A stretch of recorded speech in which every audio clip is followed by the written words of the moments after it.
Chapter 1. The Present. I stood on the second-floor balcony of the library, overlooking the smoldering remains of books and the overturned shelves. Soot-stained ceiling tiles told a tale of a fire which did not completely take. Nevertheless, the damage was done. Many books had survived, but they had sustained extensive smoke and water damage. Amazingly, the fire retardant system still had a little pressure left in it.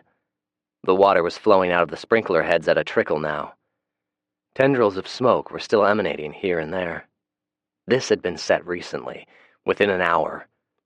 There were other acts of vandalism as well. Most of the windows were broken, and obscene graffiti had been painted maliciously on the walls of a facility that existed only as an educational facility. Heathens. It is the noun I use to describe them. Somehow, many of them had survived when so many good people had died. They roamed in gangs of various numbers, leaving a trail of ruin in their wake. They had little regard for rebuilding society, bent only on their own short-sighted, destructive desires. There was nothing for me here. Since the infection outbreak, my visits to the Nashville area were infrequent. The urban areas, densely populated back when society was normal and functional, were now populated with the infected. My thoughts were interrupted when I heard angry yelling. It was not inhuman in origin, definitely human. My survival instincts warned me against it, but I was curious. I surreptitiously exited the library through a side door. The muffled voices were now more succinct, and I could discern the direction. I crept south along Edmondson Pike toward the sounds, scanning the area warily as I walked, hugging the abandoned cars for cover. I did not have to go far. There were 3 of them. I used my rifle scope to get a good look at them. 2 of them were rough-looking men. The third one was a young girl with long dark hair. One of the men, a tall, lanky man with rounded shoulders, was loudly berating the girl, and as I watched, he hit her with a stinging backhanded slap. She fell to the ground. The other one, a shorter, dirtier version of his friend, laughed loudly. Both of them had beards with some kind of beads braided in them. It looked stupid. The tall one then began kicking the girl. Not hard kicks that would have broken ribs, but softer kicks. Kicks intended more for debasement and humiliation. I crouched beside an overturned car and rested my rifle on one of the flattened tires.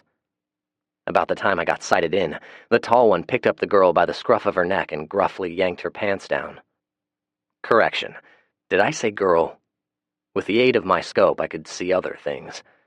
Nope, definitely not a girl. He was skinny as a rail. It was difficult to determine his age, maybe 11 or 12. I made a decision. Kill the bastards.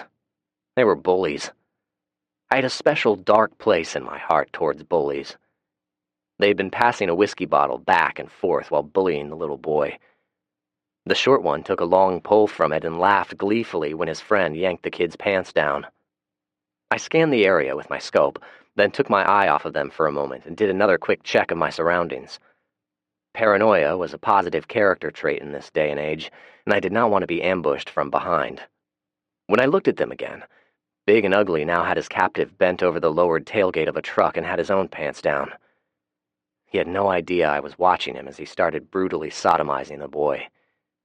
Disgusting.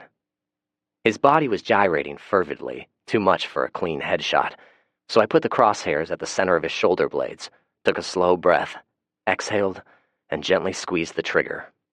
If I had made it past the 10th grade, I could probably give you a nice graphic description of the destruction the boat-tail hollow point bullet caused. Every action book I've ever read does it, but I won't bother. I think you get the idea. After shooting the first one, bully number 2 stood there looking dumbfounded. His alcohol-sodden brain was slow to process what had happened. I worked the action of my Winchester and fired again.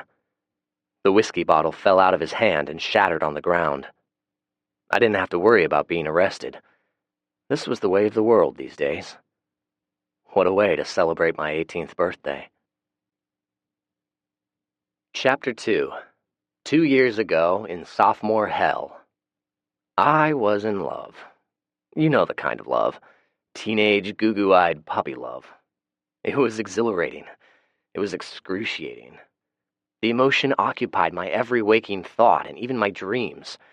Hell, it occupied my mind even while I took my morning crap. I was currently sitting in history class, casting glances at the object of my adoration, when I was broken out of my reverie by Ms. Snodgrass, my teacher. The teacher from hell, I might add. "Zach Gunderson, are you paying attention?" That's me, Zach Gunderson. Currently stuck in sophomore hell. Imprisoned 8 hours a day in a worn-out public high school. The popular opinion is that it should have been burned down years ago. The teacher's name is actually Snodgrass, an old Nashville family name, but she had such a snotty attitude all the students called her Snotgrass behind her back, of course. I looked up at her. She was short and very stout, like a bulging beer keg. She was possibly around 45 years old, but she looked at least 10 years older. She was currently glaring at me over a pair of dirty bifocals. "Oh, yes, ma'am, I'm here." A couple of my friends chuckled.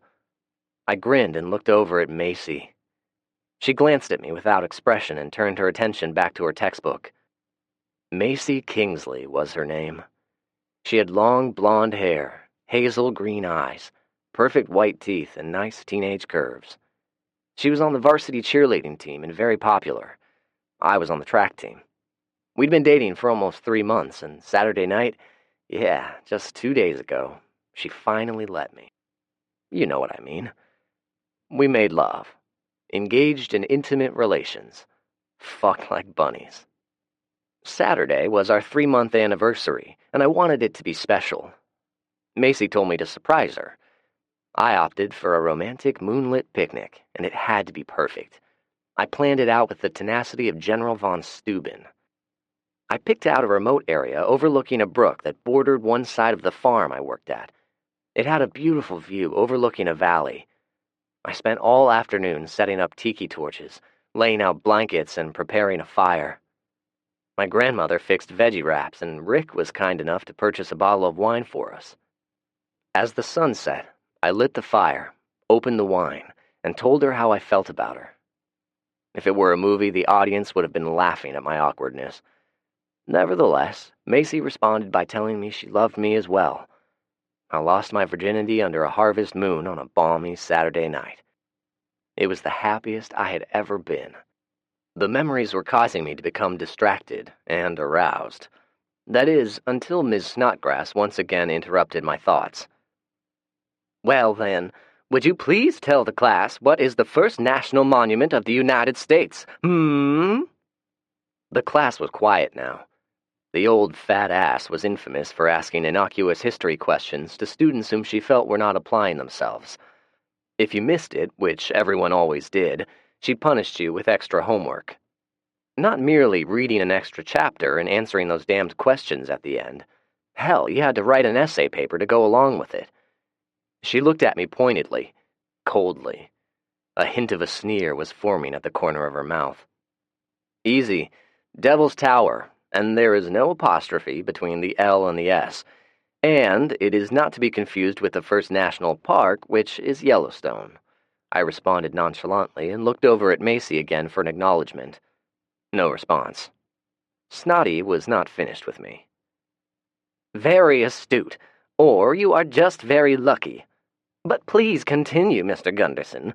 Why don't you amaze the class with your brilliant intellect? Tell us more." "Must I? I mean, I answered your silly question." This time only one of my friends laughed, but it was more like a low chuckle that died quickly. All eyes were on Snotty now. She was a vindictive, petty woman. You know the type. Every school has at least one. She was one of those teachers who basked in the glow of power over her students, knowing that with her tenure, the school administration could do very little to rebuke her antics. A bully. "Well, then, perhaps you'd like to spend the rest of the week in detention, She made a hand gesture at me. She wanted me to stand, to better shame me in front of the class. I had another idea. I sighed and stood. "Very well." I inhaled. "The Devil's Tower is an igneous outcropping of rock located in the state of Wyoming. Its elevation is about 1,200 feet high, give or take, and is believed to be either the product of eroded laccolith or the plug of an extinct volcano. The name originated as a result of the misinterpretation of a name the indigent Native Americans had given it. President Theodore Roosevelt, a staunch Republican by the way, dedicated it as the nation's first monument in 1907. The president is the only person who has the authority to establish a national monument, and it is generally done through the act of an executive order. There are currently 104 protected areas with the title of national monument. That will be quite enough, Gunderson. Sit down. Snotty tilted her head down so she could properly shoot daggers at me over those ridiculous bifocals, but it did not stop the class from applauding. Macy was not clapping, just looking at me oddly. The bell rang, and I hurried for the door before Snotty thought of some form of vindictive revenge. I waited for Macy in the hallway. "Hey," I said to her as she exited the class. I tried to sneak in a quick kiss, but she turned her head adeptly. My lips caught a passing glimpse of her cheek. "Not here," she whispered curtly. People passed by me, patting me on the back and congratulating me over my very small triumph. I walked along with Macy, and Felix soon joined us. He was my best friend. "Man, you rocked in there. Old Snotty didn't know what hit her. You've got to be some kind of genius, Zach. How'd you know all that stuff?" Macy and Felix looked at me expectantly. I shrugged. "I read a lot and have a good memory." "Well, if you don't start applying that brain to your classwork, you'll never graduate high school. Then you can kiss any scholarship possibilities goodbye." Macy punctuated her statement with an upturned nose as she turned to walk off. I hurried to catch up with her. Felix started to follow, but I looked back at him and gestured with a shake of the head. He took the hint. I caught up with Macy and walked along with her. "Hey, babe, what's up? You seem mad at me." She glanced at me sidelong as she continued to walk. "It's not you. I'm about to start. I'm just feeling irritable." She saw my obvious confusion and rolled her eyes. "My period, Zach. I'm about to start my period. God, Zach, for somebody who is so smart, you sure are naive." I could feel my cheeks turning red. She scoffed at me, but then squeezed my hand briefly. "So, you have track practice after school?" I nodded. Track and a good memory were my strong points. I was counting on a track scholarship after high school. My only living relative was my grandmother. Her only source of income was Social Security.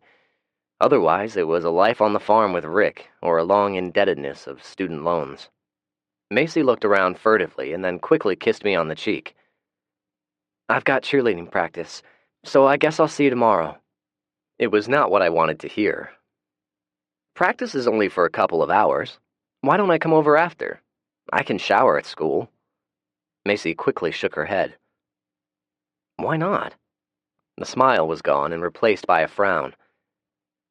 "Zach, quit being so needy." I did not say anything, just hung my head. I couldn't help it. "Zach, Jesus, I'm going to a study group with the girls after practice, okay? We'll probably be late." I looked up. "What's late? I mean, I can just stop by for a few minutes." She stopped me with another shake of the head. "Well, how about you call me before you go to bed?" I grinned. "We can talk dirty to each other." "Sure, Zach. I'll talk to you later," she said, almost as an afterthought, and walked off before I could sneak in another kiss. Felix jogged up as Macy walked off. "So, Zach, how are you and Macy doing?" Felix was always asking about the two of us. He did not have a girlfriend. We'd grown up together and lived around the block from each other. He was the only one who saw me cry every night for a week after my parents died.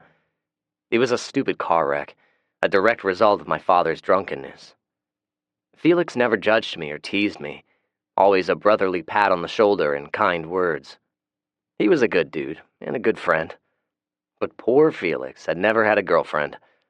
He claimed otherwise, but I'm pretty sure that he had never even kissed a girl.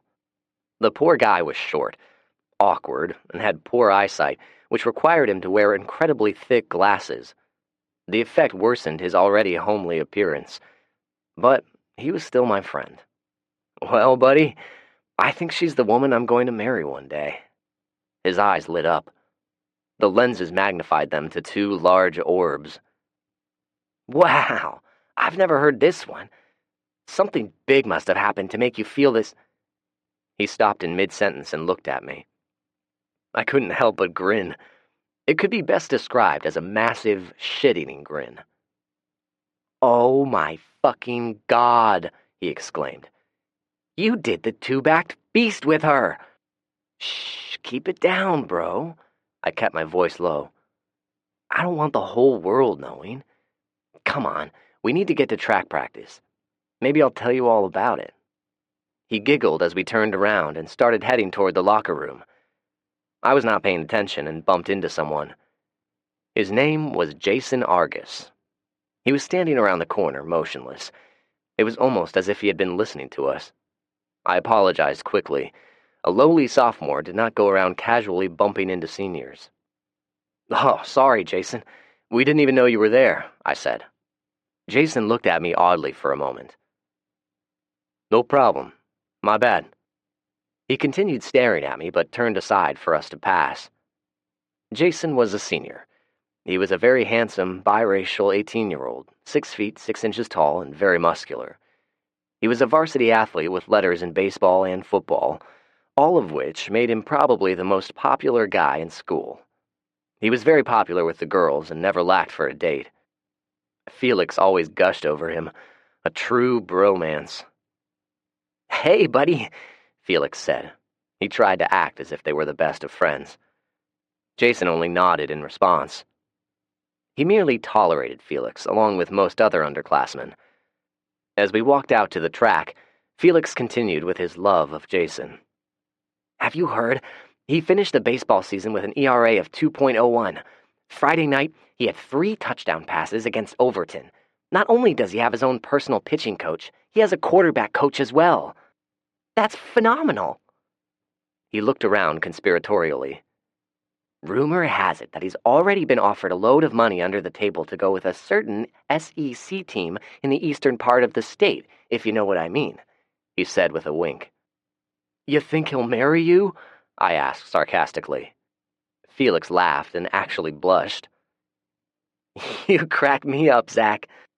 Our conversation was interrupted by one of the assistant principals. "Mr. Gunderson, there's a rather rough-looking man who is waiting for you in the parking lot. He said he is your boss, and there is an emergency involving your grandmother." Chapter 3. My Grandmother. I spotted Rick sitting in a truck waving at me. He had his 3 dogs with him, whom he had named Mo, Larry, and Curly. They were strays he had found and adopted. It was hard to tell what mixtures of breeding made up their genetic content. It was assumed they had the same mother, but it was hard to tell. "Hey, Rick, what's up?" I asked when I jogged up.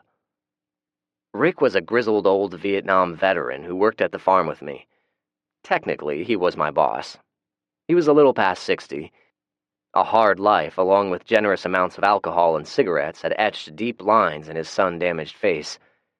It appeared he had been going on a week without shaving. Felix jogged up a short time later and said hello. Rick ignored him. "I need to get you to the hospital. Your grandmother's had a stroke." He looked over at Felix. "Your gay friend can come too." Felix started to protest, but I spoke first. "What happened?" I asked. Rick looked at me as if I was stupid. "I just told you. She had a stroke."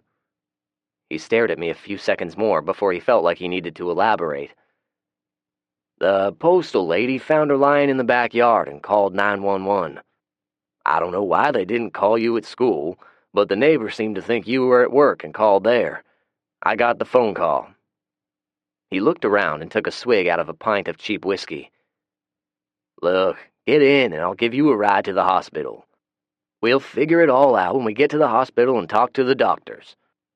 Felix opted out of going with us and agreed to drive my little Ford Ranger truck home, but made me promise to call him the minute I knew more. He nodded, gave me a pat on the back, and trotted off. I walked over to the driver's side. "Slide over. I need to drive," I ordered. It was hard to gauge Rick's level of sobriety, or lack thereof. Rick snorted. "I ain't drunk, you smart-ass kid." "Come on, Rick. You just got your license back. You don't need to get arrested again." Rick snorted again, but after putting up an obligatory fuss, ceded the driver's seat to my smart and sober ass. We rode in silence. Rick was listening to a talk radio station. The host was rambling on about government conspiracies. I tuned him out.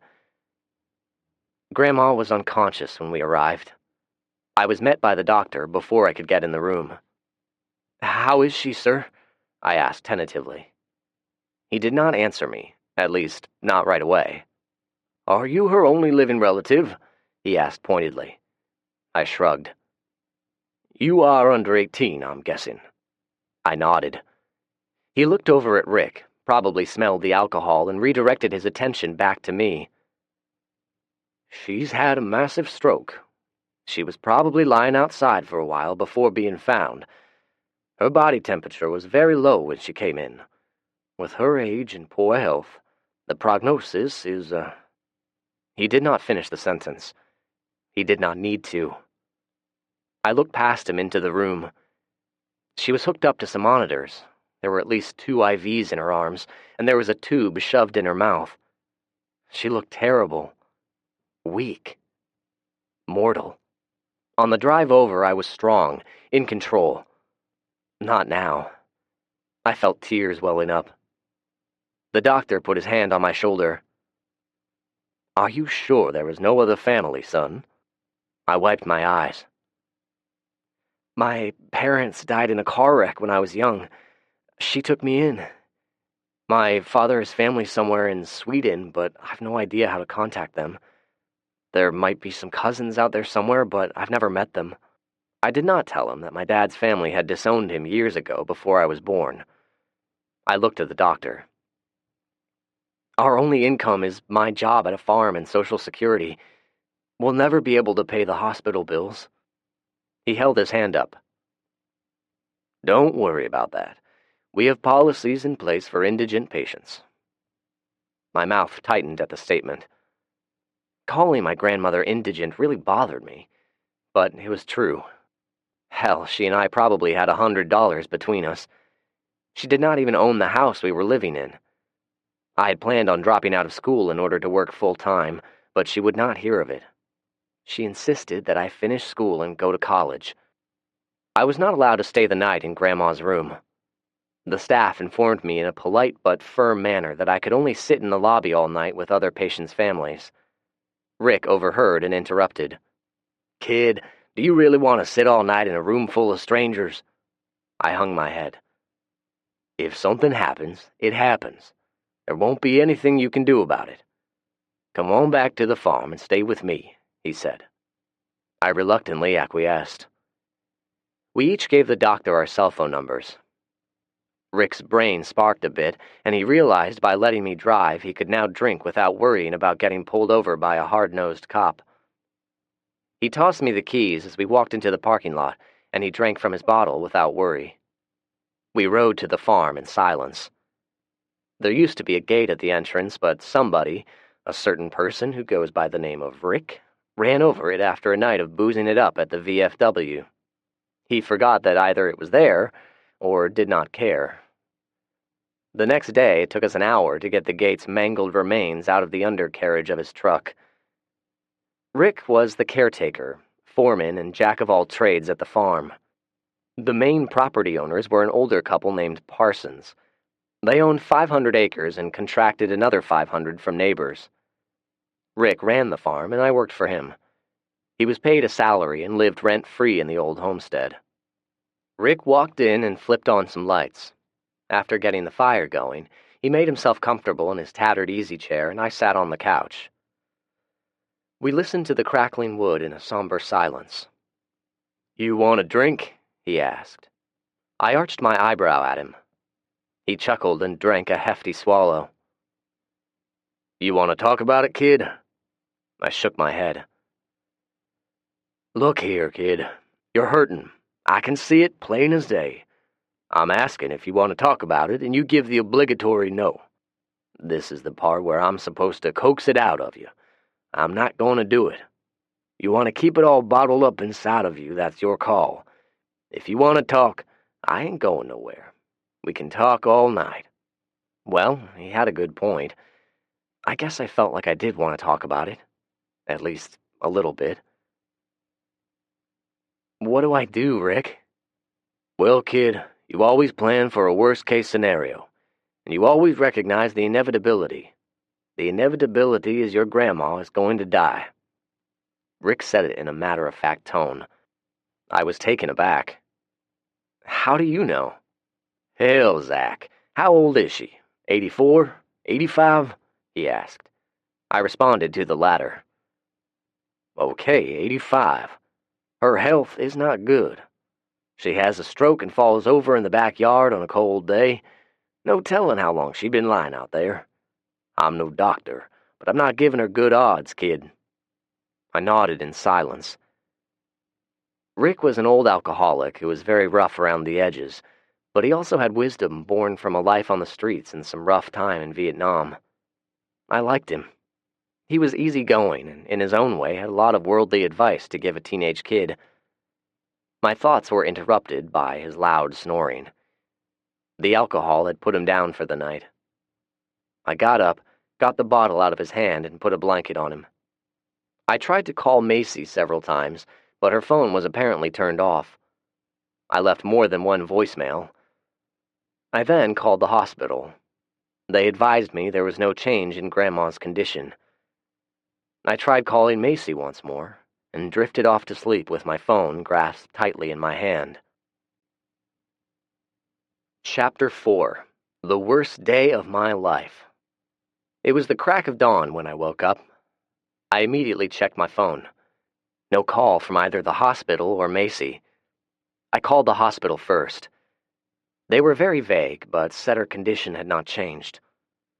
I then tried calling Macy. Her phone was still off.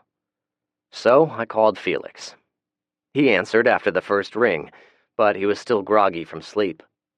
"How's your grandmother?" he asked. "She's not good. I'm not going to school today. I'm going to be at the hospital." "No problem, bro. I'll let the principal know where you are. Is there anything else I can do?" "Yeah, if you see Macy, have her call me as soon as possible. I tried calling all night and this morning, but her battery must be dead or something." Felix agreed, and we hung up. Rick woke up while I was on the phone. He was grunting and farting like an old hungover man. "Hey, you mind driving me home? I need to clean up and get to the hospital."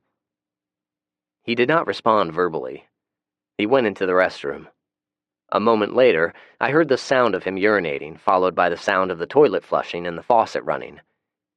He came out a moment later and half-heartedly grabbed the keys off of the kitchen counter. His brain wasn't ready for verbal communication. He pointed toward the door and walked out. I sat with my grandmother all day. She looked even worse. Old, tired, and feeble. I held her hand and tried talking to her, but she did not move. Not once. I wish she could hear me. I would have told her what a good person she was. I was just 2 when my parents died. She was already old. She could have let the state put me in a foster home, but she took me home and cared for me. She never yelled at me, always made sure there was food on the table, and never failed to tell me how much she loved me. On my 15th birthday, she took me to get a hardship driver's license and then surprised me with a blue Ford Ranger truck. It was well used and had a few miles on it, but overall was in decent shape. She refused to tell me how much it cost. It was the best present I had ever received. The charge nurse, a matronly-looking, dark-skinned woman with breasts like watermelons, tolerated me for a few hours, but finally shooed me out. I must have looked bad, because she ordered me to get some rest and promised to call me if anything changed. I was just about to walk out the door when the alarms on the machine started sounding. The nurse pushed me out just as several other personnel rushed in. A code blue. Cardiac arrest. I watched quietly, helplessly. They tried. They really did. but it was Grandma's time. I spent the next hour with the hospital administration and a chaplain who was preoccupied in an ongoing cell phone text conversation. They were polite, but business was business. They needed to know what to do with Grandma's body. It got worked out somehow. I was mostly in a daze, tired, stressed, and miserable. All I wanted to do was go see my girl and hold her in my arms. I tried calling her. No answer. At least her phone was back on, so I sent a text message. I then called Felix and filled him in. "Oh, I'm so sorry, bro. Is there anything I can do?" he asked. "Yeah, find Macy and tell her to please answer her damn phone. I've still not gotten in touch with her. There must be something wrong. Have you spoken to her at all?" Felix was silent. "Are you there?" Felix answered. His voice had a different tone. "Yeah, I talked to her. Listen, don't worry about her right now. Go on home and I'll meet you there, okay?" "What's wrong, Felix?" After a bit of arguing, he told me. He told me everything. It seemed as though it was all over school, but I knew nothing about it. Macy was now Jason's girlfriend. Jason Argos. That guy. The massively popular jock. With my girl. Apparently they had hooked up recently at a party, which coincidentally I was not invited to, and now they were officially dating. I hung up the phone and sped towards Macy's. That was my first mistake. I tried to play the sympathy card and told the cop about my grandmother. It did not work. He chided me about driving like a maniac and smirked when he handed me the speeding ticket. I kept my speed down and after what seemed like an eternity, finally made it to her home. She was there. So was Jason. So were a few other people. All of them were seniors and none of them were my friends. They were all loitering around the front yard laughing and having a good time. A couple of them were holding 40-ounce beers wrapped in brown bags. Macy saw me and quickly walked up the front steps to her house. I made a beeline toward her. Jason stepped in between us before I got more than a few feet. "Out of the way, fucker. I need to speak to Macy." I tried to step around him, but as I said earlier, Jason is tall and muscular. Taller than me. Definitely more muscle. He deftly stepped in front of me again and held up a hand. "Just stop and listen to me, dude. Macy and I are dating now. It's nothing against you. It just happened. These things happen. You need to go." I stared at him. He seemed sincere, perhaps even sympathetic. I inhaled and tried to keep my emotions in check. "So, how long has this been going on?" I asked quietly. My voice was cracking and I was literally shaking. I could see two of his boys standing behind him grinning and pointing at me as if I was some sort of carnival act. Some girl I'd never seen before was holding her cell phone up at me. Jason sighed. "It's been going on a couple of weeks now. Listen, Zach, this is not Macy's fault. She was just confused. She likes you, but just as a friend, okay? The best thing you can do is leave. I'll have Macy call and explain everything to you later." My body was numb. I could feel nothing except for a tightening in my chest. Macy refused to look at me.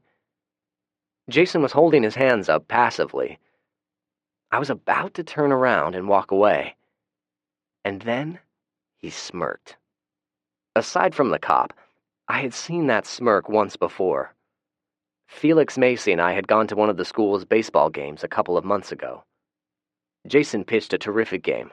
Only one of the opposing players was able to get a hit in, which was a home run. A couple of innings later, Jason hit him in the head with a wild pitch. After the game, a group of us gathered and we watched as a local newspaper reporter interviewed him. He asked him about the wild pitch. Jason was very apologetic. He said he was trying to throw a slider and it got away from him. He went on to say he was very sorry for injuring the other player and he would pray for him. The reporter thanked Jason and turned away. When the reporter was not looking, Jason smirked. just like he was now smirking at me.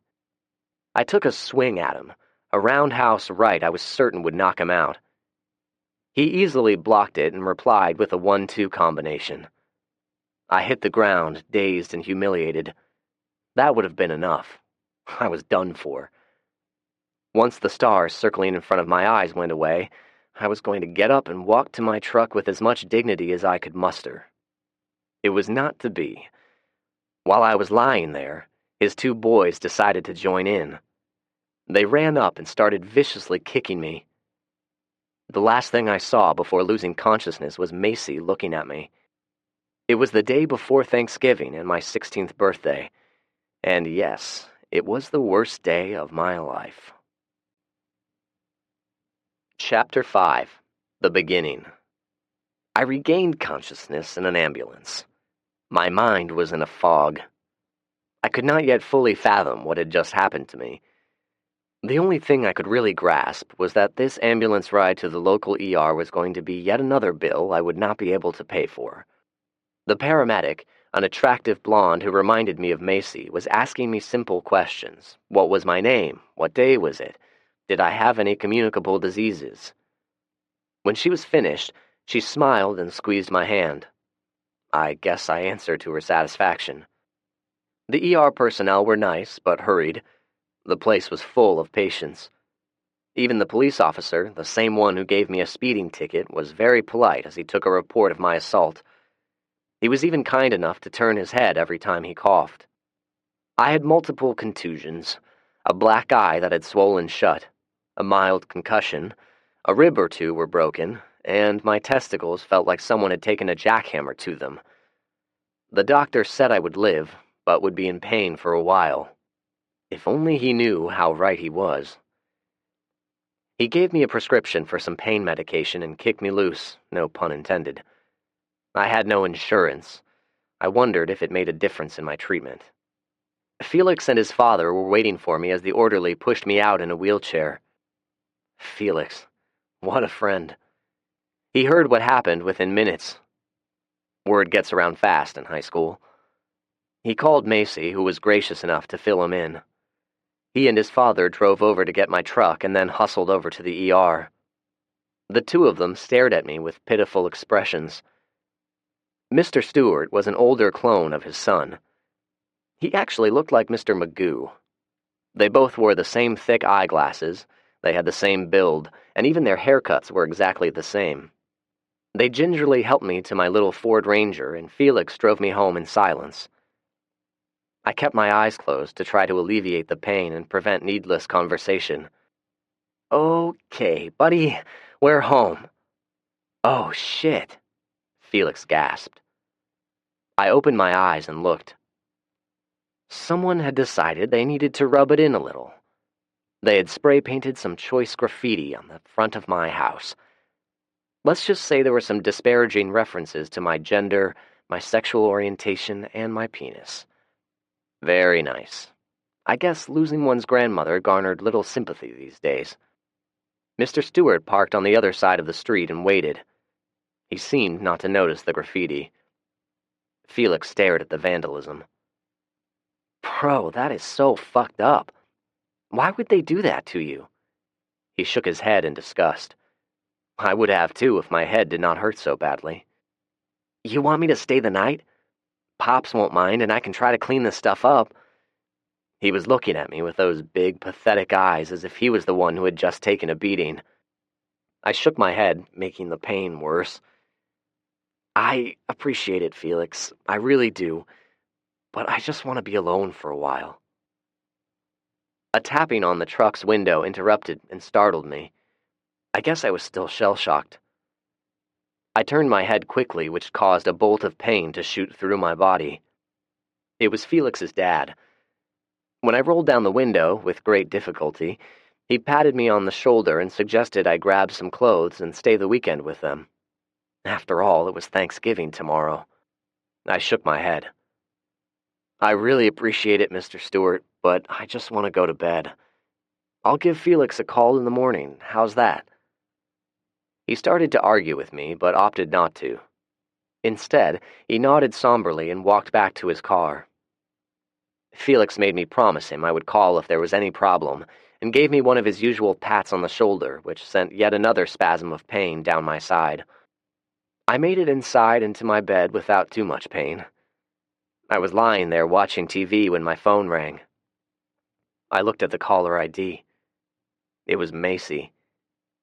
My brain told me not to answer, but my heart won out. "Are you okay?" she asked. Wow, what a stupid question. What do you think, Macy? Let's see, my grandmother just died. You tear my heart out. I got my ass kicked. And when I come home from the ER, I discover my house has been vandalized by some immature idiot with a can of spray paint. What do you think? Do you think I'm okay? She did not respond. Something told me she was already aware of the graffiti. I let the silence build a moment. So, are you going to tell me why this all happened? Or should I just go to my grave thinking what an evil bitch you are?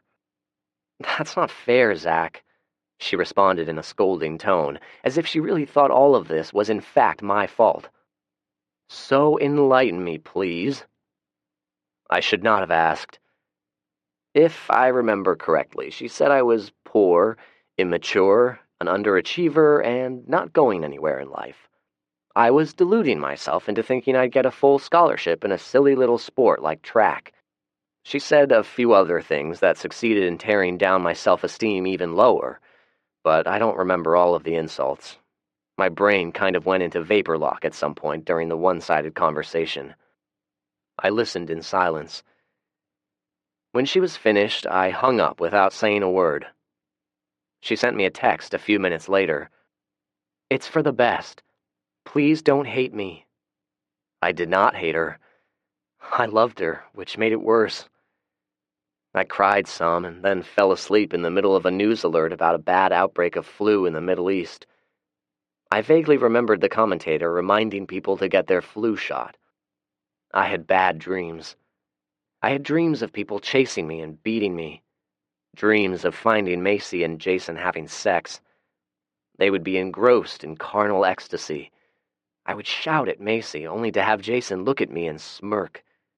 I'd jerk awake, which tortured me with spasms of pain. I finally made it to morning. I struggled out of bed and saw my phone had text messages waiting. My heart skipped a beat. For some stupid reason, I thought it may have been Macy begging for me to take her back. Like I said, stupid. Very stupid. The caller ID showed the calls were blocked. The first text was a link to a YouTube video. The subsequent texts were just a series of LOL, LOL, LOL. I clicked the link. There I was, getting my ass kicked all over again. I watched as I tried to hit Jason. I saw the anger on his face as he blocked my punch and decked me. Then his friends ran up and started kicking me. Much to my surprise, Jason pushed them away and made them stop. There was an expression on his face. Concern, maybe? I guess I should have been grateful. If those two had not been stopped, I would have been in much worse shape. Macy just sat there on her stoop, smoking a cigarette and watching with an air of indifference. Yeah, I cried some more. My self-esteem was now officially lower than whale shit at the bottom of the ocean. After a while, I struggled out of bed, didn't bother with a shower, and spent a futile half-hour trying to clean the graffiti off the house. I had a scrub brush with a bucket of hot water and Pine Sol, but I just could not scrub for more than a few seconds before the pain would make me stop. I finally gave up. In my current condition, I did not have the strength or energy. I went back inside and lay down. The doorbell rang approximately 10 minutes later, right about the time I was nodding off. Of course, my heart leapt. I thought it might be Macy. I struggled out of bed. No again. It was Felix. He had a big basket of food, beverages, and his Xbox. He made a jerk with his head, indicating to me to get out of the way, and walked to the kitchen. I told my parents there was no way you'd come over, so my mom fixed us up with some food. And you're not going to believe this, but Dad even snuck us some beer. Have you eaten yet? Felix asked. I shook my head. He nodded and made a couple of peanut butter sandwiches. I normally would have smiled, but I did not have it in me. "All right, you go sit down, enjoy the sandwiches, and take it easy. I'll clean off the paint. Don't you worry about a thing. Your old buddy Felix is here." Felix labored over the paint for a couple of hours. He succeeded in getting it all removed, but now there were these off-colored spots on the siding that were lighter in color. If one looked closely, the words could still be seen. At one point, I logged on to my Facebook page. I was not surprised when I saw some derogatory comments posted. Oh, and Macy was no longer on my friends list. No surprise there. I read the comments. Some were supportive, but others were very cruel. Felix walked in as I was looking at it. He looked over my shoulder at the screen and sighed. "I'm sorry, bro. People can be really shitty sometimes." "Not your fault, Felix. Not your fault." I held the tears in, deleted my account, and turned the laptop off. We spent the rest of the afternoon eating and watching TV. At one point, Felix grabbed the remote control and turned the volume up. "Hey, check this out." It was a special news report. The news person, a young auburn-haired woman with a nice chest, large mouth, and very white teeth, was commentating about the flu bug. "News reports out of the Mideast indicate that a deadly strain of flu is reaching pandemic proportions. Hospitals and clinics are reported being overrun with patients. We're now going live in Cairo with CNN foreign correspondent Jim Denzing. Jim?" The screenshot changed to a handsome but haggard-looking man standing in front of what appeared to be a chaotic hospital emergency room. His shirt was soiled with sweat and his tie was pulled down. He had not shaved in a couple of days, but the look worked for him. There was the sound of sirens and men in uniforms were in the background. They were all carrying assault rifles and running around in every direction. It looked like a huge clusterfuck. There was a momentary pause as the satellite relayed the message for Jim to start talking. "Lacey, the best way to describe what I am seeing is total pandemonium. A non-stop stream of patients has been showing up throughout the evening and there is no end in sight. We've had unconfirmed reports some of the patients are very violent, and the soldiers may have even shot some of them. Little is known about the cause of the outbreak or why it is escalating so quickly." Jim paused for a moment and held his earpiece. "Okay, I'm being asked if there are any fatalities as a result of this apparent flu bug. We have asked medical personnel and they refer us to the military, who refuse to comment. The answer is elusive, but it is believed that the fatalities are somewhat high." There was a sudden sound of gunfire out of the view of the camera, and Jim instinctively ducked down. "I'm terribly sorry about that, Lacey. What you and our viewers cannot see is what appears to be a violent confrontation between soldiers and some civilians. We're going to pan the camera around so you can get a view. I must caution the viewing audience that this is a live feed, and there may be disturbing images." The camera turned approximately 180 degrees. There, in living color, were soldiers being attacked. They were shooting back, but even though the people attacking them were unarmed, the soldiers appeared to be losing the battle. The live feed lasted approximately 5 seconds before it went blank. The last scene appeared to be barricades being overrun by a swarm of people. "Crazy shit, man," Felix said and turned the channel. We spent the rest of the night watching Iron Man movies or playing on the Xbox. My grandmother was buried on the Monday after Thanksgiving weekend. Her pastor officiated. The congregation of the church she infrequently attended had contributed toward a simple service and cremation afterward. There were only a few people in attendance. Felix and his parents were there, of course, and some of the old farts who had known Grandma for a few years attended. I did not know any of them personally. I would say hello to them and thank them for coming. I tried to be polite, but I swear every one of them were coughing and wheezing. Nothing is more disgusting than an old person with phlegm-filled coughs. I kept my distance from them. I struggled through it all reasonably well, I think. I had hoped Macy would make an appearance. She would see how much I was hurting and comfort me and beg me for forgiveness and all that stupid shit. She never showed. When I could not take it anymore, I snuck into an empty office, locked the door, and cried in private, but only for an hour or so. Chapter 6. Exodus. Rick was waiting on me when I arrived at my little home. He was parked on the side of the road in his nice shiny Dodge Ram Dually. His truck was a direct contradiction to his personal grooming. It was always clean and had a perpetual coat of fresh wax on it. This evening, he had a box trailer hooked up to it.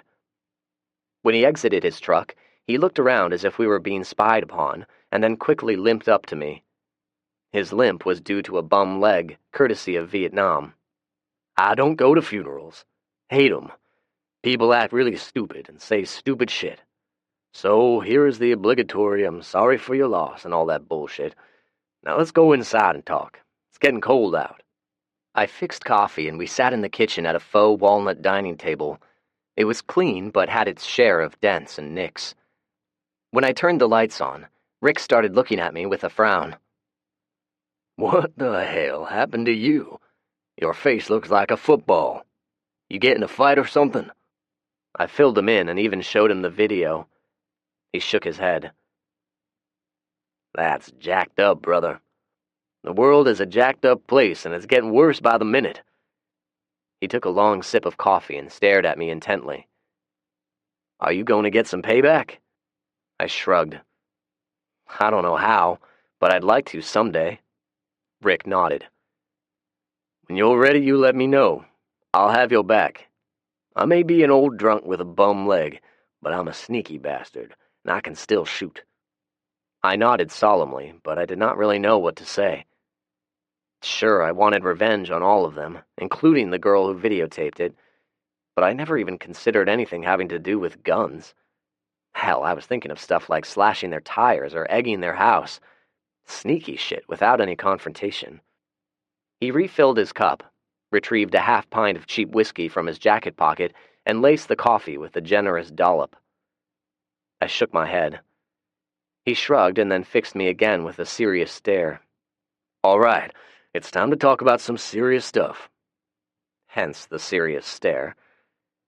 I'm going to lay it all out for you, and then you'll need to make some serious decisions. Since you're just 16, some fat, ugly heifer with the Department of Children's Services will be coming around here pretty soon. No matter what you say or do, they're going to put you in a foster home until you're 18. He paused and took a drink, presumably to let the statement sink in. Now, the way I see it, you can go talk to your friend's parents, and I think they'd take you in. You're a damn good kid, and you're that nerdy gay kid's best friend. It'd be a good home for you. But I think I got a better idea. He motioned at me with his mug. Some of its contents sloshed over the rim. Let's pack your shit right now, and you come live with me. I've already cleared it with the Parsons. I started to reply, but he held up a hand. I don't know if you've been watching the news these past few days, but there's something really weird happening. Something really bad. People all over the world are getting sick. A lot of them are dying, but there's something else going on. A lot of them are going fucking crazy, like zombie crazy. Do you know what I mean? I shook my head. I might have even laughed if I did not feel so miserable. What are you talking about? Are you saying that the end of the world is coming or something? Rick nodded his head somberly. I managed a half-hearted snort. You need to lay off the sauce. Rick arched a bushy eyebrow. Could be. Could be I'm completely loco, right? I'm sure a lot of people would agree with you. I admit I've got a few screws loose, but what if I'm right? What if this crazy old man is right? What then? He held a hand up. Don't say anything just yet, because I'll tell you what will be happening if I'm right. Total societal collapse. I see the way you're looking at me. Just because I'm crazy don't mean I've lost my mind. He emphasized each word, took a drink, and leaned forward. It's already started, Zach. He reached over and slid the remote control across the table. Turn the TV on if you don't believe me. Put it on Fox or CNN. I did as he suggested. There was a little bit of sports news, and then they started talking about the flu outbreak. The newswoman, the same perky woman Felix and I had ogled on Thanksgiving, was talking about news blackouts in various countries in the Mideast. I changed the channel to CNN. They were interviewing somebody from the CDC. The caption identified him as a doctor and an assistant director of the center. He was staring at a fixed point on the ground and saying everyone should remain calm and get their flu vaccination. The local news was talking about the full emergency rooms throughout the mid-state area. I flipped to a couple of other channels. Same thing. I looked over at Rick. He pointed at the TV. You see, there's something bad going on. Now, you're the smart one. What do you think about all of this? I thought for a minute or two while I watched another news segment. I then muted the sound. "Le grip," I stated. He frowned and narrowed his eyes at me as if to say, "What did you just call me?" That's what they called it in 1918. Le grip, or more commonly known as the Spanish influenza. It was a worldwide epidemic. They're not sure exactly how many people died, but the estimation is as high as 50 million. Years later, the CDC did some testing with some old preserved tissue samples and determined that it was a strain of avian flu. Before that, roughly 541 BC, there was the plague of Justinian. That was in the Byzantine Empire. It was believed to have killed as many as 10,000 people a day at its peak, and in the 14th century there was the infamous Black Death. Those two were bubonic plague. There have been others. I remembered the news report from Cairo that Felix and I had watched. It now triggered a memory in me of an old book that I had read about the Justinian plague. There had been some speculation the plague originated from infected rats on grain boats arriving from Egypt. Rick slapped the table. "Well, there you have it. You just used a lot of words to say a few years back somebody stepped in some chicken shit or got bit on the ass by a flea, and the next thing you know, 50 million people are dead. So, Zach, it may be just a few hundred people die, or it may be damn near the whole world. And those who don't die, well, they're going to be in a world of lawlessness and starvation. Anarchy.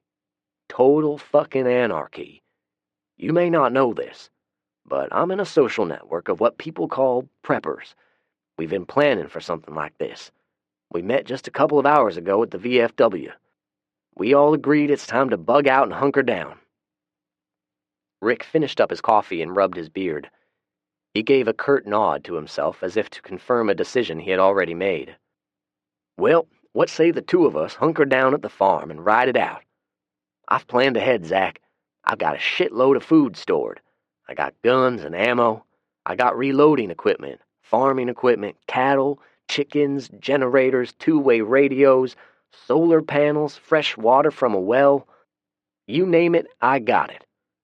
What I don't have is a partner. Having a partner will help tremendously. You got something I don't, Zach," he declared. I looked at him quizzically. "You got your youth, and you got brains. You got a good memory. My gray matter isn't the best, but I've been around. If you think about it, we make a good team. You know, like them Asians twins, yin and yang. So what do you say, brother?" I rubbed my face. His logic, although a bit paranoid, kind of made sense. My grandmother did not own this house. She rented it from some property management company. Chances were pretty good that I'd be evicted before the new year. I was going to need a place to live anyway, so what the hell?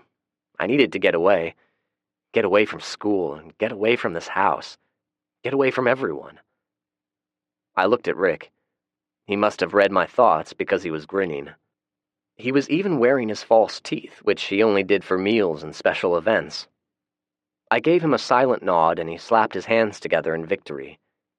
He knew I would say yes. Hell, what else was I going to do? Felix and his father came over and helped load up the trailer. I could not lift very much, so I limited my activity to packing my clothes. We finished in about an hour. As I said, there wasn't much. A lot of the furniture was old and worn out. Most of it was going to either Goodwill or to a trash drop-off. I'd been standing on the porch watching them load up. Felix walked over to me. He had one of those sad hangdog expressions.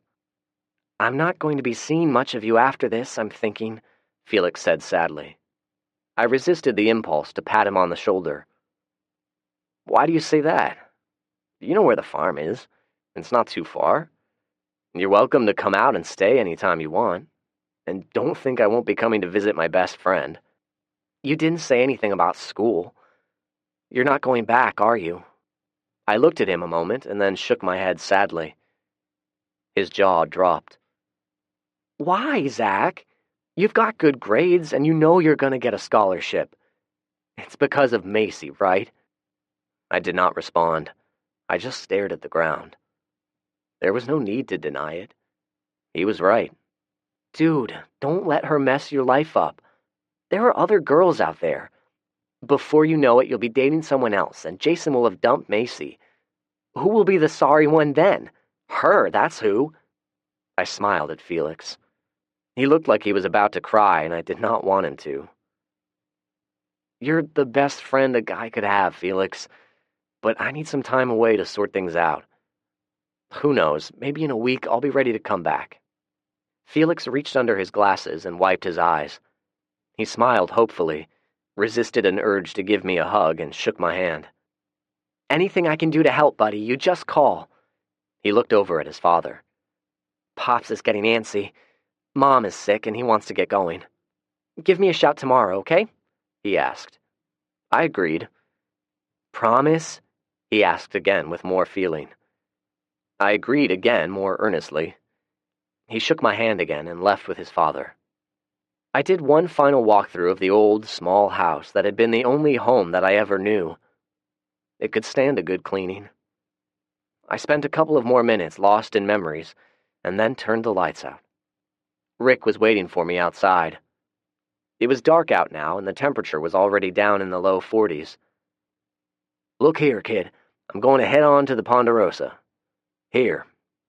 He slapped a wad of money and a piece of paper with scribbles on it. Buy everything on the list that you can find. Fill your truck up with gas, and when you're done, meet me at your new home. I threw some bungee cords, rope, and a tarp in the back of your truck so you can strap everything down. You got any problems, give me a call. Got it? I nodded my head and began scanning the list. Oh, one more thing. He handed me a knife. It's a benchmark lock blade with a razor-sharp edge. Just flip it open, hold tight, and stab repeatedly. I looked at it questioningly. Okay, I think. Do you expect me to run into trouble or something? You never know, kid, he said. It might just be me and the fact that I live out in the country, but I sure am hearing a lot of sirens. I had not noticed until he said something, but it seemed like I was hearing them as well. How are your ribs? He asked. I shrugged. They were sore and hurt if I made any sudden movements. At least my balls were feeling better. All right, don't be too prideful and refuse to ask for help loading from the store employees. I nodded. He grinned at me and left without another word. Chapter 7. The Death of a Thug. Rick's list was a little odd. Some of the items made perfect sense. Toothbrushes and toothpaste, dental floss, razor blades, toilet paper, powdered milk. Other items on the list stood out, though, like tampons and Vaseline. Nevertheless, I was able to locate almost everything at the Sam's wholesale store. I finished up with a few more items at a local Kroger store and went through the self-service checkout. I refused to buy the tampons, convinced that Rick was playing a joke on me. It was only a couple of sacks that I could manage, even with busted ribs. I had just gotten to my truck, lost in my own thoughts, when suddenly there was someone behind me. Well, hello, white boy. I turned suddenly, which was painful. My grimace got a sadistic chuckle. You still hurtin', boy? I got a good look at him then and made the recognition. It was one of Jason's friends. Specifically, he was the center for the football team and one of the assholes who put the boots to me. It was not until I saw him in person that I made the connection. He was at least 4 inches shorter than I was, but weighed at least 100 pounds more. Most of it was fat, but there was muscle there as well. He looked like a retarded troglodyte wearing a ball cap sideways. like all retarded troglodytes wear them. I said hello. You gonna disrespect me by not answering me, white boy? He stepped closer. What the hell do you want? I demanded. There was a note of uncertainty in my voice, and I had no doubt that he heard it. I hear you've been talking to the police. English grammar was not one of his strong points. They came to the hospital and took a report. You should have thought of that before you attacked me, I said as I stepped back. I believed that I could have easily outrun him, even with hurt ribs, but I was hesitant to leave my truck behind. Gunfire sounded in the distance. I wondered who was shooting who and looked toward the sound. It was a bad move. He may have been fat, but he could move a short distance quickly. Before I could act, he stepped forward and punched me in the gut. I gasped and doubled over in pain. You stupid bitch. You shouldn't have told them polices nothing. Now you're gonna have to pay. Where's that money wad I seen you with earlier, huh? He stood over me and grabbed my wallet out of my back pocket. Yeah, there it is. That's some good money. He grabbed the remaining money, a couple of $100, and threw my wallet on the ground. I was on my hands and knees now. I could hear him chuckling at me. I could also hear sirens in the distance, but I instinctively knew they were not coming to rescue me. Yeah, my boy is doing that little blonde-headed white girl right at this very minute, I bet. You thought she was yours, didn't you? That bitch belonged to my boy, not you. You know what, white boy? I think I'm gonna make you my bitch. You owe me. I was crying again, which angered me. Talking about Macy angered me. Robbing me of Rick's money angered me. Calling me his bitch, now that was downright disturbing. I looked up at him. He was rubbing his crotch and leering at me. Yeah, bitch, you gonna take care of me right now. Something inside me snapped. My hand found the knife in my pocket. I locked the blade open and lunged upward with a guttural yell. I don't know how many times I stabbed him. It was all a blur. When it was over, he was lying on the ground, dead. We had ended up in between my truck and another car. I was breathing hard, and my ribs hurt like hell. I had blood all over me. I sat there on the cold asphalt beside my tormentor, gasping for air. He wasn't breathing. Thankfully, my truck and the other car parked beside me kept us mostly hidden from view. I don't know how long I sat there, catching my breath. My mind was in a fog, the thinking processes going in slow motion. I did not know what to do. Rick. I needed to call Rick. The conversation went something like this. Rick, I just stabbed a guy. I think he's dead. No shit. No shit. I'm serious, Rick. I wouldn't joke about something like this. I quickly told him what had happened. What do I do? He drew in a deep breath and spoke sternly. Listen to me carefully. Only answer me yes or no. Take a look around, but don't make it obvious. Is there anyone watching you? I peeked up over my truck and casually looked around. There was nobody within close proximity, only an older couple at the opposite end of the parking lot. They had their heads down and were hurriedly walking toward their car. I relayed this information. Okay, good. Now get those groceries and money back, and then you need to get out of there as soon as possible. I started to ask about the police, but he shut me up. No, listen to me. You've got to get out of there pronto. Now do what I said and get yourself in your truck. Don't hang up. I'll wait. I grabbed the money out of his dead hand, grabbed the sacks of groceries, and got in my truck. After a moment, I got back out of my truck and retrieved my wallet off the cold asphalt. I looked around again, trying to make it look casual, and then got back in my truck and locked the doors. It seemed like the proper thing to do. I relayed this to Rick. All right, you're doing good, kid. Now slowly drive away, just like you would if nothing at all happened. But I want you to kind of keep one of your hands over your face and look up at the light poles with your eyes only. Don't tilt your head up. Do you see any security cameras? I looked up through my windshield. I spotted one at the far end of the parking lot near the main entrance. Rick directed me to drive away from it and choose an alternate exit. He stayed on the phone with me the entire time until I got back to the farm, talking to me and calming me. It did not help very much. I was certain at any moment there would be blue lights flashing in my rearview mirror and I would be arrested. But it never happened. Several minutes later, I drove over our gateless bridge to the farm. I saw Rick waiting by the barn with the mutts. They wagged their tails appreciatively as I drove up. When I got out of the truck, Rick looked me up and down. "Lord Almighty. Strip all of those clothes off right here, and go get in the shower and scrub yourself down good." I looked down and remembered that I was covered in blood. Curly kept trying to lick me, and I had to push him away. I did as Rick told me without complaint. The shower was hot and soothing, but I could not stop shaking. My brain told me it was a natural response to the adrenaline dump, but knowing why did not alleviate any of the symptoms, nor did it calm my nerves. 30 minutes later, I was showered and wearing clean clothes. Rick had a fire going. He had thrown my clothes in the fireplace, including my shoes. As they burned, they filled the house with a smell of burning rubber. He looked up at me and handed me his ever-present pint of whiskey. I tentatively took a swallow and nearly choked. He grunted and took it back. "I've got to get your truck unloaded. You feel up to a little work?" he asked. I nodded. The truth was, I hurt like hell, but I needed to do something. Rick nodded. "Under the kitchen sink, there was a pair of those rubber dishwashing gloves and a big sponge. Get them and a bucket of hot water, put a little bit of bleach in it, about 2 cups, and wipe down every square inch of your truck, inside and out. Then we're going to run it around in the dirt and mud and get it all dirty again." "Why am I doing that?" I asked. "Hell, hoss, you know why.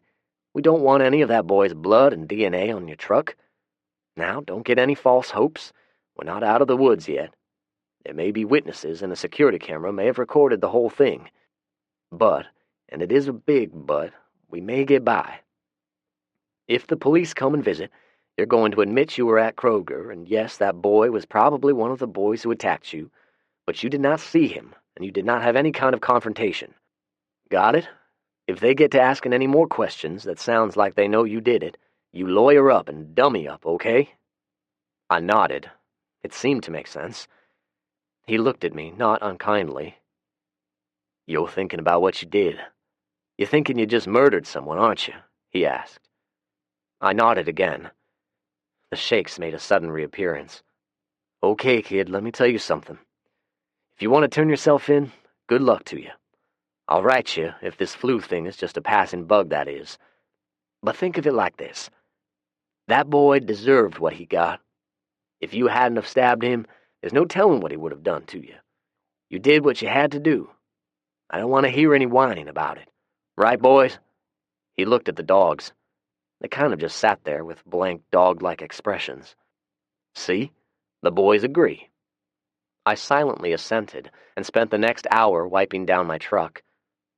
After I finished, I drove it around the farm, getting it good and dirty.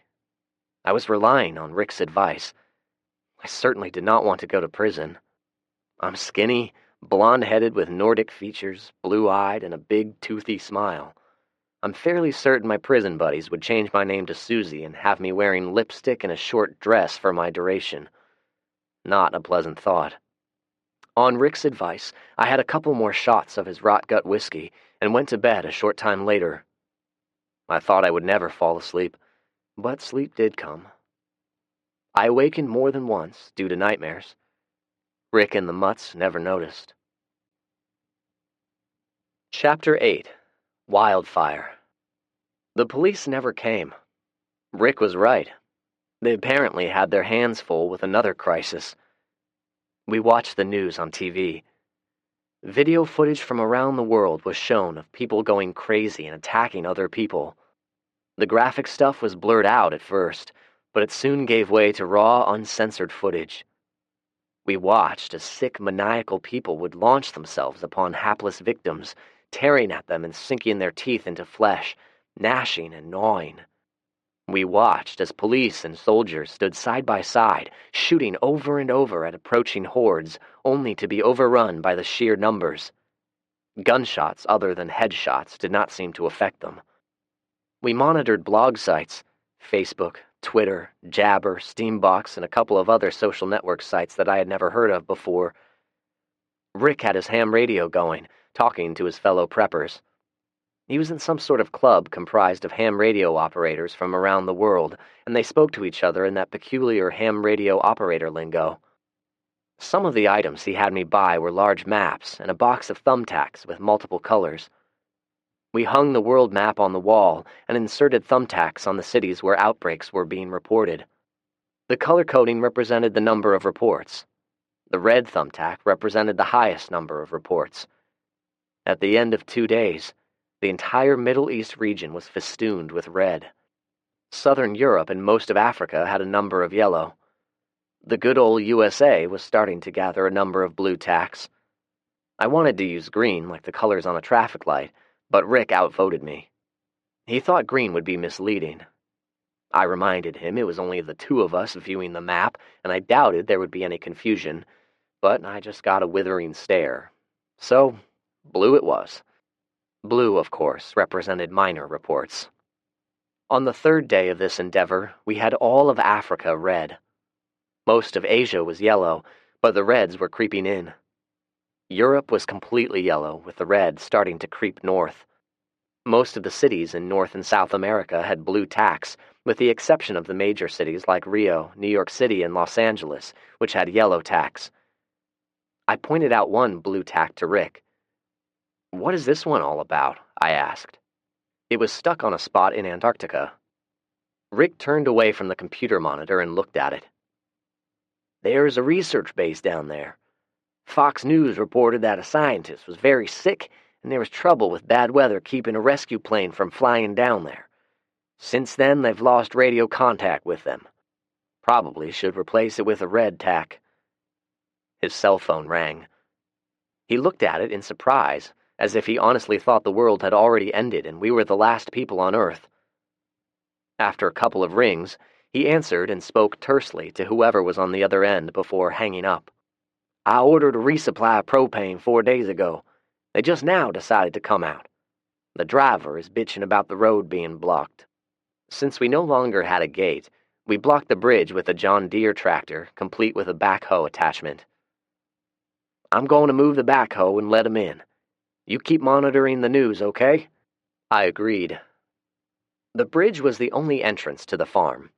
If you wanted access to the farm, you either had to fly in, swim across the fast-moving creek, or drive several miles around to the back of the farm with an ATV and use wire cutters to get through the cattle fencing surrounding the farm. We had earlier agreed that the blocked roadway would at least give us time to prepare if the police showed up. The old homestead we were currently living in was heated by propane and the fireplace. There was a tank behind the house that needed to be filled every fall. I was wondering what exactly we were going to do next fall. It was definitely something to add on the to-do list. We had a well for water, but the pump was electrically powered. We had a generator, but it was dependent on fuel. We had a large fuel tank near the barn for all of the farm equipment, but it would not last forever. Still, all in all, Rick had gotten the farm equipped pretty decently. He had a root cellar stocked with canned goods, a barn full of tools, ammo reloading gear, and various other types of equipment. We had a smokehouse, a deep creek that had fish, a chicken coop with brooding hens, and Rick had harvested from the garden just last month. I stood at the back door and watched the man transfer propane from his tanker into the large cylindrical tank. The name tag sewn onto his work shirt read Junior. I certainly hoped it was a nickname and not his Christian name. He was grossly overweight, which made every little movement a major effort for him, filled with panting and grunting. He had to wear suspenders because I don't think they made a belt big enough for him. I noticed Rick was keeping a fair amount of distance from him. He was also wearing a handgun in a holster attached to his belt. Junior either did not notice or did not care. We all paused in our thoughts and actions to look skyward as a sortie of military aircraft flew overhead.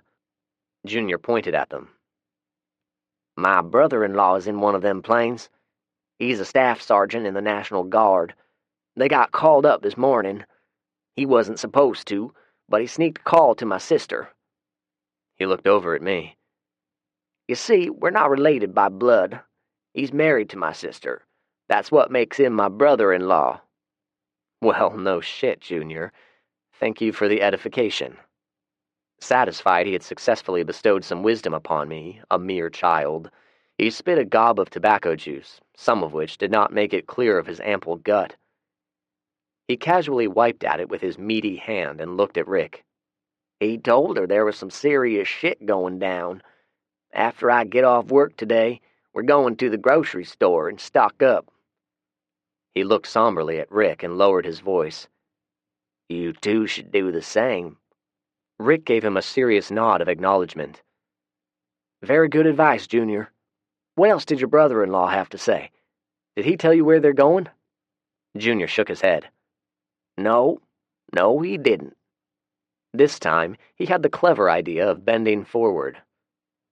He also increased the amount of pressure between his lips, which gave a higher trajectory of the spittle. He was rewarded with a clean shot. He nodded in satisfaction. I'm sure Mrs. Junior would have been proud. "But he said they had them loaded up on the planes quicker than they ever had before, and they got issued live ammunition. He said they haven't done that since their unit got deployed to Iraq." He wiped his mouth of leakage. "He's a genuine war hero. Probably the only one in this whole danged county." Rick was not amused. He thanked Junior and bluntly told him it was time for him to leave. Junior shrugged and waddled back to his tanker truck. Rick followed him to the road. I had been sitting in front of the TV for over an hour and was about to turn it off when a headline flashed declaring breaking news. I grabbed the remote and turned the volume up. Rick walked in a short time later. "The propane tank is now full. Junior is long gone. I got the backhoe across the bridge again. We are officially on lockdown. I strung some concertina wire at the front of the bridge, too. It'll be downright difficult for anyone just to walk through. What are you watching?" I turned to him briefly and pointed to the TV. They said O'Hare Airport in Chicago has suspended all incoming and outgoing flights. No official reason has been given, but the newswoman is speculating the flu outbreak has caused a shortage of employees. Rick scoffed. "Yeah, right. They didn't say anything about zombies, but what do you bet they've had some attacks? All right, Einstein, what's so important about O'Hare?" "Well, it's an international airport. They have flights incoming from all over the world. About 70 to 75 million passengers a year go through the airport, along with over 1 million tons of freight. If they've suspended all flights, it must be quite serious," I declared. Rick nodded thoughtfully. He walked over to the map and replaced the blue thumbtack over Chicago with a red one. "I don't know how you know all these little facts about everything, but it's damn helpful." He scratched at his beard. "When something major like this happens, it can only mean one thing, Zach. It means it can't be contained." My skepticism about Rick's theory was long gone. All I could do was nod in agreement. He sat down in front of his ham radio and grabbed the microphone. "WA40EQ, QTH, Middle Tennessee, calling any listening station. Chicago is now in condition red. Chicago is now in condition red. Over." After a moment, there was a response. "WD5KZZ to WA40EQ. My QTH is Tulsa, Oklahoma. QSM, please, sir. Over." Rick looked over at me. "QTH means the location you're at, and QSM means to repeat your last message. I need you to learn all this." He looked at me seriously. "You need to know what a brother-in-law is, too." Rick turned his attention back to the radio before I could retort and repeated the information, going into more detail. After a few minutes of conversation, Rick bid the man 7s and 3s, radio lingo for good luck, and signed off. "Okay, you heard what Tulsa said. Put a yellow tack on Tulsa, Norman, Oklahoma City, and Kansas City." I did as told, and we looked at the map together in silence for several seconds. Rick began pointing at the various tacks and making lines from each one. All of the major cities on the map were now covered in thumbtacks. "In just 2 days, We have some reds and a whole shitload of yellows across the U.S. alone." He said it quietly, as though he did not believe it, even though he is the one so certain it was going to happen. "It's spreading like wildfire." I looked over at Rick's dogs. They were looking at the map also. In the ensuing hours, all of the airports and seaports closed. The interstate system became a massive traffic jam with people frantically going to some place they believed to be safer than where they were. Grocery stores were emptied of their wares. Convenience stores, popular for the ease of purchasing gasoline and minor food products, were overrun with impatient customers. It inevitably led to short tempers and fights. Spontaneous riots were breaking out, as people could not seem to grasp what was happening. It was the government, they'd shout. Somehow it was always the government's fault. The president gave a live speech promptly at 6 o'clock. I turned the volume up on the TV. "My fellow Americans," he began. "Oh shit, here it comes. Get ready to bend over, fellow Americans. Bohica," Rick yelled. "I am speaking to you this evening from the confines of Air Force One. As you may now know, the world has been beset upon by a deadly illness of pandemic proportions. Well, no shit, Sherlock. I have activated all military units, personnel with FEMA and the CDC. You should have done that weeks ago, numbnuts. This morning, I called upon Congress to join with me in enacting martial law." Rick looked at me. I nodded in understanding. "We must have faith, perseverance, and work together if we are to survive." "Oh, I believe you, pal. You've helped out so much already." Rick's running commentary prevented me from hearing the majority of the speech. It was irritating, but I guess it did not really matter. "May God bless you, and may He have mercy upon us." The map was completely covered in red by the end of the week. Chapter 9. Our First Zombie. Rick folded his arms, sighed loudly, and climaxed with a loud belch. We had just finished a breakfast of eggs, sausage, and lard biscuits. I asked Rick once why, in all of his planning, he never bothered getting any dairy cows. I never got an answer, just a surly stare. We were absorbed in our thoughts as we finished off the last of the fresh orange juice. "I have made a grievous tactical error," Rick said. I looked at him. He looked at me. The dogs looked at both of us. "If everyone is going to die off, we should have gotten us a couple of ladies to shack up with us." He scratched his whiskers. "It's going to be hell without getting some pussy every once in a while." "But you hate women. You said so yourself," I said. He glared at me indignantly. "Not true. I like women. I like the way they look, the way they move, the way they feel, and I like the way they smell. Hell, I like the way they taste, if you know what I mean. But I can't stand to be around them for any length of time. It doesn't matter anymore, I guess. They're all dead." He was looking at the map as he spoke. All television, radio stations, and the internet had gone down some time ago. It was the same with the phones, both cell phones and the landline. All of them were dead. I tried them often, but the result was always the same. I had tried calling Felix before the phones went out, but never got through to him. I hoped he was okay. I was sorely tempted to call Macy and was about to do so until Rick told me to quit being stupid. I had managed to oppress any thoughts of Macy, well, mostly, but when Rick started talking about women, I would instantly start thinking of her. Was she alive? Was she still with Jason? It frustrated me. I wanted to see her. At least, I thought I did. I definitely wanted to see Felix. I missed him terribly. "Everyone isn't dead," I exclaimed as I put my shoes on. My ribs had healed to the point where they only bothered me occasionally, so I could now bend over and put my shoes on without too much discomfort. "You want me to feed the cows and chickens today?" I asked. It was cold out now.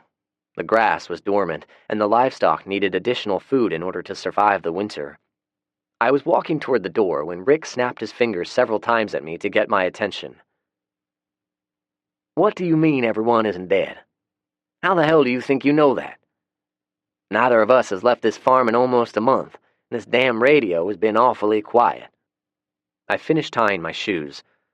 I was going to go for a jog after the morning chores were done. Simple math, I said. Rick made a circular motion with his hand. I guess he meant I should continue.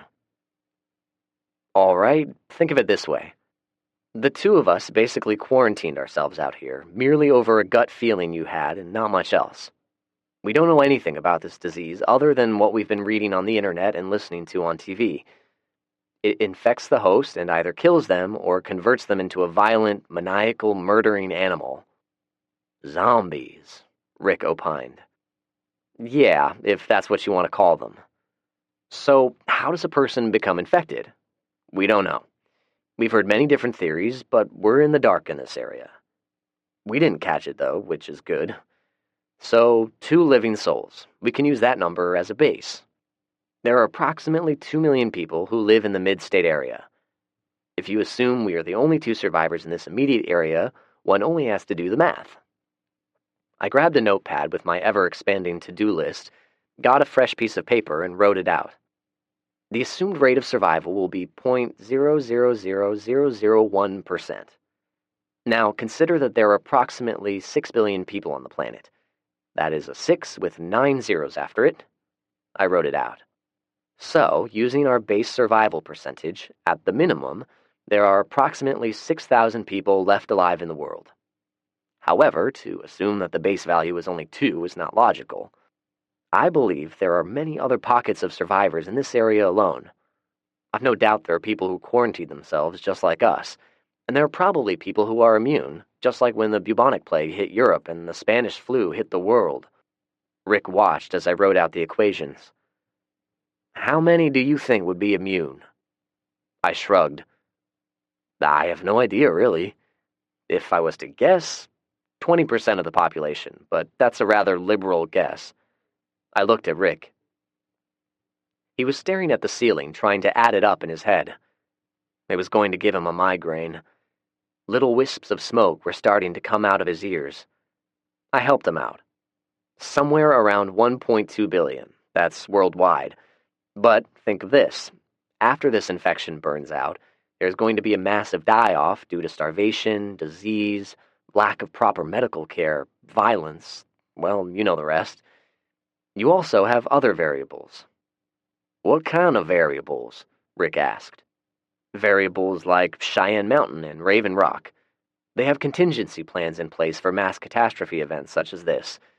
They've also thought of this possibility and created what is called a continuity of government plan. I'd be willing to bet all of the NATO countries have a similar contingency plan, as well as Russia and China. I started to think about it. Did they survive? How are they going to restore order? I started a new page with the acronym COG written on top and started scribbling notes. Rick's attention had wandered, and now he focused on the other maps. Each wall had maps of the state and individual cities.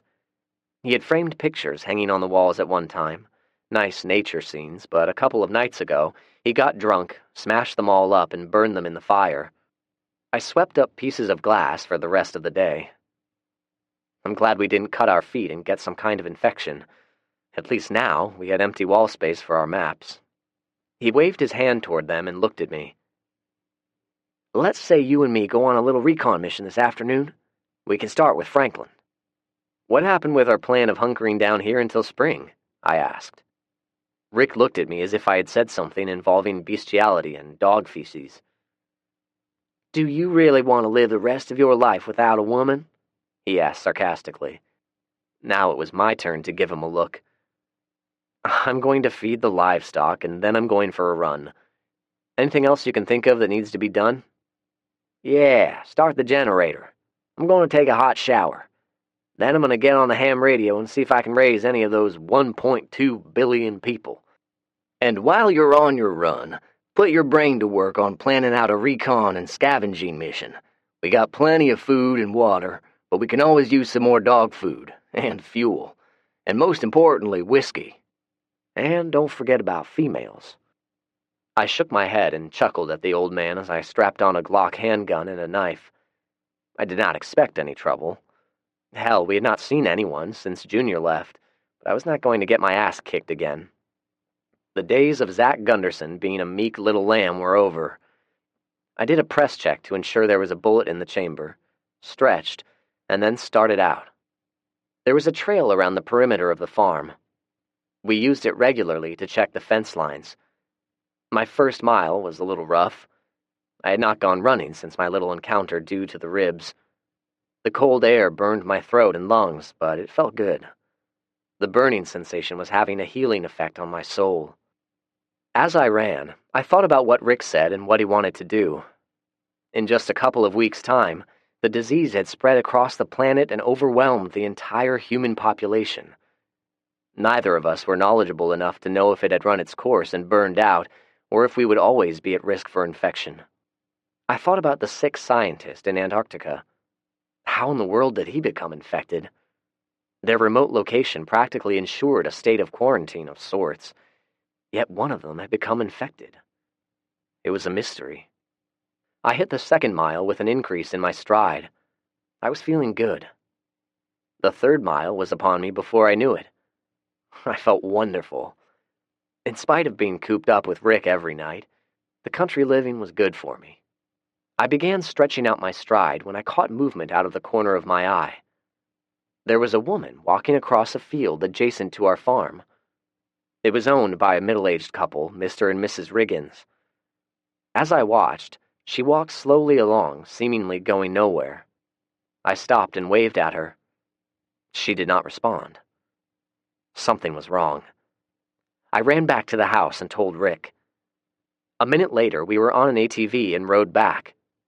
She was still there, staring absently at the fence. "There she is. See her?" I asked. Rick nodded. "Watch this." "Hey!" I yelled out to her and waved. She was about 100 yards off, and naked. When she saw us, she started a weird loping walk, not quite a trot, toward us. Rick picked up his rifle. "There's something wrong with that one, kid. Look at her face. It's been torn all to hell or something." He was right. There were several deep gouges in her face, and the wounds were filled with pus. Only her eyes seemed to have any life. They were darting back and forth, first on me, then on Rick. I looked at him in mock surprise. "But you said you wanted a woman," I pointed out earnestly. "Well, there you go." She was about 50 yards away from us now. It was obvious she was diseased. Rick tried yelling at her, but she just moaned, screamed, or something. She hit the fence and bounced off of it, as if she did not even know it was there. We watched her for a few minutes as she tried to walk through the wire. "She doesn't know how to climb, does she?" Rick shook his head. "Try talking to her," I said. Rick gave me a cockeyed look. "Are you serious?" I tried to look serious. "I need to observe her. You talk, I'll observe." Rick shrugged and walked closer to the fence. He wrinkled his nose. "Whew, she stinks to high heaven. Her skin is all rotted. Hey, baby, aren't you cold? Where are your clothes? Those sure are some saggy-looking titties you got." He glanced over at me and grinned. She suddenly reached through one of the square openings of the fence and tried to grab Rick, emitting a blood-curdling moan as she did so. Rick jumped back, lifted his rifle, and fired. He hit her in the gut. He stared at her in morbid fascination. "Are you seeing this? She's not dying. Hell, I don't even think she felt a thing." The woman kept trying to reach for Rick. The gunshot halted her moaning only momentarily. He suddenly pointed. "Holy shit, I see it. Look, she's been bitten." I saw it then. There were 2 distinct, deep bite marks on her right arm and shoulder. I stepped forward and tried to get a good look at her then. She had pallid, scaly skin coloration and cloudy, bloodshot eyes. There were chunks of hair missing from her scalp, as if she were beginning to decompose. There were scratches all over her, but none of them appeared to be bleeding. She actually was breathing, sort of. A painful-sounding rasp. "Shoot her in the head, Rick," I urged. He glanced over at me, grinned, and put a 30-06 round between her eyes. The kinetic energy of the bullet, coupled with the close range, caused the back of her head to explode outward. She dropped instantly. Rick stuck his rifle through the fence and poked her several times with it. I'd say the blogs were right. Only a headshot will stop them. Rick suddenly stopped and stared quietly. After a minute, he spoke softly. "That's the neighbor's wife." I frowned. "Who?" I asked. "That's Susan Riggins, Henry's wife," Rick said. I stared at the woman. With most of her face missing, I could not recognize her. Rick realized my consternation. "One afternoon back in June, she stopped in. Henry had gone to Dalton, Georgia for something or another. We had a few drinks and ended up in the sack together. That's how I know it's her. See the 3 moles down there by her cooter? It's her, all right." I looked. Yep, 3 moles, each about the size of a dime, together in a cloverleaf shape. They looked swollen and cancerous, but I guess it did not matter now. She looked awful. The old phrase, "death warmed over," was an apt description for her. I had only met her once. I recalled she did not look much better in real life. I patted him on the shoulder. "I sincerely doubt it's as good as it was back then, but if you need some time alone with her, I understand." Rick reached out and goosed me in my sore ribs. "Did she smell that bad when you banged her?" He tried to goose me again, but I was too quick. We loaded the body onto the back of the ATV, carried it to a nearby sinkhole, and set it on fire. Chapter 10. A Trek into Franklin. After much haggling, Rick convinced me to go along. I think he was more worried about running out of whiskey than he was about picking up women, but we certainly could use some more dog food. Those little bastards sure could eat. "If you knew this was coming, why didn't you build a still?" I asked. "I did," he responded sheepishly.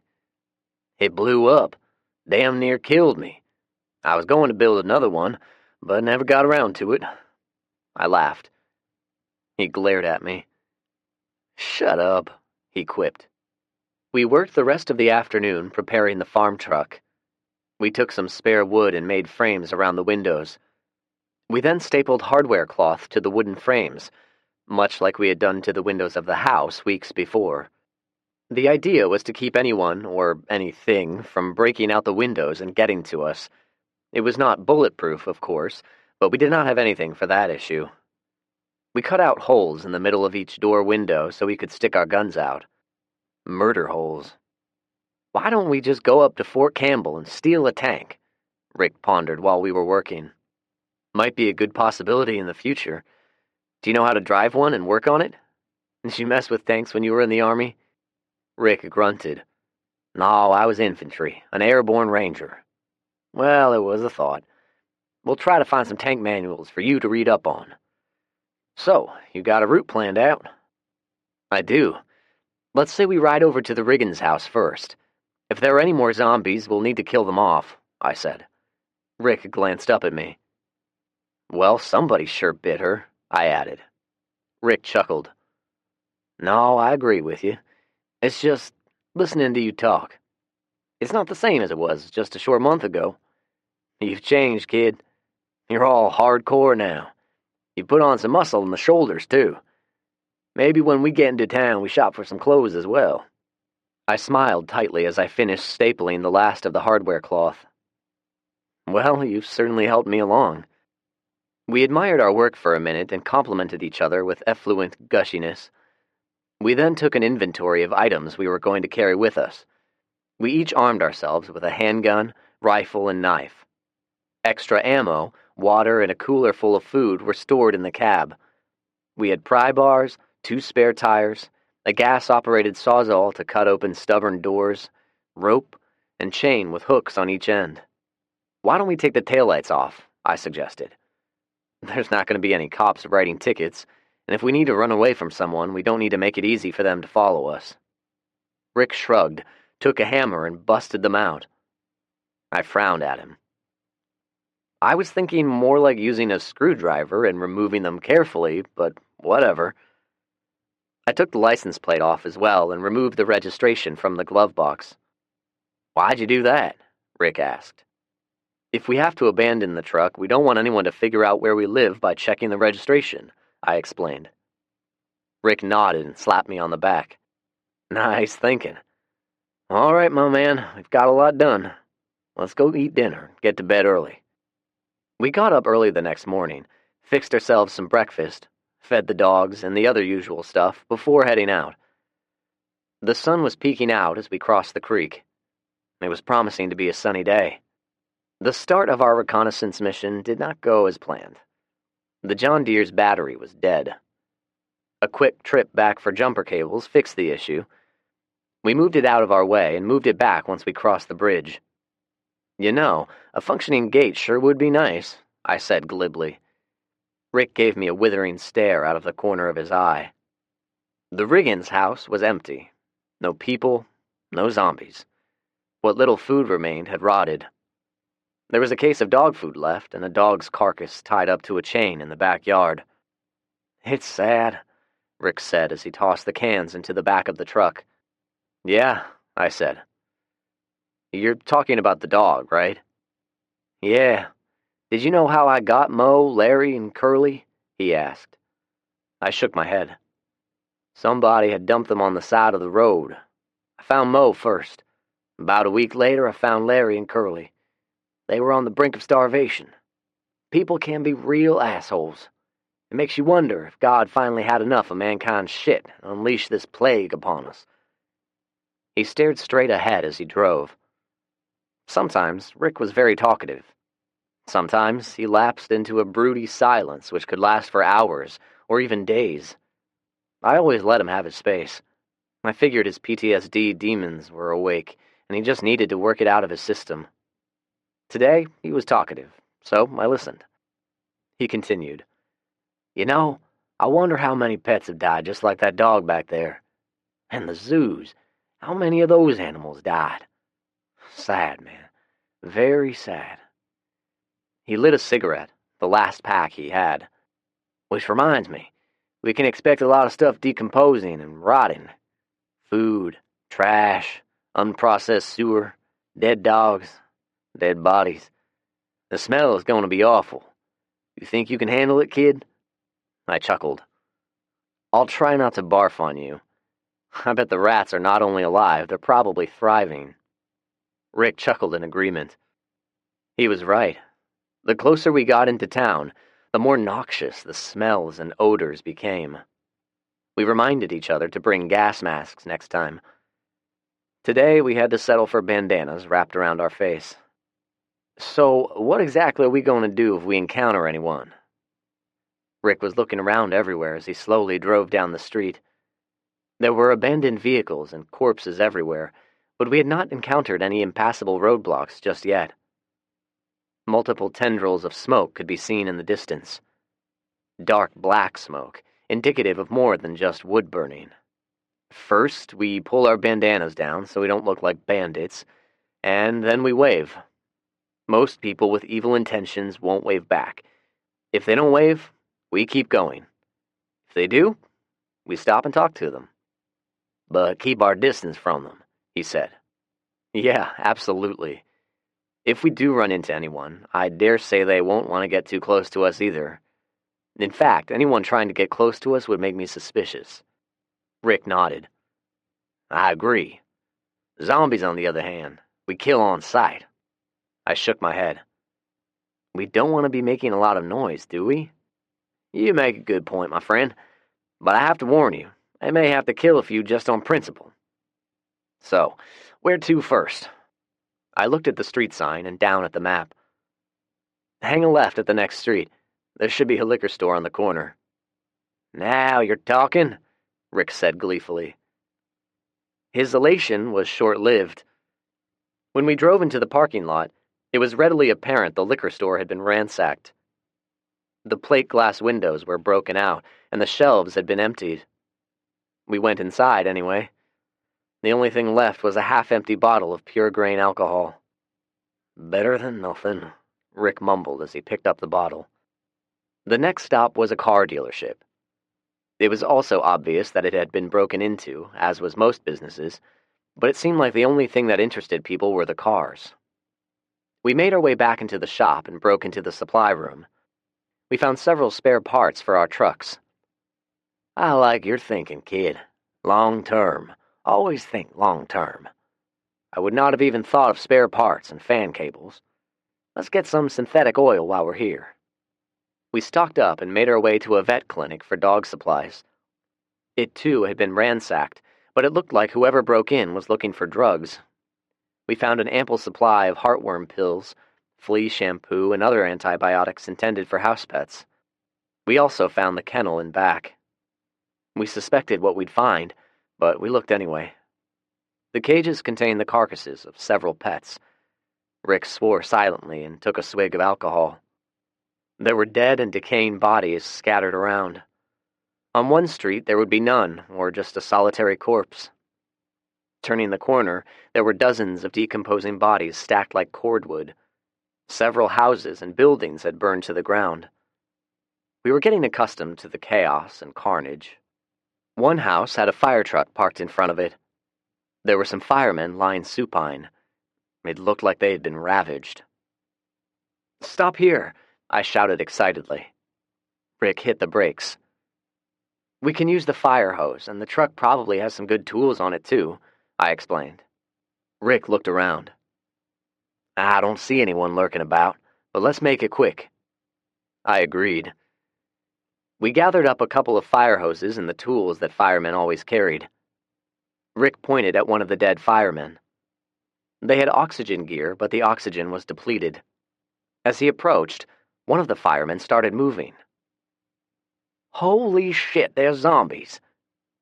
I walked up and buried my newly acquired fire axe into his head before he could stand up and bite one of us. "Bada boom!" Rick shouted gleefully. I held my finger over my lips.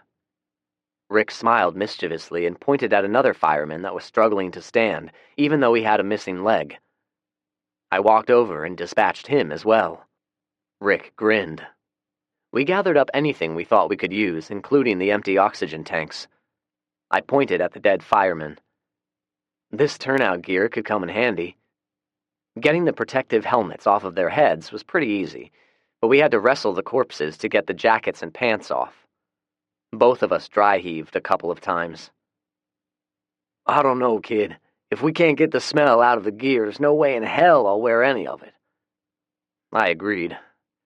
We threw all of it in the bed of the truck anyway and drove on. Rick started as we drove into the parking lot of a Lowe's. "Heads up," he said as he stopped at the entrance. He nodded toward the front of the store. There were two men standing there looking at us. We had about 100 feet between us. They did not look very old, maybe early 20s, and they were armed with handguns. They had them stuck in their waistbands like they were street gangsters. We pulled our bandanas down. I stepped out of the truck and waved. They did not wave back. I got back in the truck. "So what do you want to do?" Rick asked. "Drive on. We don't need any confrontations. We need to survive. We can revisit this store later."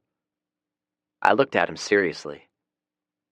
After all, who's going to take care of all the pussy out there if we're dead? He grunted in agreement and made a U-turn out of the parking lot. I looked behind us as we left. The two men ran to a parked car.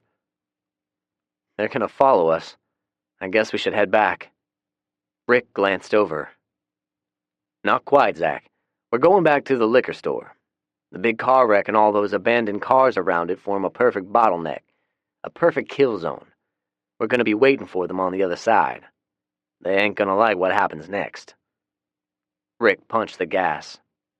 You had to slow down to a near crawl to get through the mass of wrecked cars and make a sharp left into the parking lot. We left the truck parked in front of the liquor store with the doors left open. It worked exactly as Rick had planned. They were in a baby blue BMW. Not the kind of car I'd be riding around in post-apocalypse, but whatever. They entered the bottleneck and slowed to a crawl. Once they made the left turn, they spotted our truck and stopped suddenly. They sat there looking at our truck, wondering where we were. I could see them through the windshield talking to each other. After a minute, the passenger got out. He slowly approached our truck and peeked inside. He looked toward the liquor store, looked back at his friend, and pointed toward the store. His friend got out of the car and walked up. The tall one looked in our truck again. I heard him say, "No keys," in a hushed voice. Apparently, it meant something of significance. Maybe they intended to steal it. I was crouched down behind a car. Rick was in the back of a minivan on the opposite side of the wreck. If they'd just looked around, they would have probably seen me. They both focused their attention on the interior of the liquor store. The shorter of the two was pointing his handgun toward the entrance. The other one finally yelled out, "Hello?" Rick must have grown impatient with them. He answered, "Why, hello, bitches. Now drop those guns if you want to live." He growled out the last as he stuck the barrel of his Winchester out a broken window. I must admit, it even frightened me a little bit. The two men turned toward Rick, but did not drop their weapons. The short one spoke. "You don't understand. We're friendly. We just wanted to talk." There was no friendliness in his eyes. "If you still have a gun in your hand by the time I close my mouth, you'll be talking to God.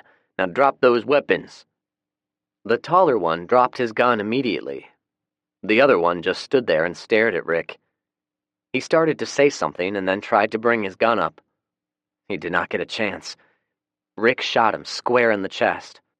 The other man dropped down in a crouch beside our truck and looked at his weapon lying a mere foot away from him. He was temporarily hidden from Rick. He knew it and started to reach for it. I stood up then. He jumped when he saw me and immediately raised his hands. I ordered him to stand up as Rick walked around and faced him. "Who the hell are you, and why did you come after us?" Rick demanded. "I'm Chad. Chad Smith. Why'd you kill Frodo, for Christ's sake? We just wanted to talk to you guys," he lamented. His whole body was now shaking, and he was having trouble talking without stammering. Rick poked him in the chest with his rifle. "You are a goddamn liar, is what you are, Chad Smith. You two came after us with weapons. You jumped out of your car with guns in your hands, and then your stupid friend chose to point a gun at me. By the way, Frodo is a character in The Lord of the Rings. He was an honorable and heroic man, one of my favorite characters of all time." Rick nodded toward Frodo's lifeless body. "Your friend was neither honorable nor heroic." Chad looked at his recently deceased acquaintance. "His real name was Francis," he said. Rick snorted in contempt and spat. He reached over and pulled a pack of cigarettes out of Chad's shirt pocket.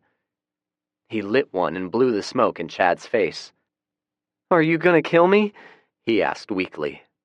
"Any reason why we shouldn't?" I asked. "You were going to kill us." "No, sir." I think he directed it toward me, although it was obvious he was a couple of years older. "I swear to God we weren't. We're just hungry. We haven't had anything decent to eat in a while. Just scraps of food that's past its expiration date." Tears started rolling down his face. "What's your story?" I asked. He looked at me blankly. "How did you guys survive? Where did you come from? All that stuff.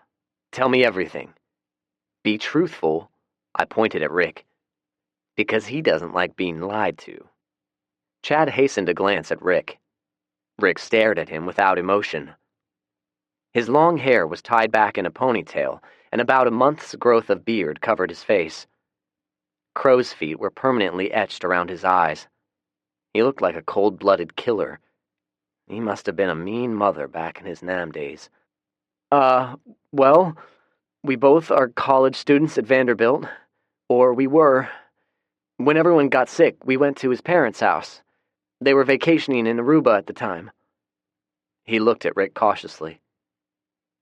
"Frodo's parents are very rich. Or they were. I guess they're dead now." He glanced down, lost in thought. Rick poked him again. "Oh yeah, well, we just holed up in his parents' house until the food ran out. We broke into a couple of the neighbors' houses, ran into some zombies, you know. Have you run into anybody else that wasn't infected?" The question seemed to make him nervous. It seemed odd, but then it dawned on me. "You two fuckers have been killing people, haven't you?" I phrased it as a question, but I already knew the answer. Rick poked him in the chest hard. "Answer me," I demanded. He started sobbing now, but it did not seem real, contrived more likely. "I didn't want to. We came across an older couple yesterday. They wouldn't share their food with us, so Frodo shot them. I tried to tell him not to do it, but he did it anyway." "And you cried for them the whole time you ate their food, I bet.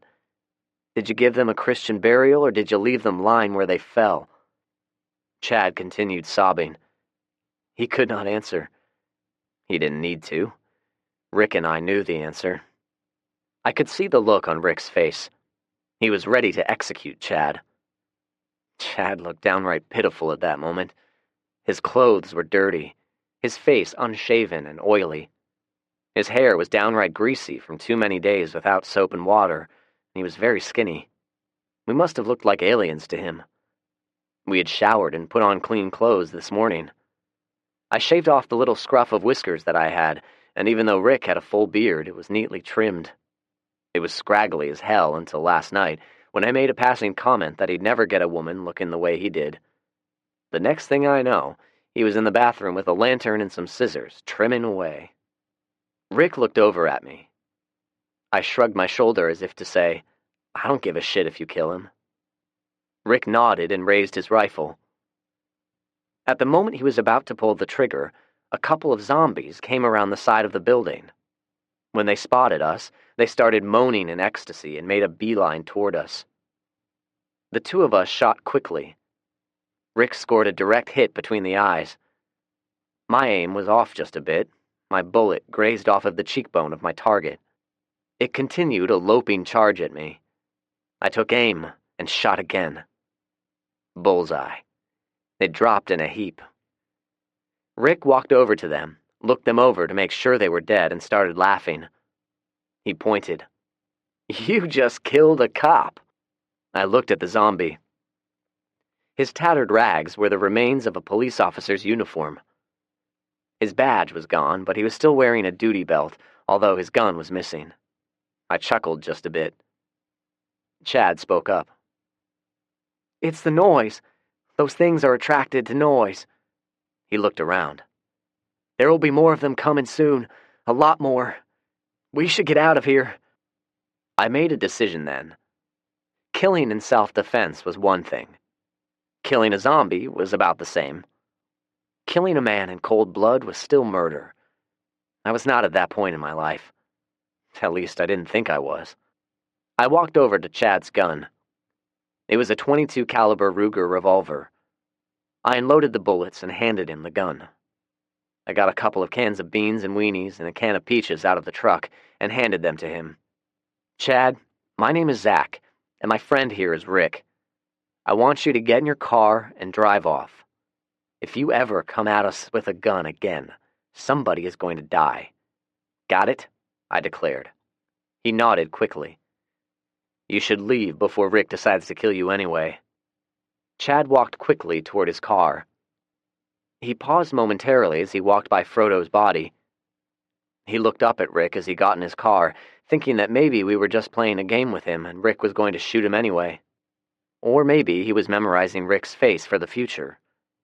In any event, Rick started caressing his rifle, which sent a message to Chad. The message was to get the fuck away from us. He got in the Beamer and hastily drove away. I got a can of spray paint out of the truck and marked the liquor store with the standardized FEMA symbol, which was a big X, a date, any special information, and showed the building had been searched. I then spray painted something else on the wall. Zombie rule number 1. You have to get them in the head. I thought for a minute and then added, rule number 2. They're attracted to noise. Rick looked at it and chuckled. He grabbed the can and added a big Z at the bottom. "Always sign your work," he grinned. "Okay, Zach, where to next?" "Well, hell, let's get out of here before the zombies come. How about we head back to the Lowe's store?" Rick's expression saddened suddenly. "No more liquor stores." We spent the rest of the day driving around looking for anything we could use and generally just checking everything out. The city of Franklin was total mayhem. There were remnants of traffic accidents everywhere, which caused traffic jams, which caused abandoned vehicles. There was plenty of evidence of zombie attacks, and there were zombies aimlessly wandering everywhere. Our protected windows kept them from getting to us, although they tried. It was morbidly amazing. They would try to claw their way through the thick hardware cloth. The skin and nails of their fingers would be ripped and torn, but they seemed oblivious to any pain. Rick would drive slowly, checking each one out. Sometimes he would drive over them, giggling gleefully when he heard the sound of a skull being squished. But he also used the opportunity to test fire a Kimber 45 caliber handgun he had taken off of Frodo. He would drive up to a zombie and shoot them. Then he would exclaim, "Man, this is a sweet gun." After the fourth or fifth time he did that, I begged him to quit. Firing that large caliber handgun within the confines of the truck made it very loud. I managed to stick my fingers in my ears a few times before he shot, but they were still ringing. "Did you see that last one I shot?" Rick asked. He had earlier found a bottle of Jack Daniels under a back seat of the fire truck and had eschewed the pure grain alcohol in favor of the sour mash whiskey. "If she weren't a zombie, she would have been a good-looking piece of tail." I chuckled. "She was certainly admiring your beard." I checked my watch. It was a little after 3. "We should head back. We want to give ourselves plenty of time to get home before dark. Which reminds me, we need to find some night vision equipment for any low-light work."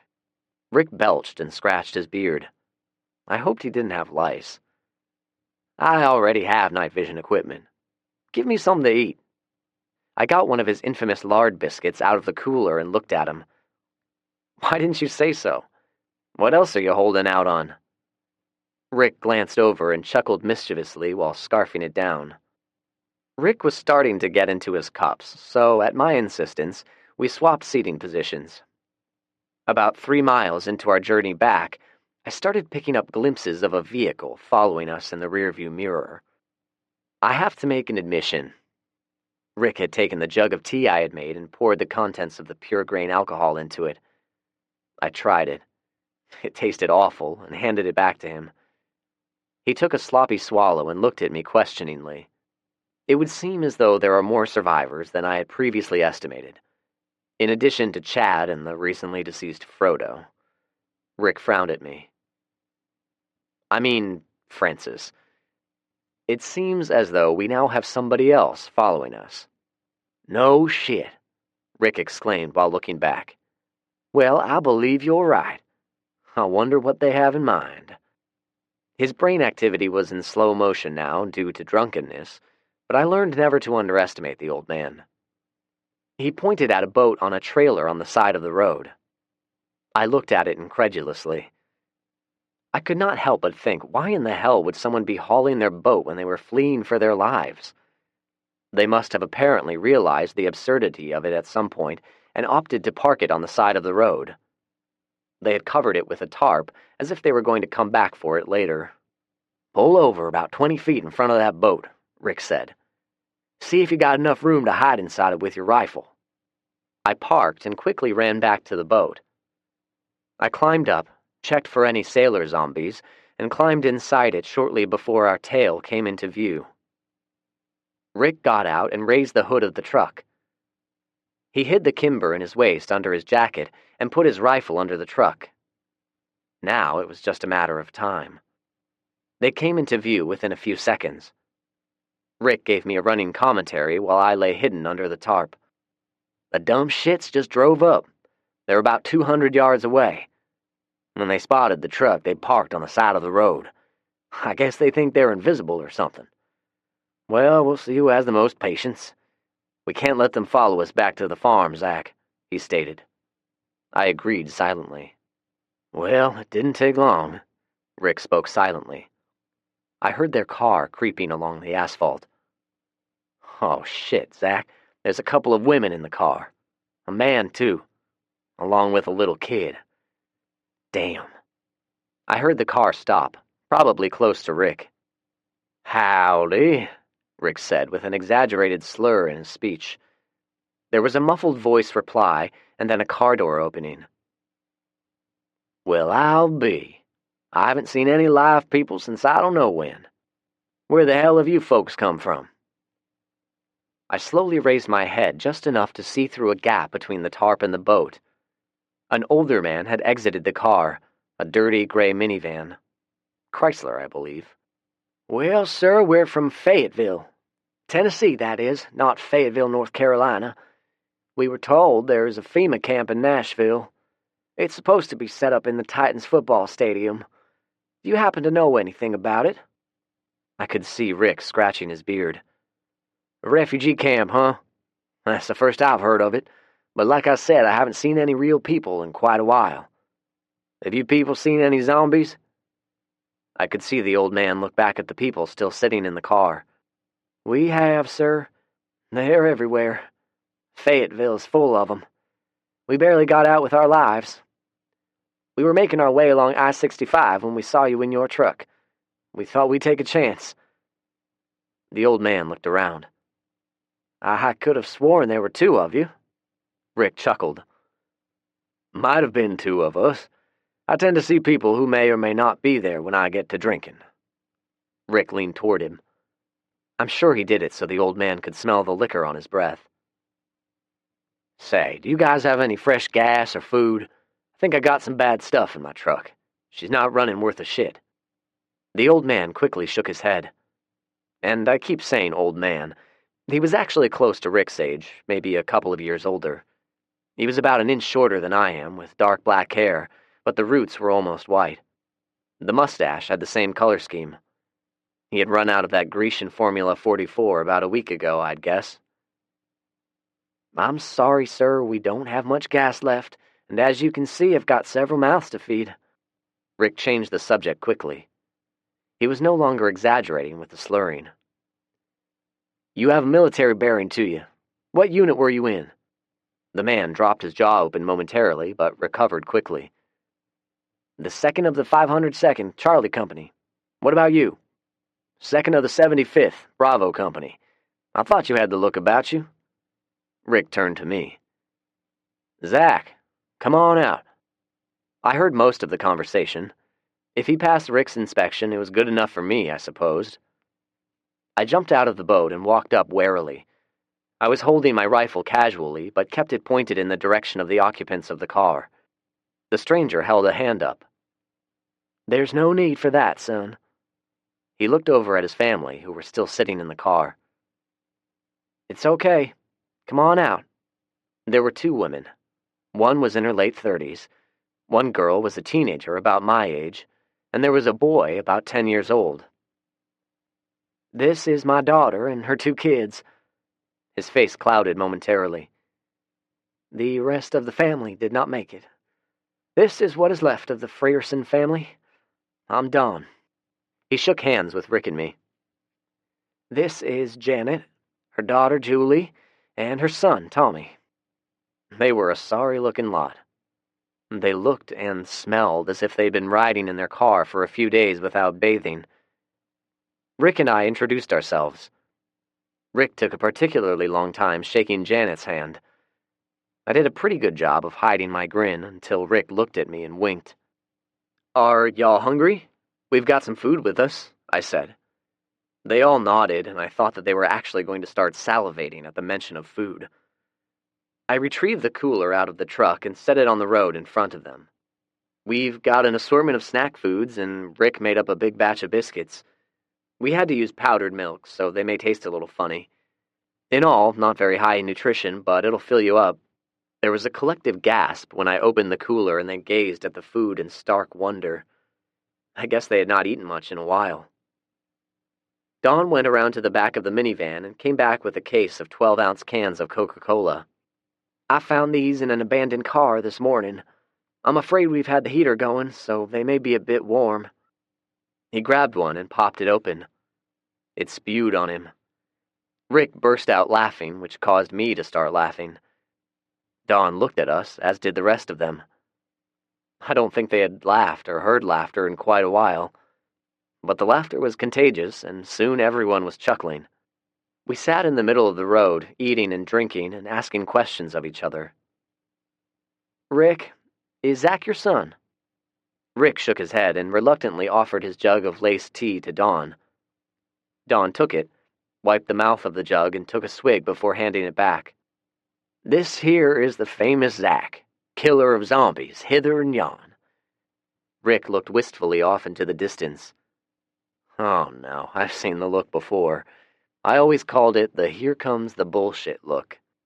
"One day I was minding my own business, when suddenly I was beset upon by a whole slew of zombies. Must have been at least 50 of them." He gave Janet and Julie a wide-eyed stare. "I tell you, ladies, I was a goner for sure. Then Zach came along, armed with the same rifle he now has. He killed every one of them with extreme prejudice." Rick looked at Julie, who was casting glances at me. I was feeling a little embarrassed at the sudden attention and wanted him to change the subject. "He saved my life. We've been partners ever since." He started to take another swig, but suddenly remembered that Janet, a real live female with an impressive rack, was sitting nearby. He offered her the jug. She hesitated a moment and then took it. She took a tentative swallow and handed it back to Rick with a quiet thank you. He beamed. Even I could see a shit-eating grin through his thick beard. Dawn chuckled. "No offense to you, Zach, but I find it hard to believe a teenage boy saved the life of an airborne ranger. Rick, we might have bumped into each other a time or two back in Nam. When were you there?" Rick started to belch, but held it down. "Just a few months in the summer of '68. Caught some shrapnel in my leg. Messed it up pretty good, so they sent me home. If I had to do it over again, I'd have joined the Peace Corps." "Was it a booby trap?" Dawn asked. Rick nodded once. Dawn looked thoughtful. "Those things killed a lot of good men," he said quietly. You could tell the two men had triggered some past memories. I glanced over at Julie. I caught her staring at me, and she quickly looked away. In spite of her dirty hair and face, she was quite pretty. She had deep chestnut brown hair with streaks of either highlights or dirt, and pretty blue eyes. She was a younger version of her mother without the big breasts. I suspected the mother had a boob job, but Rick sure didn't mind. He could hardly keep his eyes off of them, even though she was wearing a jacket. I broke Dawn out of his reverie. "Mr. Fearson, can you tell us about Fayetteville and the trip up here?" He looked up and then realized I was talking to him. "Oh, sure. When the flu outbreak first started, we, as in the city officials, had created refugee centers at the schools. It was working out fairly well at first. There were a few scuffles here and there. It was pretty crowded, but overall it wasn't too bad. But within a few days, things got ugly. The sick, and there were a lot of sick, started turning into these things." "Zombies," Rick piped in. "Yeah, whatever you want to call them. They started attacking people. The police were forced to start shooting, but it didn't seem to stop them." "Zach, zombie rule number 1. You got to go for the head," Rick said smugly, and took a big swig. I saw Julie looking at me again. So, yeah, I'm a teenager and have raging hormones. I haven't even been near a female since before Thanksgiving. Her attention, no matter how innocent it was having an effect. I hunched forward and crossed my arms in front of my lap, lest someone would spot the particular effect it was having. "What's that?" Dawn asked of Rick. Rick smiled and pointed over to me. "Are there some kind of rules or something?" he asked me. I hunched over a bit further. "Well, not really," I replied. "I'm kind of making them up as I go along. I've been trying to analyze them with the scant amount of information we've got. For instance, we don't know how it started, its genesis. From what we've seen on the news reports and the internet before they went down, it started out as some type of flu bug. It quickly grew to pandemic proportions, apparently faster than any other flu outbreak in modern history. I looked around and continued. It appeared to have originated in the Middle East, maybe Egypt. Rick and I tracked it as it spread across Africa, Europe, Asia, and the Americas. It had no predictable pattern, which is probably due to the modern age of travel. You know, a person can hop on a plane and travel from Cairo to France to New York in 24 hours or less. If they're infected, they can spread it everywhere they go, and then, of course, it spreads exponentially. I stopped a moment, but everyone was giving me their undivided attention, so I continued. The virus, and that seems to be what it is, seems to gestate quickly and mutates the host. It seems as though a deadly side effect of the infection is the host becomes very violent. They lose their higher reasoning and thinking processes. They can't figure out things like how to climb over a fence or maybe open a door, but their gross motor skills are probably enhanced. They feel no pain. It's possible their central nervous system is just gone, but at least parts of their brain still works. So, only if you go for the head will they truly die. Oh, we know for a fact they can hear and see, so they can probably smell as well. You might want to consider those facts in the future if you light a fire and cook outside, or wear perfume. I had noticed the females were wearing perfume, which, even though the body odor was still noticeable, smelled good nonetheless. How long did you guys stay in Fayetteville before you decided to come north? The four of them continued to stare at me a moment. Don looked over at Rick. Rick winked. He's a smart one. He would have been a doctor or rocket scientist one day. Don chuckled and reached for the jug. Janet spoke up. A group of us managed to secure the gym of the high school from the zombies. We had plenty of water, but the food quickly ran out. My husband and a few other men tried to go out and scavenge for food. We watched helplessly as they were attacked. She looked over at me. They shot at them, but apparently nothing to the head. The zombies kept coming, and there were just too many of them. She stifled a sob, grabbed the jug, and took a long swallow. This stuff grows on you, she said. They were all eaten alive, Julie said quietly. Tommy began sobbing. Now hush, Julie. You know it still upsets him, Janet said. She grimaced as if she was holding back her own tears, but it seemed contrived. I slowly nodded my head. We read of similar stories on the internet. I kind of thought it was BS or imaginations run wild, but apparently it's true. I looked at them. Did you see any of the zombies attack animals, like the family dog or cat, or did they only go for humans? Oh yeah, any living animal they could get their teeth on, Dawn replied. Did anyone become infected after the people who were secured in the schools? I mean, you lock down the school with people who appear healthy, and one day someone turns. Did anything like that happen? Janet nodded. A little girl about Tommy's age. She seemed as healthy as anyone did, but one evening she got sick. Then she attacked her mother. It snowballed from there. Were you there? I asked. She nodded again. Tell me how it happened. What were the first symptoms? Janet shook her head.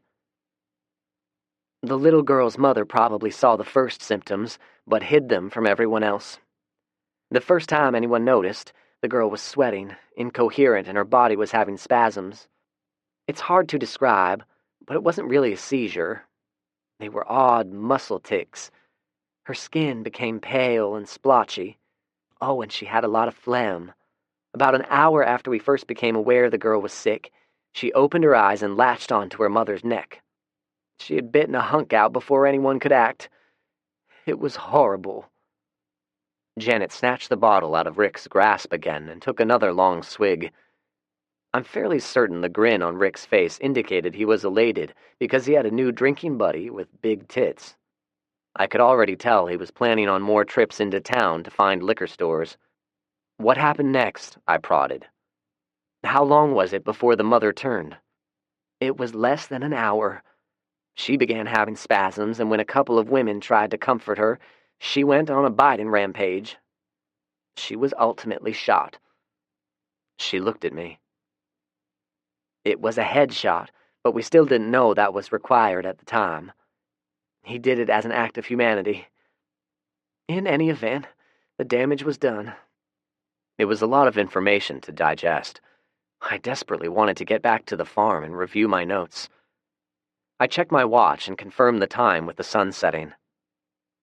Ms. Frierson. I paused. I did not know what her married name was. Call me Janet, please. She smiled at me coyly, which made me nervous. Janet, would y'all excuse Rick and me for a moment? Dawn nodded. Of course, Zach. Janet looked questioningly at Dawn, but said nothing.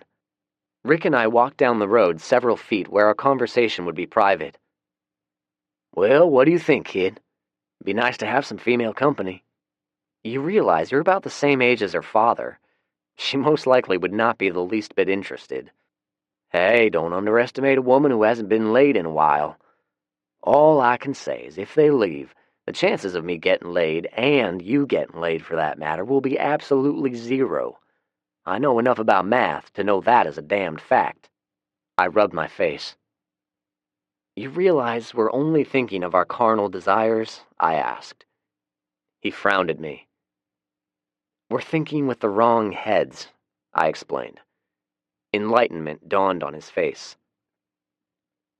We're not thinking of the risks of bringing total strangers into our home.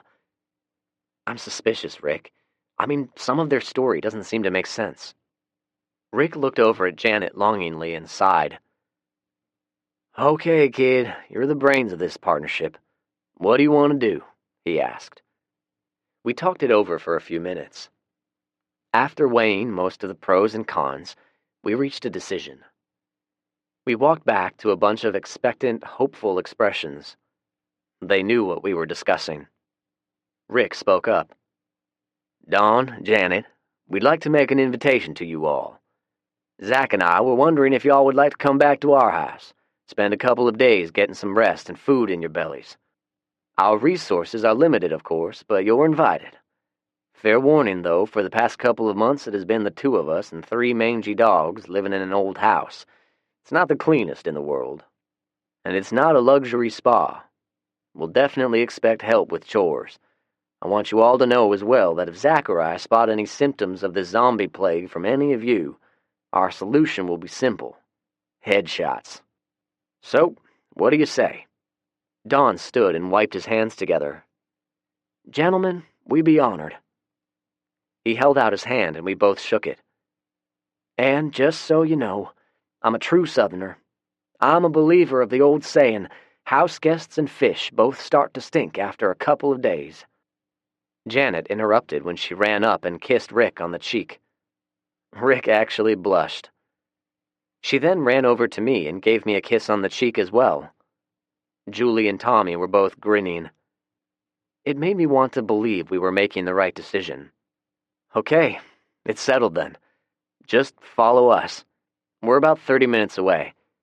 We'll get home and I'll get the generator going. Tonight there'll be hot showers for everyone. Janet and Julie gasped. It confirmed my suspicion that they had not bathed in a while. Dawn grinned broadly. It sounds absolutely wonderful. Look! Tommy pointed down the road. I looked in his direction. There were 4 zombies about 200 yards away, ambling down the road. I wondered where they came from. Were they able to hear us from that far away, or had they been following the sound of the automobiles? It was food for thought. This time, I got my ears plugged with my fingers before we started shooting. Rick insisted on having the honor. I think he wanted to show off a little bit. He retrieved his Winchester from under the truck, took aim, and made 4 headshots in under 6 seconds. Excellent shooting with a bolt-action rifle. Dawn looked at him in admiration, and maybe just a touch of concern. Chapter 11. House Guests. Our house, in a manner of speaking, was a pigsty. I'm usually a clean person, but between Rick, The dogs and me, the house was filthy. Cleanliness had not been much of a priority and was now proving to be an embarrassment. The women did not seem to notice. They walked in the door and called first dibs for the bathroom. They spent a lot of time in there, which was to be expected, I guess. Rick and I hurried around trying to tidy up. Don volunteered to cook dinner. Tommy played with the dogs while awaiting his turn. He'd really need a bath after rolling around with those mutts. 2 hours later, our guests were clean and we were seated at the dinner table. Rick had turned the generator off, so we ate by candlelight and a couple of Coleman lanterns. We had a good fire going, which provided the house with ample heat. Julie and her mother had put on some simple sweatpants and t-shirts. They had also taken the time to comb out their wet hair.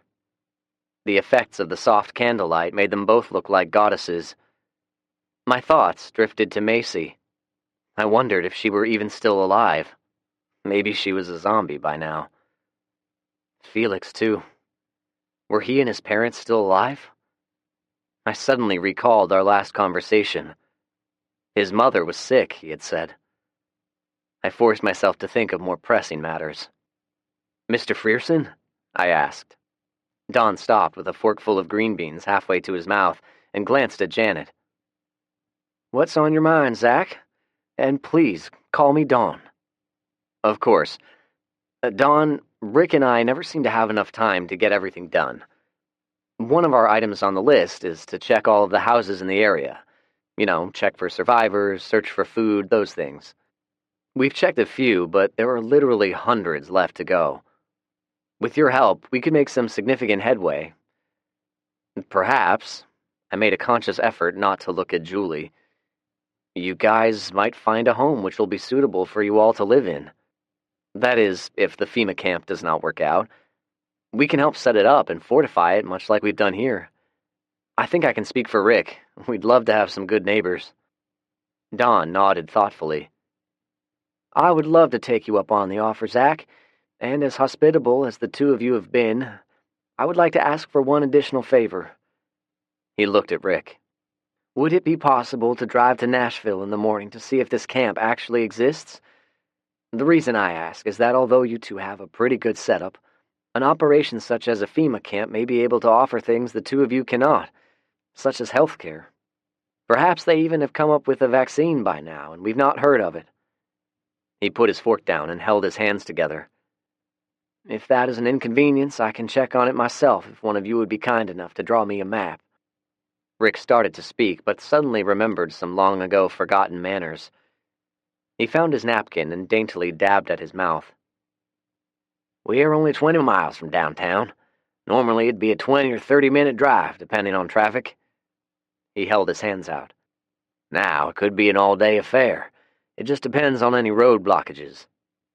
Rick shrugged and chewed his food thoughtfully. Yeah, we can do it. Zach has an ever-expanding list of stuff we need, so maybe we can do some scrounging around while we're at it. What do you think, Zach? Good idea? I nodded. It has potential, but it'll come with risks, of course.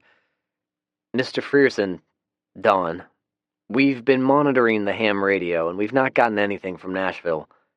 It's very possible the whole city has been overrun, or everyone is dead. I looked at Rick. Now is as good a time as any to recon Nashville. I'd be leery of going in any of the buildings, though. Perhaps drive to the stadium just for a visual confirmation of any camp. I walked over to the desk where the radio and computer sat. I went through my stack of legal pads and retrieved one of them. What are all of those? Julie asked. I think it was the first time she spoke since she got to the house. What? Oh, these are my notepads. I have a bit of an obsessive-compulsive personality. I write everything down. Rick laughed. I have no idea why he does it. He practically has a photographic memory. There were a few chuckles, and even Julie smiled. I smiled as well and flipped through my notes. We definitely need more fuel. That's a #1 priority, Rick. Our generator consumes about a half-gallon an hour when it is under full load. This evening alone, we've used 3 times more than we normally would in a 24-hour period. At this rate, we'll run out within a month. We'll put all of our 5-gallon cans in the truck and a hand crank. And then there are all the other secondary items. But don't worry, I have a list, I said in mock seriousness. It brought some more laughter. Everybody seemed relaxed, which was a good thing. The sleeping arrangement went like this. Janet had Rick's bed, Julie and Tommy used my bed, and the rest of us were in the den. Rick had his chair, which was fine with him. He had passed out in it on more than one occasion. Dawn was on the couch, and yours truly on the floor. It was a shame we only had 2 beds in the house, and they were small. I tossed and turned for most of the night. Curly must have heard me. He came in and lay down beside me. He was my favorite, even though he was genuinely stupid. I eventually dozed off, but awoke well before sunrise. I held off on starting the generator because it would have awakened everyone in the house. I got my canteen of water and quietly stepped outside to brush my teeth. Curly joined me and jaunted off into the yard to do his business. It was getting colder. There was also a heavy feeling of moisture in the air that gently told you a big snowfall was imminent. I pulled my coat closer and sat in one of the rocking chairs we had on the porch. Waking up before sunrise was quickly becoming my second nature, but I liked to get up early in the morning and think about what needed to be done in order to survive another day.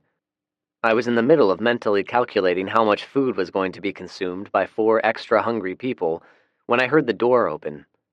It was Janet. She had put a pair of my boots on, which were too big for her, and she was wrapped in some blankets. I had no idea if she was wearing anything underneath. She sat down in the rocker next to me. "You've got big feet," she said. I smiled and shrugged. "Are you always an early riser, or could you not sleep either?" "Both, but sleeping on the hardwood floor is seldom conducive to a good night's sleep." She nodded. "Entirely our fault. We'll have to do something about that. And by the way, I want to thank the 2 of you again for taking us in.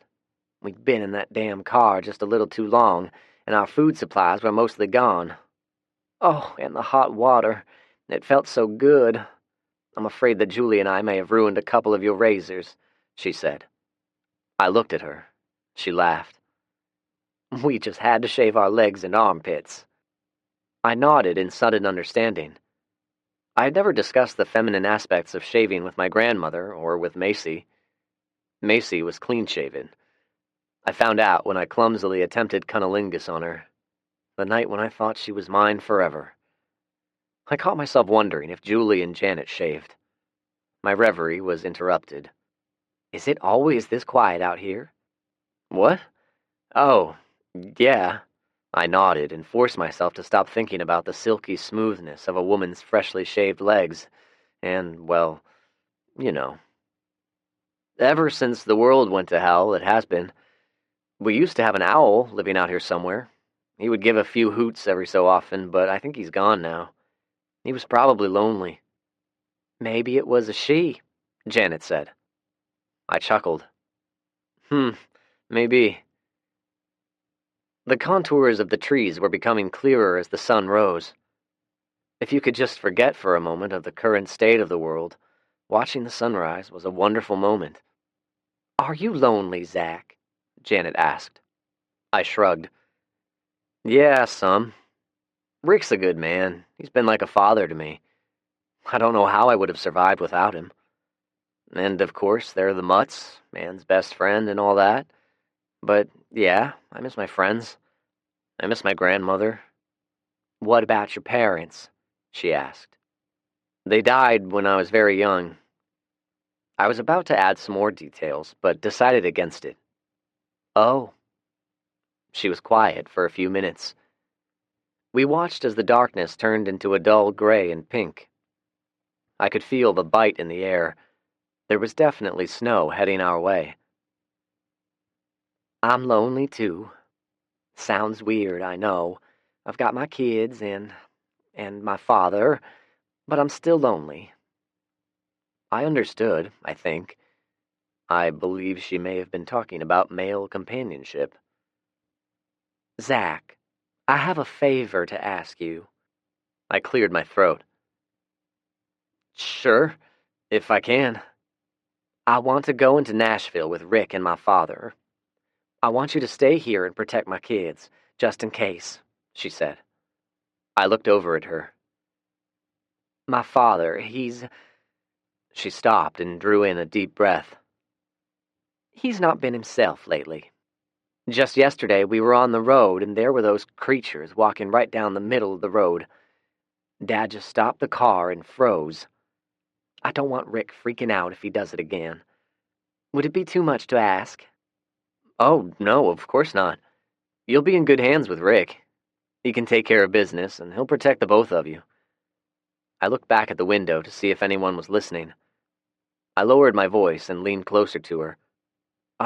Just try to keep him from drinking, at least until you start heading back. And, well, don't take this the wrong way, but keep in mind we've not seen any living women in a couple of months now. Janet laughed derisively. Don't worry, Zach. I've been around men like him my whole life. I know how to handle them. You know, you're cute. Julie thinks so too, she said, and tousled my hair. Chapter 12. Righteous Rick. Rick was dreaming about Vietnam. They called him Righteous Rick back in those days. It was a testament to his character. He always told the truth, and he always took care of his men. Righteous Rick, even the brothers called him that. They did not care for most of their white brethren. It was a mission just like any other. The company received orders to perform a reconnaissance mission of a Vietnamese village located near the fire base. Intel had information of VC activity in the area. The company commander, a captain who drank too much and thought too little, ordered a solitary squad to conduct the mission while the rest of the company was held back in reserve. Rick always thought the term was strange. Reserve was supposed to mean they would all come running to help you if you got in trouble, but it never worked. By the time they actually did come running, the shit was already too deep. The platoon sergeant ordered the Cherry, the new guy, to take point. It was a standard practice, although Rick also felt it was a terrible thing to do to someone who was fresh in country. So Righteous Rick would always give the Cherry his pep talk before going on a mission. I'll be right behind you. If you hear me make the old psst noise, you freeze. Do not take another fucking step. I will come up to you and tell you what to do next. This will keep you alive, hoss, trust me. Now if you hear me yell, it means no more noise discipline because the shit has hit the fan. Do whatever I'm yelling at you to do and do it quickly. Got it? He'd ask. Every one of them always gave a nervous nod. Good. In the dream, they were slowly making their way along an old but well-used trail. He spotted a scrap of rag tied to an overhanging limb. The point man was about to walk right under it. There was a booby trap in the ground under that rag. Rick knew it. It was a common signal for the locals. Psst. The point man, a Cherry who had been in country for only 2 days, stopped and looked at Righteous Rick. Rick held his hand up and slowly started approaching. There. He saw it. A tripwire. Rick pointed at it as he walked up. Then something really, really odd happened. The new guy, whose name Rick could never remember, smiled at him, turned, and started walking forward again. Boom! Rick felt the pain at the very exact moment that he heard the explosion. Cherry took the brunt of the blast, but Rick caught several pieces of shrapnel in his leg. It hurt. Man, did it hurt. Rick woke suddenly with sharp pains shooting up his leg. He threw the blanket off, how did that get there, and rubbed his leg. As his senses became clear, he heard low voices coming from outside. Rick's a good man. He's been like a father to me, he heard Zach saying. He peered around the blackout curtains and stealthily looked out of the window. Zach was talking to someone. It was Janet. Bless that boy, Rick thought. He's talking me up and making me look good for her. Righteous. Rick listened for another moment before his bladder begged in protest, demanding a visit to the bathroom. He stood over the toilet, trying in vain to press down and increase the flow of his urine stream. Damn prostate was too enlarged to have a full flow anymore. He used the opportunity to clear his head and apply some thinking. How nice it would be if Janet took a liking to him. Under normal circumstances, he'd be much too old, of course, but normal circumstances went to hell not too long ago, and he did not see them coming back any time soon. He finished up, tried the faucet, and saw that there was just enough pressure left to rinse his face and wet down his hair enough so he could brush it out a little bit. He'd take a shower when they got back from Nashville. He knew Zach worried like an old woman about their fuel allotment for the generator. He would make an extra effort to find fuel so he would not complain. He finished up by rubbing some deodorant under his armpits and shuffled into the den to start the day. He was about to walk out when he saw his dentures soaking in a glass by the sink. He vaguely remembered dropping them on the floor next to the chair before he went to sleep. Zach must have been looking out for him again. He rinsed them off and stuck them in his mouth. Zach told Rick about Janet wanting to ride with him and that he would stay behind. Rick smiled in agreement. He opted to drive his truck rather than the old farm truck. He wanted to impress Janet. They had rigged it up in much the same fashion, and the extended cab allowed more than 2 people to ride. They were all armed. Rick assumed Dawn knew how to shoot, and Janet confirmed she did as well. Dawn's weapon of choice was a 12-gauge pump-action shotgun loaded with double-aught buckshot.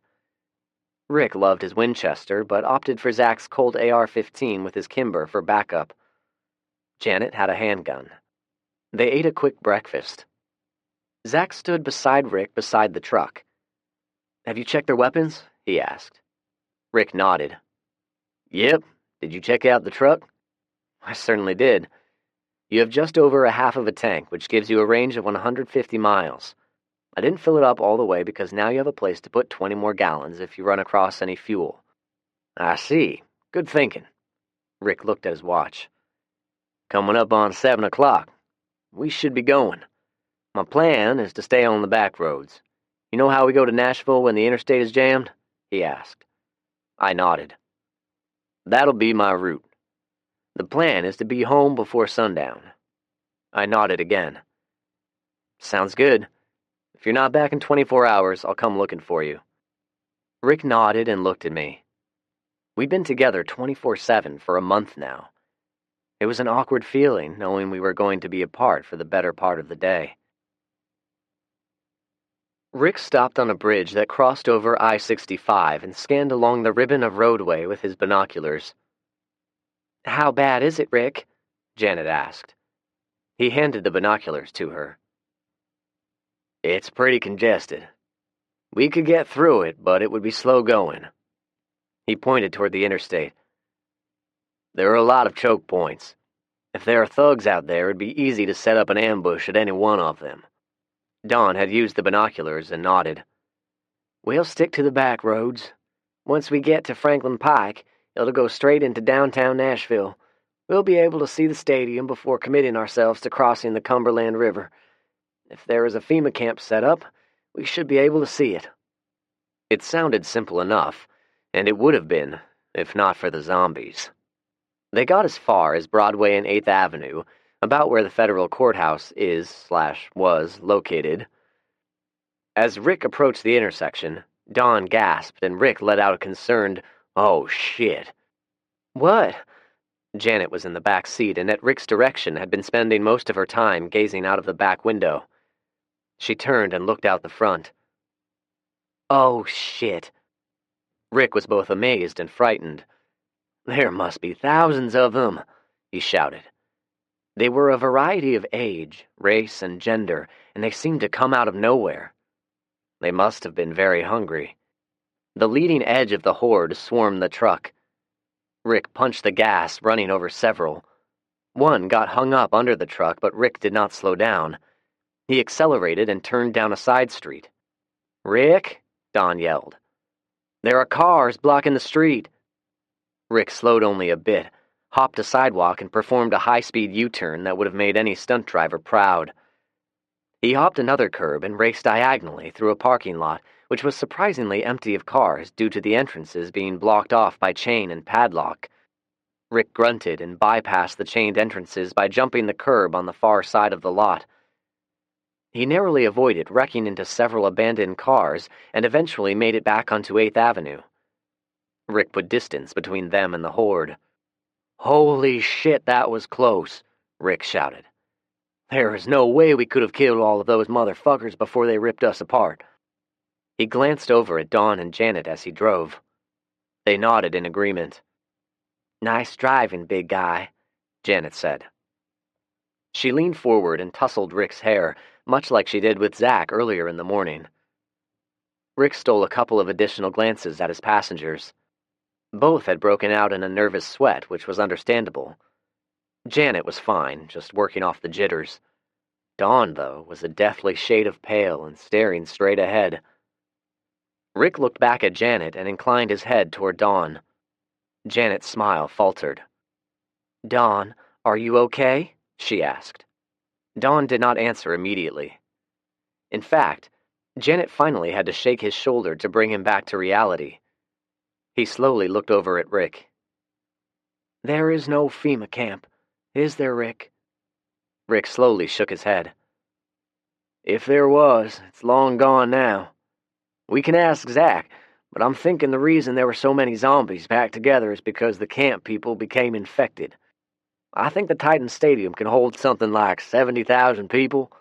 If there were a FEMA camp set up there and they all got infected..." Rick left the sentence unfinished. He hoped he sounded as smart as Zach did. Dawn looked defeated. "What do we do now, Rick? We left our home. We thought we were going someplace safe. Now we have nothing." Rick slowed down to a tolerable speed and glanced over at Dawn. "It's not a problem, Dawn. You got your family out alive. That's the most important thing. Zach and I can get you guys set up in a new home. Hell, our nearest neighbors, the Riggins, their house is empty. It's a pretty nice one, too. 5 bedrooms, 3 full baths. I know for a fact that they have clean well water. We can set up a generator to power the place. I helped Henry install 2 wood stoves, so Zach and I can help y'all with the wood for the winter." As he spoke, he looked on his windshield. The snowflakes were much thicker now. Rick took a few slow, deep breaths to calm his nerves, stopped the truck, and made a full circular scan. Seeing no zombies, he took the opportunity to get out and check the undercarriage.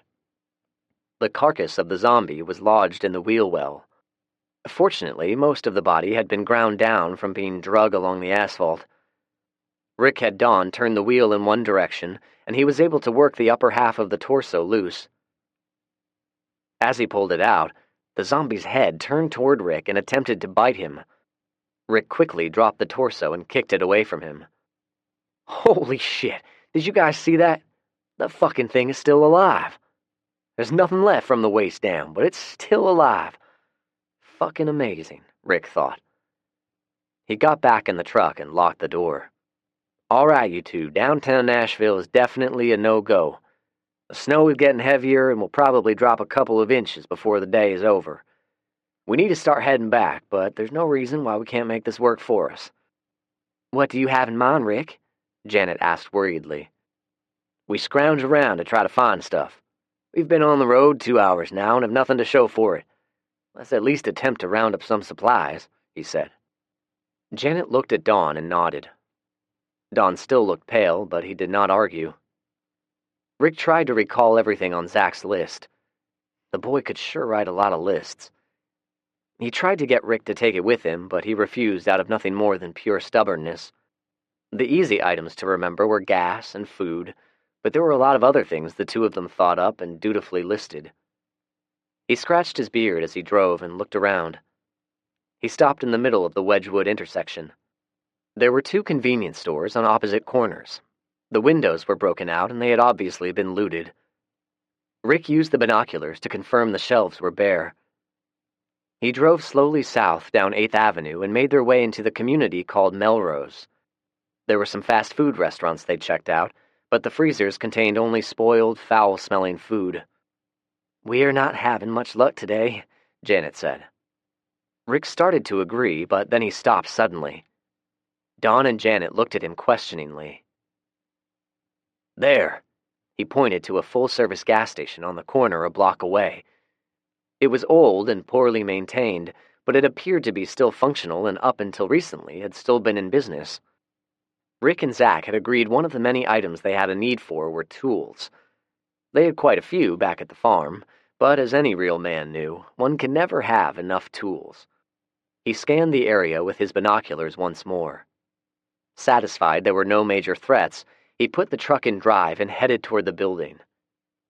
Rick circled the building and then parked among some abandoned cars. "Okay, let's keep it simple. We'll clear the building and then you two stand guard while I go to work. Who knows what kind of goodies may be in the service bays. And we must be quiet. Zach and I saw firsthand that these things are attracted to sound, and to a lesser degree movement. If you guys spot any, don't yell or do a lot of frantic moving around. Whisper just loud enough to get my attention. Got it?" He got a nod out of Janet. Dawn was still silent. Rick stifled a sigh. He hoped they did not do something stupid and get them killed. The three of them exited the truck and shut the doors quietly. Rick left his rifle in the truck, opting to keep his hands free and using his kimber, but only if he had to. He got a pry bar and went to the front door, which was a standard glass with a steel frame. He tapped on the glass softly. "What are you doing?" Janet whispered. "Remember what I said? They're attracted to sound.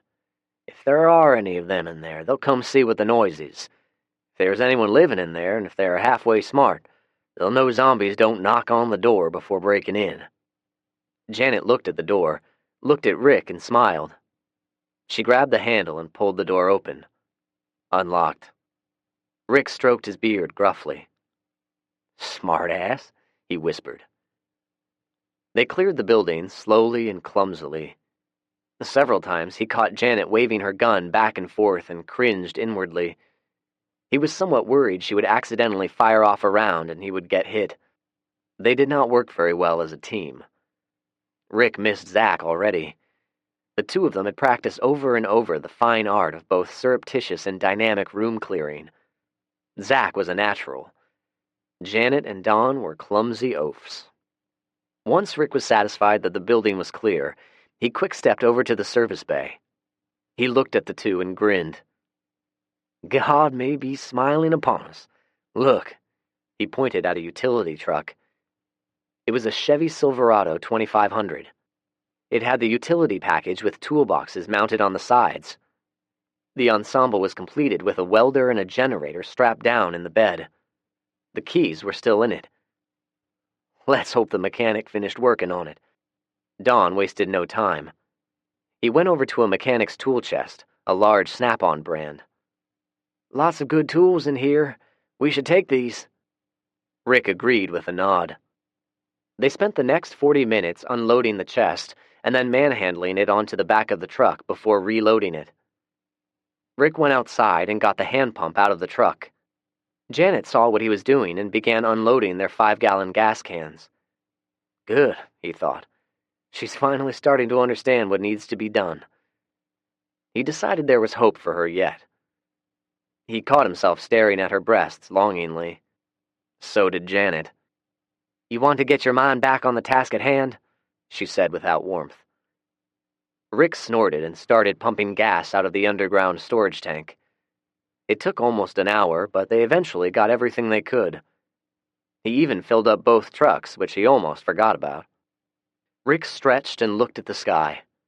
The snow was coming down very hard now, limiting how far he could see to just a few yards. It's going to drop 3 inches or maybe more, Rick thought. It was getting colder as well. Time to go. This is a decent haul. Let's call it and get out of here. I sure hope that truck starts. All right, here's how this is going to work. Don, get in that work truck and start it. Janet, man the service bay door. Once the truck starts, get the door up and open as quickly as you can. Every garage door I've ever fooled with makes a lot of noise, so don't worry trying to be quiet, just get it open. I'm going to be in my truck. Now, if that work truck doesn't start, we'll grab as many of the tools that we can and then get out of here. I don't like staying in one place for too long, and I think we've been here a bit too long already. If at any time zombies start showing up, we're going to stop whatever it is we're doing and haul ass. Don't worry about leaving anything behind. We've gotten ourselves a decent supply of gas, and we can always come back later. They nodded at Rick. He hoped it would work out. It did. Well, sort of. The work truck started right up. Janet got the service bay door open about 3 feet, and then it stuck. Rick hopped out of the truck and ran over. He grabbed the bottom of the door and began trying to lift it like a weightlifter. It did not budge more than a couple of inches. He stopped and inspected closer. Ah, dang it. There's a chain looped through some holes here. It's padlocked. Janet watched as Rick ran back to the truck and retrieved some bolt cutters as quickly as his bad leg would allow him. As he trotted back to the door, he saw them. About a dozen zombies had apparently heard the racket and were shambling toward them from a burned-out building down the street. Rick slid the bolt cutters under the door and drew his Kimber. He began carefully aiming and shooting, taking down one after another. "I can't cut it. I don't have the strength," Janet gasped. Rick hastened a quick look under the door. Dawn was still sitting in the truck looking at them through the mirror. "Dawn, dang it, give her a hand!" Dawn refused to move. "Motherfucker," Rick growled under his breath. He shot until he was out of ammo. He reloaded as he ran back to his truck. He could shoot quicker with the AR-15. More zombies appeared, at least 10 more. Rick shot them all and then crawled under the partially open door. Janet was desperately trying to cut through the padlock. Rick joined in, and with a mighty unified squeeze on the handles of the bolt cutter, they snapped the chain in half. Janet pulled the chain out and finished lifting the door. As soon as she did so, Dawn put the newly acquired truck into reverse and floored the gas.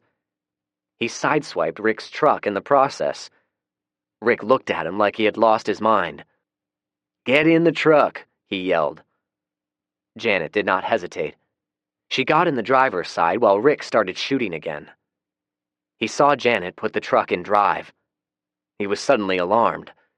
Was she going to leave him? His leg was sending electric bolts of pain up his hip and back, but he ran as fast as he could and jumped in the bed of the truck just as she sped off. Zombies were mere inches from him as she maneuvered back to Franklin Pike. Chapter 13. House Guests and Fish. Zach had watched the three of them leave with no small amount of trepidation. He had full confidence in Rick, but he was still worried. In the meantime, there was work to be done. He stoked the fire and hung an old but sturdy cast-iron tea kettle on a hook over the flames. Julie sat on the couch and watched. "What's that for?" she asked. "I'm heating up some water to wash the dishes," I said. I kind of hoped she would volunteer to help out. I was mistaken. "What is there to do around here?" she asked. I chuckled. "Chores. Lots of chores." "Fuck that," Julie replied. "I wish they were that easy to blow off," I replied. "Chores can mean the difference between survival and starving." Julie laughed derisively. "Yeah, right." I was getting irritated. Where had she been the last month? On Mars? I tried to put on a patient smile. "I guess you may be right. Let me ask you something. What did we have for dinner last night?" Julie rolled her eyes and refused to answer. "I'll help you out. Fried chicken, mashed potatoes, green beans, and biscuits. Did you think all of that food magically appeared, or perhaps I ran down to the local grocery store?" "Rick killed the chicken yesterday and spent a couple of hours preparing it for dinner. The green beans came from our garden. The biscuits, well, you should get the idea by now, unless you're just plain stupid." I got a sullen, angry glare in response. I don't know if you have just repressed the memories of the past few weeks, but when Rick and I met you guys, you were a pitiful-looking bunch. Hungry and dirty. You certainly didn't turn that meal down, now did you? Julie tried to maintain her angry sneer at me, but could not accomplish the feat. She stared at the fire instead and crossed her arms. "One would think after nearly starving and going without a hot bath for as long as you did, you'd be more appreciative. Anyway, I'm through with the sermon. I've got a lot of work to do. I could use your help if you would be willing to give it." Julie glared at me. "You're not my dad, and I'm not your slave. You're acting like you're all badass and better than me. You're not. In case you've forgotten, we're the same age, so quit thinking you're so special. And besides, all of this shit going on right now is just temporary. I shrugged my shoulders. Hey, you may be right. For all we know, the government may be getting everything up and running and we'll be back to normal in no time. In the meantime, we've got to help ourselves, and the time is long over to be acting like a petulant brat. Are you going to help out or not? The only response I got was a dramatic display of her middle finger. I'll help. What are we going to do, Zach? Tommy had come in during our little conversation and had been listening quietly. I'll be glad to have you help me, Tommy. We've got to feed the chickens and the cows, and then we need to check the farm for any new calves. Neat. Can we ride on the ATV? Sure. I'll even teach you to drive, I said. We got our jackets and made a hasty exit. What is it with girls? I did not get it. Did she think that she was so special that she could just hang out doing absolutely nothing and we'd wait on her hand and foot? Bullshit. Absolute bullshit. Come on, Tommy, let's get the chickens fed, I said. The snow was just starting, just a light dusting at first, but I had no doubt it was going to get thicker as the day wore on. I wanted to get as much done as possible while still able. Tommy was more of a burden than a help, but even so, I fed the chickens, gathered some eggs, and checked the hay. There was still plenty lying out in the pasture. I got Tommy on the ATV, and we made a slow trek around the farm. What are we doing now, Zach? Tommy asked. We're checking on the cattle. We have a few cows that are pregnant. You see, Tommy, when the barometric pressure drops, it can cause a pregnant cow to give birth. We need to find all of the newborn calves and get them into the barn. Why? So they won't freeze to death. It's going to get a lot colder in the next few days, I'm thinking. Oh, he replied plainly. I chuckled. The whole explanation was probably entirely over his head, but it was nice to have a pleasant conversation without getting a shitty look or flipped off. We found 3 newborn calves in total. When we found one, I'd pick it up and carry it on the ATV while Tommy slowly drove back to the barn. The mother cow usually followed. We did this each time, and it was very time-consuming.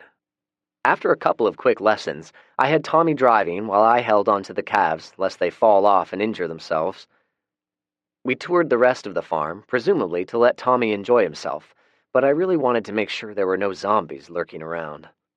We then drove to the Riggins house. I should have thought of it earlier. Freezing weather was going to wreak havoc on all of the plumbing unless something was done. First, we carefully drove around the house to make sure there were not any new occupants. Satisfied, Tommy and I went inside. It was a beautiful home. It was all brick, built solidly, and had a large basement. Mr. Riggins had converted into an awesome man cave with 2 large flat-panel televisions, surround sound, a pool table, and a poker table. He also had a wet bar and a big jacuzzi, all of which were now basically worthless, but it was nice nonetheless. What are we doing now, Zach? Tommy asked. We're going to make sure the pipes don't freeze. I was hopeful we were not too late. The temperature had been in the 30s and 40s for the past couple of weeks. If I was too late, most of the pipes would have split as a result of freezing. We would have to fix the plumbing before anyone could live here. Tommy and I went to each faucet and turned them on. Although there was no longer any water pressure to speak of, water seeped out of each tap. The pressure tank for the well was located in the garage, as was the hot water heater. Both were equipped with a drain valve. I hooked up a garden hose to each drain so all of the water would drain outside instead of onto the garage floor. As a final measure, I located a gallon jug of antifreeze and poured a little bit into all of the drains so they would not freeze. The house was spotlessly clean. It had 5 bedrooms with a gas fireplace in each, which reminded me. I went outside and turned off the gas main. I had no idea if there was still pressure in the lines, but I did not want this nice house going up in flames. I wanted to either move into it myself one day or get a good family to occupy it and start working the farm. Rick and I had talked it out and were convinced it would be very beneficial for 2 or more families working the farmland as a collective community. I thought of the possibility of the Fearsons moving in this house, and I caught myself specifically thinking of Julie. Damn, she could be a bitch. In spite of her attitude, I found myself thinking of the two of us being together. She was really nice looking. Unlike Macy with her blonde hair and curves, Julie was slender, lanky, more of a tomboy, but still feminine. I sighed. Who was I fooling? I was lonely, and loneliness created fantasy. I knew she and I would never be a romantic couple. We got back a little after 3. I still had enough time to clean the kitchen and get dinner going. I was hoping maybe Julie would have gotten off of her ass and had done something, but I doubted it. Tommy and I parked the ATV in the barn. I turned the ATV off, secured it, and it was then I heard a motorized sound. As I exited the barn, I realized what it was. The generator was running. I ran inside. I hopefully expected Julie to be running the vacuum cleaner or something, anything productive. Please, let it be anything that would rationalize the burning of precious fuel. I was wrong. She had the TV on and was playing on the Xbox. She ignored me as Tommy and I stepped inside. Fair enough. I walked back outside and over to the generator. Once it was off, I went into the barn. The fireman's turnout gear was stinking with putrescence. I made a mental note to hang the fireproof jackets and pants on the fence outside to air them out. They would need a good scrubbing eventually. I grabbed one of the axes. As soon as I got inside, I was verbally assailed. "Why did you turn the generator off, asshole?" I did not bother answering. If she thought I was an asshole, I wondered what she was going to think in a few seconds. I buried the axe into the Xbox and then looked at her, awaiting a response. She busted out laughing. "Who's stupid now? You just ruined your own Xbox." "Very astute of you to notice, Julie. In fact, everything in this house belongs to either Rick or me. The food you've eaten, the gas you wasted, even the toilet you pissed in. Absolutely none of it belongs to you. None of it belongs to your mother, brother, or your grandfather. I hope you enjoyed it." Her laughing stopped. She crossed her arms in defiance. "What's that supposed to mean?" "It means just as soon as they get back, you're out. All of you." I had not even gotten my mouth closed when I heard the sound of an approaching automobile. "Ah, perfect timing," I said with a glare directed at her. Julie's eyes burned into the back of my head as I walked outside and watched them approach. There were 2 trucks driving up. Dawn was driving the second one. Both trucks had fresh body damage, and Rick's truck had dried black stuff all along the driver's side. Blood? That was interesting. I'd ask Rick about it after he heard me out. Rick jumped out before he had it in park. Uh-oh, I could tell he was mad about something. He pointed at me and then jabbed his finger at the barn. Without waiting for an acknowledgement, he started brusquely limping toward it. Janet started to follow, but Rick stopped momentarily and stared her down. She thought better of it and walked toward the house. The dogs ran to Rick and followed him. "He's a little upset. Try to calm him down," she said in a low voice as she walked by me. Try to calm him down? I was ready to throttle that spoiled little brat of a daughter she had. Maybe someone should try to calm me down. He started as soon as I walked through the doorway. "I tell you, Zach, I don't like it. I don't like it at all," he said as he punched the side of the barn with enough force I thought he might have broken his hand. He was not just a little upset. Rick Sanders was pissed. Pissed as in he could have chewed up broken glass and shit it out without a second thought. I did not have to ask why, because he started right in. "The son of a bitch froze up." He pointed with his thumb toward the driveway. "We had found that damn truck. It runs good, and it has a generator and a welder on it. It was parked in the garage of a full-service gas station. I tell you, Zach, it was a sweet find. We got a shitload of tools and got all the gas cans filled up. We were about to get the truck out of the garage and head back home, but the garage door was chained. There was Janet, trying in vain to use the bolt cutters on it, and here comes the zombies." He pointed with his thumb again. "I'm in my truck. Janet needs help getting the chain cut, and he wouldn't even get out of the truck to help." "You saw zombies? Were there a lot?" I asked.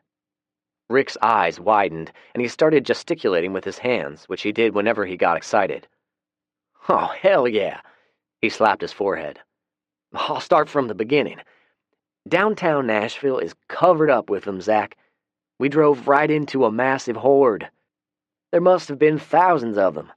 We just got away by the hair off my ass. We can't go into downtown anytime soon, not without an army and some air support. Oh, by the way, one of those things got caught up under the truck when we were escaping. I drove 2 or 3 miles with it stuck under there. The entire lower part of the torso had been torn off, but when I pulled the upper half out of the wheel well, the son of a bitch was still alive. Came damn close to biting the shit out of me." Rick paused to scratch his presumably hairy ass. Larry ran over and sniffed. Rick was not amused and swatted him on the snout. "Anyway, there's no dang FEMA camp. At least not anymore. It was all bullshit. So, here's the real kicker. We're heading back and we're in the Melrose area. I don't see anyone or anything around, so I tell them we need at least to do a little scavenging while we had the chance. We find this garage right there on 8th, just a couple of blocks from Wedgwood. But sure enough, we make all kinds of racket trying to get the dang door open, and here they come. I shot a few, helped Janet bust the lock, and shot a few more so she could escape. You know what she did? She jumped in the driver's seat of my truck. My damn truck!" Spittle flew as he yelled. I looked around to see if anyone had walked in the barn. Rick noted my concern, took a deep breath, and lowered his voice. "Zach, I think she was going to drive off without me." Oh, man. Warning alarms were sounding in my head. I had him repeat the details. He told me about having to jump in the back as she was driving off. He was not suspicious at the time. He thought they would stop once they got to a spot without zombies. He'd jump into the cab of the truck and off they would go. When it did not happen, he actually had to threaten to shoot her. "Zach, I would have, too. I don't care if she was the last woman on the planet. I would have shot the bitch dead if she hadn't stopped right then and there." "What did you do then?" I asked. "I was going to make her get in the truck with Don, but he parked about 100 yards down the road and refused to drive back to us. So I gave in and made her move over to the passenger side, but not before I took her gun away from her." "Did she say anything? Try to rationalize her actions?" I asked. He snorted. "She just said shit like, 'Close call,' and 'You really saved our bacon.' Disingenuous shit like that." He snorted again, which Larry decided was a cue for him to snort as well. I was amazed. Amazed he knew what disingenuous meant. Rick looked forlorn at Larry. He must have felt bad about swatting him, so he bent down and scratched him behind the ear. Larry returned the favor by licking his hand. "She never mentioned the fact I had to point my gun at her. Like, if I don't mention it, it never happened. God damn it all, Zach, this is fucked up." Rick was not a deeply religious man, but he never used the Lord's name in vain unless he was really agitated. I waited a minute for him to calm down a bit. Then I inhaled and filled him in on Julie's antics. He worked his leg while I talked. I could see it was hurting. The pain in his current disposition meant the whiskey was going to flow tonight. When I finished, he and Larry did a double snort. "Spoiled little brat," he said. "All right, I think we agree. This group has got to go," I said. He nodded his head vigorously. "You got that right. There ain't no woman this side of hell worth this kind of shit." Rick looked out of the open barn door. He smacked his forehead and gasped. "They got guns inside. You don't think—" I did think. From the barn door, we could see the kitchen window. There was light coming out. Someone had lit one or more of the lanterns. Good. They were not savvy to tactics.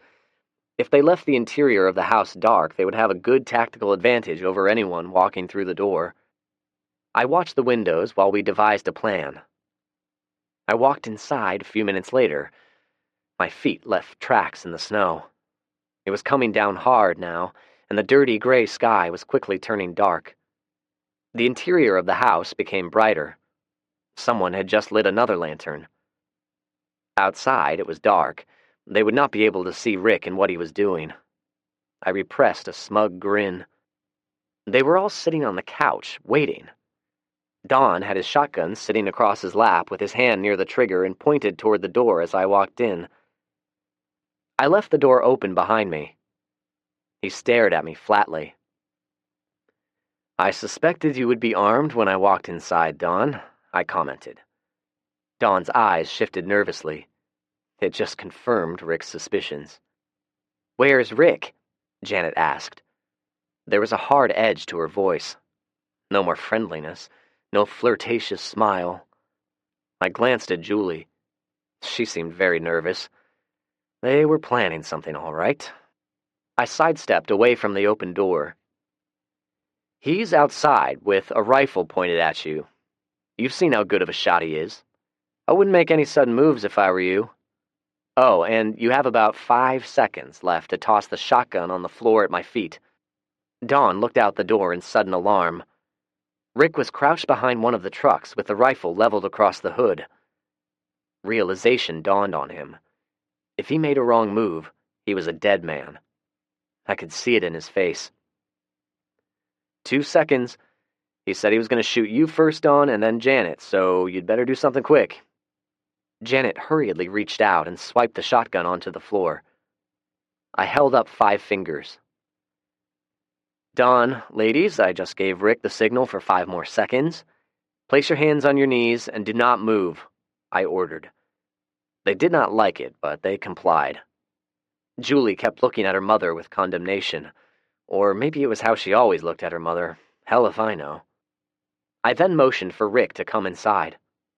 He shut the door with his foot and kept his rifle ready to use. I had my handgun in my holster. I put my hand on it now. "Would all of you please slowly stand up?" I asked. Nobody moved. Little Tommy was looking to his mother for direction. "Get up," Rick growled. They quickly stood in unison. Julie now looked like she was ready to piss on herself. There was a handgun hidden under her thigh. I walked over and grabbed it. "They were gonna kill us, Zach. They were gonna kill us and take everything we worked so hard for." Rick's tone was murderous. I agreed. "Sure looks that way." Dawn was pale. Janet pleaded, "No, you got it wrong. We thought that you were going to kill us." Rick started to raise his rifle. I held up a hand and stopped him. "Let me see if Rick and I understand your logic correctly, Janet. We find the 4 of you, lost, dirty, and hungry. Instead of turning you all away, we show some true Southern hospitality. We let you into our home. We fed you.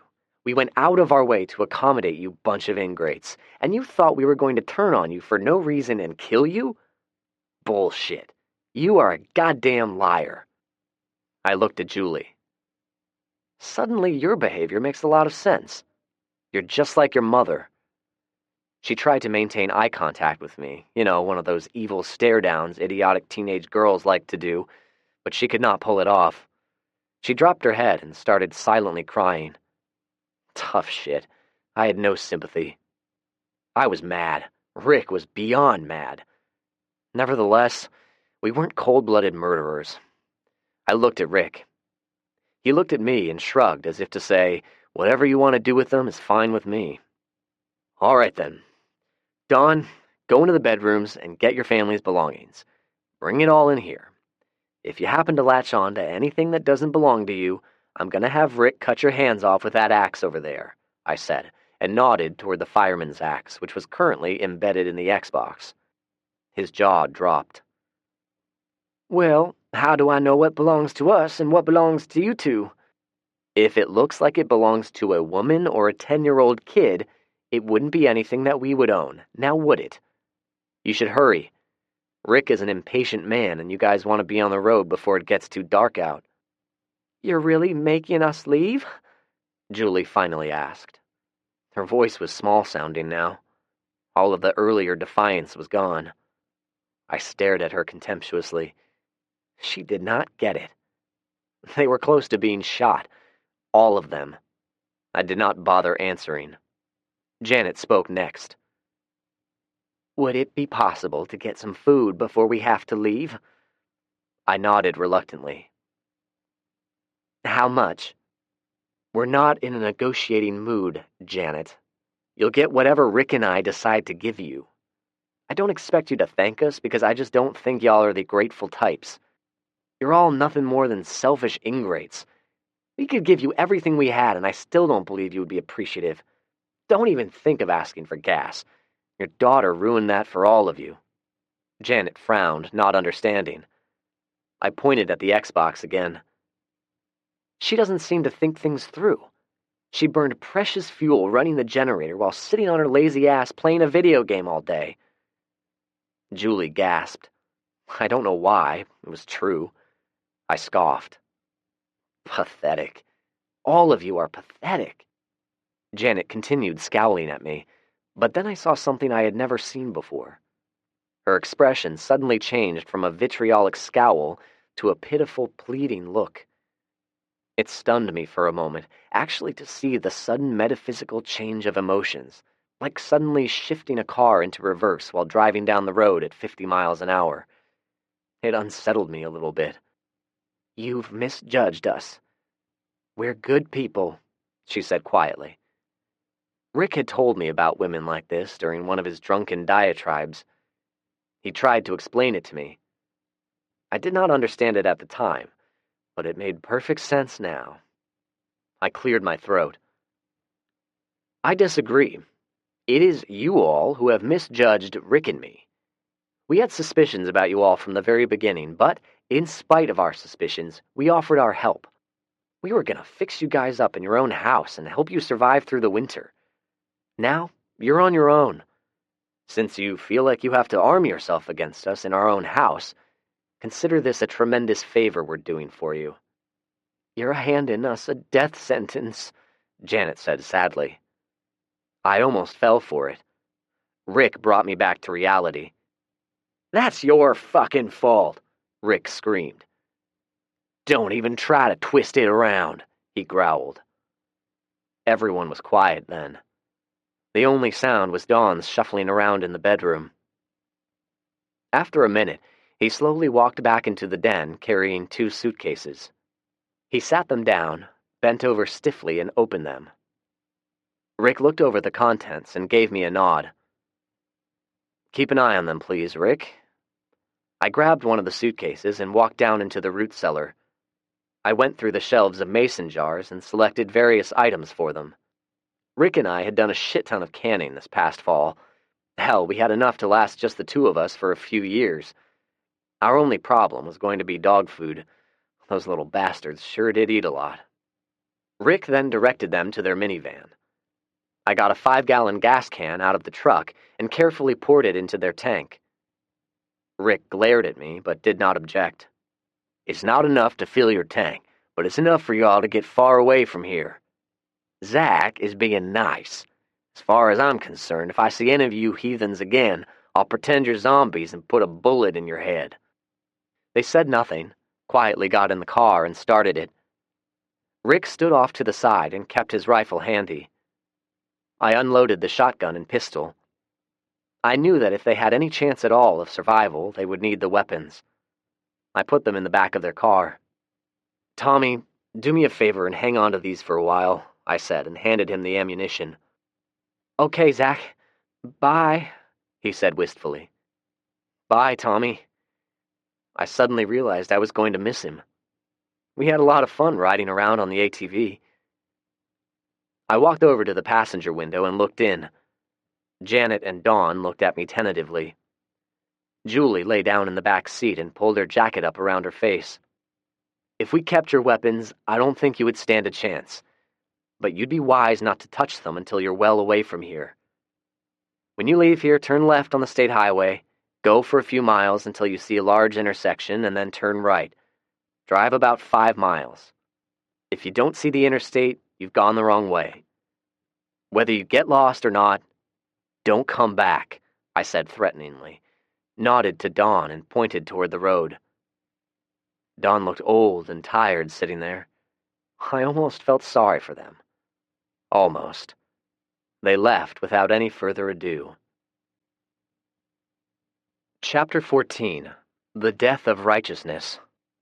Rick got the backhoe repositioned. I got the dogs fed, and then got Rick fed. He was in a drinking mood rather than an eating mood, but I chided him into finishing his plate. The 5 of us were now sprawled out in front of the fire. I had changed out of my clothes and donned a pair of sweatpants and a t-shirt.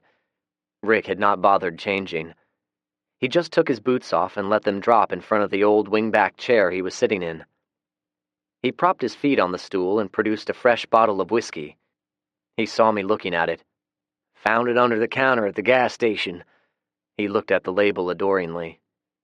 "Jim Beam." He unscrewed the top, took a test swallow, and grimaced appreciatively. "Damn, Zach, how could we have been so wrong about them? They seemed righteous enough." I grunted as he chugged another deep swallow. "That was my nickname, you know." "What was?" "Righteous Rick. It's what they called me back in Nam."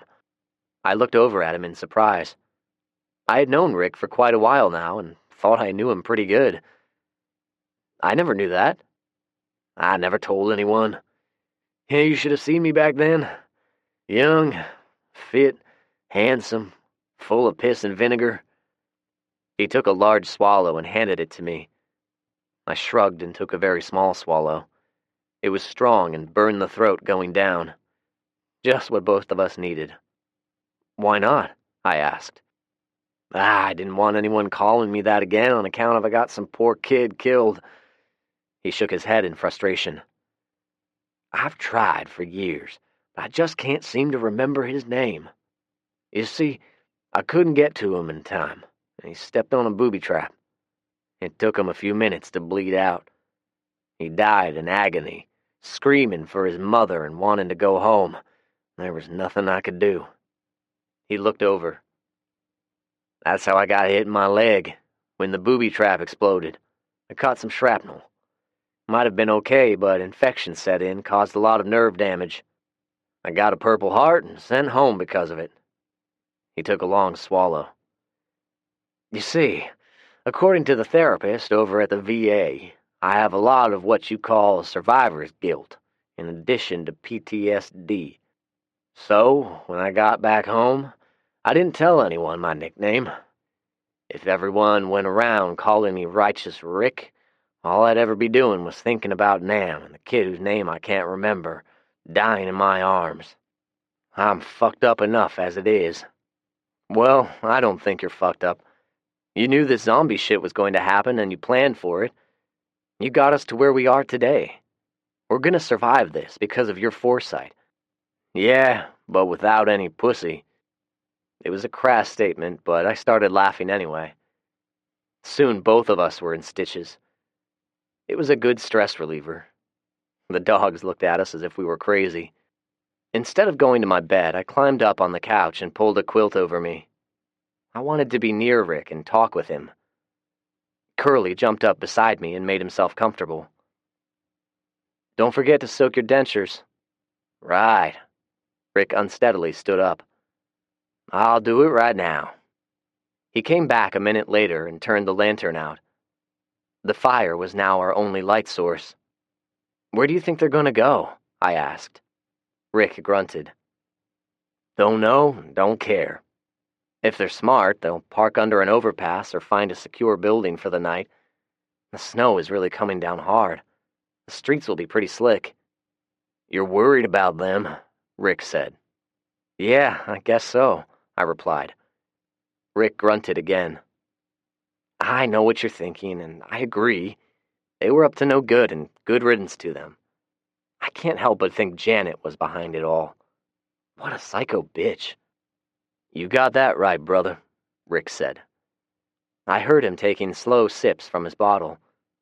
He was going to finish it off before he would be able to sleep without the nightmares.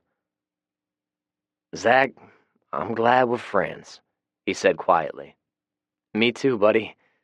You may not realize it, but you saved my life. I don't think I've thanked you properly.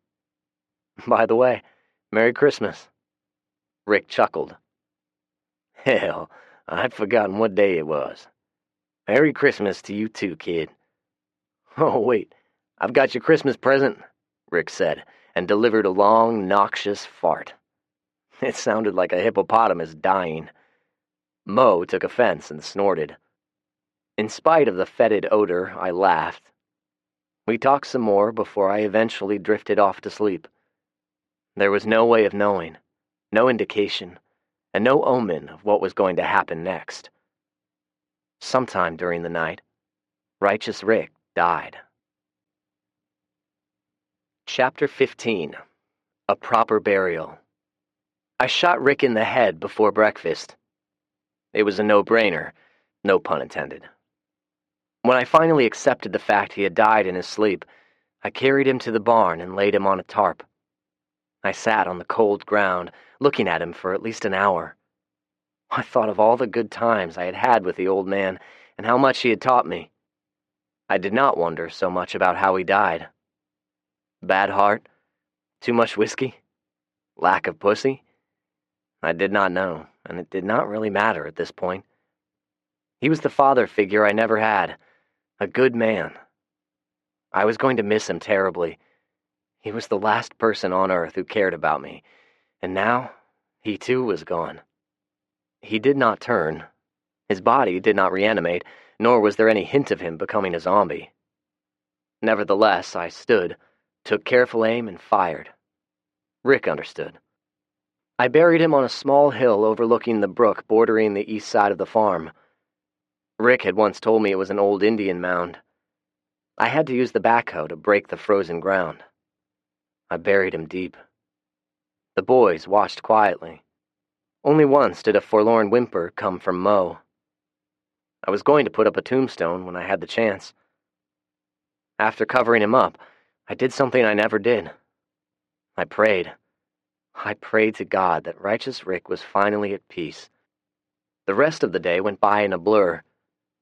I went through the motions of the never-ending chores. At the end of the day, I started the generator and took a long, hot shower.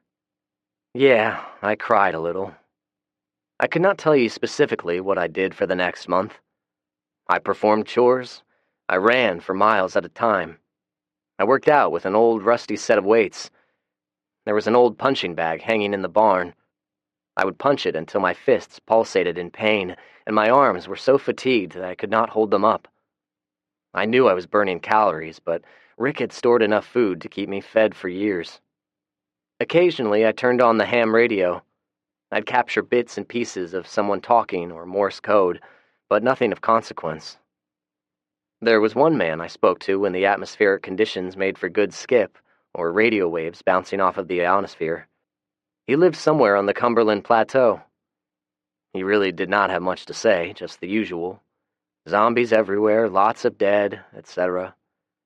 I never answered anyone else. I did not have it in me to talk to anyone. I just went through the motions. At night, I'd sit by the fire and brood. The dogs were my ever-present companions. They would try to play with me, but after a while, they would give up when I did not respond. Depression had returned with a passion. I really miss the old man. My grandmother, Felix, Macy, I miss them all. Now, with Rick gone, I found myself asking daily why I should go on. I had nobody. One particularly cold evening, I had wrapped myself in a dirty blanket and sat in Rick's chair. His bottle of whiskey, still half full, sat beside it. I opened the top, wiped it off, and then drank until I passed out. I felt like I dreamt of many things, but the only part I remember was a nudge on my shoulder. I dreamt I opened my eyes and Rick was standing there, grinning at me.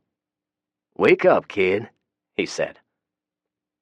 As I roused from my sleep and everything came into focus, Rick was gone, but the boys were sitting there staring at the spot where I dreamt Rick was standing. Strange. Yes, it was strange. I got up quickly and went through the house, searching every room and closet, even the root cellar. Nope, Nobody here but yours truly, and 3 stinky dogs. I hustled outside and retrieved some eggs. I checked the barn while I was at it. Empty except for the calves and their mamas. They had steadily been putting on weight. I had turned them out to pasture a couple of weeks ago, but they'd keep seeking shelter in the barn. I shooed them out again and closed the double door. The sun probably would not make an appearance today. It was cold and windy. I made a decision as I ate breakfast. It was time to start clearing houses and scrounging for supplies. Rick and I had talked about it back when he was still alive, and we speculated a zombie's motor skills would be severely hampered by cold weather. I even made it a rule, even though it was untested. Well, today would be a good day to test the theory out.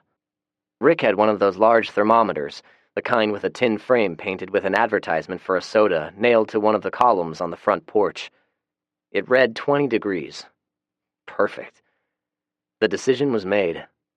I'd clear a few houses, scrounge for supplies. Maybe I would even find some fellow survivors. I rushed through the morning chores, loaded the truck with equipment, gassed it up, checked the fluid levels and the tires.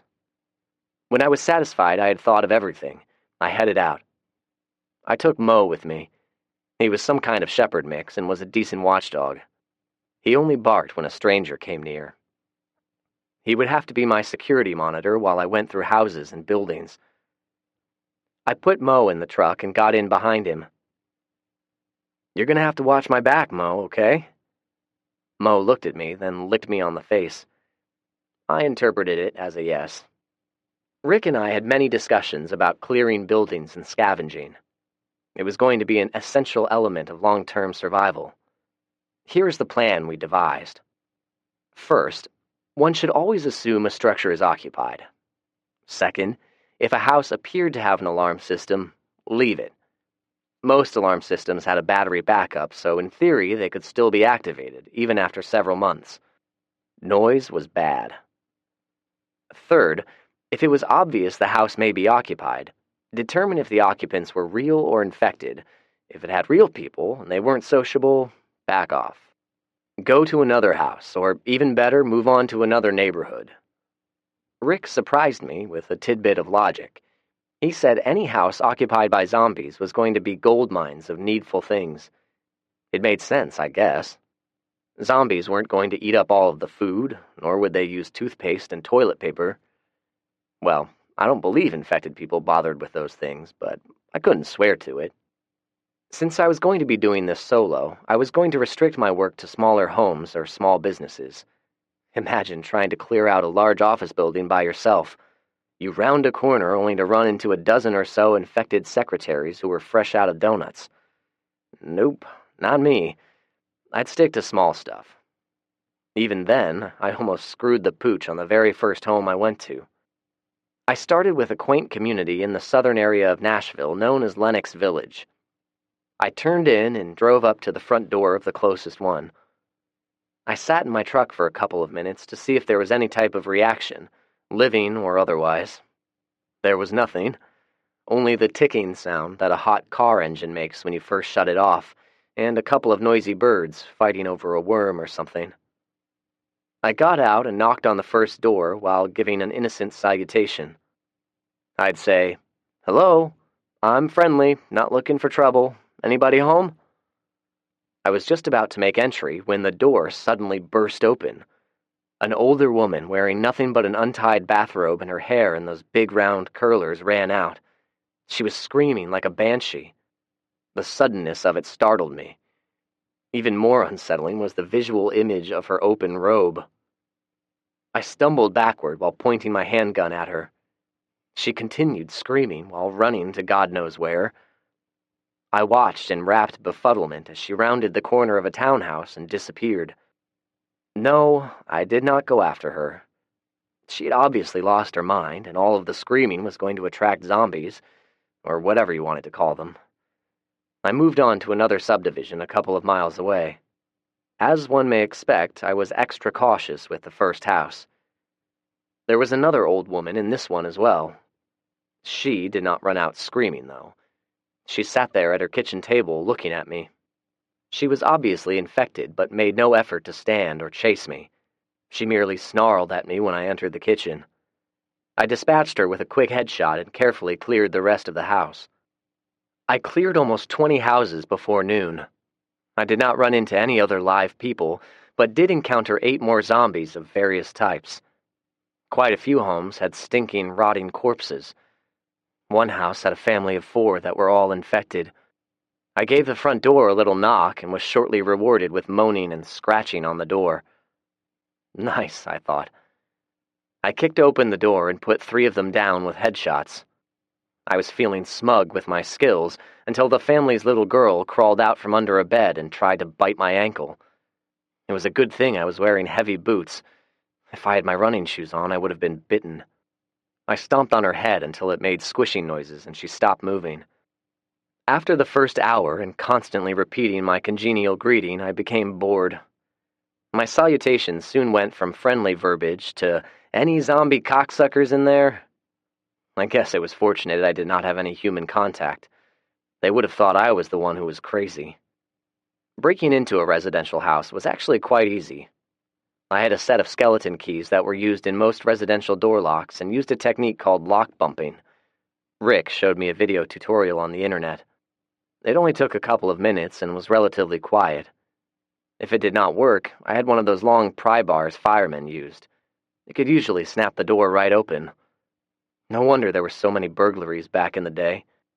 On those occasions where I encountered security doors, I broke out a window. If the windows were barred, I hooked up the winch from the truck and pulled the bars down or moved on to another home. If I activated an alarm, I moved on to another neighborhood. After encountering several zombies, I came to realize they were quite predictable. They heard a noise, smelled something, saw movement, and they responded to it. They did not sneak up on you or lay in wait to ambush you. They did not have the mental faculties for it. Along the same line of thought, they were incapable of planning or coordinating a mass attack.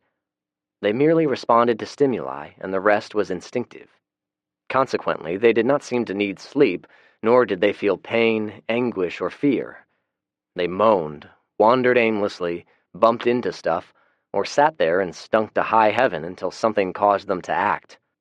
A zombie form of Weber's Law, if you will. What did it mean in common terms? Zombies were easy to spot and easy to kill. But one had to be vigilant, or else you would become zombie food. There was a zombie law in here somewhere. I would have to think on it. Nah, zombies weren't a problem unless you happened upon a group of them and did not have an escape route or enough ammunition. Humans, live humans, they were the potential problem. I had no illusions about all humans being good-hearted people. Someone might see me and kill me for what I had. Someone might believe I was a threat and shoot me in a perceived act of self-defense. I was hoping my act of announcing my presence before entering someone's house might negate any hostile act, but hell, you just never knew.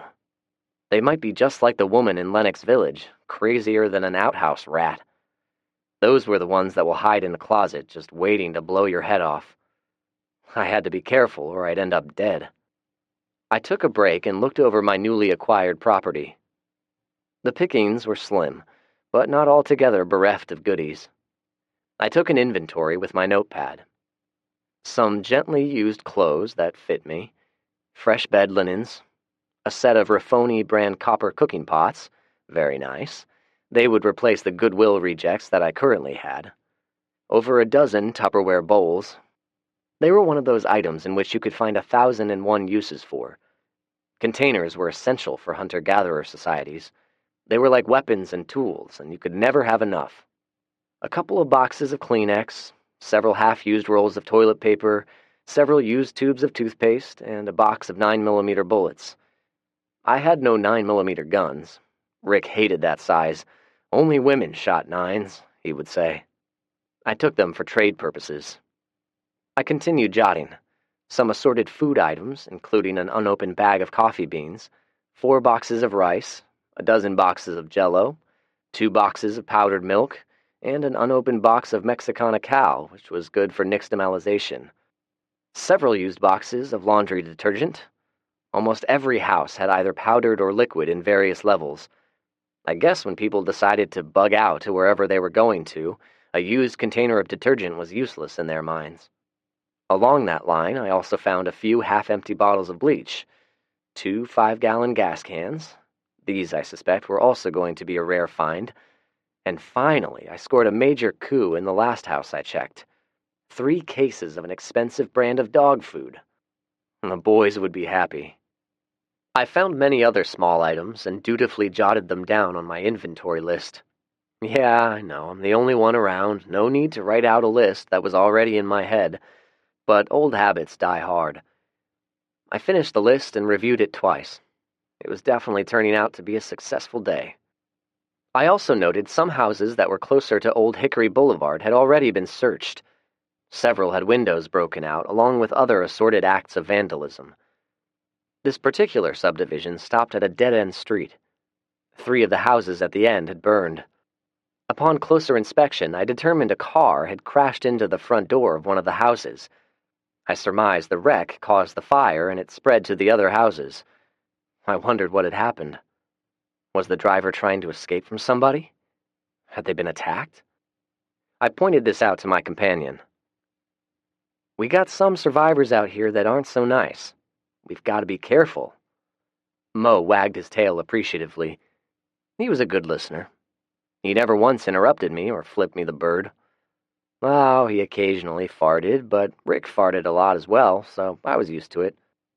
I stood and stretched. It was good getting out and moving around. Only now did I realize being cooped up at the farm all by myself was causing me to sink into a deep depression. I needed to get out more often. The last house I cleared before lunch had a bedroom that had obviously been once occupied by a couple of teenage girls. There were pictures of them in a cheerleading outfit and pom-poms fastened to each corner of the dresser mirror. They were 2 very cute twins. I went through their dresser drawers. It looked like most of their clothing was left behind. I wondered what had happened to them. Were they twin cheerleading zombies now? I opened one drawer and found a bunch of bras and panties. They were all very sexy looking. French cut or thongs, lacy, silky, various colors. I looked at the sizes. Very petite, but the bras were C-cups. Nice. I held up a pair of panties and felt the silky smoothness. I realized I was becoming aroused and had the sudden urge to masturbate with them. I looked at the picture again. They were blondes, with pretty hazel eyes, cute little butts, and nice muscular legs.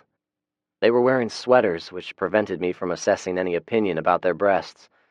They reminded me of Macy. I thought about her too much. I muttered a curse and threw the panties back in the drawer.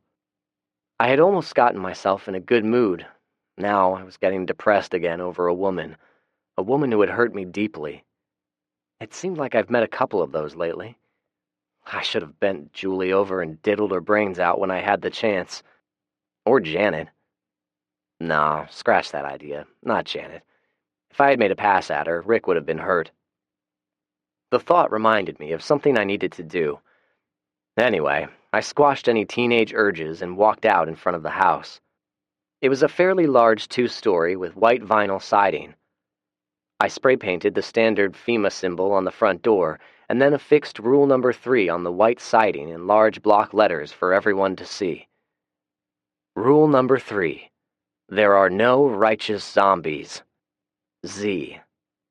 That one's for you, Rick, I said sadly. I admired my work for a minute and then headed on to the next street. Mo and I worked through a few more houses. The results were limited. Several of the houses had decomposing bodies. Those were the houses that had no food, but they still had their most prized possessions hidden. You know what I mean. Expensive jewelry hidden in the freezer, guns stored in the attic with insulation piled on top of them. Sounds good, right? All I found were a couple of diamond necklaces and a .22 caliber revolver with a suppressor attached to the barrel. I thought the necklaces were basically worthless, but took them on the chance I could use them for barter. The revolver could come in handy for quiet work, but I had no ammo for it. About midday, I had to take a break. I sat on the tailgate of my truck, deeply inhaling the icy but fresh air. The houses that were occupied with corpses and/or zombies reeked of putrescence. I tried clearing a house while wearing a mask, but it made me feel claustrophobic and restricted my peripheral vision, so I left it in the truck and suffered the stench. It was getting a bit nauseating. In spite of the foul odor, I was hungry. I cleaned my hands and then got a couple of sandwiches out of the cooler. Mo whined and began giving me his poor, pitiful, starving dog expression. It worked. I gave him one, and the two of us ate in silence. Suddenly, Mo started growling. I praised him and then quickly shushed him. The zombie was down Old Hickory Boulevard, a little over 200 yards away.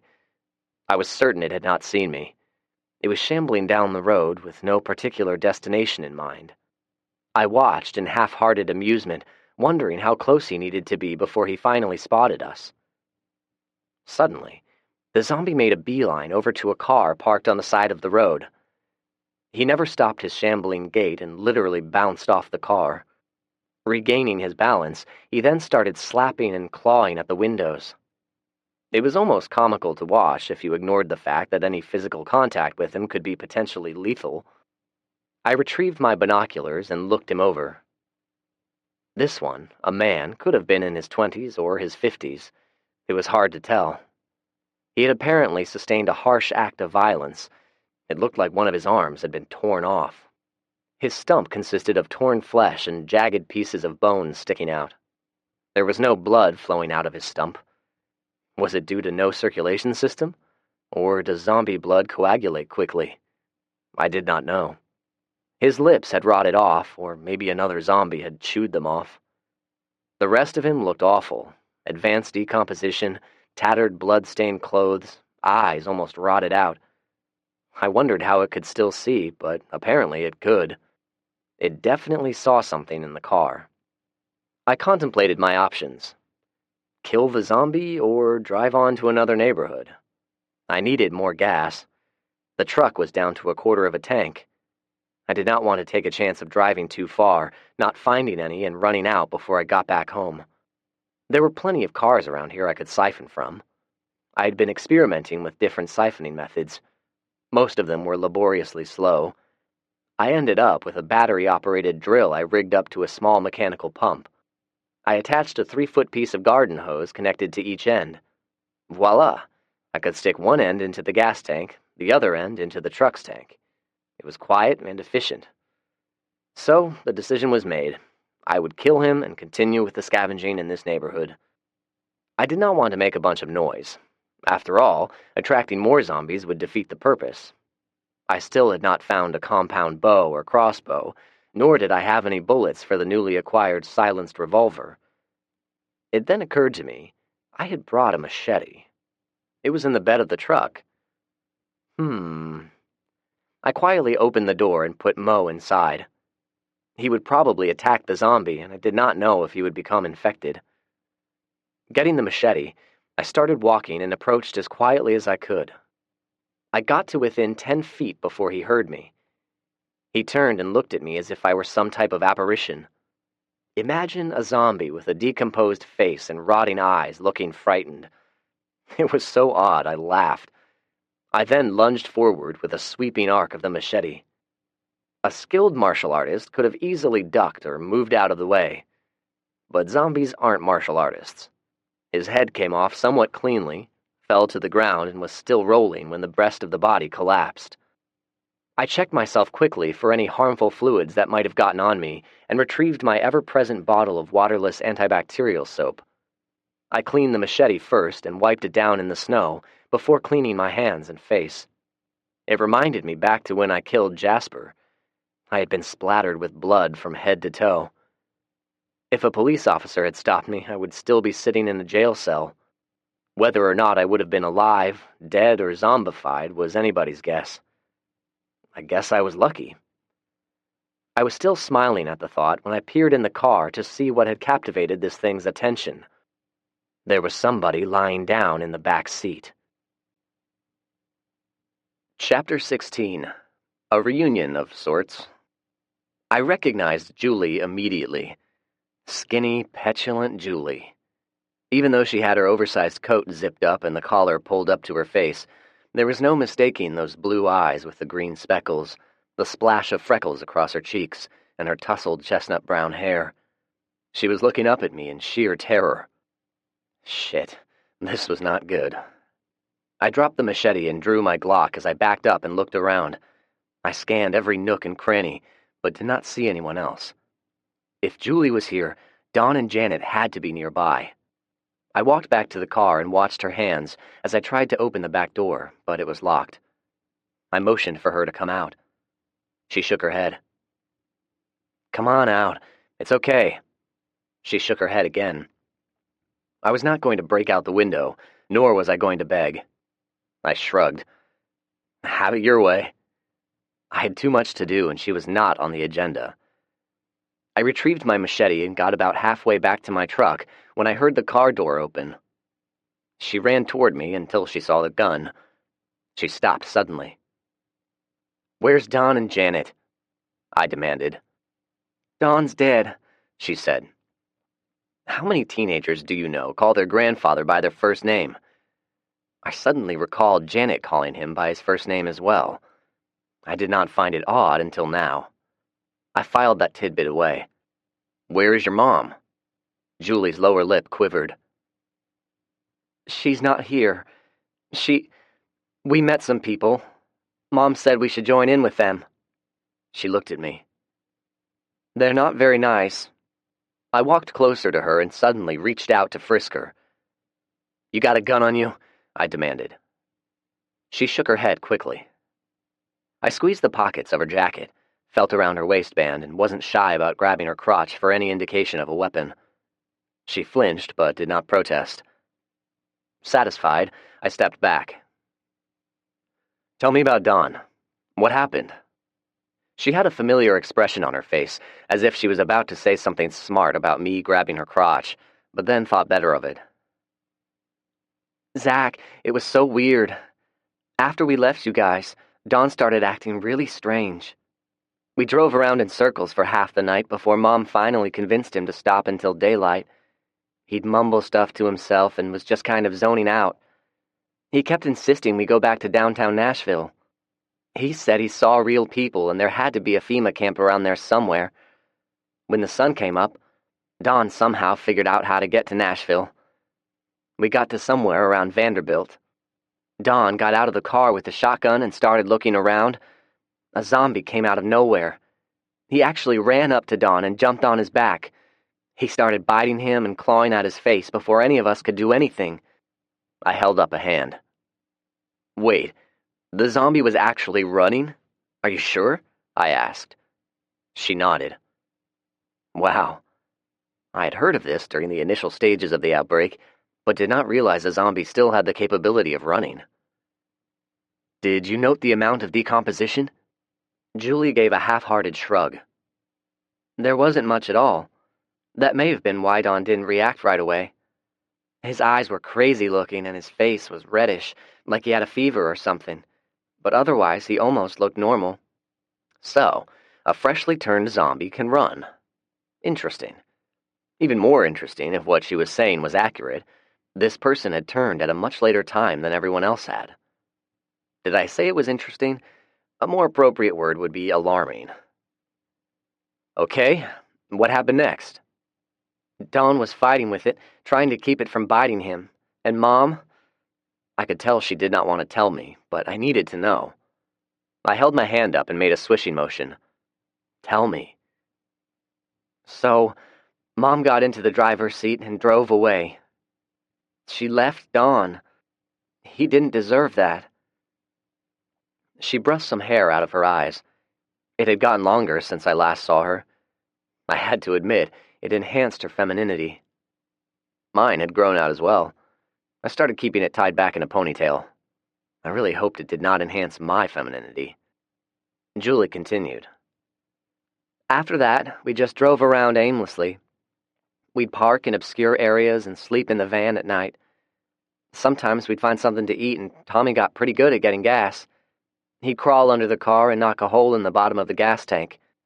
Then he'd fill up empty milk jugs," she said, smiling proudly at Tommy's ingenuity. I had thought of this technique as well, but once you've done it, the automobile was inoperable unless you fixed the tank. I did not feel it was prudent thinking and did not do it.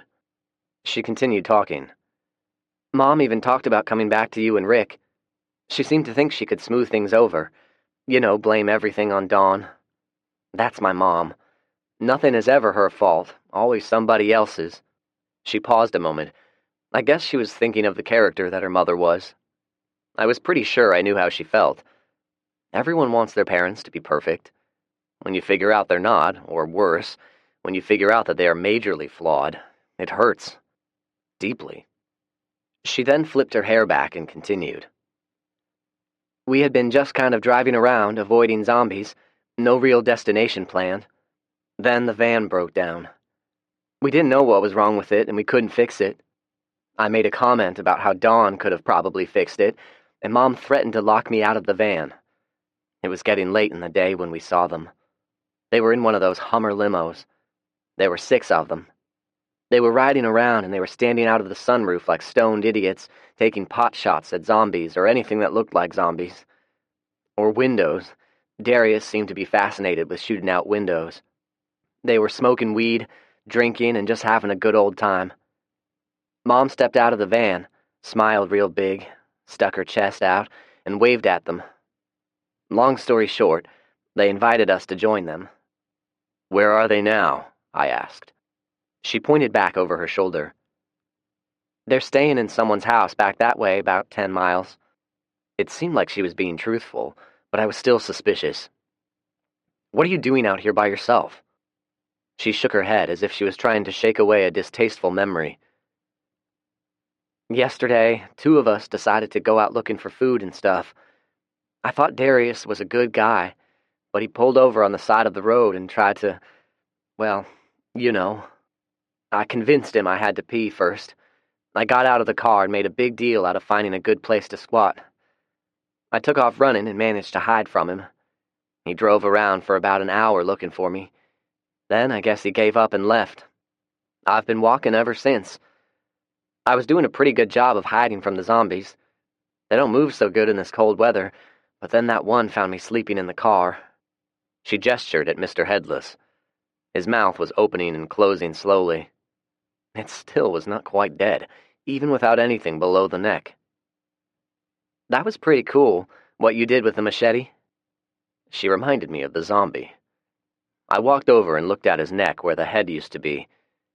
There was some kind of black goo slowly oozing out of the neck. It may have been blood, but it did not look like any blood I had ever seen.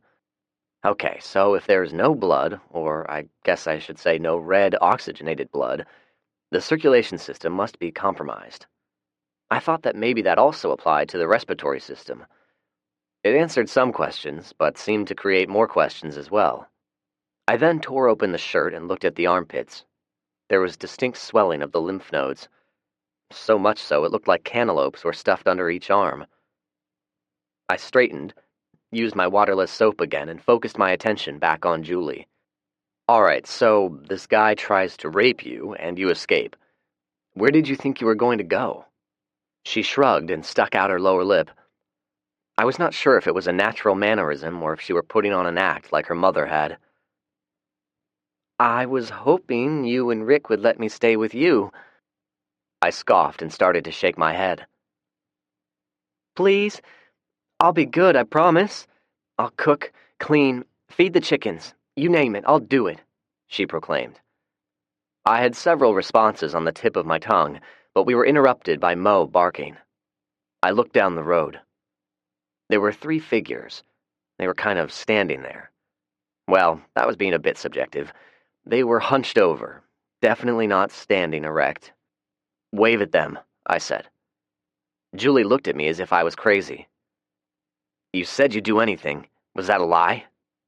Much to her credit, she immediately started waving vigorously. No response other than the distinctive shambling walk. Zombies don't seem to wave back, so that one you saw running, he wasn't doing that? I pointed at the trio. She shook her head. The one that attacked Dawn, he definitely ran, and he was pretty fast, too. I thought about what she said. I wondered if one of them would still be able to run in cold weather. They were still a good distance away, but getting closer. "Are you going to shoot them?" she asked. I shook my head as I holstered my weapon and retrieved my machete. This is a scavenger mission, not a go-out-and-kill-zombies mission. I've got to get at least 20 more gallons of gas and anything else I can find. Time to leave. Are you coming? I trotted back to my truck without waiting for an answer. She followed. Did you bring any clothes with you? Food, toothbrush, female stuff, anything? She shook her head. I didn't think that I'd be running away. Well, let me change that. I had planned on running away when the opportunity was right, just not right then. So it was either get raped or take off empty-handed, and that's exactly what I did. I think I could eat a horse right now, I'm so hungry. I nodded my head in understanding as I retrieved the spray paint can. I still had time to paint some rules. Rule number 4. Fresh zombies can run. Old zombies can't. Big block letters so everyone could see it. I added 2 more. Rule number 5. The cold slows them down. Rule number 6. Don't let their blood get on you. Rule number 7. Higher brain functions are diminished, but they're still dangerous. I finished it off by signing a Z underneath. Julie looked at it and smiled. Nice. Are you putting these everywhere? She asked. I nodded. Everywhere I can. Maybe it will help other survivors. When we got to the truck, Mo instantly attacked Julie with devastating licks to the face. He barked, jumped, and spun around in the truck the way excited dogs will do. I had no idea that the 2 of them had bonded in the short time that she had been with us. He apparently missed female company too. Julie hugged him and shortly spotted the cooler sitting in the back seat. I had no doubt she was as hungry as she claimed. I cocked my thumb at it. I got some food and a jug of water in there. Help yourself. Now, let's see if we can get you some clothes. She quickly turned in the seat and dove into the cooler. Whoa, hang on. I reached into my jacket pocket and retrieved the waterless hand sanitizer. Always use this or some equivalent. We don't exactly have ready access to antibiotics and doctors. She looked at me funny. I never thought of it like that, she said, and squirted her hands liberally and rubbed them together before looking in the cooler. I made a U-turn and headed back to the cheerleader's house. I ignored all of the stop signs and we arrived in short time. I parked and pointed. Julie had already finished the sandwich and was wolfing down a Twinkie as I parked. I cleared my throat. She looked at me with a dirty mouth. I've already cleared this house. There's a bedroom upstairs that looks like 2 sisters lived in. There's some clothes that I think will fit you. Go up and grab what you want. Don't waste your time on the frivolous crap like high-heeled shoes. Focus on the practical. I handed her some of my newly acquired trash bags for her to put her clothes in. She nodded, and I watched as she tore into a 3 Musketeers candy bar. Damn, I was saving that for dessert. Aren't you coming with me? She asked between bites. I remained seated. I'm going to watch for zombies. She stared at me with those bright baby blue eyes. The chocolate-smeared lower lip stuck out for a moment. Are you going to leave me? She had me on that. I must admit I had considered it. I considered it strongly. Something about the way she looked at me, though, caused me to make a decision. No, but we might have to have a little talk in a minute. Now, go get some clothes, and don't forget feminine hygiene stuff, I directed. She smiled tentatively and jogged to the front door. While I waited, I let Mo out so he could do his business on the snow-covered lawn. He sniffed a bit, dug at the snow, and then dropped a big steaming turd. He sniffed his creation and then looked at me for approval. I gave him a thumbs up. One less pile I would have to shovel out of the yard back home. A couple of minutes later, Julie came running out of the front door with 2 overstuffed black plastic bags and put them in the back of the extended cab. Just 1 or 2 more loads, she said breathlessly. I handed her some more trash bags. She nodded gratefully and ran back inside. She came back out 2 more times. The last time, she showed me a bag full of bras and panties and then put them in back with the rest. I found some shoes and socks, too. I hoped she chose something like running shoes or hiking boots. Her brow was glistening with perspiration. All of that running got me hot. She laughed as she unzipped her jacket. She was wearing a plain t-shirt that offered me an occasional glimpse of her breasts pushing out. They were not as large as Macy's, but they were still nice. You know, it was a stupid thought. I'd not seen any breasts from a living woman since the fateful night with Macy. Almost any breasts would look nice right about now. I waited for her to get settled in the truck. She was still breathing hard and her cheeks were a rosy red.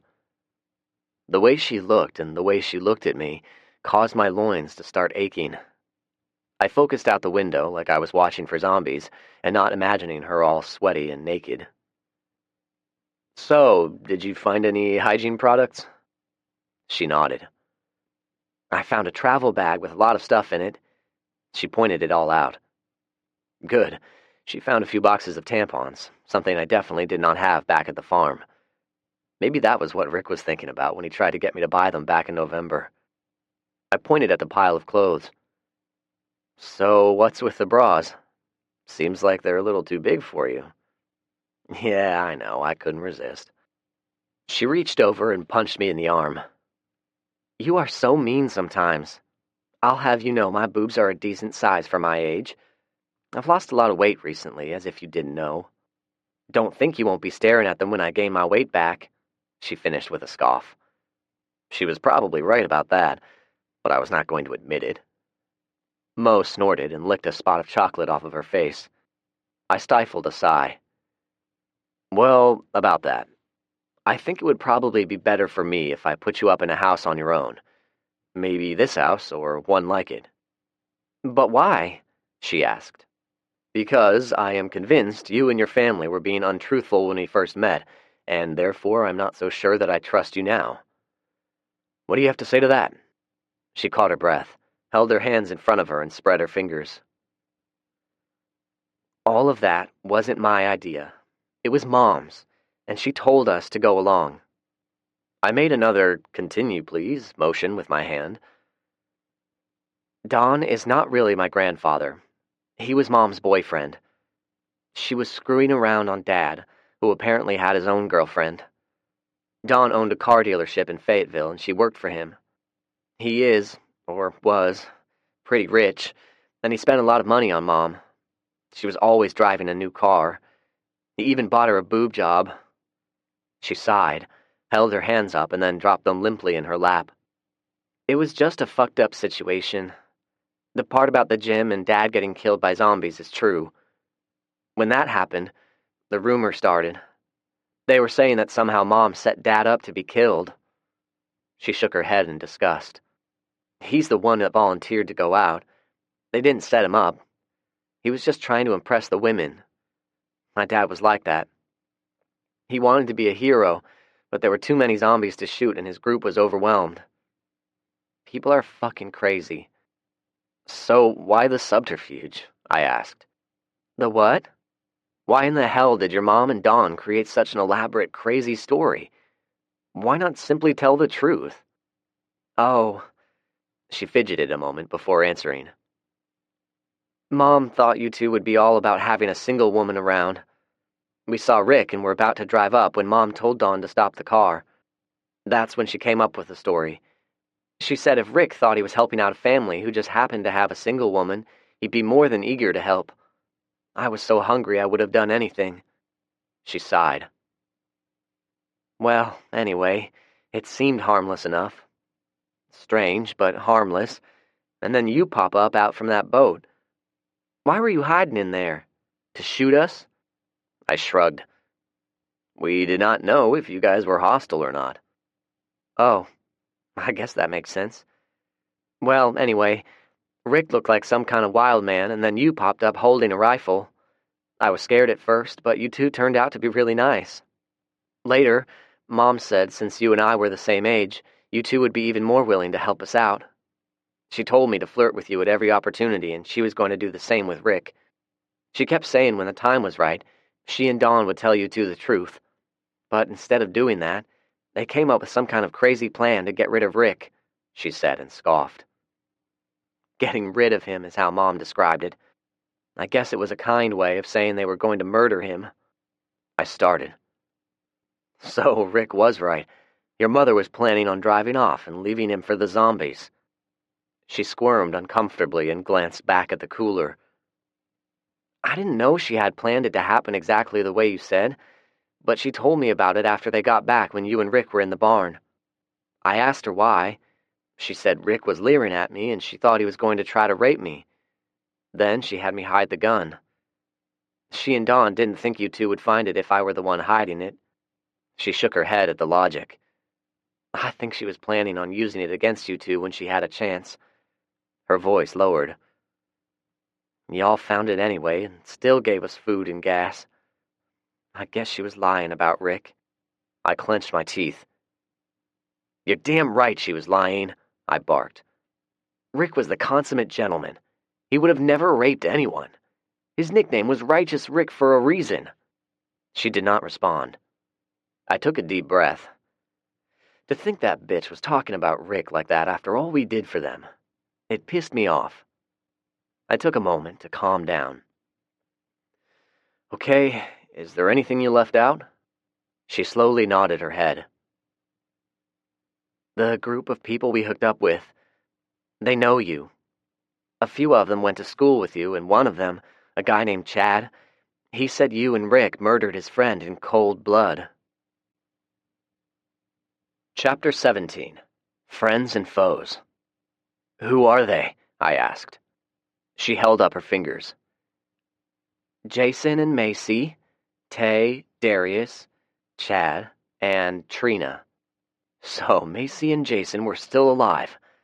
There were a million things that I wanted to know about them. How are they doing? Are any of them sick? Do they have plenty of food and water? She held up a hand. Whoa, slow down. Okay, so the answer to your first question is they're just getting by. Nothing special. How are they doing with food and water? She made a flippant gesture with her hand. They just go out breaking into houses and stores looking for anything to eat. Canned sodas are usually what we've been drinking when we can find them. We went a couple of days without finding anything to drink, so one of them got the bright idea of boiling creek water. It didn't work out so well. Everyone got a bad case of diarrhea. Oh, and they have some guns. I needed to know more. Tell me what they're doing to ensure their future. Are they distilling water, growing gardens, anything like that? She shook her head. They don't have anything stored, or a garden, or any semblance of planning. So when everyone got sick off of the water, Mom told them about all of the food you two had in the clean well water. Wonderful. It was now a matter of time before they worked up the courage to come and visit. When the hunger pangs got strong enough, they would find the courage. It deserved careful consideration. I would need to think it over more when I got home and got a hot meal in me. If I were to guess, they could be considered foes, enemies, even Macy. I was not sure what to think of Julie or if I could even trust her. It had been so long since I had actually talked to a live person, though. I was just not going to kick her out of the truck. At least, not yet. I started the truck and soon came upon a business park just off of Old Hickory Boulevard. There were quite a few cars in the parking lot. It was full of cars, which was amazing. There were people still going to work in the middle of a global crisis. I scanned the area with my binoculars, but did not see anything. The office building was dark and quiet. When I stopped, Julie grabbed the binoculars out of my hand for a look. It irked me slightly at first. She made slow, methodical scans back and forth. Impressive. You see any zombies? I asked. Nope. You see any indicators that there are live people around? She looked at me and then back into the binoculars. I don't think so. Look at the parked cars carefully and tell me what is significant about them, I said. She looked them over. I don't see anything that jumps out at me. They're just all covered in snow. Then it hit her. That's it, isn't it? The cars are covered in snow. If they were being used, they wouldn't have snow on them, right? Right you are. Also, there are no tire tracks in the snow or footprints. All right, here's where you start earning your keep. We need fuel. Regular gas. We have plenty of diesel fuel at the moment, but we need gas. Most of the tanks at gas stations and convenience stores were emptied out when people started panicking. Also, cars abandoned on the road are probably going to be empty. So, instead of wasting time, we apply some logic. Here are a bunch of cars parked in a parking lot. When people fled for their lives, did they drive all over, run out of gas, and then park their cars in an orderly fashion in a parking lot? No, of course not. So the odds are they still have gas in them. Julie nodded in understanding. Yeah, it makes sense. Do you want me to crawl under them and drain the tanks while you keep guard? I shook my head. We're going to do it differently. Come on, I'll show you. I parked near some cars and retrieved my pump. This way, we're not ruining any gas tanks. It may or may not matter, but you never know. Now, when we're done, just leave the gas cap cover open. So we know we've already drained the gas, she said. Exactly. And don't forget to look inside every car you can. We might find a present or two. Just be careful there isn't a bad surprise waiting to sink their teeth into you. She smiled with nice, white, straight teeth. She'd been brushing regularly. Does this mean I get to live with you and Rick? She frowned suddenly. Where is Rick? I kept a poker face and tried to sound nonchalant. He's out on a recon mission. He's going to be gone for a while. And, yes, you can stay with us. I certainly hope you're not the same impetuous brat who I met a month ago, I proclaimed. To my surprise, she squealed and grabbed me in a hug. You won't regret it, Zach. I promise I'll be good and I'll do anything you say. I allowed myself to smile. I hoped I was not making a mistake, again. I checked my watch. Let's get some gas and then we'll head back. We started at the back of the parking lot and worked our way up. We had the truck's tank filled in under an hour, and now only needed to fill the 5-gallon cans I had. Julie pointed at a utility van. I bet that one has a big tank. I nodded. Absolutely, let's do it. We trotted over to it. Julie tried the door handle. It was unlocked. She started to jump in. Careful, I chided. She stopped and peered in carefully. Satisfied nobody was inside, she checked it out. I looked around for any company. Paranoia kept you alive, Rick would say. Whoa, hey, look, she said. I instinctively reached for my Glock. What is it? She stuck her arm out the door and held up a set of keys. They were above the visor. You want me to see if it will start? Sure. This thing will be a gas guzzler, but we may be able to use it. To our surprise, it started right up. How much gas does it have? She looked at the gauge. Almost a full tank. Awesome. Can you drive it? She grinned. It was a grin I was quickly beginning to like. One way to find out. What do you have in mind? Let's take it home with us, I said. Julie followed me closely. I bet she thought I might try to speed off and lose her. The truth of it was, I was lonely. Very lonely. Achingly lonely. I could have done without a woman, I suppose, if Rick were still alive. He and I were a good team. We worked well together, and I enjoyed his company. I was no hermit. I needed a friend and a partner. Being an incredibly cute female the same age as me might work out very nicely, I hoped. We neared the intersection where the road to the farm intersected with the state highway. I pulled over and stopped about 100 yards away. What are we doing? Julie asked when she got out. Let's park this van off the side of the road right here. It'll be a backup vehicle, I said. She gave me a confused look. I don't understand. We have plenty of vehicles at the farm, 3 automobiles, 2 tractors, and 2 ATVs. We need to spread it out. We're going to start parking backup vehicles at various locations. She nodded in understanding. Ah, smart. She then gave a small frown. We should disable it somehow, so nobody else can take them. But it needs to be something that we can fix quickly. I nodded in surprise. I had not thought of it. That's a good idea. I pondered it over for a minute and then opened the fuse panel located on the side of the instrument panel. Sure enough, There was one fuse I could take out, and the van would not start. Okay, you see which one I've loosened? Julie pressed up against me and looked closer. Macy was the last girl who had pressed up against me. Even though both of us were wearing heavy coats, the close contact was making me nervous. I cleared my thoughts and explained. This way, we don't have to do something outside of the van to get it going, and it's a quick fix. Just open the panel and push it back in. I took the key out of the ignition, put it under the visor, and straightened. Julie straightened as well, but remained standing next to me in the doorway of the van. See, we're making a pretty good team already. She looked at me expectantly. Have I done a good job today? I must admit you have. More than you think, I thought silently. You've made me smile. I've not even felt like smiling since Christmas. Good enough to deserve a hot shower? She smiled hopefully. I laughed now. Something else I'd not done in a while. I don't see why not. I could use one as well.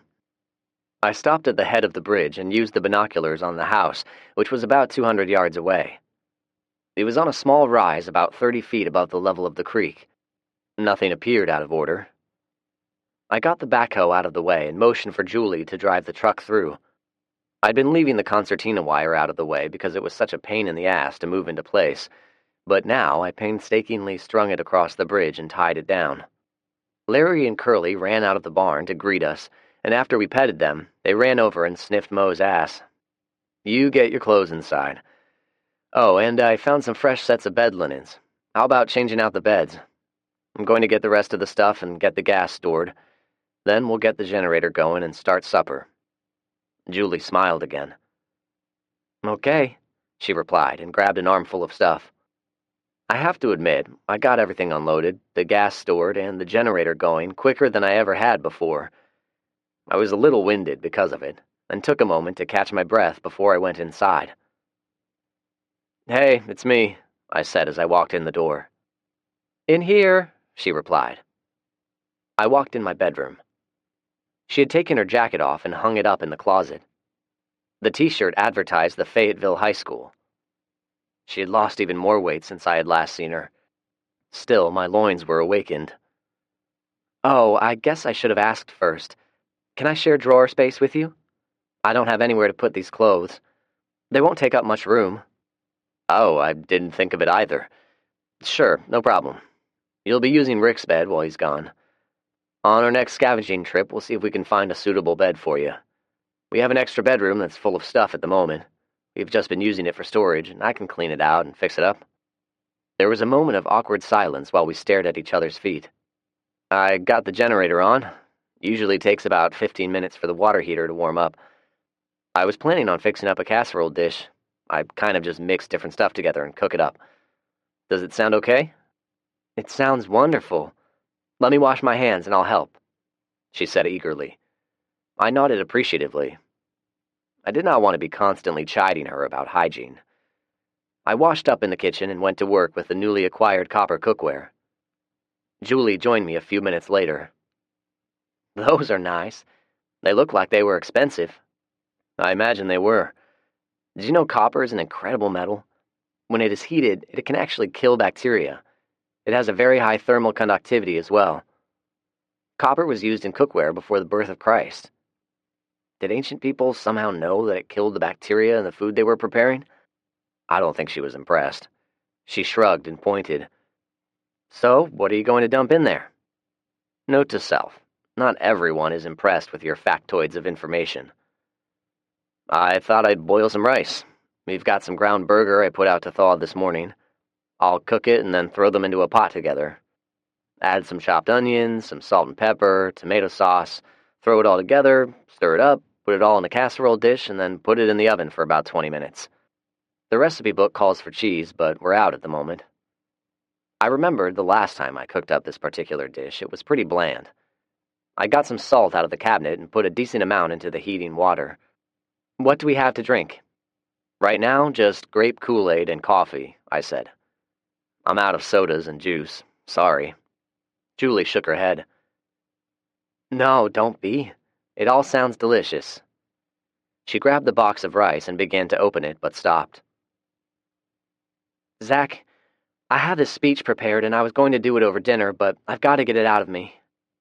She turned and looked at me. "I was a real bitch before, and I want to say that I deeply regret my behavior. And it was really stupid of me to go along with Mom's bullshit. For some unknown reason, she has to create drama wherever she goes. I went along with it, although I've no idea why, so I guess I'm just as guilty. When you guys made us leave, I was missing you before we even made it halfway down the road. When that asshole thought he was going to rape me, I kept thinking if you and Rick were around, he'd be too afraid ever to try something like that. And I kept watching all those so-called men. It was like the difference between night and day. You two plan, organize, and take action. You've got your shit together.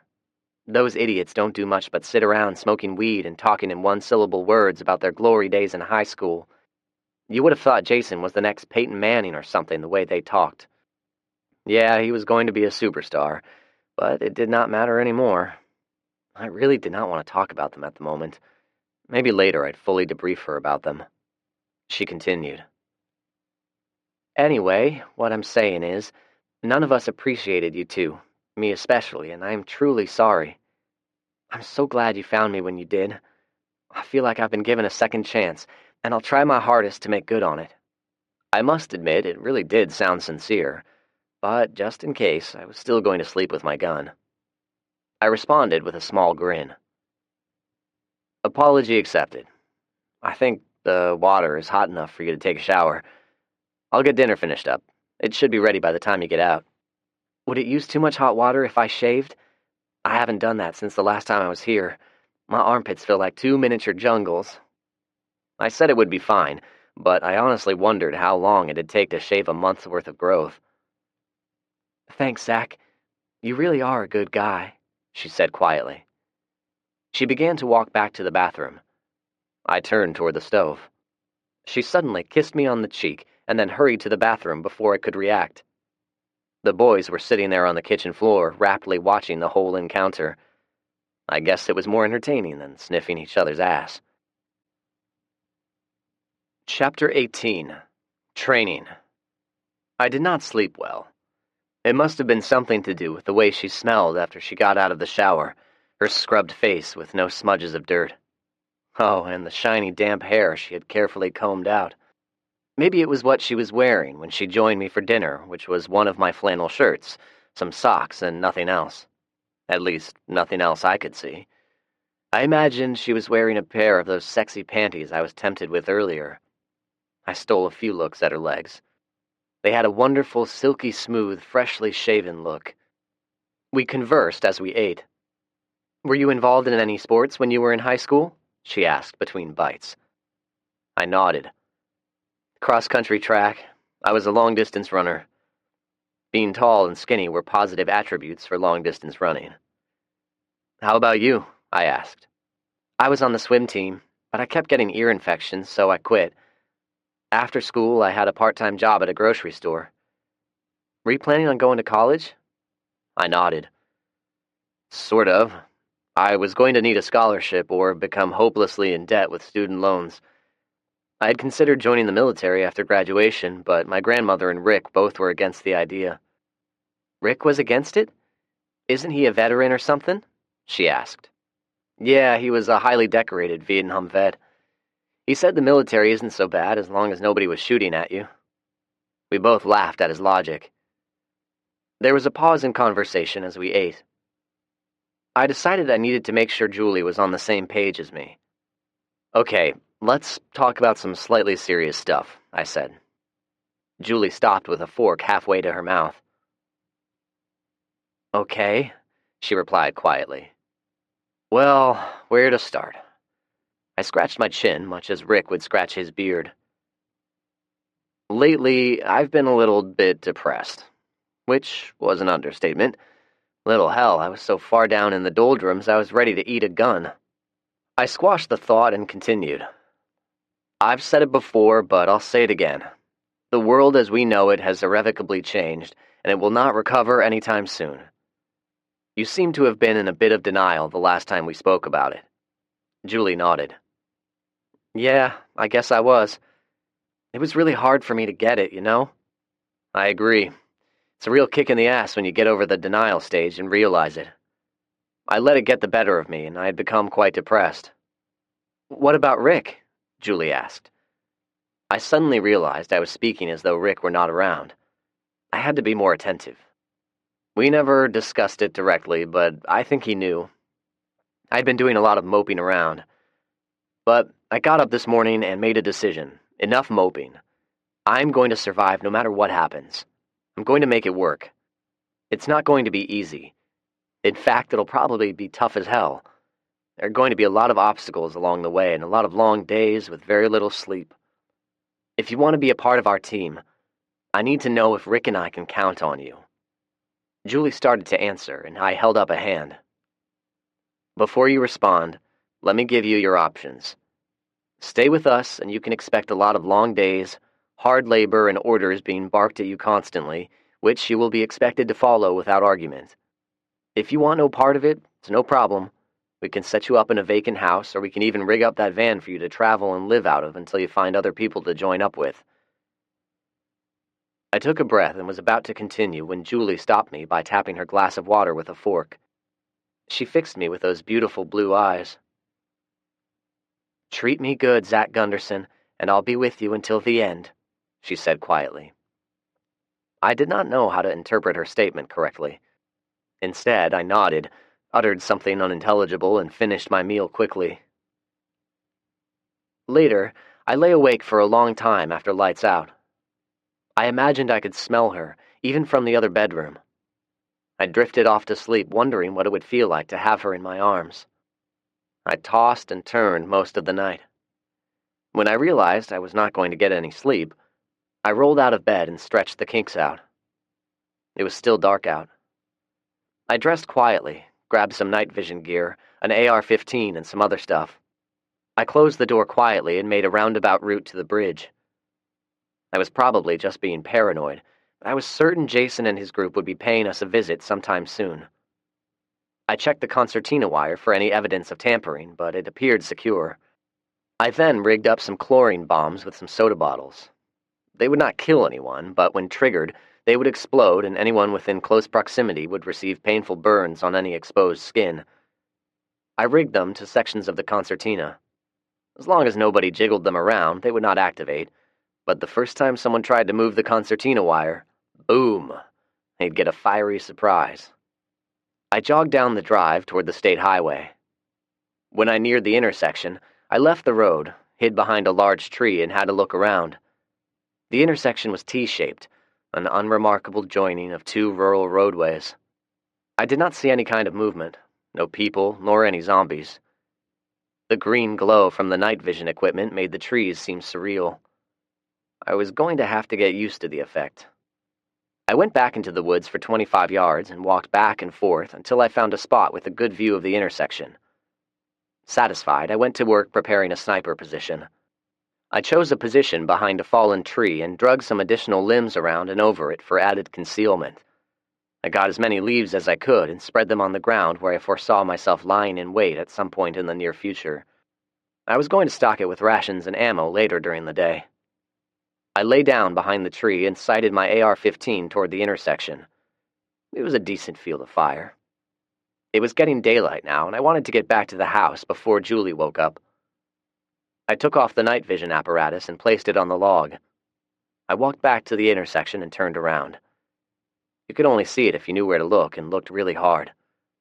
Good enough.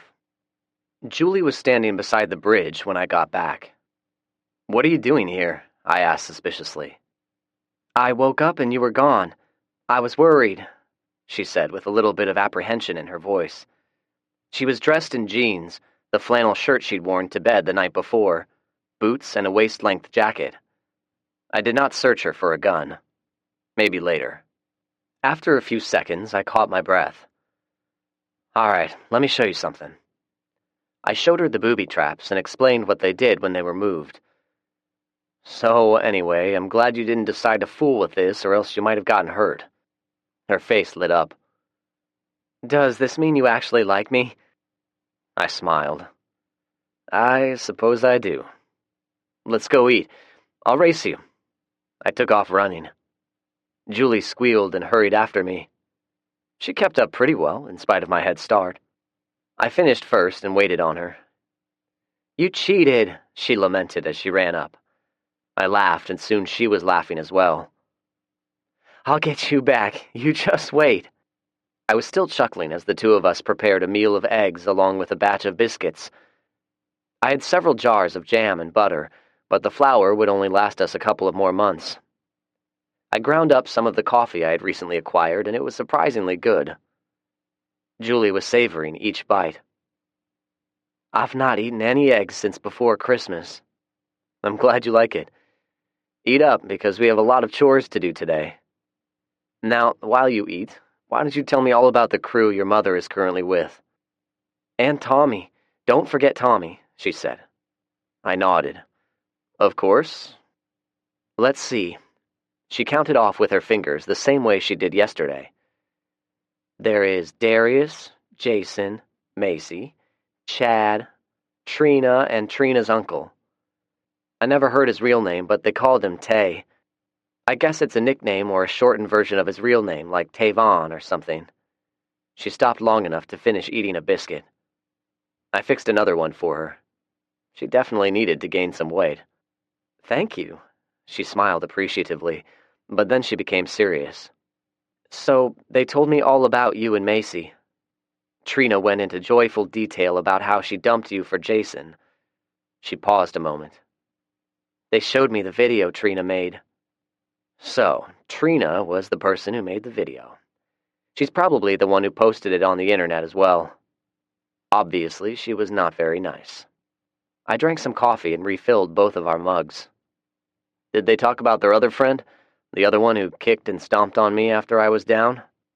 "Yeah, somebody killed him. He was found stabbed to death. The cops never had a chance to figure out who did it." She started to bite into the biscuit, but stopped midway. "Wait, did you kill him?" "Yes," I replied nonchalantly. Her jaw dropped. "Holy shit, Zach. They said he'd been stabbed over 30 times. She stared at me incredulously. I did not respond. Didn't need to. Julie stared at me for a moment longer before realizing I was not going to elaborate. "Okay, well, continuing. They are currently living in a house previously occupied by some rich people Chad knew. Apparently Tay is some gang-banging drug dealer. He had just gotten in over 100 pounds of weed and never had a chance to sell it. They've been spending their days smoking it all up." "Even Jason and Macy?" I asked. "Jason, yes. Macy, no." She paused a moment and grabbed my hand. "She's pregnant with Jason's child, so she doesn't smoke or drink." "Pregnant? Wow, that was quick." I nodded and redirected the conversation. "What kind of guns do they have?" "They have 2 rifles and 2 handguns. One of the handguns, the larger one, they're out of ammunition. The smaller one is a .22 caliber, and they have plenty of ammo for it. I don't know about the rifles." "Do you know what caliber they are? What type?" "They're just like the one you were carrying this morning," she answered. "Ah, AR-15 assault rifles," I said. "Are those dangerous guns?" Julie asked. "They're dependable and accurate if they're kept clean. 300 meters is about the best you can hope for, but an expert marksman can hit a target up to around 400 meters under good circumstances. If they're not automatics, they have a sustained rate of fire of 12 to 15 rounds a minute. Any faster and they'll overheat.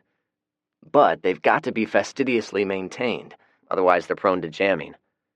Did you notice if they cleaned them?" Julie snorted. Well, it may have been a laugh, but it came out as a snort. "Not at all. Well, let me rephrase. Tay cleaned his one day, but it didn't seem like he did a very good job. He just rubbed an oily rag over it." She covered her mouth and burped. "Excuse me. I've eaten more in the last 12 hours than I've eaten in a week. I feel like I'm going to bust." "I hope you don't stop up the toilet," I quipped. She stuck her tongue out at me. "Okay. You've been avoiding some things. Tell me what they said about Rick and me when our names came up." "Darius doesn't think very highly of you. He's made more than a few snide remarks. She wrinkled her nose when she spoke about him. He would act nice, but when he looked at me, it was always a dirty leer. I should have known better than ever be alone with him. Trina is basically stupid. I'm talking like she's borderline retarded or something. She goes along with whatever anyone else says and laughs at things that aren't even funny. Tay's mostly high all of his waking moments. He sits around, smokes his weed, and talks about what a big-time gangster he is. Chad seemed to both like and fear you at first. Now he says he's going to kill you and Rick. Whenever they retell the big fight, Jason grins and looks all smug. Macy doesn't say much of anything. She paused a really long time before talking again. My mother, good old Mom. She told them they ought to come out here and take over. She scoffed. Don't worry, though. She doesn't remember how to get out here. One night, they sat around a map half the night smoking weed and trying to get directions out of her. It would have been funny if what they were planning wasn't so terrible. But you remembered where we live, I replied. Julie shook her head. I was so turned around I only remembered the interstate and the road where we first met. I was totally lost. It was a pure stroke of luck we bumped into each other again. I suddenly remembered my dream of Rick. You old fart. Were you taking care of me, buddy? Julie did not notice my change in expression and continued talking. Don't worry. My mom has been smoking weed like there's no tomorrow. There's no way she'll remember. She finished the last biscuit and began cleaning the table. I sat there in silence. There was one small problem. Macy had been here. She may be a lot of things, but she was not stupid. She would remember, and I could not rely on the late, great, righteous Rick to protect me from everything. When they talked about it, what did Macy have to say? I asked. Julie shook her head. Not much of anything. She's very quiet. Was she like that in school? I smiled half-heartedly. Macy was very gregarious and popular in school. It seemed like everyone liked her. If they do show up, it sounds like your mother is going to be one of the primary agitators, I opined. Julie snorted again. You got that right. She's got Tay wrapped around her finger. I don't get my mom. She calls him a nigger behind his back, but still sleeps with him. She sat back down and frowned. Once, about a year ago, they were having a birthday party for Dawn at the car dealership he owned. I overheard some of the salesmen talking about her.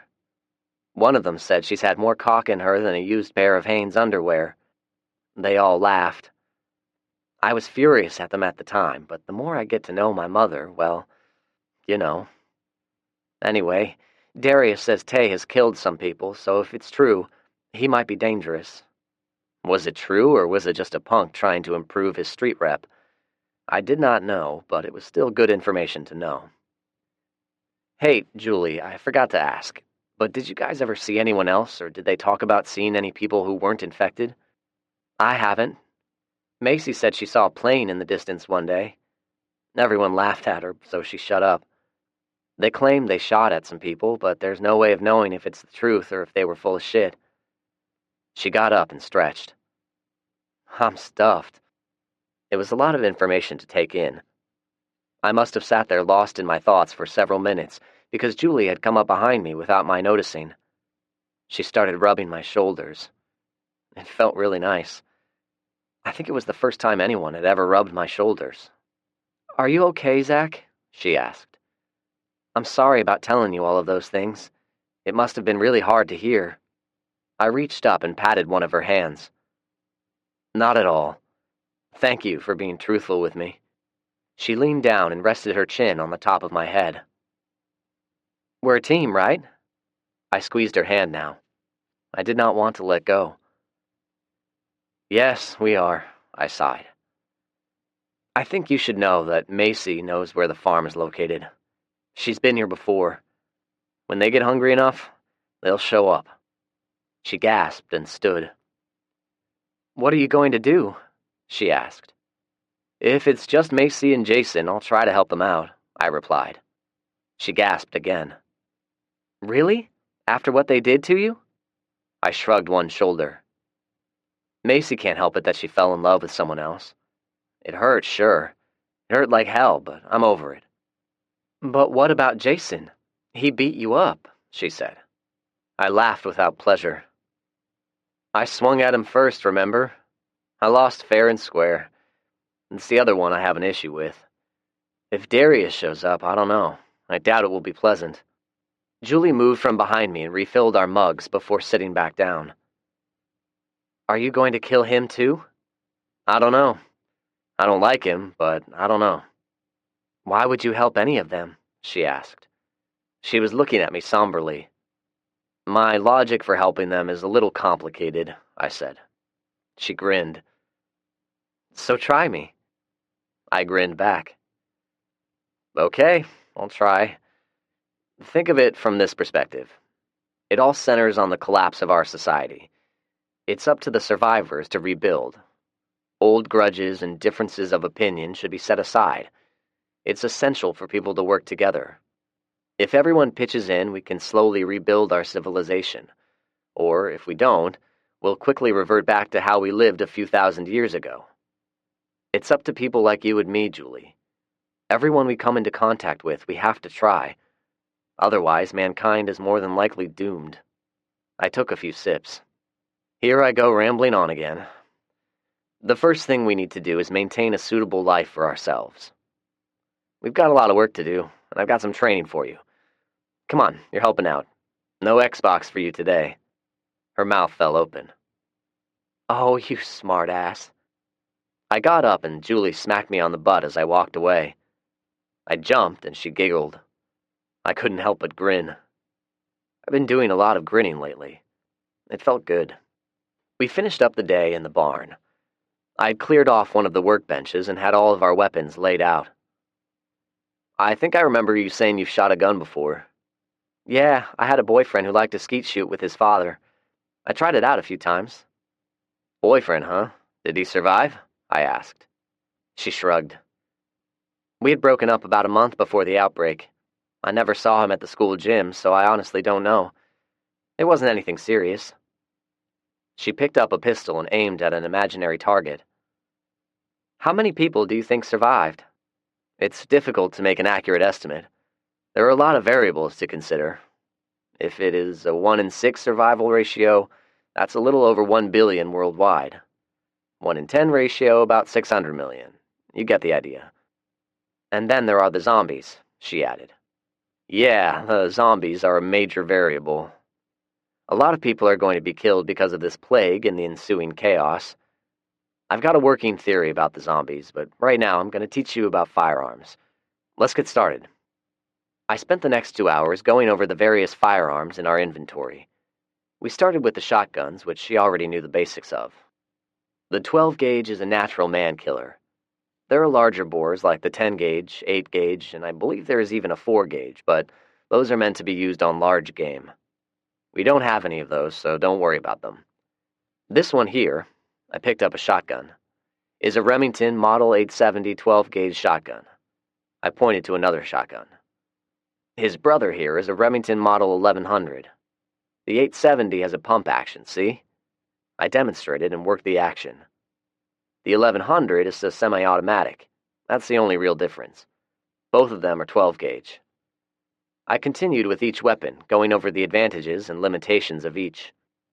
Julie bit her lip. I hope I can remember all of this, she said. Don't worry, I'm going to be repeating all of this info over and over until I'm blue in the face and you're sick of hearing it. But you'll have it all memorized before I'm done. Now, I'm going to show you how to break each one of them down and how to properly clean them. I spent the next 2 hours going over 3 weapons, the 870 shotgun, the AR-15, and the Glock Model 23. I only worked with her on those 3 because I wanted her to be proficient in as short a time as possible. Where did you learn all of this from? She asked. I smiled. From Rick. He taught me the exact same way I'm teaching you. The man is amazing. When he gets back, is he going to be okay with me being here? Julie asked. I mean, he seemed ready to kill all of us the last time I saw him.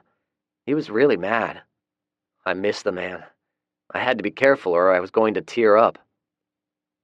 I'm betting he already knows you're here. It'll be fine. I hope so. I'm starting to like it here. I looked over at her. She just smiled and continued scrubbing the AR-15's bolt. We eventually finished cleaning all of them. It had taken the rest of the afternoon and the sun was setting. I finished with showing her how to load and fire the AR-15. This one is sighted in at 100 yards. Let's take a walk outside. We walked in front of the house. It was on a hill overlooking the creek, bridge, and roadway. How far is the bridge from here? I asked. 100 yards? She scrunched her eyes up as she guessed. I grunted. 200. So if you aim at someone on the bridge, when you look through the scope, you aim 1 mil higher. Try it out. Do you see the little dot? She held the rifle up and squinted into the ACOG scope. Yeah. Okay, good. Now look at the bridge and the area immediately around the bridge. What do you see? You've got some fence poles and barbed wire strung up on the far side of the creek, and you have the backhoe blocking it on the other side. Can't people just wade through the creek? It runs about 6 to 8 feet deep. Plus, right now, the water is really cold and the banks are slick. It would be very difficult. Rick has also rigged up some booby traps in the creek bed. Anyone walking through there will get his or her foot impaled on a sharpened spike. What else do you see? She squinted but came up with nothing. Look at the tree limbs. See the various white strips of cloth tied to the limbs? I asked. She nodded. They give you an indication of your wind currents. You guys put them there on purpose for adjusting your aim, right? I nodded. I know what that's called. Kentucky windage, right? She asked. Exactly, I replied. You guys have really thought this all out. When we go inside, I'm going to teach you the purpose of the range cards we have beside each window as well, I said. After dinner, I hope. Can we take showers tonight? I thought about it and shrugged. We have laundry to do as well, so we'll have the generator going anyway. At this, Julie put her arm through mine and hugged herself against me. And yes, I felt her breasts press against my arm. At least, I believed I did. We both lapsed into a comfortable silence and stood there admiring the sunset the way romantic couples do. Our reverie was broken when I heard the sound of crunching gravel. A car was approaching. I was pretty sure I knew who was coming. Here, take the rifle and crouch down behind the truck. If it's who I think it is, I don't want them to see you. I reached into the cab of the truck and retrieved the binoculars. It was a black sedan and there were 2 people in it.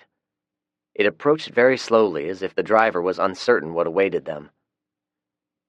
Did they have a black 4-door? Maybe a Dodge Stratus or something like it? Yeah, Jason has one, she said. I nodded knowingly. I knew they would show up eventually, especially after everything Julie told me about their living situation. My estimation was off, though. I thought it would be at least 2 more days before they got up the nerve. The car stopped in front of the concertina. A short time later, Macy exited from the passenger side. I did not recognize her at first. Her facial features were drawn and stringy hair peeked out of a soiled stocking knit cap. She looked around and approached the wire. There was no way I could stop her in time if she tried to climb over it. Thankfully, she stopped a few feet away and started waving a white rag. How quaint. I set the binoculars down and spoke to Julie. I'm going to go down there. Watch my back. If there's trouble, start shooting. She was looking up at me now. You remember how to lock and load and take the safety off? She performed the actions in front of me. Like that? I nodded in satisfaction. Yeah. Now, here's another quick training lesson. There are hand signals Rick and I use. There are only 2 I need you to know right now. If I raise my hands like I'm surrendering, it means my life is in danger. If I have my hands down and cross my hands behind my back like this, I demonstrated with my palms out and crossing my hands behind my back a couple of times, like I was trying to wave away a smelly fart. It was a signal from some old warrior poetry, Keats or Kipling, I believe. One thing was for certain. None of them read poetry, not even Macy. Okay, if I make this signal, it means all is well and to hold your fire. Got it? Yeah, okay. Zach? She looked concerned. Be careful and come back to me, please, she said earnestly. You got it, I replied. On a sudden impulse, I bent down and kissed her on the top of the head. Why did I kiss her on the top of her head? I knew damn good and well I was dying to kiss her on the lips. I sighed as I walked away. It was a lot easier when it was just Rick and me. With Rick, there was no kissing under any circumstances. I did a quick press check of my Glock and put it in my jacket pocket. I was going to keep my hand on it and shoot them through my jacket if I had to. Rick had some cases of army rations called MREs, or meal ready to eat. I hated them and swore I would only eat them if I were on the brink of starvation. I retrieved 2 cases and put them on the back of the ATV. Macy waved the white rag again as I approached. I parked the ATV on the opposite side of the concertina wire and sat there a minute looking them over. They were certainly a sorry-looking pair.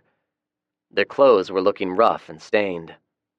It was hard to see their physiques because they were both wearing loose-fitting heavy clothing, but their faces were thin and drawn. Their car did not look much better. The windshield was cracked in a starburst pattern, and there appeared to be hair and small pieces of flesh embedded in the cracks. The hood was dented also, along with a broken headlight. "Hello, Macy," I said lightly. She was wearing a black turtleneck sweater, which, like the jeans she was wearing, had gone a few days without being washed. I noticed a small bulge to her tummy, but otherwise she looked emaciated. Like one of those anorexic runway models, or maybe one of those starving African kids with distended bellies they show on late-night TV commercials. She was still beautiful, though. Jason was standing beside the car when I drove up. As I spoke to her, he walked over beside her and put an arm around her possessively. He still had his height and broad shoulders, but his neck was now ultra-thin and his once handsome face was pockmarked with blackheads. I could not see his ribs, but I bet they were poking through. He had bloodshot eyes, also. I could not tell if he was sick or had been smoking marijuana.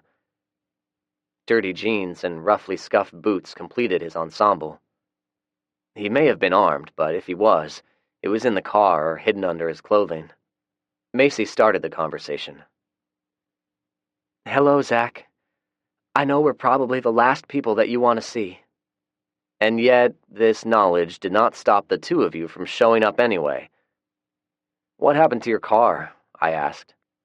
Jason spoke up. "One of those zombie creatures ran out in the roadway. I ran his ass over." He smirked, like it was some kind of amazing feat. I remembered that smirk. I nodded but said nothing. An awkward silence ensued for several seconds. Well, it wasn't awkward for me. I guess they thought I would be interested in hearing the story of the mighty Jason Argus smiting an evil zombie. Not. Macy broke the silence. "Well, I'm glad you're alive, Zach." I scoffed. "If you say so," I said, to which there was more awkward silence before I spoke again. "Anyway, I guess I am glad the 2 of you have survived as well. I mean it. But you 2 did not drive all the way out here just to convey your heartfelt love. What's going on here?" She looked down a moment and then inhaled before answering. "We were hoping you would provide us with some food," she said. Now, why in the world did you think Rick and I, of all people, would have enough food to go around? I was met by downcast stares. "I guess what I'm asking is there some kind of information you 2 possess which makes you think that we have loads of spare food? Spit it out." There was no pun intended in that last remark. I swear. Jason looked up then. He had a hint of a scowl. He did not like the way that I was talking to him. "We've met some people that said you guys have plenty. More than enough, in fact," he said. I thought about his statement and how he said it. "What exactly do you mean by more than enough?" I got more silent stares. "Who told you that load of crap?" I tried to sound casual. I knew who they were referring to. I just wanted to see if they would give me an honest answer. "Janet, Julie, and Tommy Frierson," Macy answered. Jason cut his eyes at her but said nothing. I slowly nodded. "They were here a while back, along with a man named Don, but they're exaggerating a great deal. We have some stuff Rick and I canned back this fall, but quite a bit of it is gone, thanks to the Friersons. All they ever did was sit around and eat." I acted as though I were thinking it over. I kicked a pebble with my boot. "I suppose we can spare a small amount. What do you have to trade?" This earned me a stupefied look from both of them. I frowned. Wait, am I to understand the two of you rode up here expecting a free handout? Jason could not hide his scowl any longer. Look, Zach, we aren't looking to bother you or anything. It was a lie. He suddenly squinted up toward the house. I bet he was wondering where Rick was and if he was about to be shot. Good. As you can see, Macy is pregnant. She needs food. Not just food. She needs sustenance. Nutrition. Have you two even bothered to determine the daily nutritional needs of an average person? Calorie intake? How about the daily amount of water the average human needs? I did not get a verbal response, only silent stares. I sighed and shook my head. Yeah, I was being a smartass, but so what? So, you two didn't answer me. Do you or do you not have anything to trade? Macy actually hung her head now, like a puppy dog being scolded for crapping on the carpet. A part of me hoped I had punched some buttons with her self-esteem, much like she did to me not so long ago. Jason, on the other hand, narrowed his eyes and rubbed his hands together as if he wanted to hit me again. He took a slow breath and spoke. No, Zach, we didn't think to bring anything.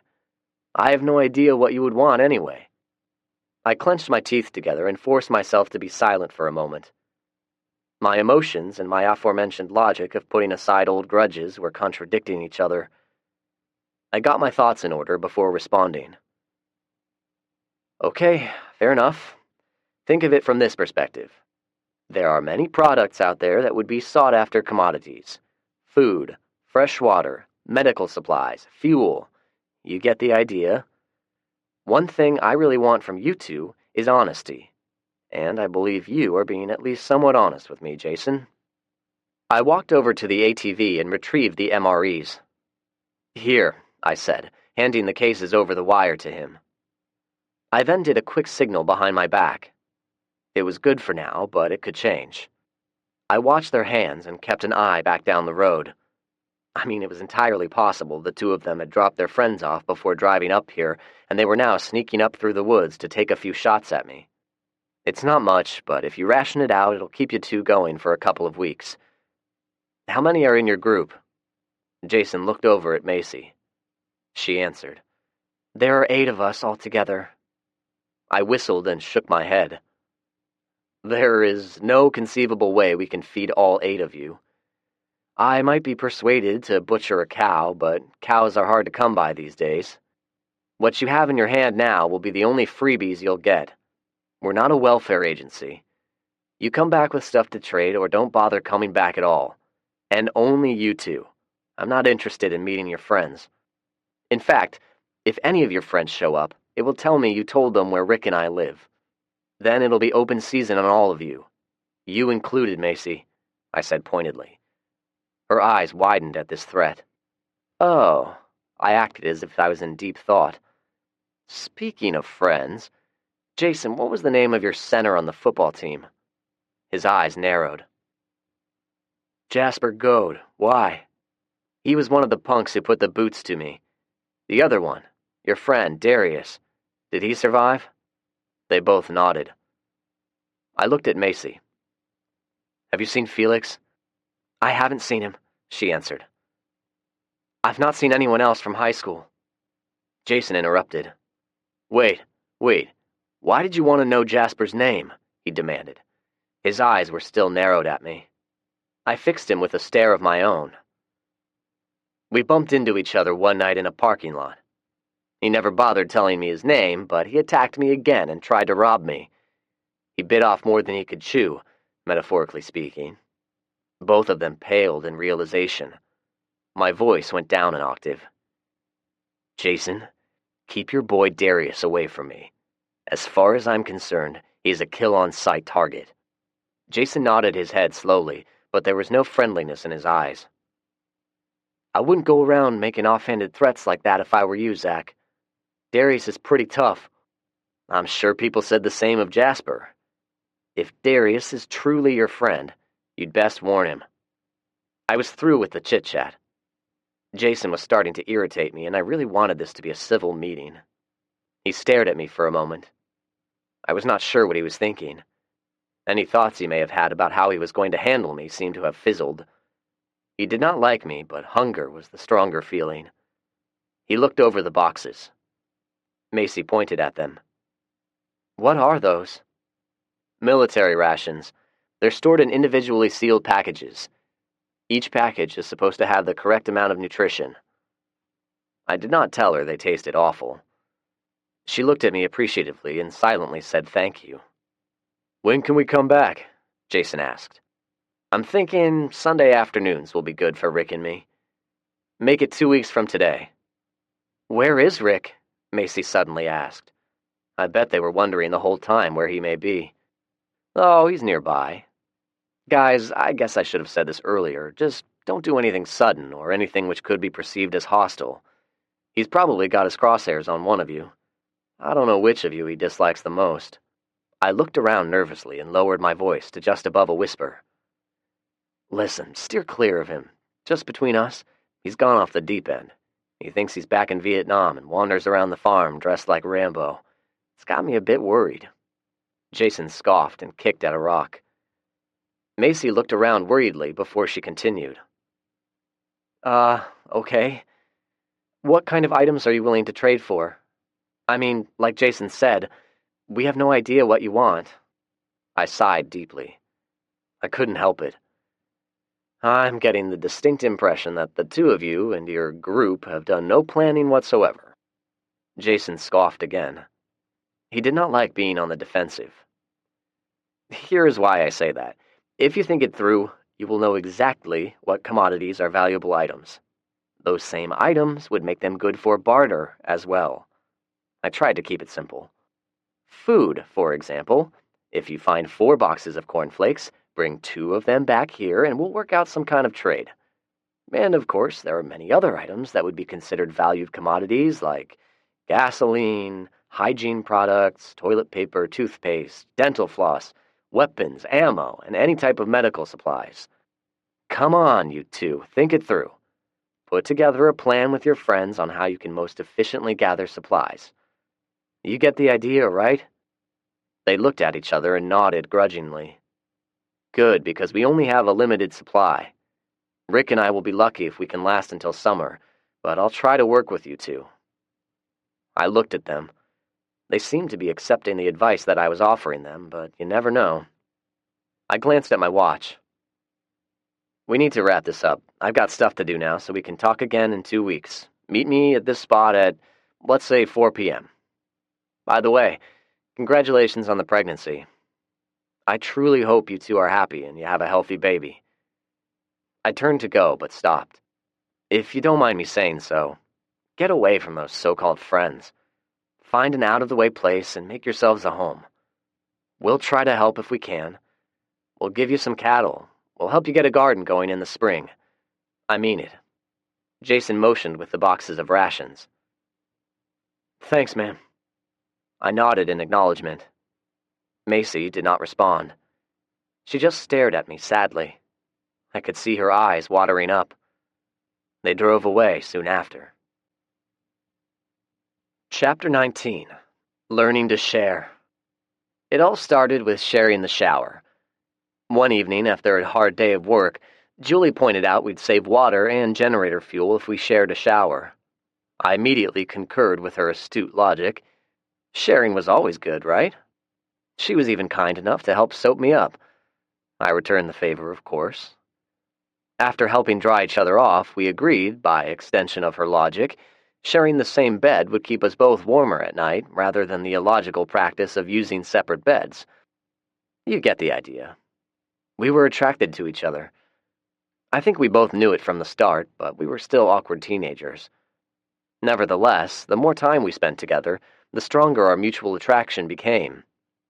It was inevitable, I suppose. I missed Rick. I missed him a lot.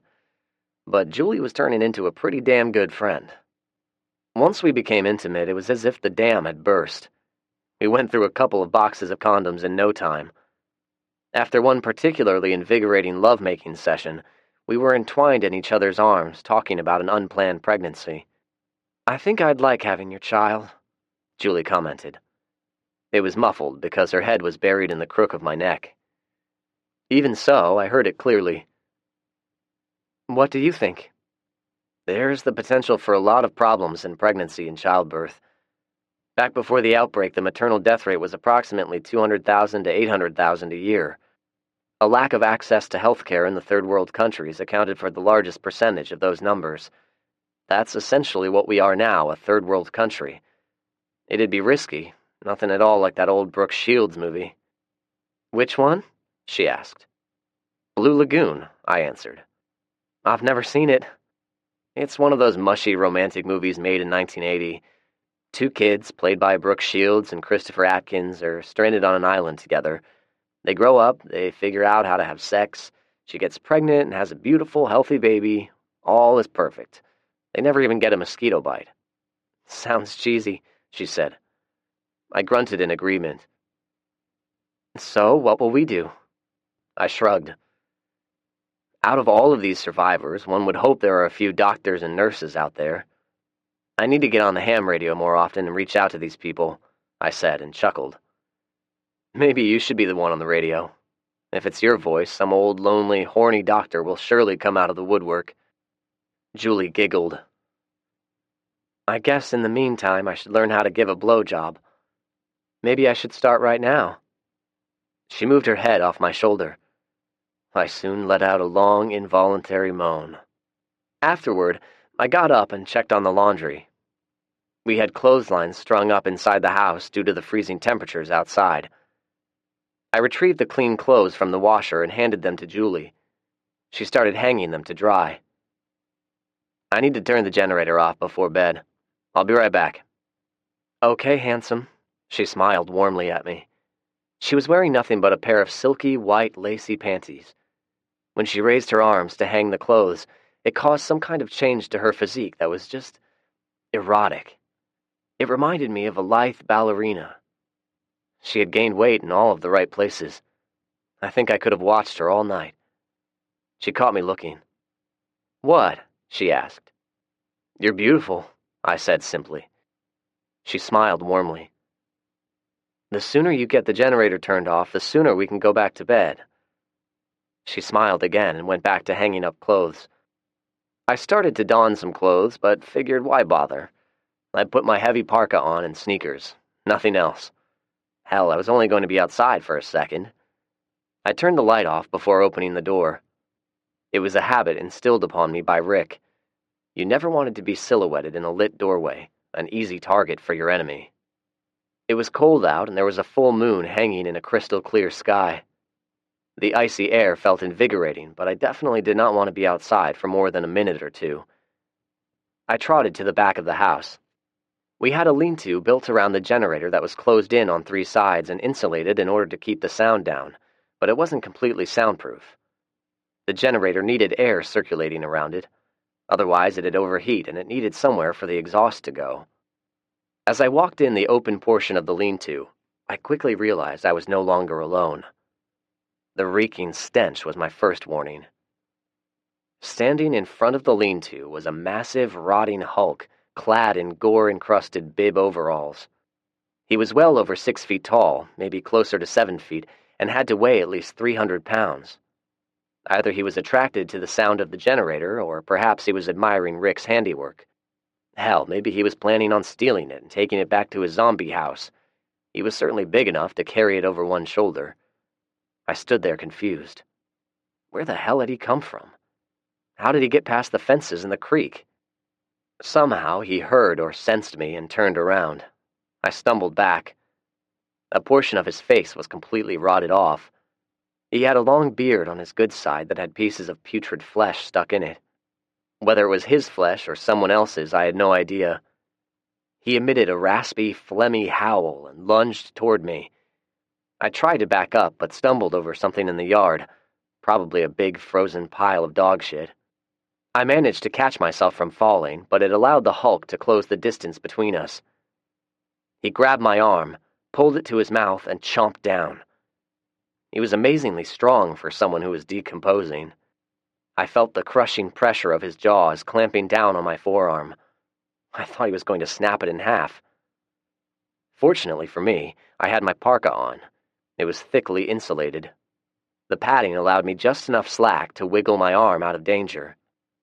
So now I was totally naked, except for a pair of shit-covered sneakers, in a life-or-death struggle with an abnormally large zombie.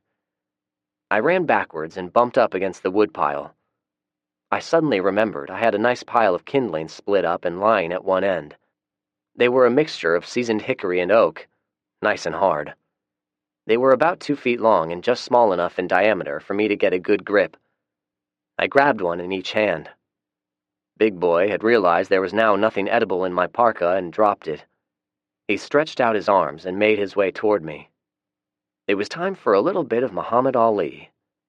I danced around him, slipped in and hit him in the head with one of my pieces of kindling, and then would dance back just out of his reach. Mr. Ali would have been proud.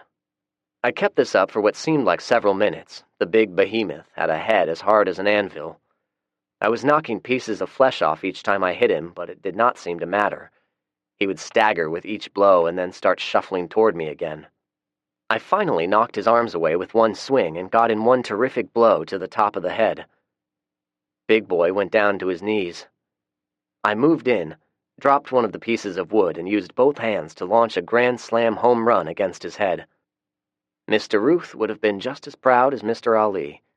The zombie's head cracked open like a ripe watermelon and putrid brain tissue flew out. It was about this time Julie ran up. I had no idea how long she had been standing there. She pointed a shotgun from about 6 inches away and put some double-aught buckshot into his head for an elegant but needless coup de grace. He was finished. I must confess, though, I did not even see him fall because at the moment I was staring at Julie's jiggling breasts and very erect nipples. She had not bothered with clothes either, not even sneakers. She was only clad in a pair of those incredibly sexy panties. She looked over at me, wide-eyed, breathing heavily. "I forgot about the safety."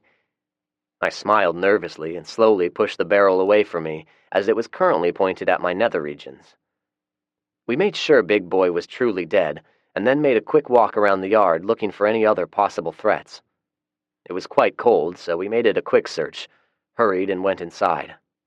We were both shivering quite a bit now. The cold, combined with the adrenaline dump, was having an effect. I motioned outside as I looked over at Julie. "We'll drag him to the sinkhole and burn him, but not tonight. The first thing in the morning." Julie nodded. She then leaned the shotgun up against the wall and jumped on me, wrapping both her arms and legs around me. "Oh my God, that was a rush. I was watching you fighting that thing and all I could watch was your dick flopping around, and when I shot him, I think I had an orgasm." We had slept later than usual. It was already past 6 when I opened my eyes. The Three Stooges were all lined up with their muzzles on the bed, staring at us expectantly. I nudged Julie. She moaned and pulled the covers over her face. She was definitely not a morning person. "Come on, we need to get the body disposed of. Afterward, we'll have some breakfast. I've got a hell of a lot of things to do, and I've got a lot to talk to you about," I said with another nudge. Larry gave a small whimper. I suspected he needed to visit the yard badly. I got no response until I pulled the covers down. Julie groaned. "You always have this sense of urgency thing going on. Can't we just have one lazy day?" "Maybe one day, but not now. We have so much to do in a limited amount of time, so you've got to work with me. You must trust me. I've got our best interests in mind." Julie groaned again, but threw the blankets off and shuffled to the bathroom. She stopped, yawned, and rubbed her eyes. "I do trust you. You know that, right?" She looked at me sleepily. Her face was puffy and her hair was disheveled, but she looked beautiful. I smiled with the realization I was falling for this girl. We dragged the remains of the zombie to the sinkhole with the ATV. It was about 8 feet deep and 10 feet long and shaped like a poorly drawn oval. It was used because it was in a remote location and several feet below the elevation of our well. Julie rode on the back with her face close to mine. We used some precious diesel to get a good fire going, and then we sat and watched the body burn. I have no idea where it came from. We should check the fence line. "Can you hold off from breakfast for a few?" I asked. She nodded agreeably. "Good. I want you to see the property, too." We rode the fence line until I found a portion of the fence with a post tilted at an odd angle. It looked as though one or more of the cows had pushed against it and the soft soil gave just a bit. The result was part of the fence line had sagged close to the ground. I looked at the fencing closer and found some scraps of denim caught in the barbed wire, presumably from the zombies' bib overalls. I had tools and a tamping bar in the back of the ATV. Julie and I had the section of fence repaired in no time.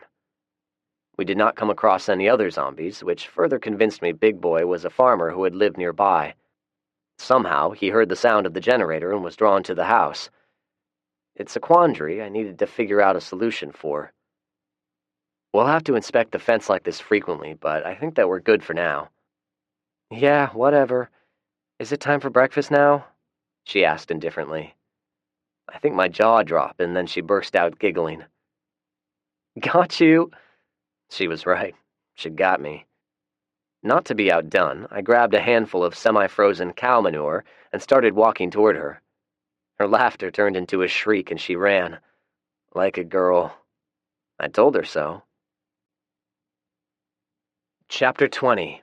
Betrayal at the Bridge. I finished butchering the cow with the bandsaw. It was the first one I had ever done. I had watched Rick and Mr. Parson do it once, which was about the extent of my knowledge in this particular expertise. I started by killing it 3 days ago and left it hanging so all of the blood would drain out. It was not a clean operation, but I got it done. I had a chart of all of the different cuts of meat and sort of got it figured out. I would cut a slab with the saw and hand it over to Julie. She'd rinse it off and put it in a cooler which had some ice lining the bottom. I had set several ice trays filled with water outside the previous evening. It was yet another tedious chore, but like all of the other chores, very necessary. I hoped we could better preserve the meat this way rather than smoke curing it or freezing all of it outright. We worked it out and cleaned up the residual products.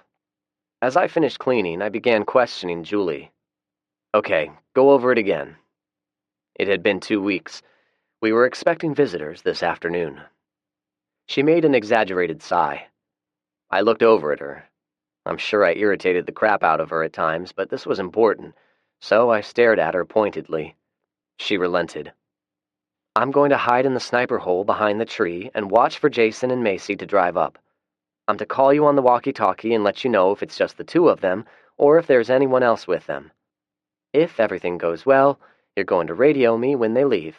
If I don't hear from you or I hear gunshots, when they drive back down the road, kill them both. If I can't get a good shot on them, disable the car. What about your escape? I asked. Bug out if I'm able. If not, hide in place, she replied. For how long and what is your bug out route? I continued pressing. Wait until well after dark. Recon the bridge for at least an hour for enemy movement with the night vision gear. If there are any enemy, and if I have an opportunity, shoot them and then sneak back to my hole. If there's nobody there, go through the concertina the way you showed me. Recon the house and make sure there are no enemy. Oh, if I'm inside before you come home, you're going to throw a couple of rocks at the door before coming in. That way I'll know it's you and you're alone. And if you're inside alone and someone walks through the door without first throwing a few rocks at it, I pressed. I'm to keep all of the lights off and use the night vision gear. If someone comes through the door and it isn't you, shoot them. I stopped what I was doing and made eye contact with her. Do you think you can do it? Kill a real person? I asked. She nodded her head. Okay. I believe you can too. According to Rick, though, when you're at that critical moment, your moral consciousness will sometimes... She cut me off. I can do it, okay? As far as I'm concerned, we should have killed them the first time they showed up. I nodded. She was a feisty one. I walked up and kissed her. We held each other for several silent seconds. All right, let's get cleaned up and we'll have a bite to eat. I want to get you in place at least a few hours before they're scheduled to arrive. We ate the rest of our lunch in relative silence, with the exception of the dogs emitting pitiful whines in hopes of food scraps. Julie was in place. Zach had placed her there with instructions only to sip her water when absolutely necessary. Otherwise, she would have the urge to urinate every 10 minutes. He had fashioned a pseudo-camouflage outfit made out of strips of burlap bags. Hopefully it provided adequate camouflage. Underneath, she had on some oversized long johns, 3 pairs of socks, jeans, and boots. It was quite cold out. She got in the hole he had dug out behind a fallen tree and then put branches and leaves over her. She checked her watch that Zach had given her. It was a tactical 5.11, just like the one Rick and Zach were wearing when she first met them. It was just before 4 p.m. She'd already been sitting there for 2 hours. There had been no sign of life, and she had drunk more water than she had intended to. She did not fully understand why Zach had wanted her in place so early, but did not question him. She had realized early on that he was smarter than most people were, and he was her boyfriend. She liked thinking in those terms. Just as she thought of him, his voice softly came out of the walkie-talkie. "It's getting close to 4 now. How are you doing?" he asked. "I'm fine," she whispered. "Nothing here but the trees so far." He acknowledged, and the radio became quiet. Her thoughts soon wandered. She liked Zach. No, it was much more. She was in love with Zach. The first time she met him, he seemed a bit arrogant and bossy. She was attracted to him, but at the same time she was put off by his attitude. He acted as if his opinion was the wisest in the group. It was a turn-off, and Rick, who was old enough to be his grandfather, always seemed to defer to him. But Rick knew how smart Zach was. Julie realized it now. She also knew Rick must have died or something. She did not say anything, but one day she would ask what happened. Zach would tell her the truth, but she knew it was not the right time. She checked her watch again. It was right at 4. They would be coming soon. If Jason and Macy betrayed Zach, she was going to kill them. She was especially going to Jason. She didn't like him from the first moment the two of them met. Macy was not much better. When they first met, she had barely said hello. She had whispered to Jason, but it was loud enough for Julie to hear. Macy did not want them there. If it were not for the fact Tay was practically eye-fucking her mom from the get-go, she was sure they would have been turned away, maybe even shot. After their first encounter, Macy was always aloof. The only nice gesture she ever extended to her was to hand her some napkins when she was on the toilet with diarrhea and had run out of toilet paper. Julie had watched the video. Her mother had cackled in laughter. Julie did not, and in fact, she immediately became angry. Her feelings confused her. Why was she angry over somebody getting beaten whom she did not like? It was then she realized that maybe she was attracted to Zach more than she wanted to admit. The video made little Tommy cry. He liked Zach as well. God, how she missed her pesky little brother. Zach did not look the same in the video. In the video, he looked like a helpless little boy. Now he was bigger, more muscular. His expression was harder, no longer a skinny little boy, but a grown man. Watching him beat the big zombie down the night before was both frightening and exhilarating. His muscles literally rippled in the moonlight, and even the frigid air did not cause much shrinkage of certain appendages. She smiled at the visual image. It had greatly aroused her then, and even now she felt a stirring. She involuntarily gasped in wonderment of the feelings she had for him. She had kept waiting for him to make a pass at her. When he didn't, well, she did. Zach was not her first. Hell, he wasn't her second. Her first happened after school one day on the family sofa. She thought she was in love then. What did she know about love? Their relationship had lasted less than a month. Her second lover, the memory of him, brought a grimace. He was nothing more than a big, dumb country boy. Their relationship mostly consisted of sitting around, smoking weed, having sex, and playing video games. She actually convinced herself for a while that she loved him, but one day, she watched as he misspelled his own mother's name. In an instant, it went from love to disgust, and then later to pity. Zach was different. She was glad he took her back. Her reverie was interrupted by an approaching car. They still had the broken windshield, and it looked like someone had made a half-assed attempt to hold it together with several strips of silver duct tape. "Black Stratus approaching," she whispered into the radio. There was a click of acknowledgement. "2 figures inside." Another click. The car stopped. It took her a moment to adjust the binoculars, but she soon recognized the occupants. Correction, it looks like there are 3 people. It's Jason, Tay, and Darius, she nervously reported. Zach's response was a slow click of the microphone. He heard, and he knew that he had been betrayed. If she was still a petulant brat, she would have used the opportunity to say she told him so. Instead, she stayed dead still and watched with the binoculars. She felt her heart racing and took a deep, slow breath. Okay, Tay and Darius are getting out of the car. They have AR-15s. They're going into the woods, and it looks like they're going to make their way towards you. I need to be quiet now. There was a quick click of acknowledgement. She listened as they noisily made their way through the woods. City boys. She would have laughed at them under any other circumstances. Jason remained in the car. She wondered what he was doing, but did not want to run the risk of exposing herself. After 10 minutes, she heard him put the car in gear and drive down the side road toward the farm. Julie fervently hoped Zach knew what he was doing. She slowly moved her head down and checked her weapon, which she had done at least a dozen times already. She also realized she needed to pee. I had a plan. It went something like this. I had made a dummy. That's right, a dummy. A scarecrow, whatever the hell you want to call it. I got some of Rick's old clothes, he wouldn't mind, and filled them with straw. I complemented the getup with boots, gloves, jacket, and a cowboy hat.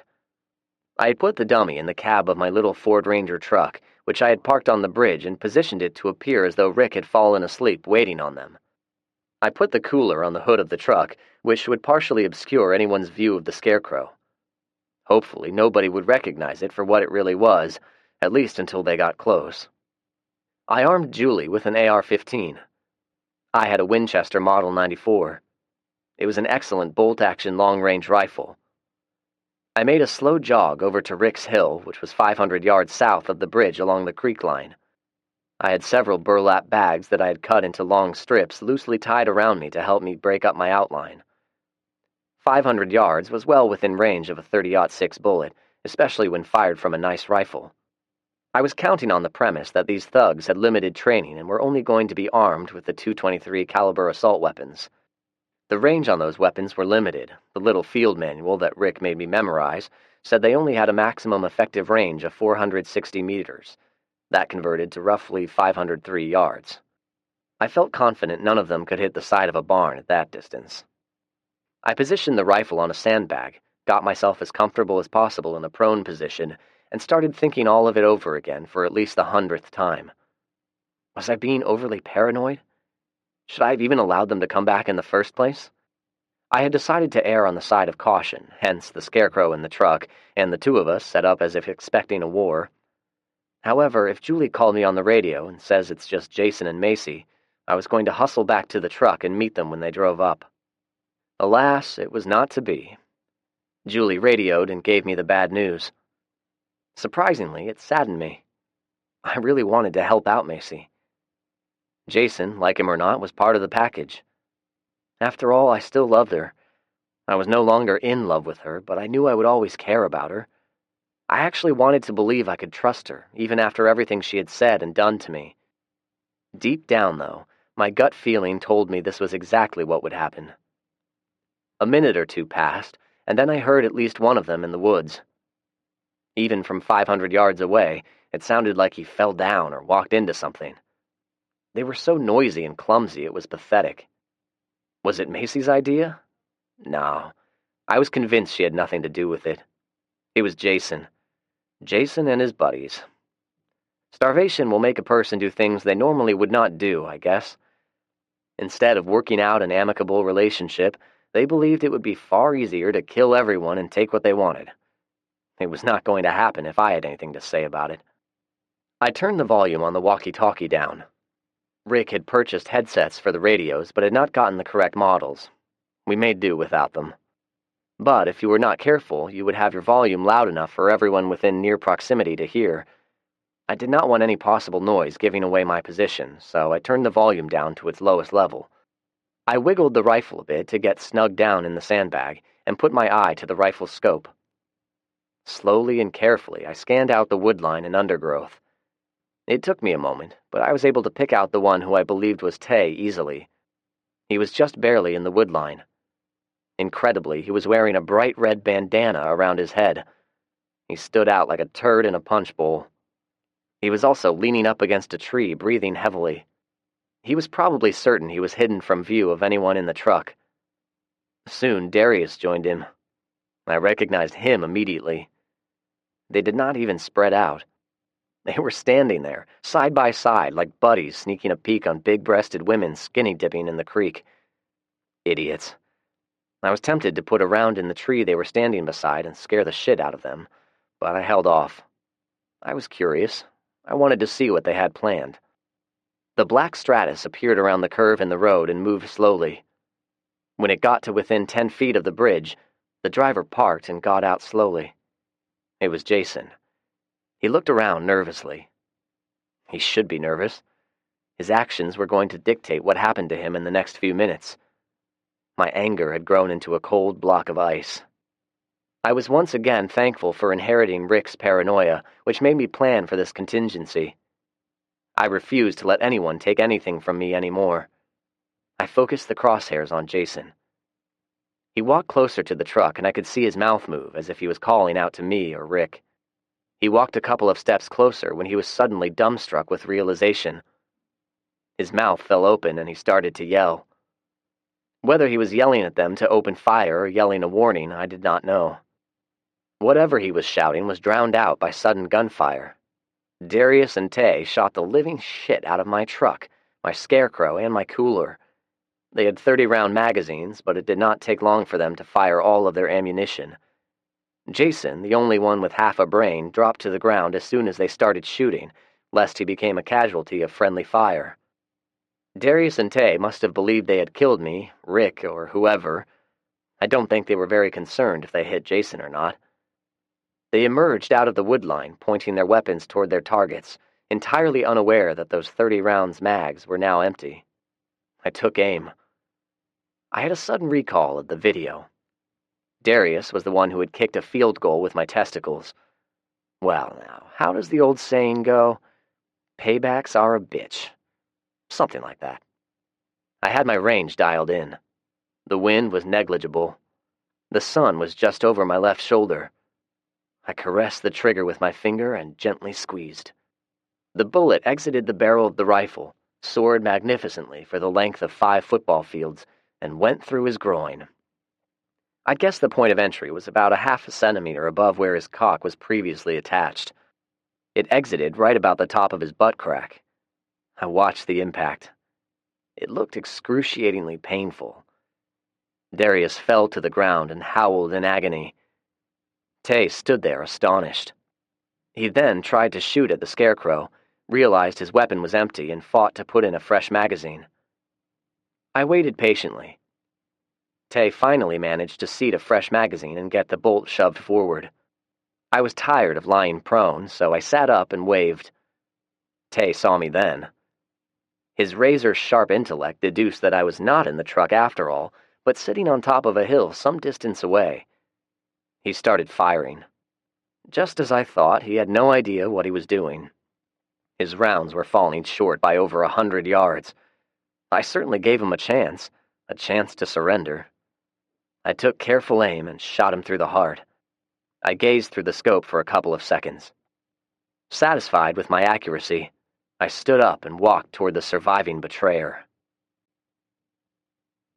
Chapter 21. There is no redemption. In full tactical gear, I believe I could have run the 500 yards in just under 2 minutes. However, I did not see any need to hurry at this point. Far better to walk and conserve energy. Jason had slowly lifted his head when the 2 idiots had stopped firing. He watched in dumbfounded befuddlement as I shot his 2 friends. Tay was quite dead. Darius was lying on the ground in a fetal position, clutching what was left of his genitalia. Jason finally looked around and spotted me. He stood slowly as I approached. I could see the animosity in his eyes as I got close. I looked over at Darius a moment. He was whimpering pathetically. I felt no guilt or pity. I might have once, but those days were over. I retrieved my radio from my cargo pocket. "What's your status?" "Good to go," she answered. "Same here. Stand by," I responded. Julie answered my transmission with a click of her talk button. Good girl. I propped my foot on the front bumper of the Stratus and pointedly stared at Jason while pointing my rifle at his midsection. "Zach, I didn't have a choice. They've got Macy. They're holding her hostage," Jason whined. Darius groaned feebly. He was dying. Jason nervously looked over at him. "Zach, I'm begging you. Just tell me what to do and I'll do it, man." His face was oily with a mixture of sweat and grime. I motioned with the rifle. "Slowly take the gun out that you're hiding and toss it." He paused for a moment and then reached into his back waistband, pulled out a black revolver and threw it to the ground. I nodded, picked it up and inspected it. It was a .22 caliber Ruger. Loaded, but very dirty. It looked familiar. I tossed it in the weeds. I then looked at him and sighed. Why didn't the two of you get away from that group, huh? Isn't that what I suggested?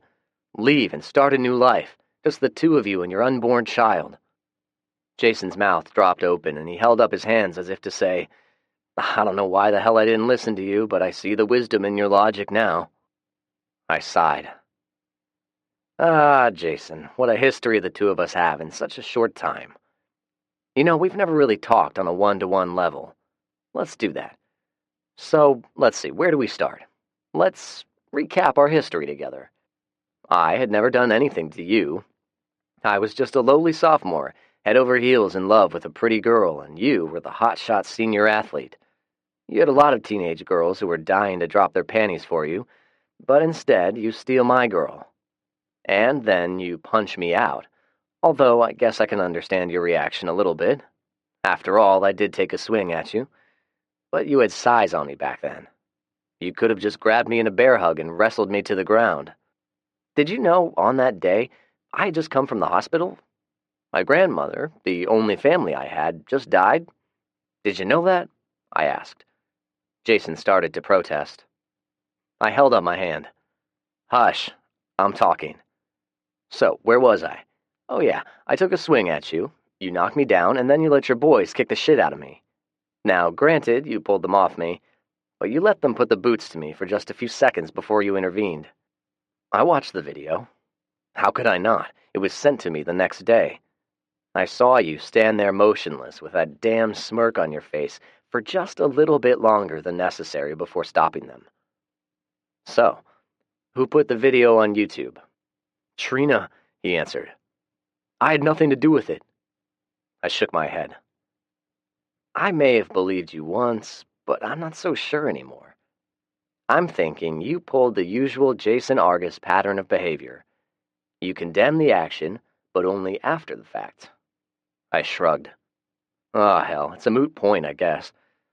So, where was I? Oh, yeah, I do ramble on sometimes, so I'll skip everything else and fast forward to the present. You and Macy decide to come begging for food. What did I do, Jason? He stared at me in silence. Answer me, please. You gave us food. His response was emotionless. I nodded somberly. In spite of our past, I gave the two of you food so you could survive and have your kid. I wanted to help you too, you stupid shit. I had lowered my voice a bit. Go over there and look in the damn cooler. He reluctantly did as I directed. Look at all of those beautiful fresh steaks. I told you guys to bring stuff for trading. I'm betting you did not even bother, am I right? I asked. He looked at the steaks. He was so hungry that I thought for a second he'd grab one and start eating it raw, even with all of the fresh bullet wounds. I knew you'd show up empty-handed, but I was going to give those steaks to you anyway. But a little nagging voice kept telling me you'd bring your boys with you. Hell, if all of you came in peace, even Darius, I was still going to give those steaks to you, I said quietly. I just wanted you to know it. You betrayed me, Jason. He held his hands out and he looked around as if he was looking for his ever-present homeboys to come to his defense, and eventually spotted Darius. I guess he had forgotten all about him. Man, why did you shoot my boy like that? Can't you do something for him?" I shrugged my shoulders. "Of course." I set my rifle down against the front bumper of his car and walked over to Darius. He was bleeding profusely and had lost consciousness by now. I retrieved my lock-blade knife, bent down, and slit his throat. He gurgled once and then became still. He was going to die anyway. I merely hastened the process by a few seconds. I avoided the spurting blood from the neck wound, wiped the knife blade on his jacket, stood up and turned. Jason had my rifle. He had his finger on the trigger and the barrel pointed at me. "You should put the weapon down," I said. He ignored my suggestion and brought the rifle up to his shoulder. "I would prefer you not do that." His mouth dropped open and he arched his eyebrows in mock surprise. "Oh, you would prefer it? You would prefer it? Fuck you and your preferences. You had your chance. Instead, you just had to go running your punk mouth. Now shut the fuck up, because now it's my turn to talk. You are a fucking loser, Zach Gunderson. You always have been. You think that since the world went to hell, now you're something special because you got a supply of food, and we don't? Fuck you, Zach. Fuck you." I think he was trying to tell me something. "You ain't nothing." I nodded my head and tried to act as if I was duly chastened. "I'm sure your friends would agree with you. Well, if I hadn't killed them, but if they were alive, they would certainly agree with you.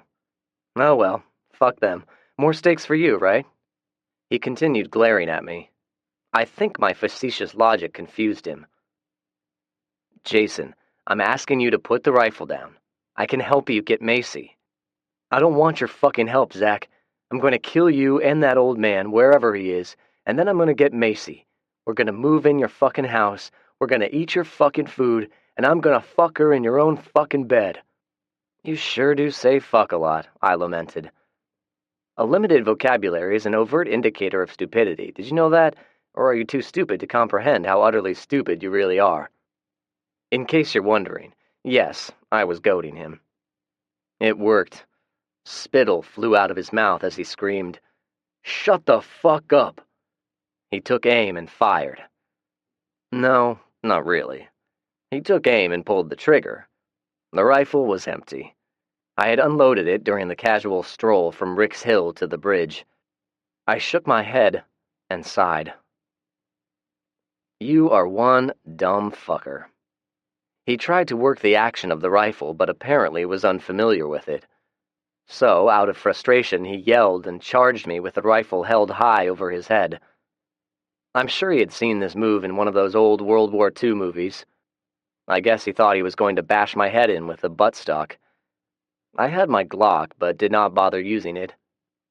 When he got close enough to touch me, I deftly sidestepped him and thrust my knife with a backhand stab into the side of his neck. He grunted in sudden pain, reached for it, but I pulled it out before he could grab it. I had hit an artery. He was going to bleed out in a matter of seconds. He grabbed at his neck where the knife had entered. Blood spurted between his fingers. I changed my grip on the knife, took a lunging step, and stabbed him again. This one entered just below his sternum. It was merely for good measure. He dropped the rifle and fell to the ground. The stab in the neck was probably adequate. Without an ambulance to come save him, he would have bled out, but I wanted to make sure. This man was and had been an albatross around my neck. I sat down beside Mr. Jason Argus and waited for the shakes to stop, as I watched him exhale his last breath in a bloody gurgle. I squeezed my eyes shut for a long minute after his final death rattle. When I opened them again, my breathing had slowed and the shakes had abated. I was surprised at how much rage I had for him, but I worked it out, I think. Good riddance. I gave him every chance I could to make amends with him. I looked around and surveyed all of the damage. In addition to the shot-up truck, ruined cooler, bullet-infested steaks, he had dropped Rick's beautiful rifle. I picked it up and inspected it for damage. There was a small scratch on the stock, but more importantly, the scope was broken. Damn. I checked myself for any injuries and then retrieved some hand sanitizer out of the glove box. While I was lost in thought, the Dodge Stratus started up and backed out quickly. Who the hell was in the car? The driver did a 180-degree fishtail, threw it in drive, and floored it before I could even react. The sunlight was glaring off of the windshield, preventing me from seeing who was driving. I retrieved my Glock and managed to shoot once before it rounded the curve. I retrieved my radio. "The car is coming out. Take care of it." I got a click in reply. I guess it was time to see what kind of metal she had. I started running toward Julie. Julie gasped when she heard the gunshots. It was a frenzied staccato of fire from at least 2 rifles. She became worried until she heard the booming report of Zach's high-powered rifle. It had a quite distinctive sound. There was a minute of silence, and then she heard more gunfire. It was followed by another report of Zach's rifle. She knew, well, she hoped that all was good. Zach was a really good shot. He confirmed it a moment later on the radio. She breathed a sigh of relief until she remembered that there were 3 of them and she only heard Zach shoot twice. She looked around for any threats, but the immediate area, or what Zach called her AO, area of operation, was deathly quiet. She sat in silence. It seemed like an eternity had passed since Zach had spoken to her. She was getting worried again. She thought she heard yelling and the faint sounds of a struggle, but could not be sure. A few more minutes passed, and then she heard tires squealing. "The car is coming out. Take care of it," Zach shouted into the radio. Julie keyed the microphone once in acknowledgement. It must be Jason. He's escaped. She checked her weapon once more, making sure that this time she had the selector lever set to fire. She was ready. The car appeared. She had a brief moment of anxiety as she wondered where to aim first. The radiator? The tires? Or through the window? She chose the latter. Julie fired 3 quick rounds where the driver should be sitting, fired 3 rounds into the front grille, and then shot continuously as the car drove by and approached the intersection. The car continued through the intersection and crashed into the ditch on the far side of the roadway. Julie stared at it stupefied for a moment. Then she realized she had the rifle in a death grip and could not feel anything from the waist down. She wondered if she might have been shot. She pried one of her hands loose and started feeling around her face and torso. Satisfying herself that there were no unnatural holes in her body, she climbed out of the sniper position and slowly started walking toward the wrecked car. She held the AR-15 stiffly in front of her and got to the middle of the road before stopping suddenly. The car's engine was revving at a high rate of speed, as if the driver had the accelerator mashed to the floor. She felt the sudden need to reload the weapon. She took a hard look at the car and tried to spot any movement through the windows. Nothing. She fumbled with the release button and got the empty magazine to drop, fumbled with the tactical vest, finally got a firm grip of a loaded magazine, and was able to get it seated in the rifle in one try. Tugging on it to make sure it was seated properly, it suddenly dawned on her that standing in the middle of the road with no cover was a very stupid place to reload one's weapon. She was glad Zach did not see the faux pas. She inched her way forward to the car, finally made it to the driver's side, and peered in. It was Chad. His head was tilted forward, and it looked a bit like he was sleeping. The driver's window was either busted out or rolled down. She shouted to him over the noise of the engine. "Chad, turn the damn car off." He ignored her. "I said turn the car off." This time, she nudged his shoulder with the barrel of the rifle to emphasize her demand. His head rolled. That was when she saw the right side of his head. Somehow, the .223 caliber bullet did not penetrate all the way through. Its shape was probably deformed when it passed through the passenger side window. The window must have slowed the velocity of the bullet enough so that once it entered the skull, it stayed there. Somewhere she heard a small voice telling her she had missed all of the front shots and did not hit Chad until he was driving past. She hoped Zach would not notice. She continued staring at Chad. He was quite dead. She was still staring at him when she heard Zach's voice. I ran as fast as I could. It was about a 100-yard jaunt around a blind curve. I had no visual whatsoever of Julie and what may have happened. I had heard the gunshots, but could not be sure they all came from her weapon. As I came around the curve, I first spotted the black Dodge Stratus wrecked on the far side of the two-lane roadway. I then spotted Julie standing beside the driver's side. I slowed, held my handgun at the ready position, and approached slowly. I took slow, deep breaths. "Julie!" I yelled. She didn't seem to hear me or was ignoring me. "Julie, it's me. I'm walking up." I definitely did not want her to shoot me accidentally. I stared hard at the car, wondering who or what she was looking at. I finally got beside her and gently touched her on the shoulder to let her know I was there. She finally turned her head toward me as I was peering inside the car. It was Chad, and he was quite dead. Walking over, I carefully looked in the floorboards to make sure there was nobody else. Satisfied, I reached into the car and turned the ignition off. The engine died painfully, whereas Chad probably never felt a thing. Just as I suspected, they never brought anything to trade. The only things in there were a lighter and a bong. They had no other plan in mind other than killing Rick and me, and then taking what they wanted. If they had succeeded and had found Julie, well, I'm sure it would not have been pleasant. The interior reeked of marijuana. I had no doubt they had gotten high on their drive over here. I guess they needed it for courage. I straightened. Julie still had the assault rifle pointed at Chad, so I put my hand gently on the barrel and got her to lower it. "Was there anyone else?" I asked. She blankly looked at me and shook her head. I looked again at Chad, back at Julie, and gave her a kiss on the forehead. "Good job, girlfriend," I said with pride. I'm not sure what I was expecting. A proud grin? A high five? What I got was Julie suddenly bursting into tears and sobbing uncontrollably. I reached out, took the rifle from her hands, and held her as gently as I could. I mean, I had 2 weapons in my hands at the moment. She cried quite hard for a few minutes. Hard enough where the tears were like waterfalls and snot drooled out of her nose like a freshly turned zombie. I let her cry. I stood there quietly and held her. I guess it was the overwhelming realization that she had just killed a real live human being. She did not know it yet, but she did well. I was not going to tell her the circumstances. Specifically, I was not going to tell her Chad had never fired a shot. It appeared he was not even armed. In a civilized society, her act could be called murder. But I knew it was necessary. He knew where we lived. I could not allow it. However, I did not want Julie to think of herself as a murderer.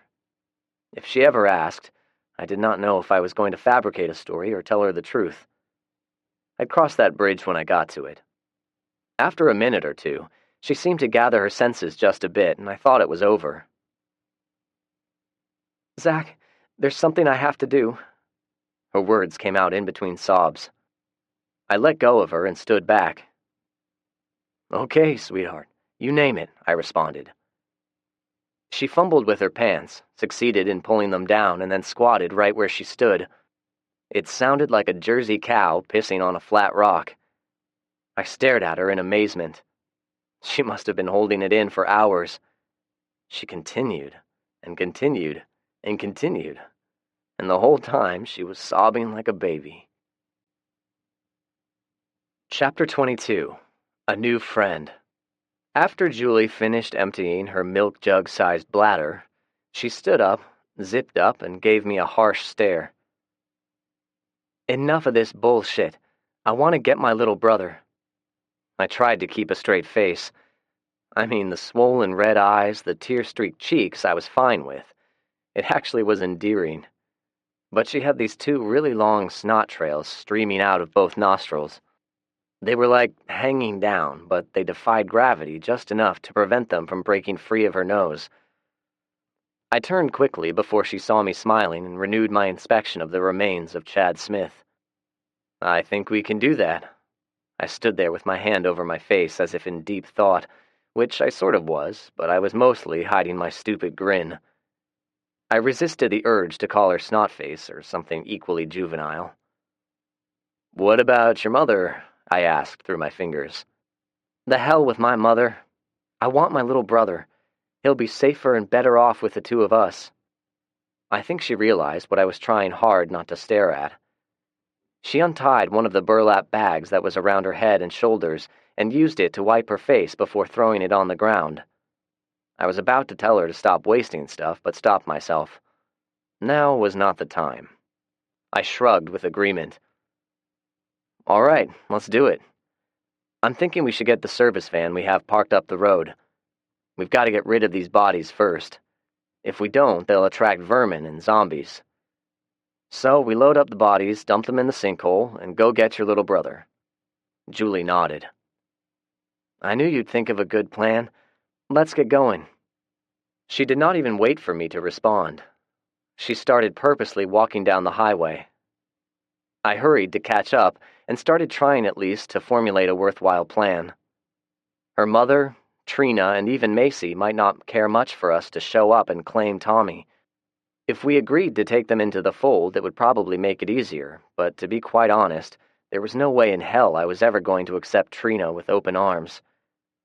If the two women were really holding Macy hostage, we might actually have to harm them. I had no problem with it, but I knew Julie would not hurt her mother, even if she was presently resenting the hell out of her. It could be a problem, and I wasn't sure how it would end. I was still thinking it through when we drove the van back to the bridge. I got out and guided Julie as she backed up to the bodies. I got the rear doors opened and we were about to start loading when I heard a horse whinny. I peered around the van. A cowboy was riding up on a beautiful Appaloosa horse. When I say cowboy, I'm saying he had a cowboy hat, pointy-toed boots with stirrups, and a weathered duster. He was an older guy, I'd say around 50, tall, raw-boned and lanky, with a deeply weathered face. He reminded me a bit of Rick. He held a rifle casually across the saddle. It looked like a stainless model of a varmint rifle with a scope attached. I let my hand drift close to my holster and stood close to the rear of the van. I whispered at Julie, "Grab the AR, but don't point it at him." As he approached, I waved. He responded with a wave, but kept his rifle handy. Even so, it looked promising so far. He stopped about 20 feet away from the van and casually looked around. "Howdy," he said evenly. He gazed at the bodies with no change of his expression. "Good afternoon," I replied. "I seem to have come at a bad time," he said. I shrugged a shoulder. "I heard all the shooting and thought I'd come see if I could help out. Looks like you two took care of it, though." He peered closer. "Were they those infected things?" "No, sir. I'm afraid these were real people," I said plainly. He nodded but offered no comment. "My name's Fred. Fred McCoy. I live down the highway about a mile or so. I'm looking for my baby brother." I walked up and offered my hand. Zach Gunderson." I nodded over my shoulder. "This is Julie Frierson. We're very pleased to meet you." He shook with a calloused hand and tipped his hat at Julie. Julie waved, but was warily keeping the rifle handy. "I'm sorry, Fred, but we've not seen any real people in quite a while. Well, except for these." I made a sweeping gesture.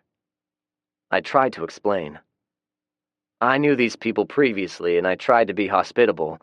Unfortunately, they had other things in mind." He looked up the hill and gestured toward the house. "This is the Parsons farm. They had a tenant living in the house. A fellow by the name of Sam Hughes, I believe. Is he around?" He was testing me. I knew it. I hoped Julie knew it and did not say anything to get this man's hackles up. We needed friends, not enemies. "Well, sir, you are right about the Parsons, but I never heard of a Sam Hughes.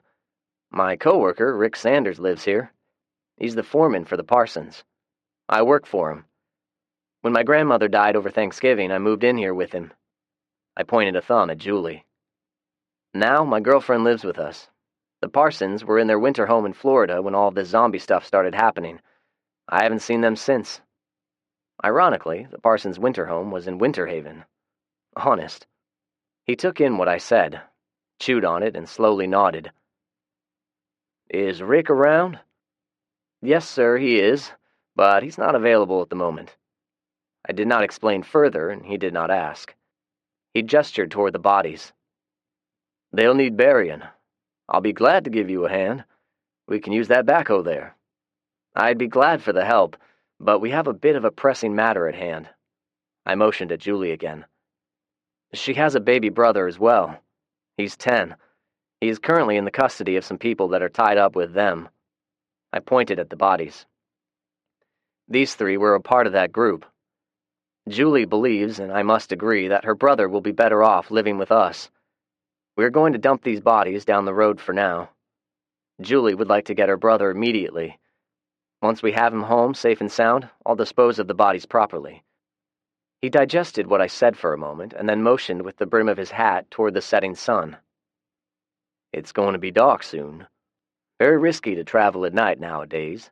Lots of black ice still on the roads, and that van could slide off in the ditch before you know it.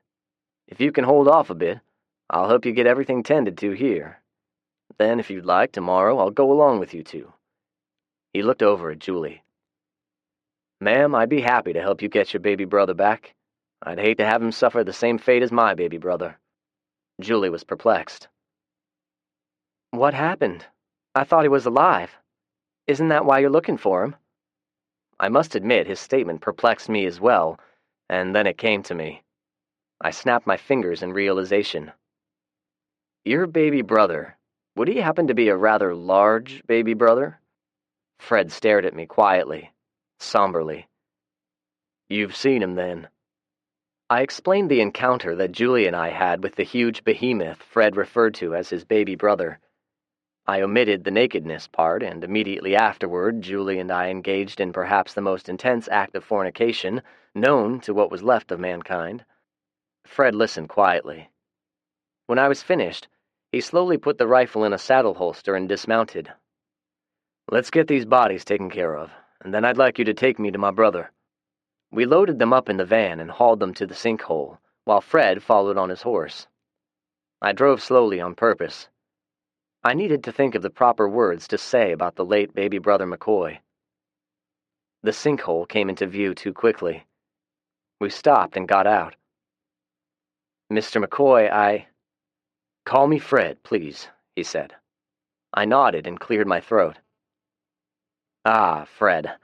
About this sinkhole, Rick and I have been using it to burn trash, and, we came to the conclusion the best way to dispose of infected dead was to burn them."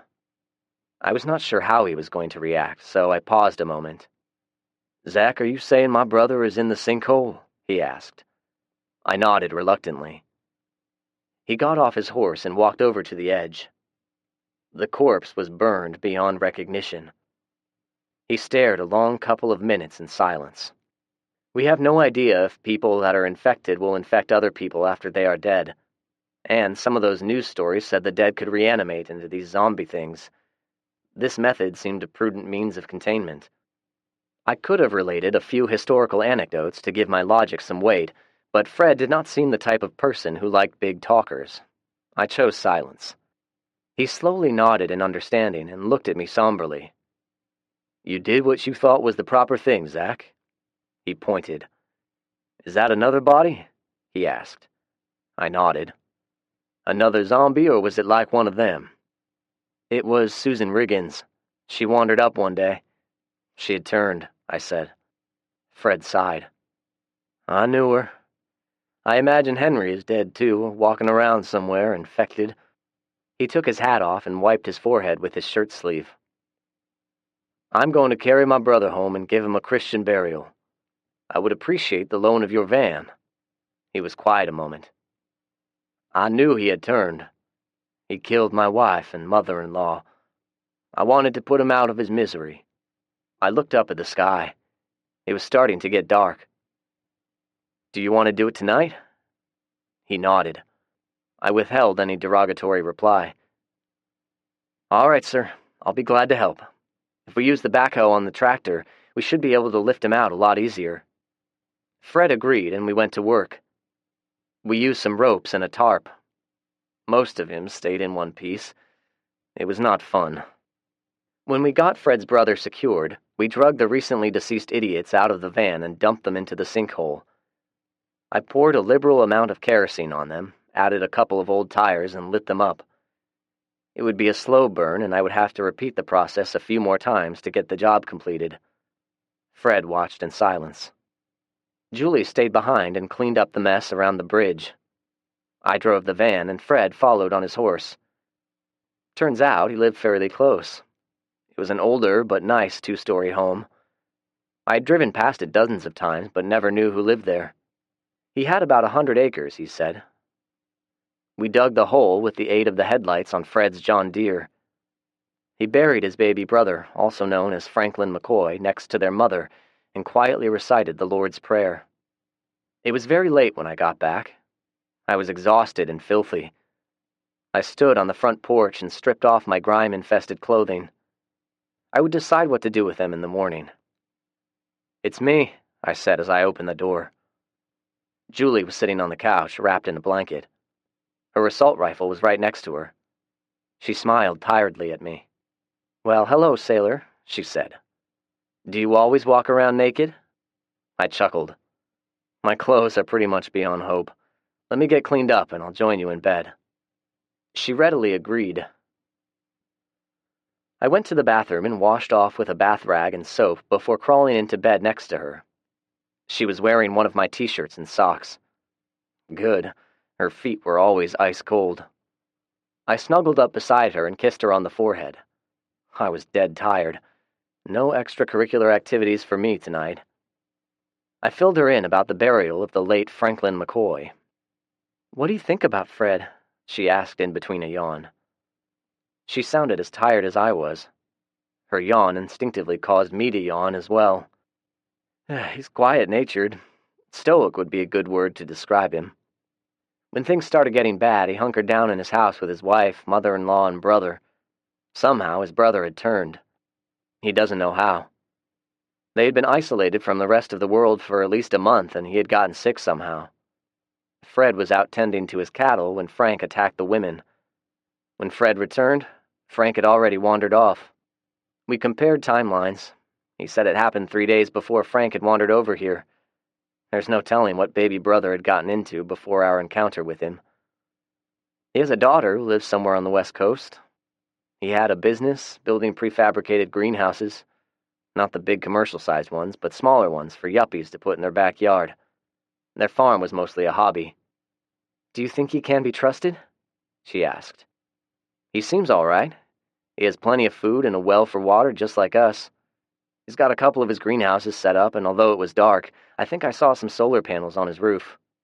He seems to have a decent setup. We don't have anything he wants. Maybe the pleasure of our company, but that's it.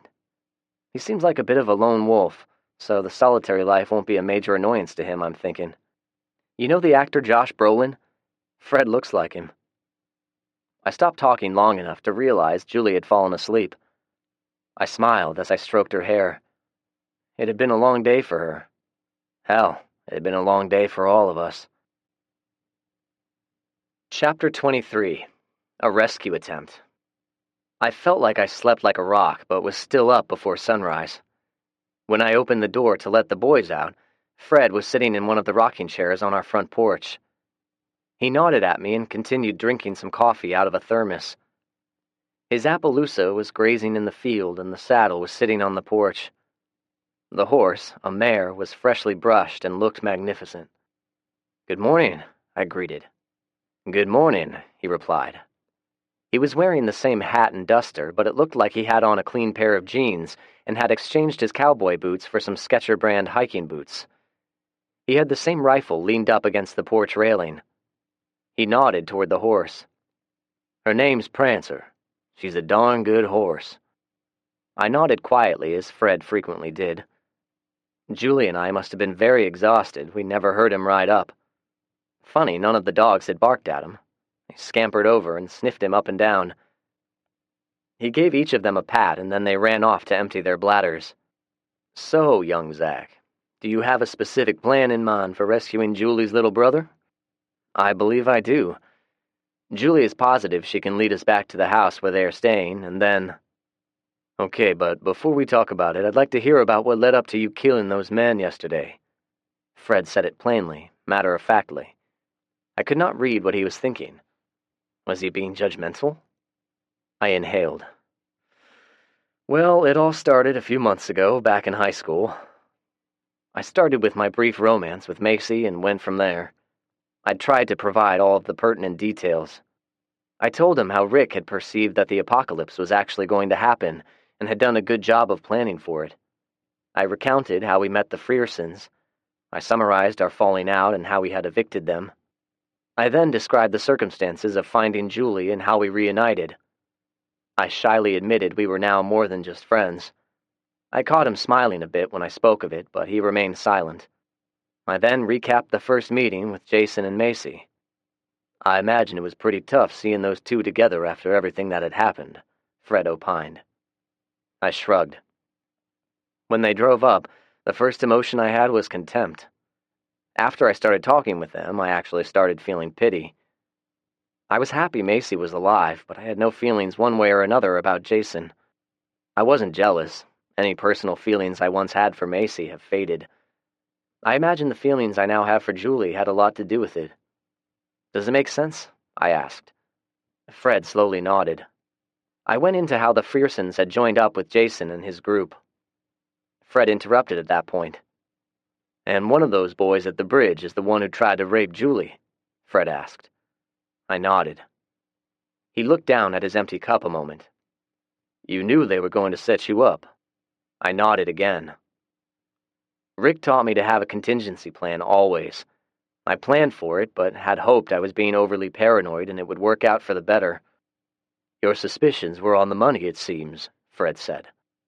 I was hoping for a more peaceful outcome, I replied. You took a knife to one of those boys. I sat silently for a moment. Fred glanced over at me. To be honest, Fred, I used a knife on two of them. I shot one and finished him with a knife to the jugular. The other one was Jason. He was ultimately the one who betrayed me. As to why, well, I'm not sure I can explain where it makes sense. I could have shot him, but I was very angry. It probably sounded bad, but it was the truth. I was not going to apologize for it. Fred grunted and refilled his plastic cup. All right, so on to this rescue plan. Are you planning on killing everyone or what? The house is in a gated neighborhood in Brentwood. If you're serious about helping us, Fred confirmed his willingness with a small nod. Good. I was thinking we could keep it simple. I'm thinking of having Julie go up and knock on the door. I'll stay back a little bit, just in case. Since none of them knows you, I'd like you to stay out of sight and provide security with your rifle, just in case it goes bad. I'm assuming you are a decent shot. Fred nodded slightly. I guess I'd have to take his word for it. Okay, as far as we know, the only ones who are still there are Julie's mother, little Tommy, Macy, and a girl named Trina. I paused a moment before continuing. Fred, I'll be honest with you. I don't want the rest of them to join us. Just Tommy.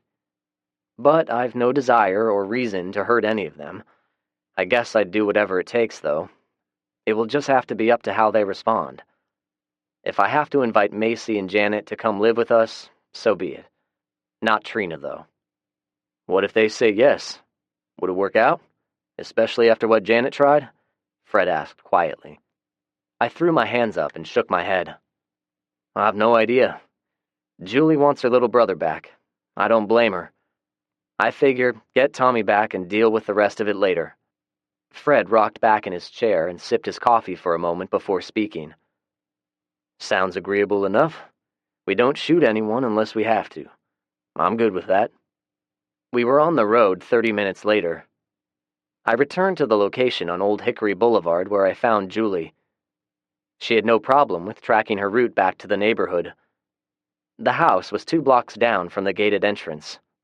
I stopped at the entrance and let Fred out. The gate appeared as though somebody had smashed through it with their vehicle. It made me think of Rick, and I smiled. Are you ready to do this? I asked Julie. You're damn right I'm ready. The house is down the street.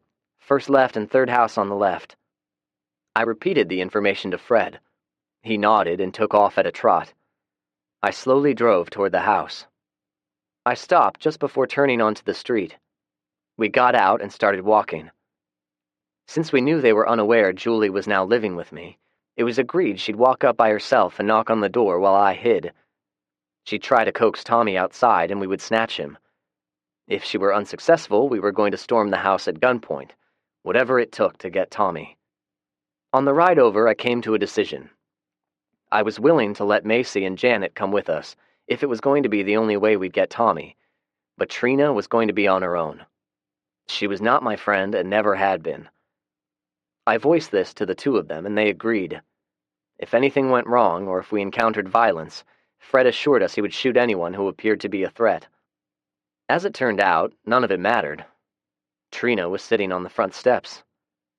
She made eye contact with us, but did not move. I was a bit confused. I expected her to give a shout of alarm, shoot at us, or something. Instead, she sat there smoking a cigarette.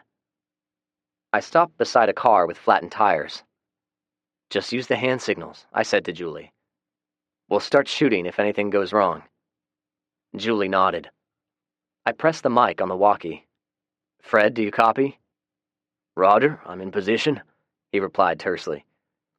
I acknowledged and turned to Julie. "If anything happens, get out of the line of fire. Fred and I will be shooting. If any zombies pop up, run like hell for the van." I grabbed her hand. "If Tommy is still here, we're not leaving without him. You have my word." She nodded gratefully and approached Trina. Trina watched Julie approach silently. She continued smoking, but otherwise did not move. I had not intended for her or anyone else even to see me. Rookie mistake. Next time we got into this type of situation, I was definitely going to plan it out better. Rick probably would have pointed out that we did not even conduct a recon mission first. I did not want anyone shooting at me out of the windows, so I took a knee beside the car. It suddenly occurred to me if they were smart, they'd have someone set up in a second-floor window of one of the houses across the street. I quickly started scanning the windows. It didn't matter. After a moment, Julie crossed her hands behind her back and then motioned me to come to her. "Fred, I'm going to join Julie and see what's up," I said quietly. He clicked the mic. "Everyone is gone except Trina," Julie said as I walked up. I frowned and gave a questioning look. "Trina said when she woke up this morning all of them were gone. They must have left sometime during the night." Now that I was closer, I scrutinized her closely. She was not the same Trina that I remembered. The old Trina was rather thick, large breasts, large waist, and bulbous buttocks. This Trina was saggy, droopy, and practically anorexic, and she smelled like diarrhea. I cleared my throat. "Jason said you and Janet were holding Macy at gunpoint." Trina scoffed. "It was all Jason's idea." She looked at me. "He's a devil in disguise, but you know that already." "Do you know where they went?" I asked. "Fuck that, I'm checking the house," Julie interrupted before Trina could answer, and walked off before I could say or do anything. So I did what any manly man would do. I hurried after her. It was a large house. There were 6 bedrooms, and each room had its own full bathroom. It was very nice, except for all of the filth. The latest occupants were not clean people. The whole house smelled like a locker room. There was debris everywhere, and the toilets were filled with trash and excrement. Very nasty. But there was no Tommy. There was nobody at all, just like Trina said. Finished with our search, we walked back outside. Trina had not moved. "Okay, Trina, where did they go?" I asked. Trina shrugged her shoulders. Julie grabbed her by her chin. "Listen, bitch, I want to know where my little brother is." I gently grabbed Julie and eased her away from Trina. Julie glared at me. I raised my palms out. "Just wait," I whispered, and turned back to Trina. "Trina, we don't want any trouble. We just want to check on Tommy and make sure he's okay. Could you help us out here?" Trina continued staring at a vacant point in space. She was defeated. She had given up. I could see it in her face. I squatted down to where my face was level with hers. Only then did she look at me. "Where's my Uncle Tay? Where are Darius and Jason?" "They're dead, Trina. They came at us with the intent of killing us. They lost." Trina did not move. I figured as much when they didn't come home last night, she said and looked over at Julie. I didn't know you hooked up with Zach. Julie did not bother answering. Trina drew on her cigarette before continuing. I don't know where they went. Your mama said something about Nashville, but I don't know why they'd go there. Nothing but zombies in Nashville. Thousands of them. She seemed to lose focus, but then turned her head back to me. We're all gonna die. I almost felt sorry for her at that moment. Hell, I was very close to hauling her butt back to the van, and then the radio crackled to life. Zach? Fred was whispering. We got zombies, about 24 of them. They're all in one group, 1 block over. They were close. Too close. I motioned to Julie. She heard Fred loud and clear. We began running toward the van. I tried talking on the radio between hurried breaths. It was a lot harder than the movies portrayed it. Fred, can you make it back to the van, or do I need to drive to you? He responded calmly. Drive straight ahead and make a right at the next street. Be watching for me. I clicked the talk button in acknowledgement as Julie and I got into the van. Fred emerged out of the front door of a house just as I turned and jumped in the passenger side. There's a whole passel of them. He pointed down the street. I never seen them grouped together like that before. I looked, and sure enough, there were 20 to 30 of them shambling along, slowly and steadily. They were in various states of dress and decomposition. I used an empty driveway to turn in, back up, and turn around. The sound and movement of the van apparently attracted them. A couple of them actually reached out as if to grab us, even though they were still half a block away. I began backtracking our way out of the neighborhood. Fred, I got some theories about them, which means I'm doing a lot of guessing, but I think the cold weather slows them down. They're moving like old, ugly people. Fred looked in the passenger mirror at the retreating forms. He nodded in agreement. My earlier assessment of Fred's demeanor had not changed. He was very quiet-natured. Taciturn would be a good word to describe him. Did you find the kid? I looked in my rearview mirror at Julie. She was quiet as well, just sitting there, staring at nothing in particular. Everyone is gone except Trina. She believed Julie's mom and Tommy may be headed toward Nashville. Macy might be with them as well, I said, and waited for an emotional outburst from him. Okay, I'm joking. Fred nodded and then looked out the window as if we were out on a Sunday drive. We have plenty of daylight left. I'd like to leave this neighborhood, cover a route toward Nashville, and see if we can happen upon them. If, along the way, we see anything which we might be able to use, we'll grab it. He nodded. What kind of car do you think they're in? Fred did not bother asking if I thought they were on foot. That'd be stupid with all of these zombies around. I answered his question.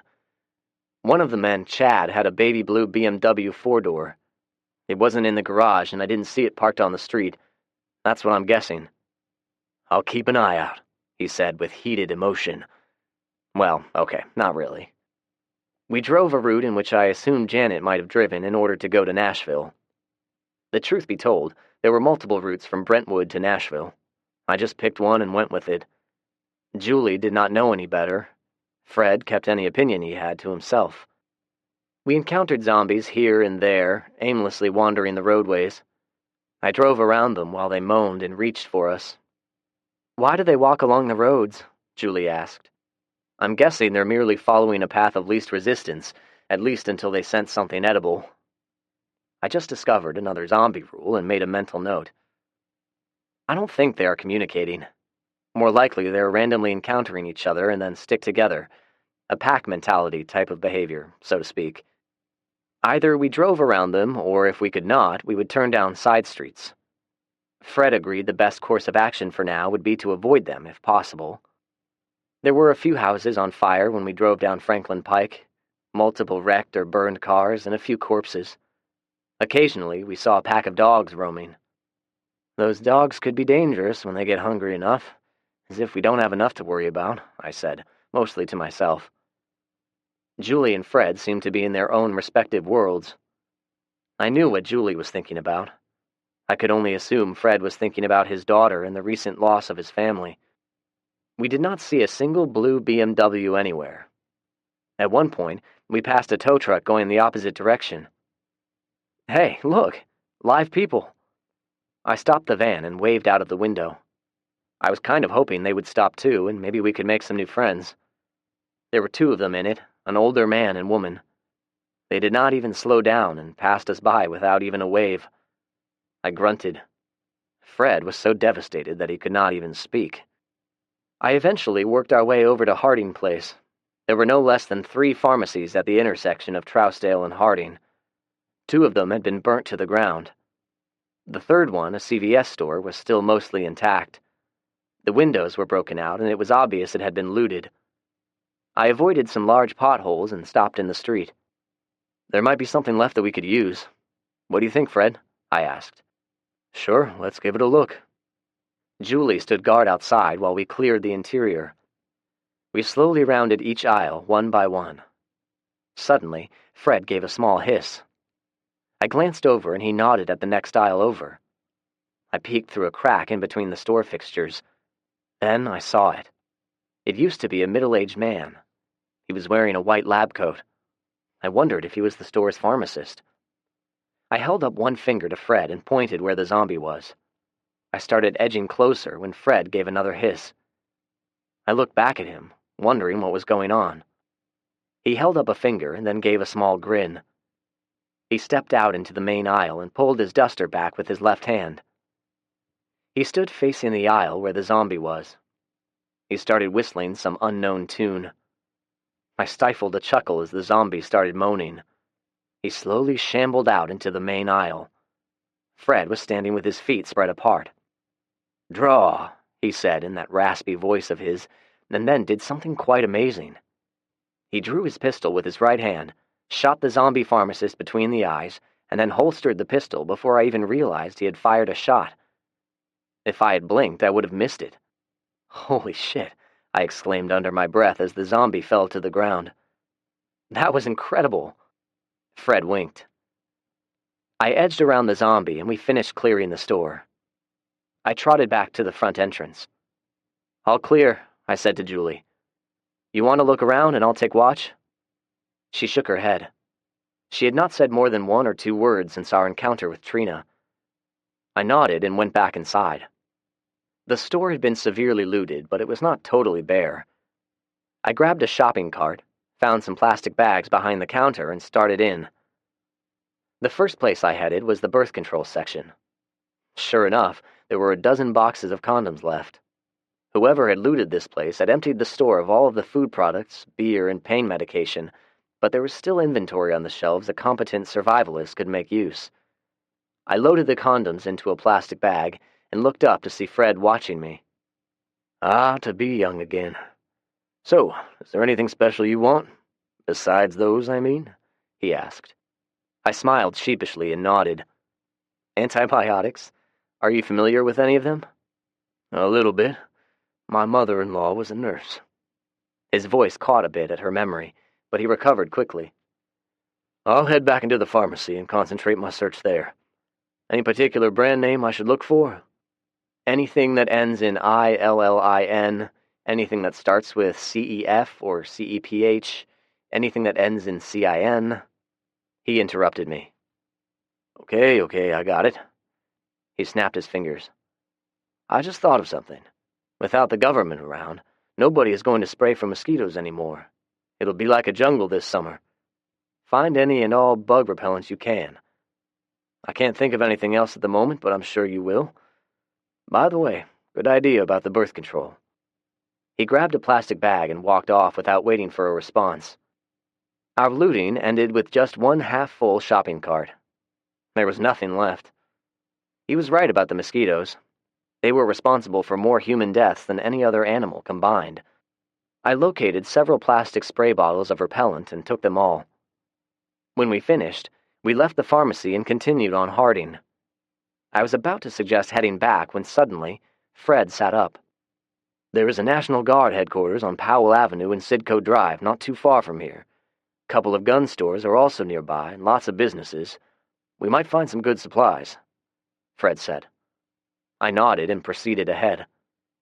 There was indeed a plethora of businesses. We came upon the National Guard location first, or Houston Barracks as it was known. We had to stop about 100 yards away. There were several bodies lying about. I stopped the van and we stared. Lots of decomposition. They're zombies, no doubt about it. I don't see any that are normal-looking ones. It looks like they've all been shot all to hell, Julie opined. She was right. Each zombie had multiple gunshot wounds. A lot of wasted ammo, Fred mused. He retrieved the binoculars and began scanning the various buildings. He handed the binoculars to Julie. Your eyes are younger than mine. Look up at the roof of the largest building. I think I see little puffs of steam. Julie looked. You're right. I see it too. She looked at me. What does it mean? It means the building is probably occupied, I said. The steam is coming from a vent stack for the heating units. I pointed toward the scattered corpses. They're the ones who killed the zombies. It must be soldiers. Julie handed the binoculars back to Fred. He did another scan. I believe you're right, Zach. In fact, we have someone checking us out right now. Chapter 24. Houston Barracks. After a moment, he lowered the binoculars and turned to us. It looked like he called somebody. He's got a walkie-talkie radio and he spoke into it for a spell. Let's see if we can talk to them. I tried CB Channel 9 and 19 several times, but received no response. I grunted and retrieved a can of spray paint out of the van. What are you doing, Zach? Julie asked me. It's a good time to introduce the rules. I walked in front of the van about 10 feet where there was a spot in the road not covered by zombies or gore. Poor shooting discipline, wasted ammunition, a lack of knowledge of Zach's rules of zombies. Time to help them out. I gave the can a good shake and sprayed out all of my previous rules. Then I added a few more. Rule number 8, burn the corpses. Rule number 9, they have a herd mentality. Rule number 10, they follow the path of least resistance. Don't forget to sign it, Julie said. I smiled and added my trademark signature, a capital Z in block form. Julie watched me and then turned to Fred. Well, Fred, did he watch Zach painting? Fred lowered the binoculars. Every word, I believe. It looked like he read it out to his friends on the radio as well. He looked over at me. We can sit here and wait on them, I suppose, or we can try something else. I looked at him questioningly. I believe if we just get in the van and drive off, curiosity will get the better of them. Julie frowned. We're not going to leave, are we? They might know something about Tommy and Mom. I knew she would be even more upset if we left without trying to talk to these people. All right, I think Fred may be onto something. We have a dozen steaks sitting in the cooler, plus a grill. We had been keeping the meat on ice, but they were going to turn rancid soon, and we either needed to cook them or throw them out. Let's find somewhere nearby, but away from all of these corpses, and fire up the grill. I'm willing to bet somebody will come check us out. Do we just sit here? Can't we signal them somehow? I gave her a shrug. She was getting impatient. I understood, but there was nothing any of us could do to alleviate that. Fred grunted. Baby girl, they know we're here. They might be a bit worried. They might believe we're up to no good.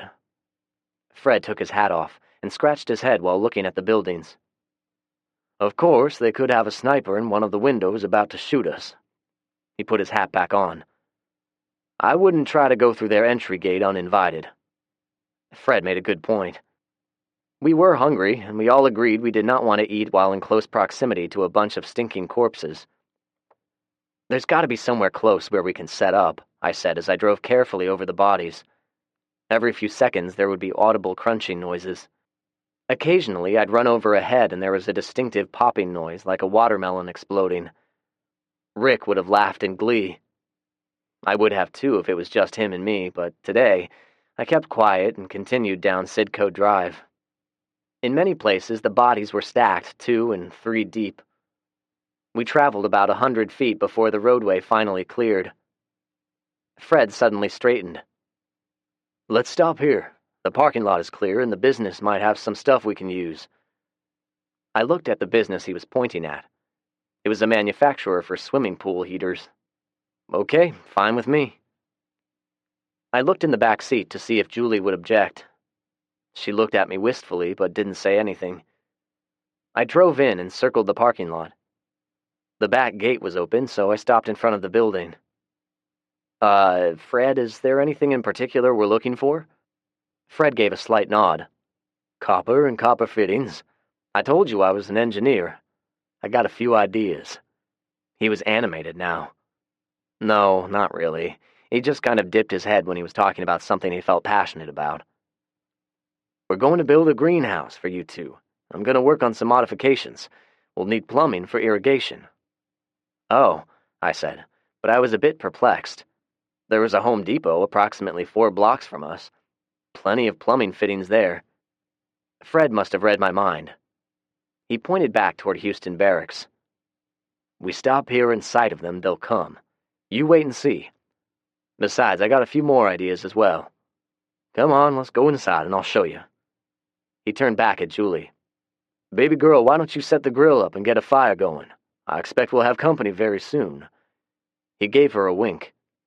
We'll fill their bellies up and they'll answer anything we ask them. Julie understood the logic and smiled hopefully. We had no trouble prying open one of the bay doors. We waited a minute to see if the noise we made attracted anything. There was no response, so we went inside and spent the next 10 minutes clearing the building of any possible zombies. We were fortunate. Not a single one. The business had various types of heavy machinery. There was no way we could haul any of it back in the van. We'd need to use a tractor-trailer rig. But there was a lot of material consisting of tubing, fittings, thermostats, and plain sheets of copper in various gauges. Fred motioned me over and pointed. We've got everything we need right here to make solar water heaters. The only power you'll need is for the water pump, but we can incorporate solar panels or even fashion a windmill for power. Then Fred did something quite odd. He smiled. We can make some really good stills, too. You mean moonshine? Fred nodded. Do you drink a lot, Fred? Seldom, if ever. Now he gave me a wink. He was very emotional today. I'm betting there are a lot of survivors who do, though. Alcohol will be an excellent trading commodity. I nodded and smiled in understanding. I had to hand it to him. This man was smart. Besides, a still doesn't have to be used only for alcohol. They make great water distillers as well. He was right. A still could be used for a lot of things. I was about to enumerate a few dozen and then thought better of it. Fred looked around and shrugged. Are you getting hungry? He asked. I nodded. Me too. We can load up this stuff after lunch. I agreed, and we went back to the parking lot and joined Julie. She had the grill going and had even found some chairs for us to sit in. She looked up at me as I approached. Do you think this'll work? She asked. I kissed her on the forehead and sat down. I think so. Look, I pointed. You can see a couple of the upper floors of the tallest building. You can bet the soldier with the binoculars is watching us. I don't think they'll ignore us. They probably have to talk about it first, but eventually somebody will come to check us out. Probably a squad of 4 or 5 men. We'll talk to them, offer them some food, and most importantly, we'll ask about Tommy. I gave an encouraging smile. I hoped I was right. The steaks were just about cooked when Fred gave us a heads up. A Humvee loaded with 5 soldiers drove up. We waved. They stopped near the entrance about 50 feet away and got out casually. They were in military uniforms and all were armed with M4 automatic assault rifles. I stood and waved again. 2 of them tentatively waved back. I looked at my partners, shrugged, and walked over to our new guests. Are you men hungry? We've got steaks and boiled corn. We only have water to drink, but it's clean. The smoke was carrying the aroma toward them, and it could even be smelled over the lingering stench. The passenger looked to be in his mid-30s.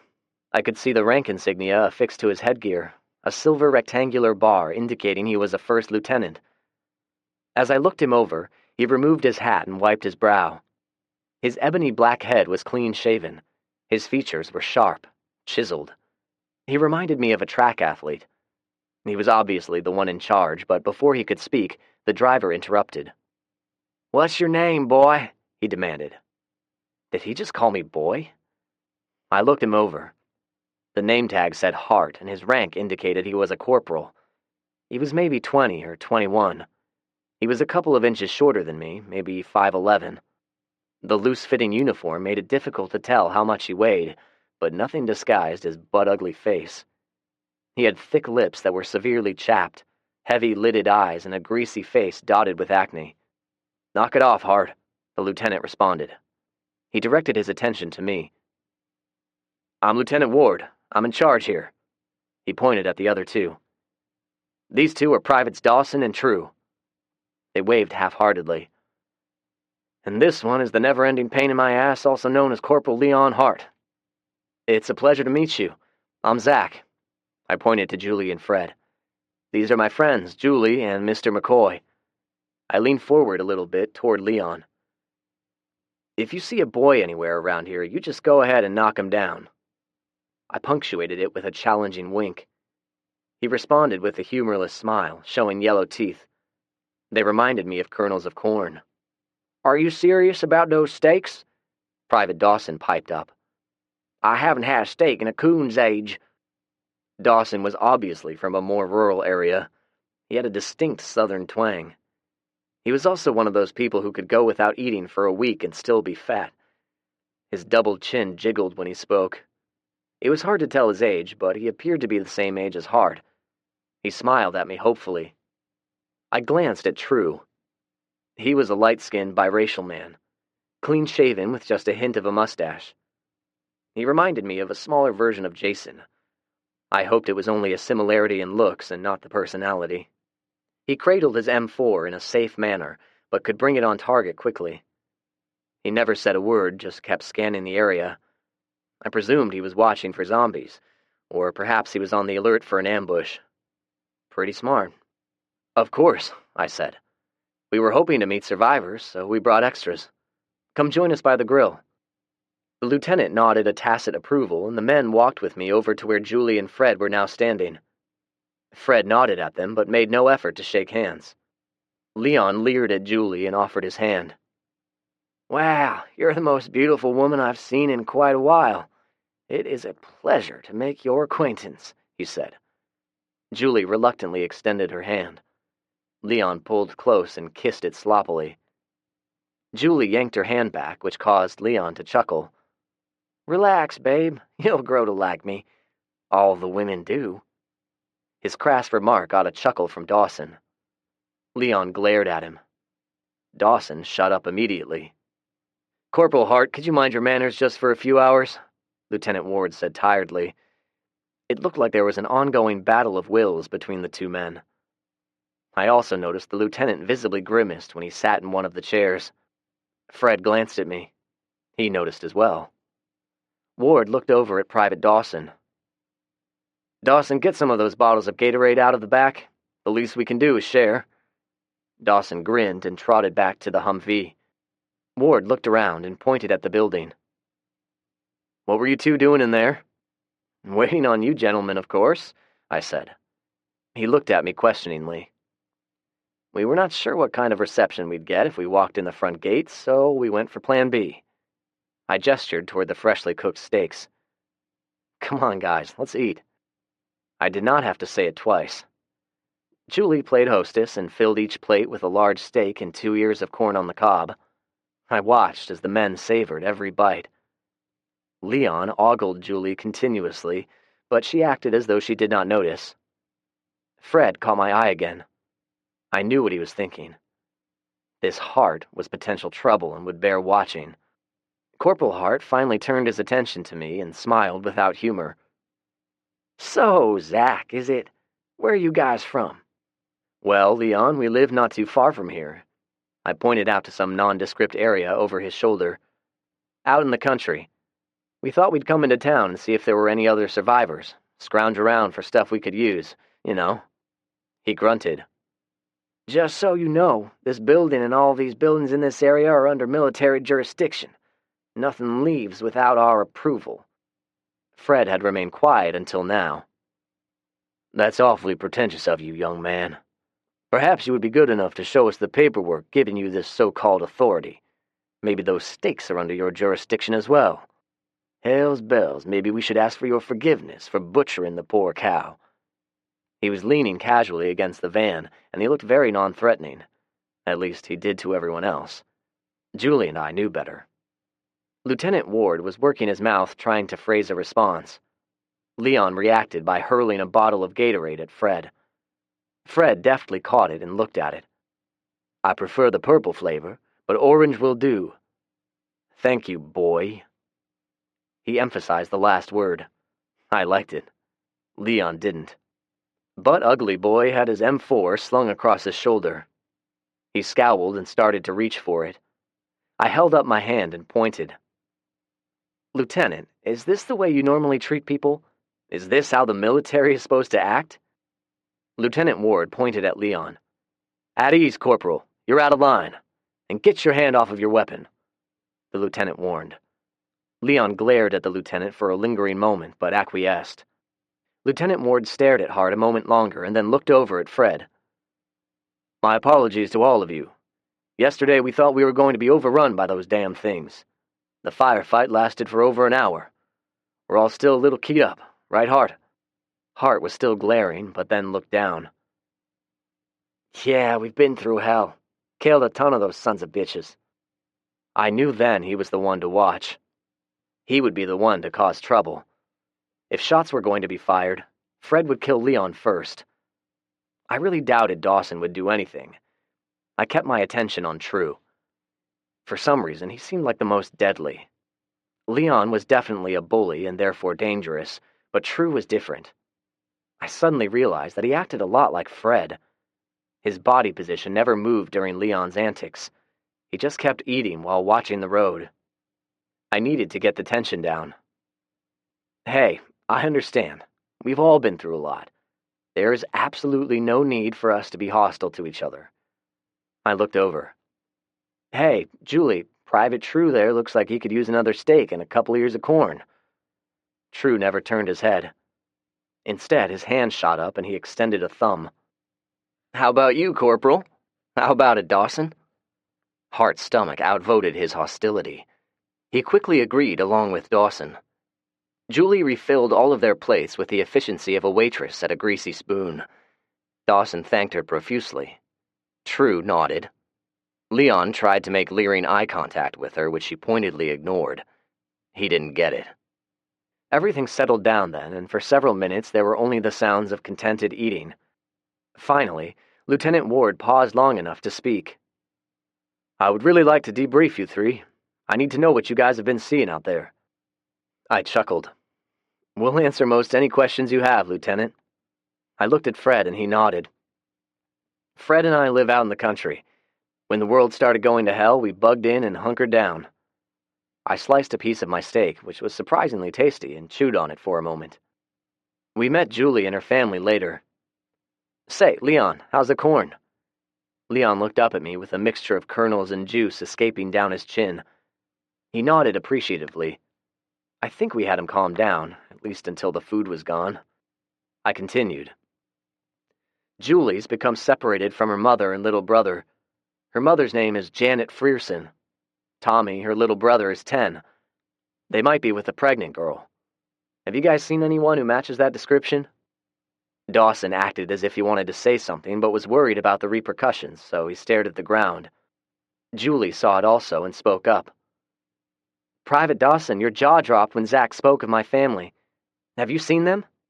He worked his mouth nervously and looked at the lieutenant for direction. I'm pretty sure it's your mother and brother are here with us. We all stared at him. Well, not with us right here in the parking lot, but in the barracks with the rest of the civilians, he said. Chapter 25. A Reunion on Sidco Drive. Lieutenant Ward directed Corporal Hart and Private Dawson to drive back to the barracks and fetch them. While we waited, we recounted what we had seen and tried to answer the lieutenant's questions. He listened patiently, absorbing everything we said. When we were finished, he nodded and spoke. If you guys want, we can take you in. We don't have a lot, but it is a good, secure area. We can offer protection against the zombies." Fred scoffed. I shrugged. "We're good, thanks, but we appreciate the offer." I stood and began gathering up the trash, piled it up and lit it on fire. "You guys need to burn those bodies." Lieutenant Ward chuckled. "Oh yes, rule number 8. I watched you paint those. What does the Z mean?" "Zach," Julie said quickly, with a little bit of pride. She was antsy now and could not sit still. The lieutenant laughed, but caught himself short. A flash of pain went across his face. "I've been sitting too long." He stood slowly, painfully. "I got in a car wreck when all this stuff first started. I messed up my back pretty badly. I probably need surgery, but..." He shrugged awkwardly. "No doctors anywhere." He fished a pill bottle out of his pocket and took a couple. True glanced over briefly. I don't think he liked what he saw, but he said nothing. "How bad is it?" Fred asked quietly. "It's not getting any better." He wiped his hands on his pants. I offered him a squirt of hand sanitizer, which he gratefully accepted. "I suppose it's no use trying to talk you guys into staying. We can always use some more people who know how to use firearms. We got a bunch of civilians who are mostly in the way. All they do is complain and try to shirk work details." "How many?" I asked. I wanted a count to get an idea of how many survivors there potentially were out in the world. "There are 12 soldiers and 15 civilians. We've lost a lot. I used to send out patrols on regular intervals, but too many of them never came back. They either met with trouble or deserted. Now we confine our activities to within a 1-mile boundary around the barracks." "Do you know if there was a FEMA facility set up in Nashville?" I asked. The lieutenant frowned and nodded. "Oh yeah, it was thrown together rather quickly. They used the Titan Stadium as the staging center. The problem with it was infected people were mixed in. It became total chaos within a day or so." He stared out at the roadway. "They all either died or turned. The infection must have spread like wildfire." I finished the sentence for him. He nodded. "That's as good a description as any. We were successful in evacuating a small amount of people and brought them here. It worked out pretty good at first. The infected seemed to stay in or around the stadium. All we've had were stragglers, 1 or 2 here and there. Yesterday they came in a big horde. It was the strangest thing. They all seemed to be acting in concert." "Rule number 8. They have a herding mentality," Julie said. "How long are they going to take, Lieutenant? Can you go get them?" Lieutenant Ward ignored her. He was in his own world at the moment. "I've not had any radio contact with Command in over 2 weeks. The last communication I had was from Cheyenne Mountain through a satellite link, but they're now silent. I'm afraid our government may be lost." He continued rubbing his back. "You know, I was a human resources manager at a tire factory when this shit started. I'm no real soldier, just a weekend warrior. Houston Barracks is not a combat arms unit. We mostly handled staffing and logistics." He slowly shook his head. "True is the only one who has any actual combat experience. The rest, including me, are just paper pushers. Hart and Dawson are mechanics."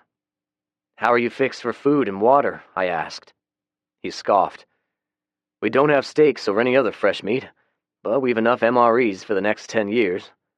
We got a distiller, so the water is good. We'll be out of fuel soon, though." He looked at us. "How are you guys faring? Do you need any MREs?" "We're doing okay. And no, we're not desperate enough for those things yet. Maybe later," I said. "Do you have any dog food?" He looked over at Private True. True shook his head. I thought for a minute and pointed at the building. "I don't want to sound pretentious here, but we are in need of some materials in there. We need to make our own water distillation equipment.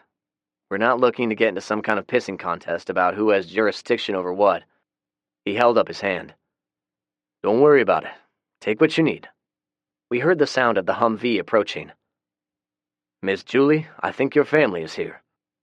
Tommy spotted us first. "Julie!"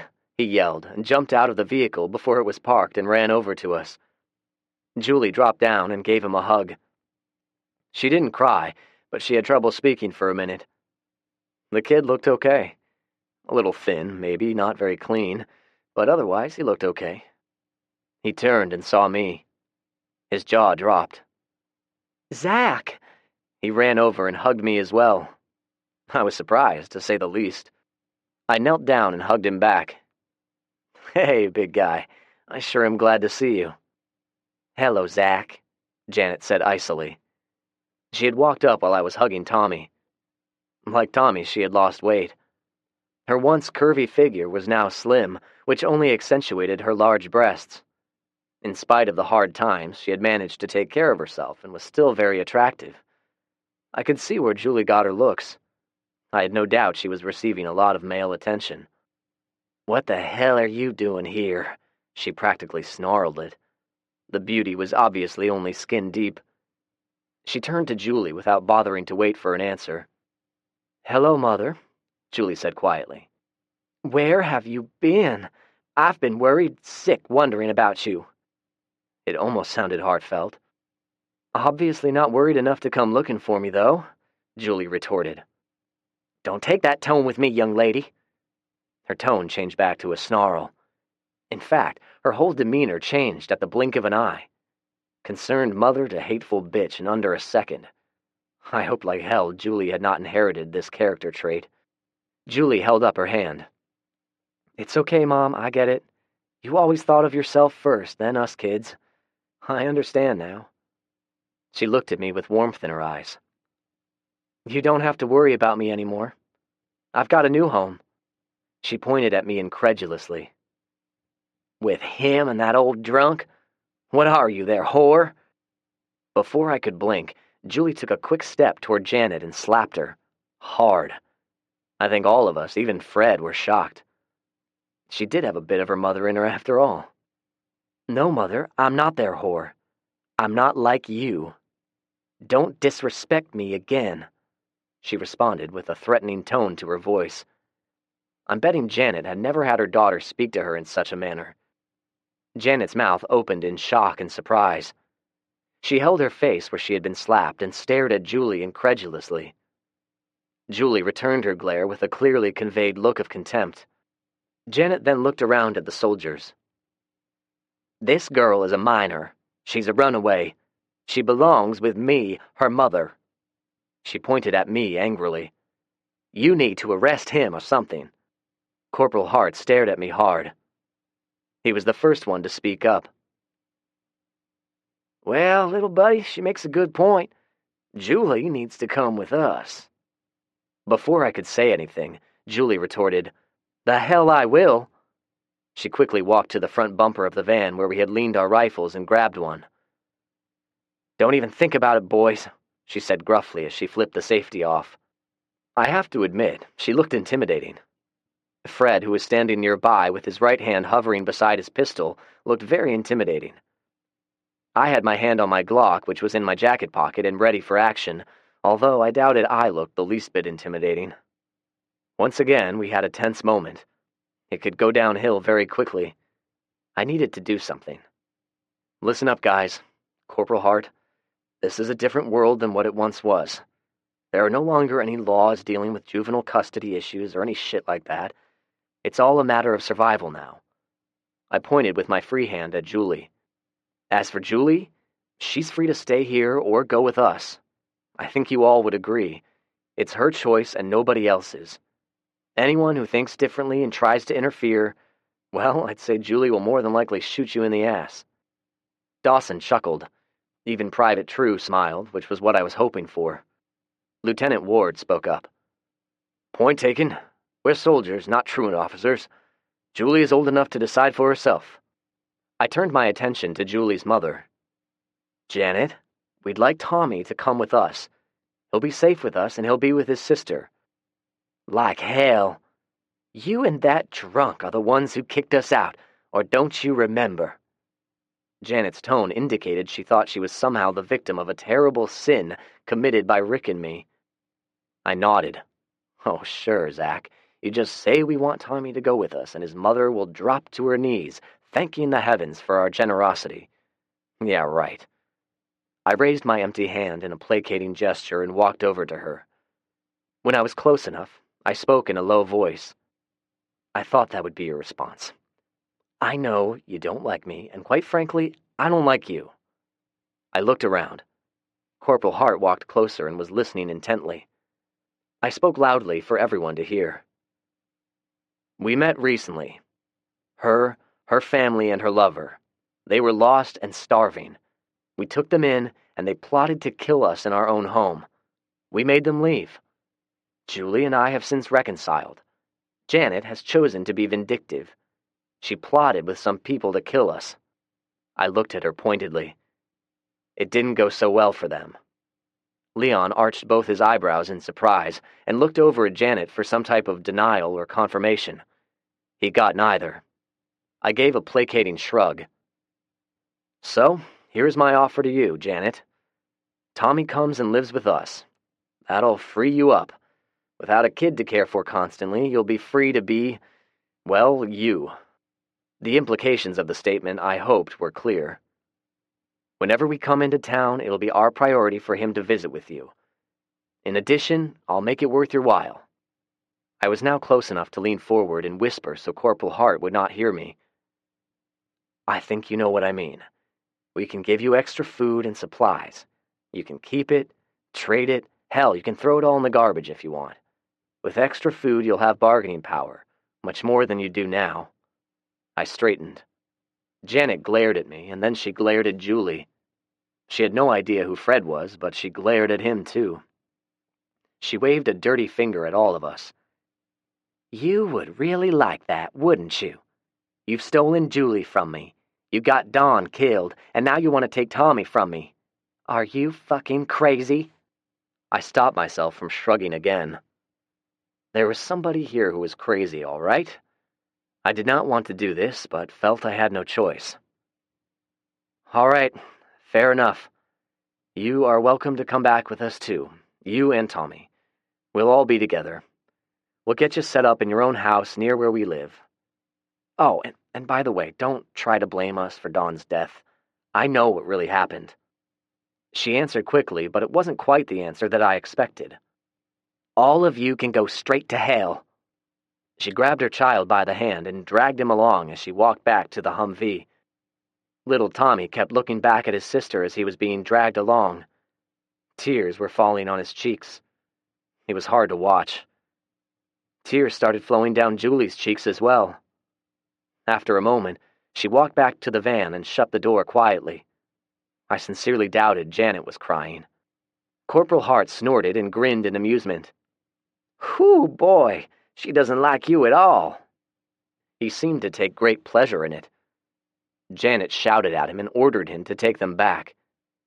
He grinned at me again with those yellow teeth, ogled Julie one last time, and hurried back to the Humvee without bothering to get permission from the lieutenant. We spoke a few moments more with Lieutenant Ward and made tentative arrangements to visit again and hopefully work out a beneficial trading arrangement. I'm going to get back to the barracks. The walk may work the kinks out of my back. I wish you all well, he said. We shook hands with Lieutenant Ward and Private Dawson and watched as they walked away. Private True was already walking ahead of them. He did not bother saying goodbye. When they got out of earshot, I sighed. Our first encounter with live human survivors. Seems like it could have gone a little better. Fred snorted. It's not your fault. The lieutenant is a decent sort, but he's injured. Corporal Hart senses weakness in him. He has no respect for him. Probably the others as well. He's not going to be able to hold them together as a cohesive group for much longer, I'm thinking. I agreed with Fred's assessment. I could not see Julie. She was in the van out of eyesight. I knew she was upset. It was time to leave. Hart is definitely a loose cannon. Let's load up the van with whatever we can and get out of here before he gets some ideas and does something stupid. Chapter 26. Adoption. The thunder awakened me with a start. At first, I thought someone was trying to break in, but once I realized what it was, I lay there and listened to the patter of rainfall on the old-fashioned metal roof. It reminded me of past thunderstorms. Back then, it was relaxing, soothing. I tried to let it relax me now, but I couldn't. I kept thinking about the day's work awaiting me. Among all of the other chores, I would need to check the farm to ensure no damage had been caused as a result of the storm. I'd also need to check on the livestock. I'd need to do a lot. I did not think I had anything to worry about, but at some point during the night, the storm was intense enough for the mutts to jump into bed with Julie and me. I was thankful we had given them all a bath just yesterday. I glanced at my wristwatch. It was just after 4 in the morning, which coincidentally was the number of rear ends, 3 ugly dogs and 1 beautiful woman, currently snuggled up against me. I was glad we had found a queen-size bed to replace the old twin-size. It took some finagling to work my way out of bed without waking Julie. I debated on an early morning shower, but realized I was going to be spending a few hours outside in the rain and mud, so settled for washing my face, brushing, flossing, and coffee. I stoked the fire, got the tea kettle going, and walked out on the porch. The boys were awake now and followed me. They needed to do their business, but were reluctant to step off of the covered porch and into the heavy downpour. I helped Larry by nudging him, not so gently, off the porch with my boot. The other 2 followed grudgingly. They ran out, quickly sniffed out a suitable spot, did their thing, and were back on the porch before I had gotten seated. The 3 of them looked at me expectantly. I know, you bastards want to go inside and jump your wet asses back on the bed, but it's not going to happen. They gaped at me with those big puppy dog eyes and acted like they didn't understand, but I knew better. The dawn sky was a dark shade of gray, almost black, but not completely. The sun, even though it could not be seen, still had its omnipotent presence. I rocked contentedly while looking over the front yard. It was a muddy mess. I wondered if it would be worth the time and effort to seed and fertilize it when the weather warmed, or should I leave it looking worn and bare? A well-kept lawn would shout out to anyone that the house was occupied. I made a note to ask Fred's opinion and wondered if he was going to join us this morning. He loved to take Prancer out on morning rides, but I didn't see it happening today. The rain was really coming down. I heard the door open and Julie joined me a few minutes later with 2 mugs of coffee. She was wearing sweatpants, sneakers, and a jacket. One morning she came outside with nothing more than a blanket casually wrapped around her, only to find Fred sitting in one of the rocking chairs. Since then, she got dressed first. "Thank you, beautiful," I said as she handed me the mug. "You're welcome, handsome," she replied. "Is Fred going to join us today?" "I don't think so. I don't believe he'll get Prancer out in this rain. He dotes on her like a teenage boy in his first love." We chuckled, but my statement had inadvertently made me wonder about Macy. Lieutenant Ward had said she did not arrive with Janet and Tommy. She would be in her 2nd trimester by now. I hope she was okay. I stood up and stretched. "Why don't we grab some eggs and stuff and just drive over to his house? I want to check out the creek anyway, and I can feed the livestock afterward." Julie agreed, and it was decided. We drove in Rick's truck, or I should say Julie drove, which allowed me to run out in the rain, disarm the booby traps, move the backhoe and wire, and then move them all back again before we left. One day I was going to need to build a sturdy gate. Fred was sitting on his own porch when we drove up. "I tried to raise you 2 on the CB," he said to us as we walked up. None of us had extensive knowledge of the ham radio system, and the repeaters had gone down several weeks ago. Channel 1 on the CB radio was 26.965 megacycles. We opted to use that channel for talking and scanned the other channels for any radio chatter. It was much simpler. I didn't have the radio on. Sorry about that. I unhooked the antenna cable last night to prevent a lightning strike from frying it. "We brought some breakfast. Are you hungry?" Fred nodded hungrily. Or, more accurately, he gave his typical curt nod and led us inside. His furnishings were of the pseudo-rustic farm style, a product of his wife's decorating tastes, Fred had told us. It gave the house a homely ambiance.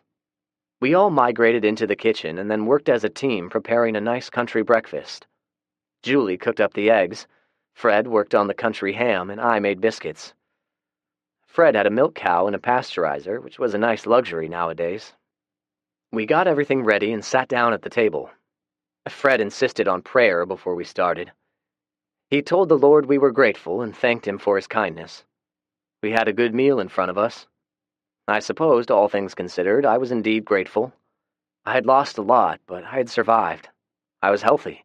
I had a home, and I had Julie. "I was not a religious man before I met my wife," he said a moment after he had finished. "Oh, yeah?"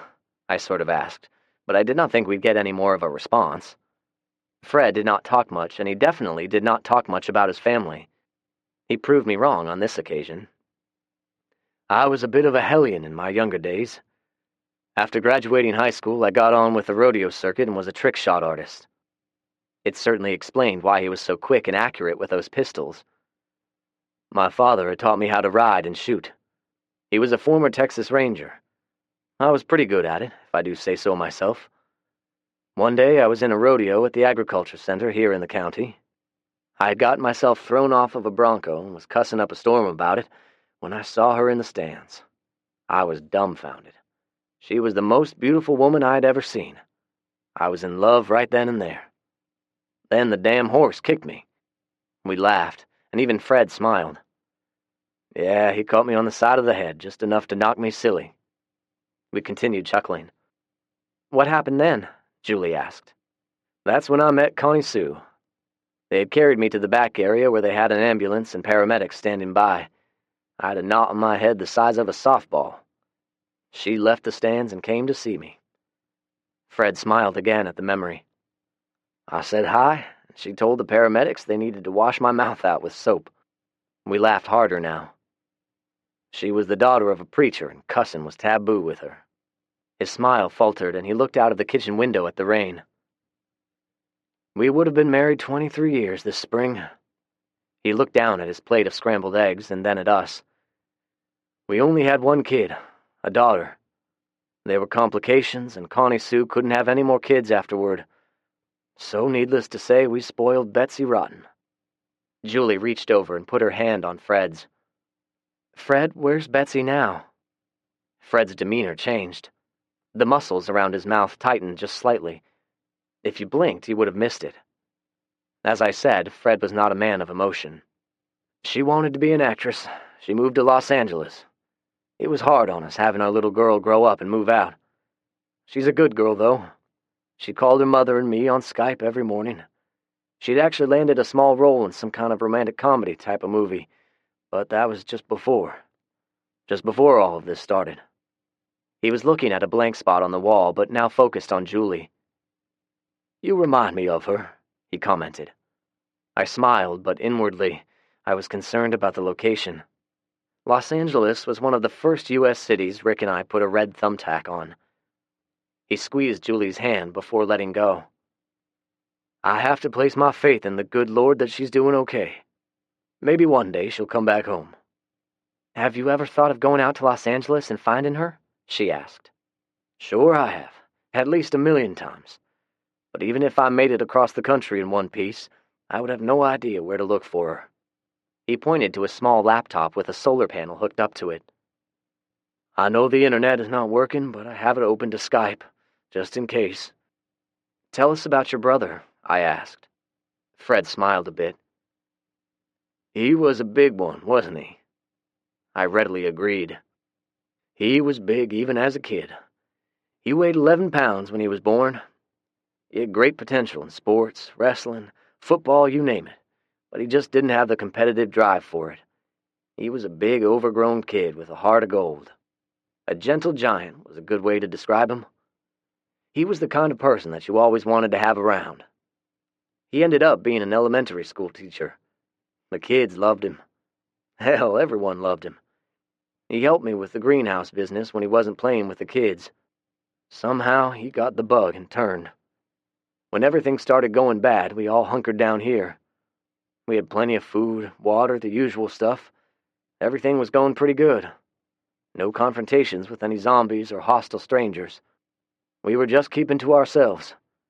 We figured one day it would all blow over. The TV stations would come back to life and the news people would tell us order had been restored. Well, you all know how it went." Fred paused a moment before continuing. "Frank got up one morning and he said he didn't feel well. I told him to stay in bed and rest." He paused again and sighed. "I should have known better. He had been a picture of health his entire adult life, hadn't been sick since he was a little kid.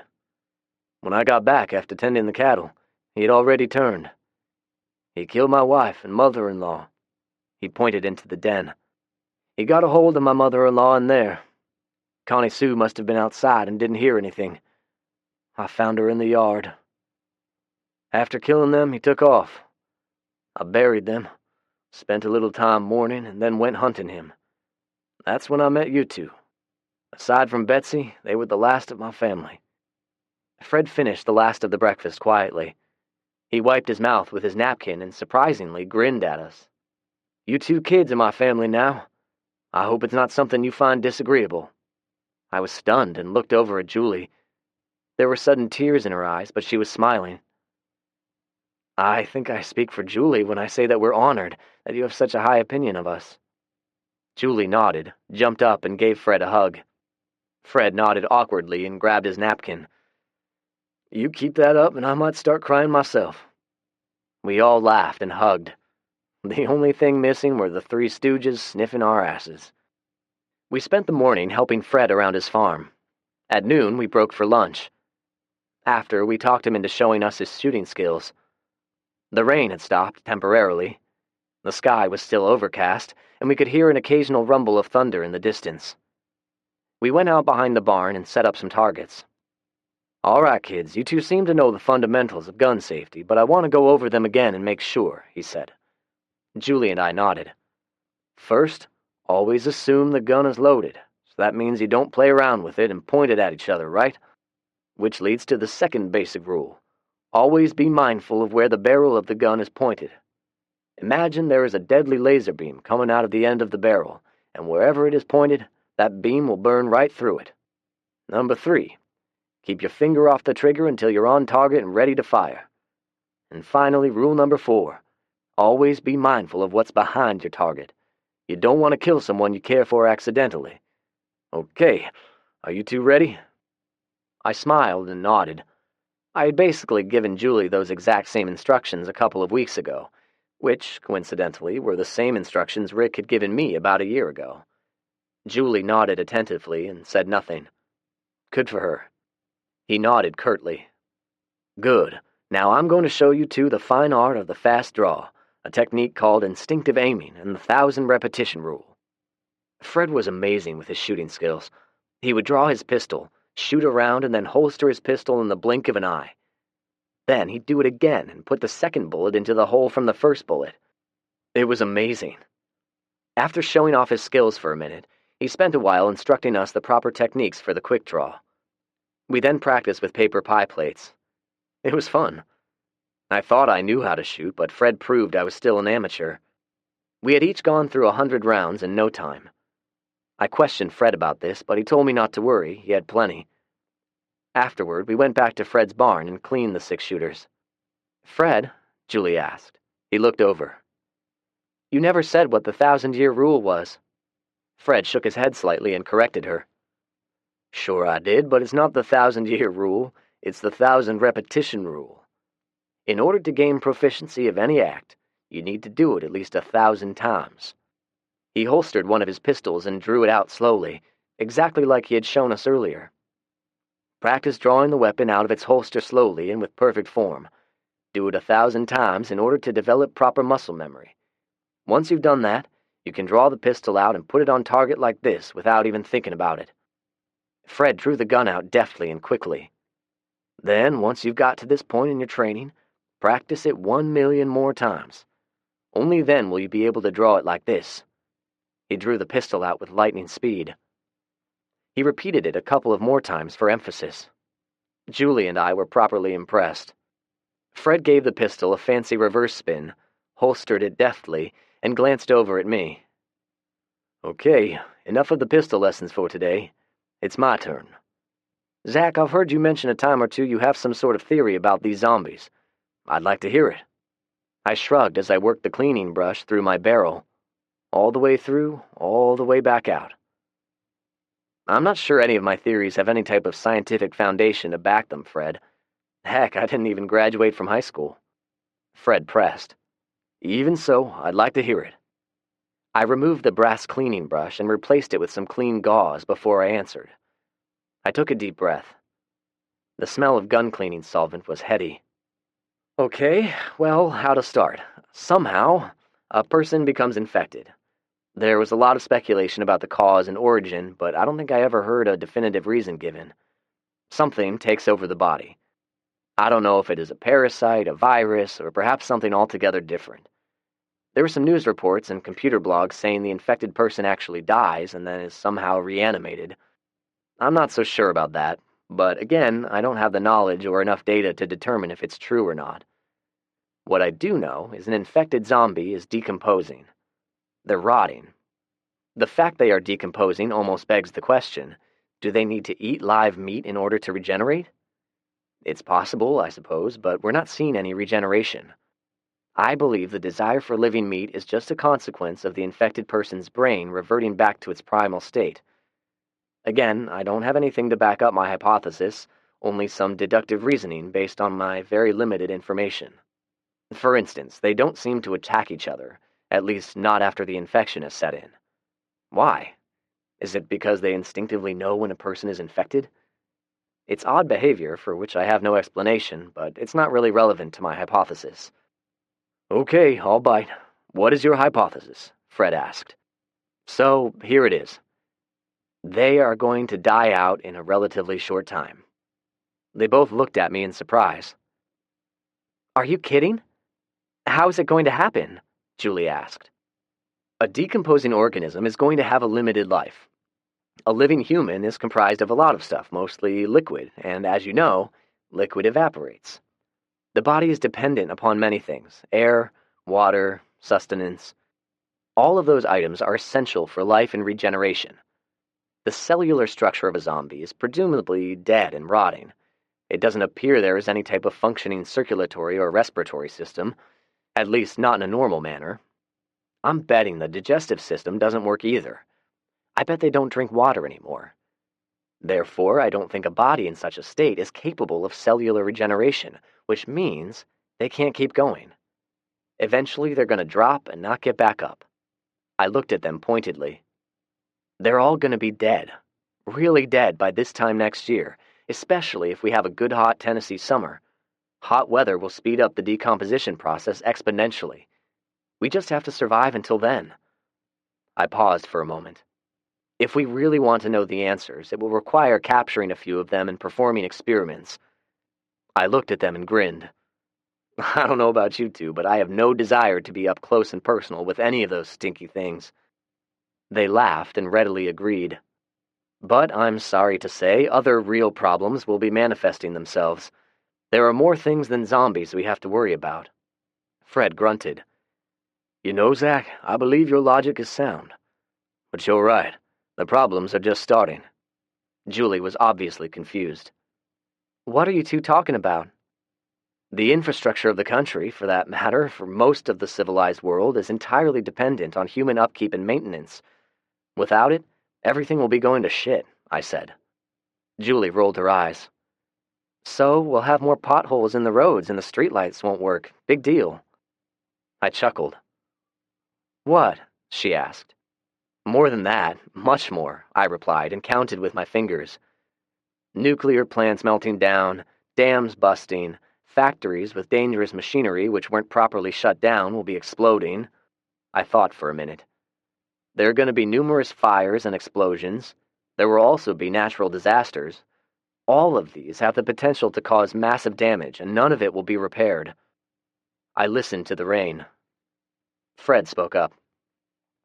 Remember the big flood here in 2010? It caused a lot of damage. Let's see, we had a big tornado in '98 and a huge ice storm in '94. Fred thought a moment and then snorted. I guess the ice storm happened before the two of you were born. The point I'm getting at, Julie, is that they all caused a lot of damage. Those particular disasters were confined to the Nashville area. Now imagine the same stuff happening worldwide. You know, hurricanes, massive snowstorms, forest fires.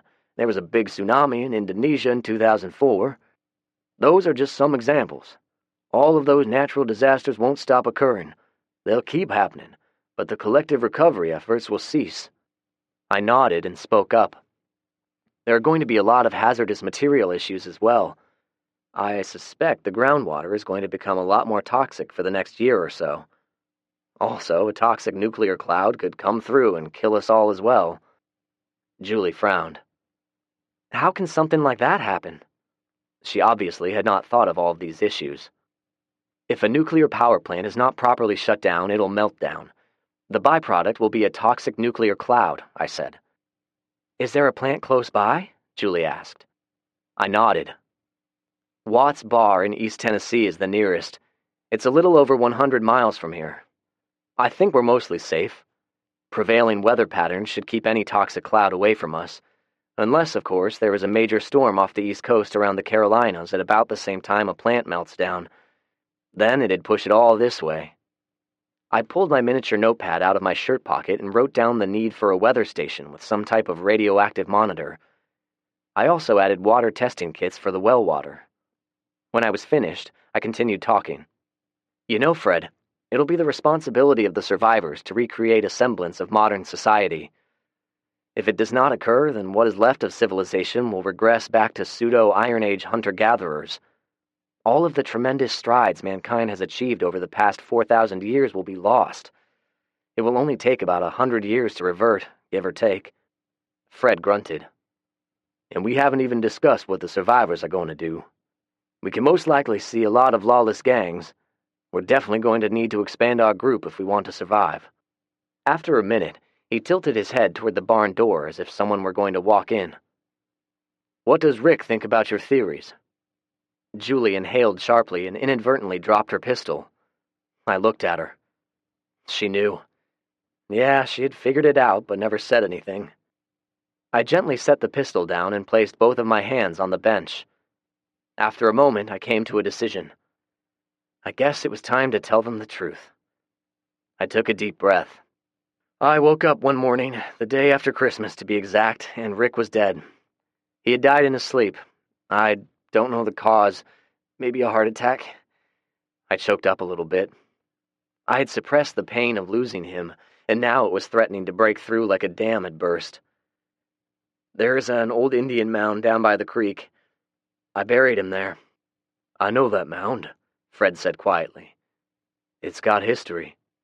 I coughed and cleared my throat. I made sure he would not turn into a zombie, so you two need not trouble yourself asking me about the details.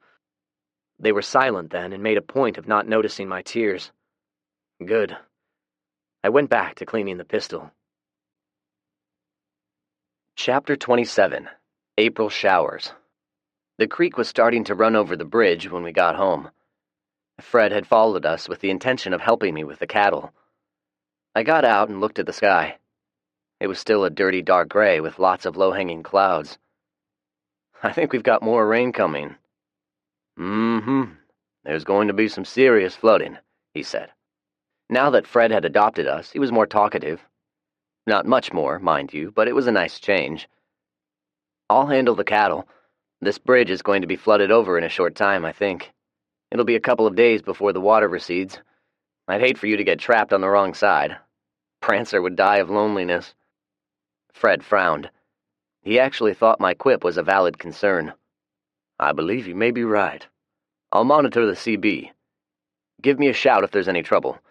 After the weather clears, I believe it'll be time to start plowing the fields. I nodded. Spring was on the way. The three of us agreed we were going to raise as many crops as possible and hopefully use them for bartering, which meant a lot of work. He stuck out his hand. I shook it. He looked over at the distant mound where Rick was buried. I like Rick. He was a good man. I believe he'll watch over you two, so don't fret over it too much. He waved at Julie in the truck and then left. I moved the John Deere out of the way. I did not want the possibility of it sustaining flood damage, so I drove it up to the barn. Almost immediately after getting it parked in the barn, another torrent broke loose. I had no intention of running around outside in the middle of a thunderstorm. A bolt of lightning, shortly followed by a crack of thunder, confirmed my feelings. The cattle would be fine without a fresh supply of hay for one day. I just needed to feed the chickens and check on their water. Then I believe I was going to play around with Julie. Maybe she and I could share a candlelit bath together. Fred got into his truck and instead of going home, continued driving. Talking about his family had made him a bit melancholy. He was not in the mood to sit around in an empty house, so he decided to check out the roads. He eventually found himself on Interstate 840. He and Zach had discussed the possibility of clearing the roadways in the immediate area. He could readily see it was going to take a lot of work. There were abandoned cars everywhere. The rain was coming down hard now. He figured that the zombies might actually be more active, but the sound of the rain would mask any noise he made. Just as he thought that, he spotted 3 zombies walking down the middle of the interstate, occasionally bumping against an automobile. Their shambling walk made it obvious. They had their backs to him, so he stopped and watched them for a minute. To Fred, it seemed as though they were following the line markings on the roadway. He grunted. Zach would like to know about this so he could dutifully write it down in his zombie notebook, maybe even make it a rule. He smiled at the thought. The young man was something else. The 3 were a man in his 30s or 40s, a woman about the same age, and an older woman. They were dressed nicely, at least before they had turned. The women were in torn dresses, the man in a dark gray suit and the remnants of a tie. No overcoats, though. They'd turned before it had gotten cold, maybe. The clothing was tattered, but otherwise they looked like a family on their way to church. The rain had probably washed most of the gore off them. Fred eased closer and then slowly drove around them. They finally noticed him when he started driving around them. In unison, the 3 of them opened their mouths wide and tried to grab for him. The younger woman somehow managed to grab the edge of the mirror. Fred continued driving forward. The momentum of the truck pulled the woman forward. Since she refused to let go, the truck pulled her down. Fred felt a bump as his left rear tire ran over the body. The number of abandoned vehicles was minimal at first. That is, until he got to the I-65 junction. There were 5 semis on one side and 2 more on the other side. Their sheer size had blocked the entire roadway, causing total gridlock. Fred put his cowboy hat on and got out to inspect closer. There were multiple wrecked and abandoned automobiles. On the other side, most of the vehicles were burned out. Amazingly, the fire was contained to the east side. The westbound lanes were untouched, but still jammed tight with cars and trucks. He realized with no small concern many of the vehicles were occupied. There were dead people in a few, and some not so dead in others. Fred retrieved a rifle from his truck, a Ruger Mini-14 this time, and cautiously approached one of the occupied cars.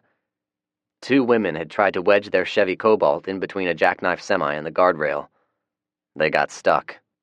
Even the doors were jammed shut. What happened next was subject to speculation. It appeared their windows were broken and they were attacked. The women did not even think to unbuckle their seatbelts. It must have happened too quickly for them to understand and react. Fred shook his head slowly. These 2 women appeared to be in their early 20s. They had probably never experienced a stressful situation any tougher than a rude comment on their Facebook page. They were obviously escaping somewhere. Where they had planned to go that was safe for them was unknown. Now, the 2 of them had their respective sides that were closest to the windows chewed off. Their flesh was now slowly decomposing. Even so, the 2 women were alive? Fred could not think of a proper term that would adequately describe them. They were definitely animated.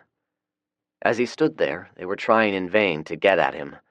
However, they could not fathom the act of unbuckling the seatbelts, so they were effectively trapped.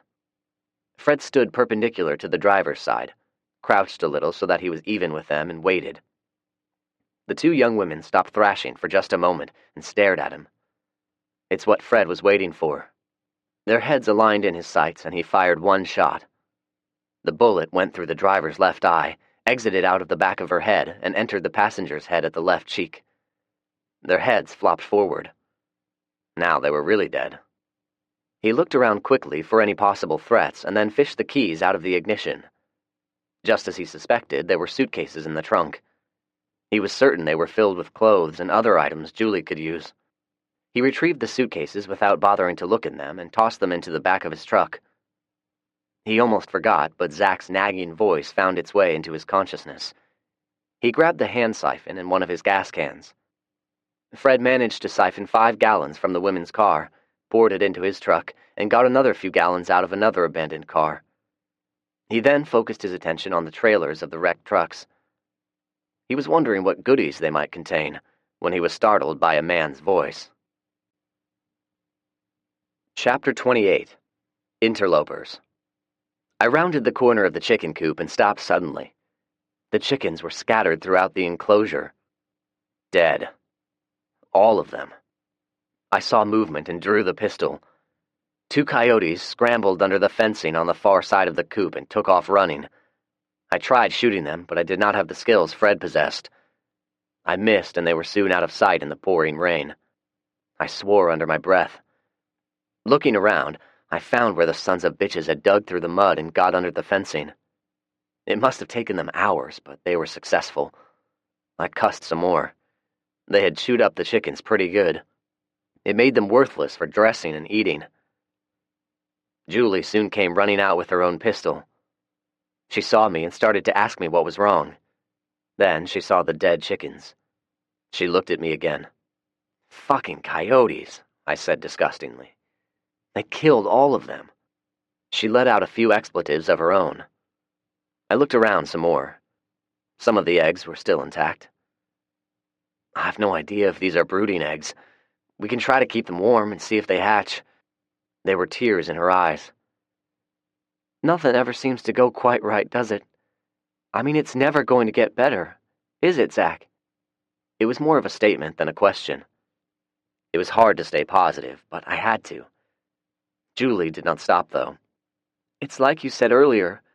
If it's not bad enough we have these zombies walking around killing people, we're going to have all kinds of other problems with natural disasters and stuff. It's just not going to end." Julie was crying freely now. I holstered my handgun and held her tightly. All it seemed to do was make her cry harder. She pulled away and wiped her eyes.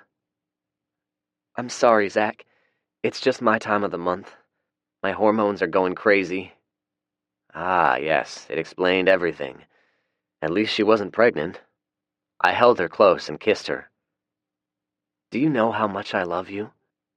"I love you too, Zach," she said. We embraced, kissed again, and held each other for several minutes in the rain before we came to our senses and began cleaning up the mess. I was not done with them. As much as I wanted to play around with Julie, I needed to do something about these coyotes.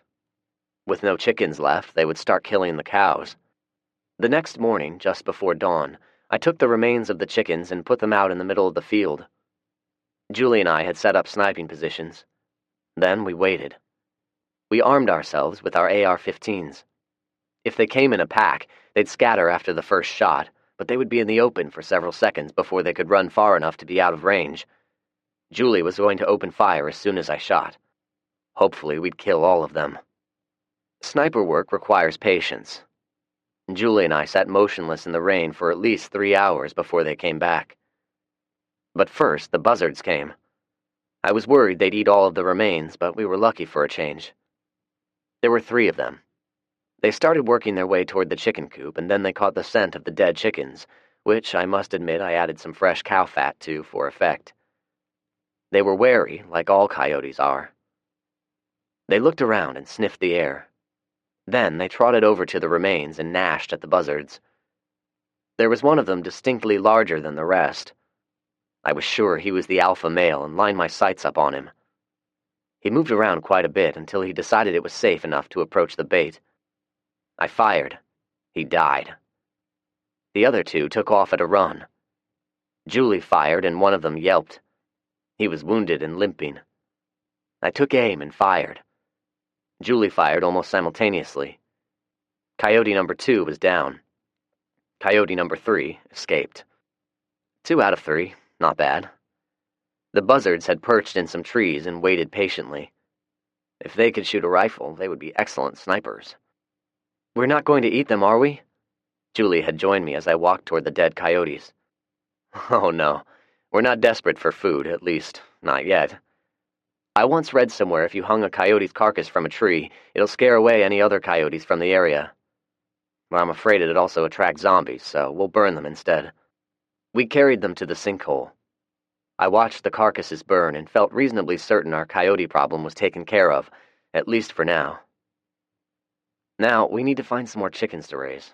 If we're successful, we'll need to reinforce the coop so they can't dig under the wire. After taking care of the coyotes, we checked the bridge. It was about 2 feet underwater. It wasn't washed out, but we would not be traveling across it for a day or two. "Wow, that is a lot of water," Julie said. I nodded. I'd never seen it this high. "How long do you think before we can cross the bridge?" "At least another day. We should get on the radio and see if we can contact Fred." "I hope he's okay," she quietly stated. I looked at her. Her lower lip was sticking out. For some reason, it was getting me aroused. "Don't worry about him. He's hell on wheels with those guns. Let's go inside and try the radio." I had other things in mind as well, but suddenly remembered what she had told me yesterday. Mother Nature was paying her a visit. "Maybe after lunch we can share a nice hot bath," I suggested. She looked at me mischievously. "That would be really nice." Chapter 29. Honey and Panties. "You, sir, have caused me pernicious consternation." Fred looked around slowly. There was an old man standing in the pouring rain beside the jackknife semi. He was aiming a double-barrel shotgun at Fred. "The hell you say?" Fred replied as he sized up his current adversary. The man was much older than Fred was, maybe in his late 60s or even late 70s. It was hard to tell. He was wiry, stoop-shouldered, wearing thick glasses, bib overalls, long johns, and a houndstooth fedora, just like Bear Bryant used to wear. His beard was snow-white and unkempt. His GQ-ish ensemble was complemented by a pair of bright orange Keds high tops. Fred knew he could draw and shoot him before the old man could pull the trigger on the old shotgun, but he waited. The old man chuckled. "You have indeed, you have indeed. You killed my women." He motioned with his shotgun toward the car. "Do you mean those 2 girls who had turned into zombies?" "Those are the ones. They were my women. I came here every day and fed them. They were not related to me, mind you. I was courting them like a proper gentleman. You killed them. A dastardly deed, sir, a dastardly deed." Fred looked him over and realized he was serious, as in seriously crazy. Crazier than an outhouse rat type of crazy. Fred had an uncle much like him, and so was no stranger in dealing with old, crazy men. "Did they ever thank you?" The old man scrunched up his face. "Are you mocking me, sir? I'll kill you if you're mocking me." "Not at all. If the ladies were ungrateful toward your generosity, the way I see it, I did you a tremendous favor." Fred held up his left hand passively and casually let his right hand drift closer to his pistol. "An ungrateful woman is the most horrendous indignity any man should suffer." The old man was now downright confused. He jutted his head forward as if moving his eyes 2 inches closer would reveal a heretofore unobserved detail. "You are perplexing me, sir. Perplexing me. May I have the wisdom of knowing your name?" "It's Fred.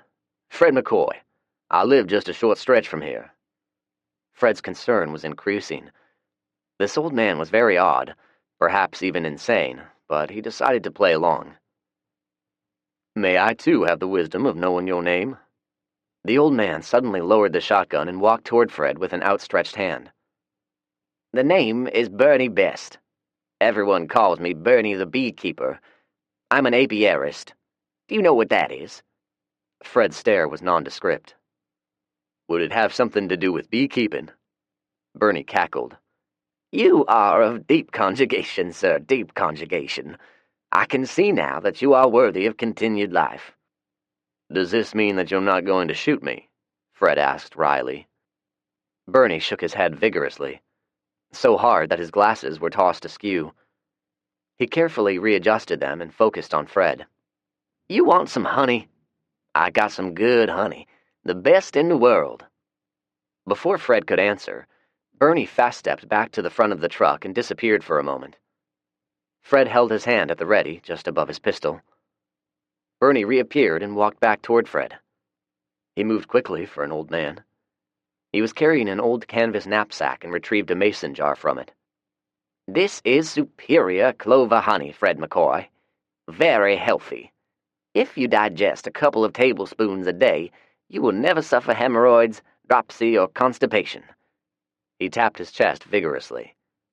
"I'm living proof. He cackled again. "That is very generous of you, Bernie."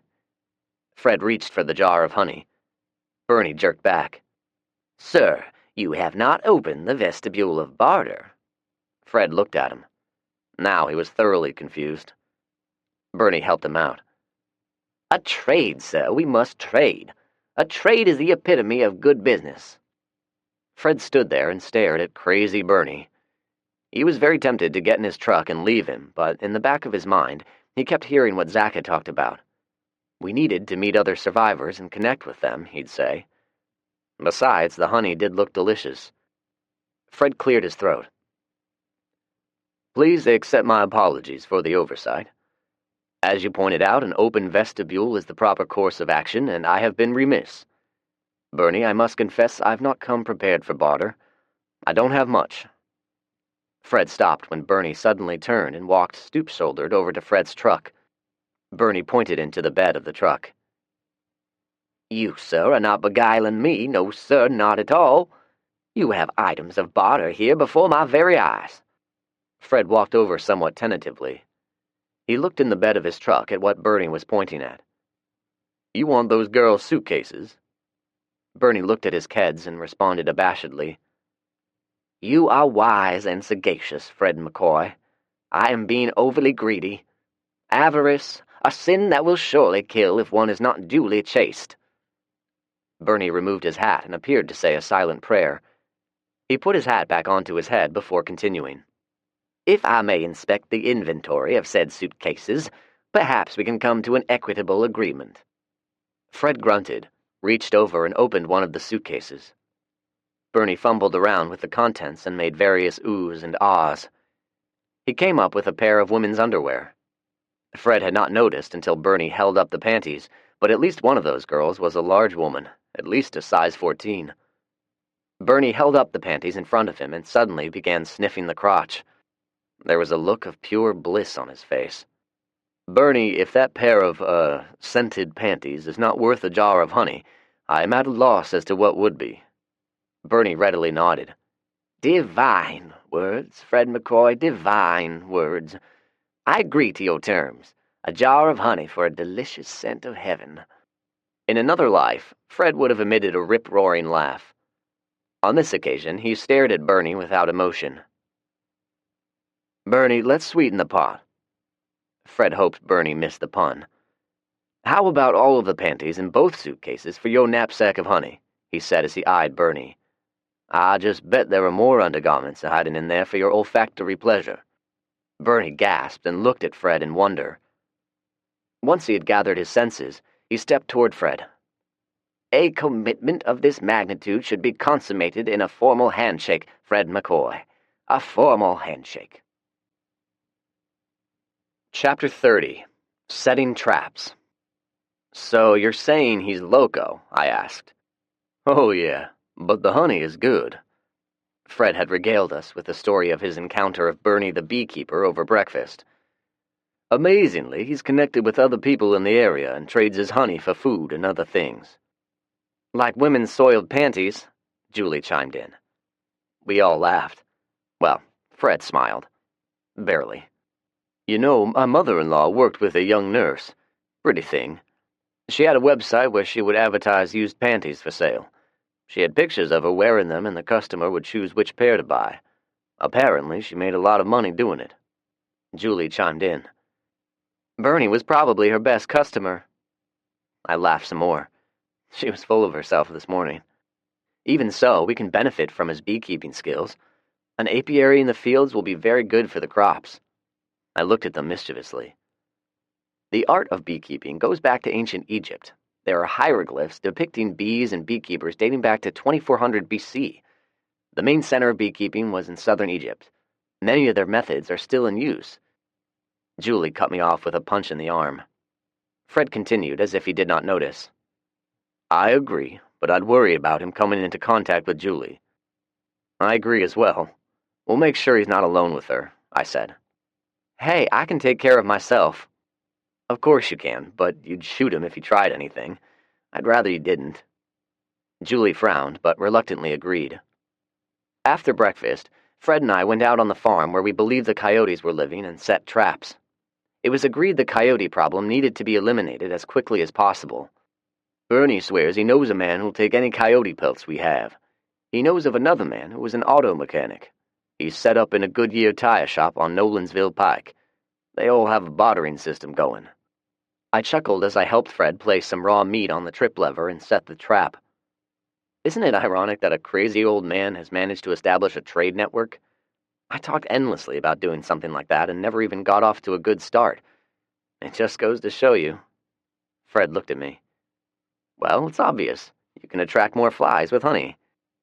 Fred snorted at my pun, which was equivalent to laughing hysterically. Or soiled panties, he muttered. I laughed. Fred was hilarious. We were in Rick's truck. Fred had an older cow that had not fared well over the winter. We talked it over, and a couple of days ago, we killed and butchered her. We now had several choice cuts of meat sorted out in 5 different coolers. Our first stop was the auto mechanic at the Goodyear store. Unfortunately, the place was locked down tight and nobody seemed to be home. The man had welded various pieces of scrap steel and made security bars across the windows and doors. What do we do now? Julie asked. Not much, Fred responded. We can leave a note, I suppose. I agreed. I wrote out a brief but detailed note. I mentioned Bernie, hoping they would not equate us with Bernie's craziness, and summed up who we were. I stuck it through a gap in the steel bars, and then we were on our way to the National Guard on Sidco Drive. We had plenty of steaks. Hopefully they had some good stuff to trade. Julie had been antsy all morning and was looking forward to seeing her brother. We never got there. Chapter 31. Hello, Leon. We had driven along Nolensville Pike toward downtown Nashville. There were only a scattering of abandoned or wrecked cars. It looks like someone has been busy, I commented.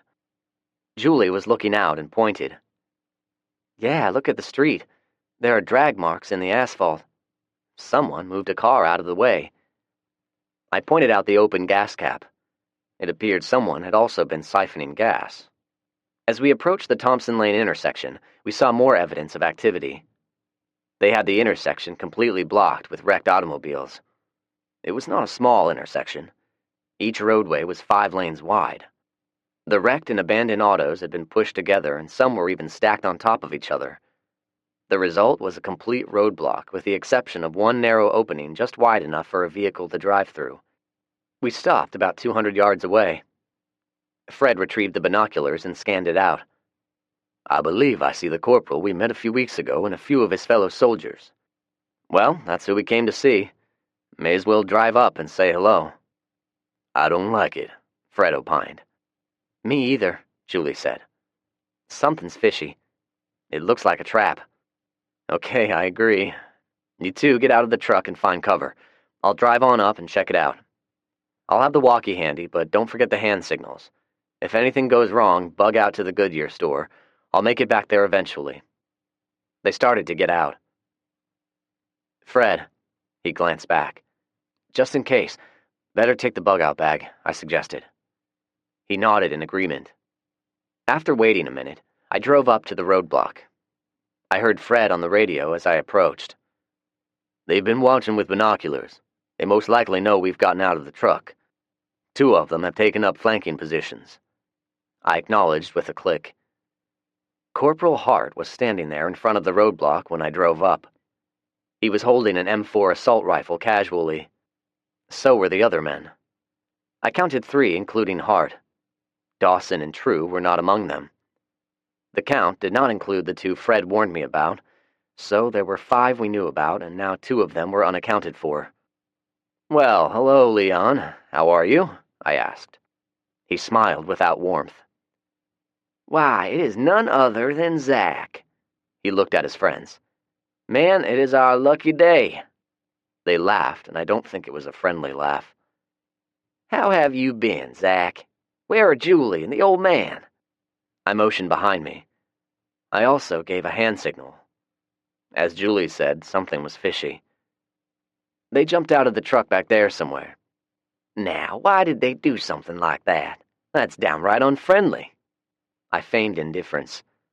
Oh, they'll be along shortly. They wanted to have a look around. What's with the roadblock?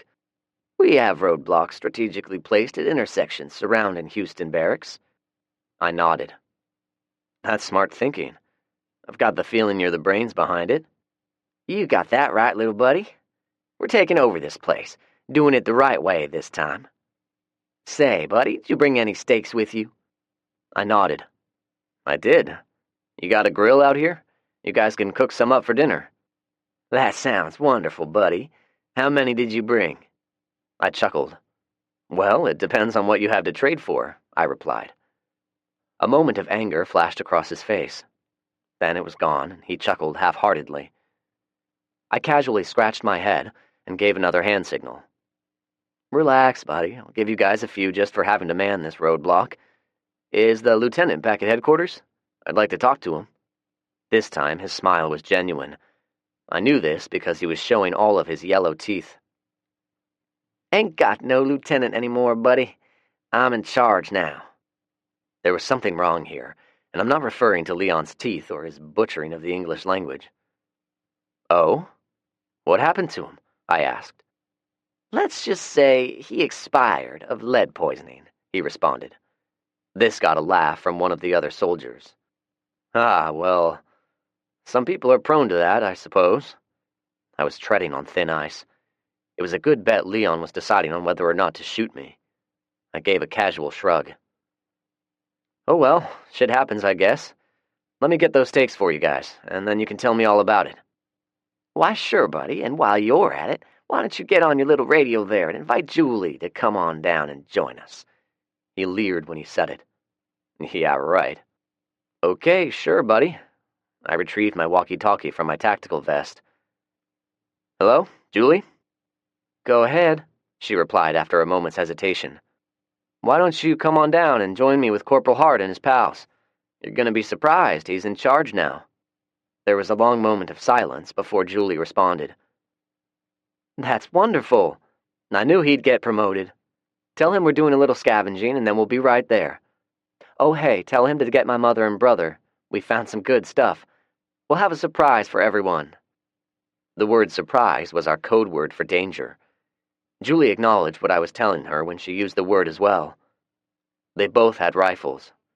Julie had an assault rifle and Fred had his bolt action, which was a good sniper rifle. They were now probably waiting for me to either raise my hands in the air or go for my guns. Then the fireworks would begin. Well, you heard the woman, Leon.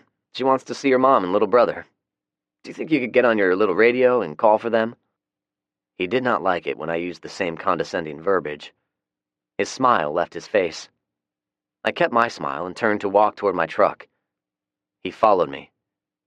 Where do you think you're going? He demanded. I stopped at the back of my truck and lowered the tailgate. I'm getting your boy some steaks. There was a little bit of distance between us and the other soldiers now. I lowered my voice. Leon, I'm sensing some underlying animosity here. I realized by the look on his face that I was using words he did not understand. Is there something wrong? Have we done something to piss you off? Corporal Leon Hart stared at me with flat eyes. Then he smiled again. Only if you brought some bad steaks, buddy. Let's have a look. I shrugged and opened one of the coolers. Leon whistled. Whew, boy, those look good. I grabbed the cooler and carried it back to their makeshift command post. Well, don't stop there, buddy. Get the rest of those coolers unloaded. I nodded and started walking back to my truck. Leon didn't follow me this time. He was telling something to his men and they started laughing. I got the impression it was at my expense. I stopped and turned. Oh, hey, buddy. Leon looked at me. What do you have to trade for the rest of these steaks? Leon looked surprised. Did you hear that, guys? Young Zach here is wanting something in trade. They laughed again. What a bunch of ass-kissers. You don't understand. You're giving us those steaks. All of them. Consider it a road tax. He was about to say more, but was stopped by a radio transmission. We got her, Corporal, the soldier's voice said. Leon grinned sadistically. The blood drained from my face. Did you hear that, little buddy? My soldiers found pretty little Julie. He retrieved his radio. Where's the old man? Did you get him? Leon asked. That's a negative. She said he got scared and ran off, the soldier responded. Leon gripped the radio tightly as he spoke into it. Bullshit, he's still around. Bring her here and tell Smitty to find the old man and kill him if he resists. Leon looked at me and smiled again. He smiled too much. I didn't like it. He pointed behind me. Look, there they come. I looked back. A soldier had Julie by the arm and was escorting her to us. I watched as Julie kept moving toward the center of the street. I casually sidestepped a couple of feet away from Leon. That kept me out of Fred's line of fire. I had full confidence in him. So here's how it is, Zach. You're going to get on your little radio and tell your friend to come join us. Oh, and if he has any weapons, he's going to give them up. Which reminds me. He walked up and reached over to take my handgun out of the holster. I responded by knocking him on his ass. His face registered a pained expression of surprise. I think he was even more surprised when I was able to draw my gun out and point it at him before his buddies could react. Don't even think about it, fuckers. If any of you move, Leon here gets it between the eyes. It sounded good, but it did not exactly go as planned. It seems as though they did not like Leon any more than they liked me. Chapter 32. Shot. One of those damn soldiers shot me.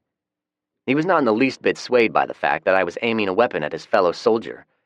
It sure didn't work like the movies. The soldier who shot me, perhaps he did not think I would really shoot, or maybe he believed he would be able to kill me before I fired, or maybe he did not care one way or another if I shot Leon. Whatever his thought processes, he sealed the fate of Corporal Leon Hart. I shot Leon twice before I fell to the ground. I think that I blacked out then.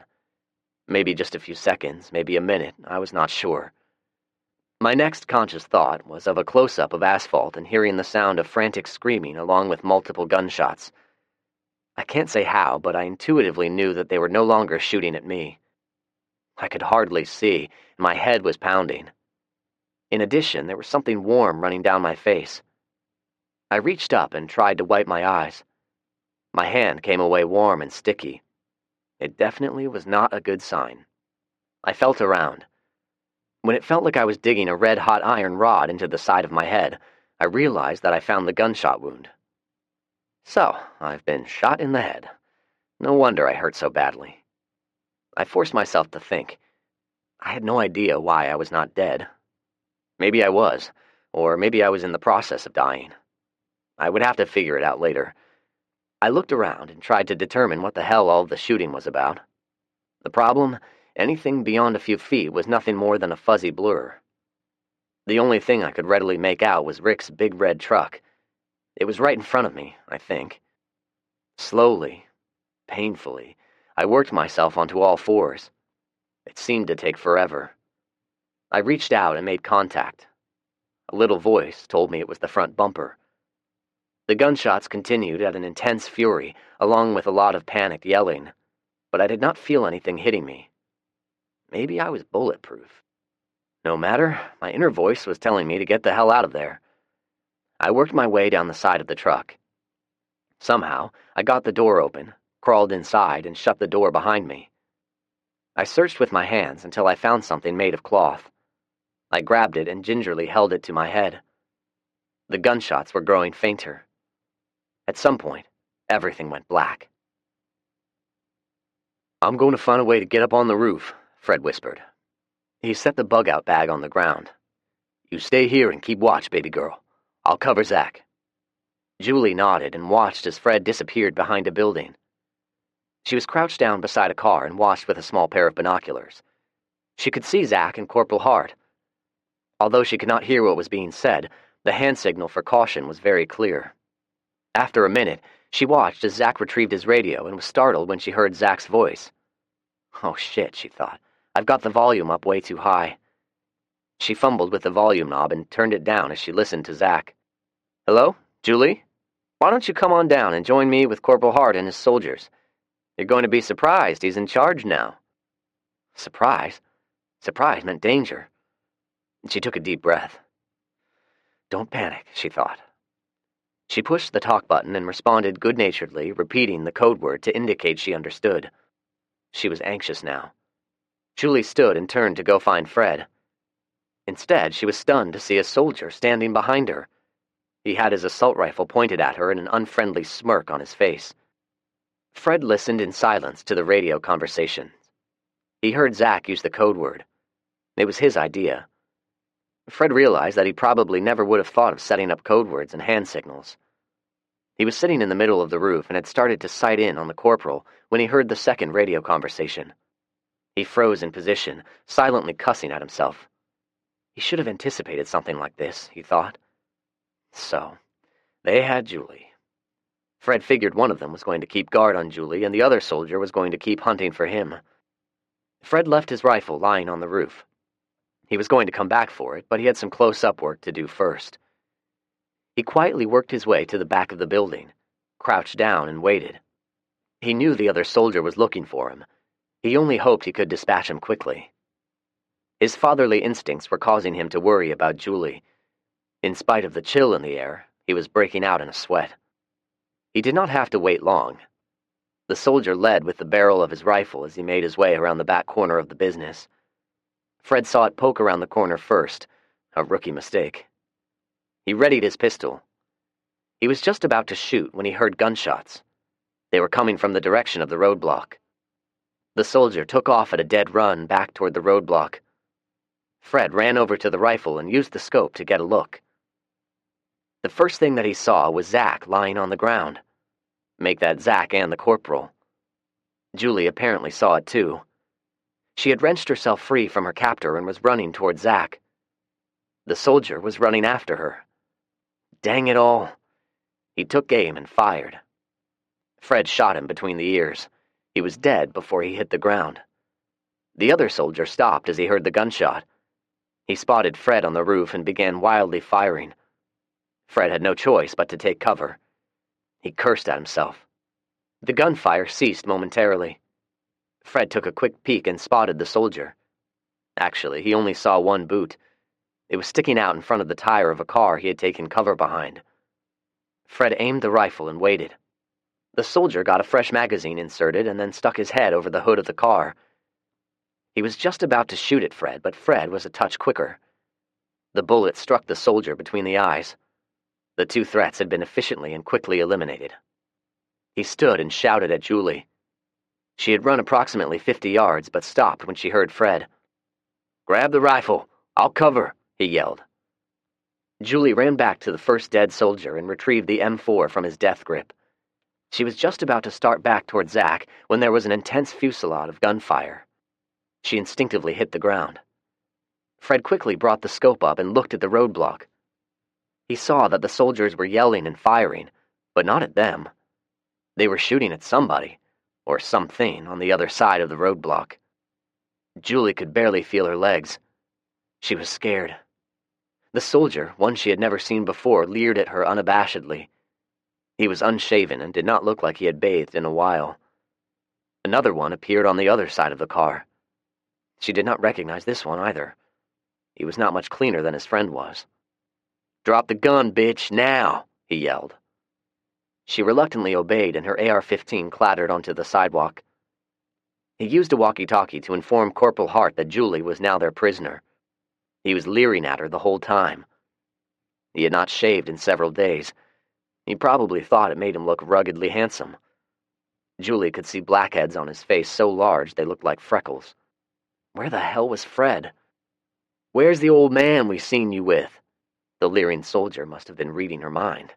She certainly knew what he was thinking. She hoped Fred was on the roof and waiting for the right moment to shoot them. "He said something about looting some of the buildings. I think he was just scared and took off." The soldier scoffed and relayed the information to Hart. Once receiving their orders, the two soldiers conferred a moment. One agreed to stay behind, and the other was going to escort Julie to the roadblock in the waiting hands of Corporal Hart. As they walked, the only thing she could think of was to work her way toward the middle of Nolansville Road so Fred would have a good shot. Then she heard the gunshots coming from the roadblock. She just caught the sight of Zach falling to the ground. She could not see everything because Rick's truck partially obstructed her view. Only a part of him was visible, and it did not look good. "No!" she screamed. She struggled out of the soldier's grip and started running toward Zach. All she could think about was she needed to get to him. She heard a gunshot behind her and thought for a moment that the soldier had just taken a shot at her. She looked back just as she saw him fall. She watched as the second soldier took cover behind a car and started shooting at Fred. It did not take long for Fred to kill him as well. She started running again when Fred yelled at her and directed her to get a weapon. She ran back to the fallen soldier, grabbed the M4, and started running toward Zach again. But she quickly realized something was not right. The remaining soldiers started shooting, but not at her. They were shooting in the opposite direction, the other side of the roadblock. As she got closer, she saw Zach get on all fours and then make his way down the driver's side of the truck. She smiled, but only briefly.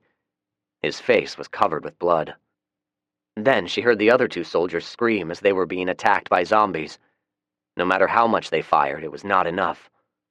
The men were grabbed and pulled to the ground, whereupon they became zombie sandwiches. There were too many to count. They were swarming around the roadblock in a massive horde and had surrounded Zach's truck before Julie could take another step. Chapter 33. Trapped. Julie watched in horror. The invading legion engulfed the roadblock and truck in mere seconds. The horde crammed against the cars, and their sheer volume actually pushed them out of their way. The front ranks fell.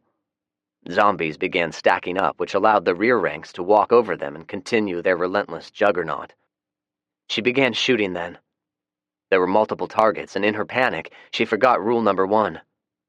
She ran out of ammunition quickly. When the noise of the gunfire ended, it was replaced with a deafening din of moans and wailing. They started working their way toward her. Their inertia propelled them forward.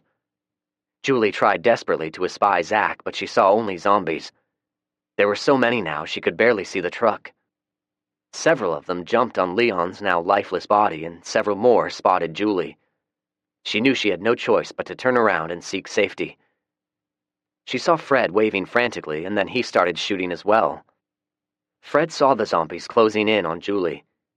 He started methodically shooting them, but the sheer numbers were threatening to overtake Julie before he could shoot them all. He shot as quickly as he could. He desperately wished for a high-capacity weapon like an M4. He shot and reloaded his bolt-action rifle as quickly as he could, and still the zombies were closing in on Julie. They were now within 10 feet. He continued firing. "Run around to the back of the building. I've got a ladder," he yelled. She did not need to be told twice. When Julie made it halfway to the top of the ladder, Fred leaned over, grabbed her arm, and yanked her to the top. Julie grunted in pain. "I'm sorry, baby girl. No time to be delicate." Fred yanked the ladder up just as a large man, zombie, reached for it. There was a brief moment of a tug-of-war with the ladder, and then other zombies joined in. Fred was overpowered. He had no choice but to let go or else be pulled off the roof. He got his pistols out of their holsters and prepared to shoot. He did not have to. He watched in surprise as the zombies tore at the ladder for a minute, dropped it, and then stood there stupidly reaching upward toward him.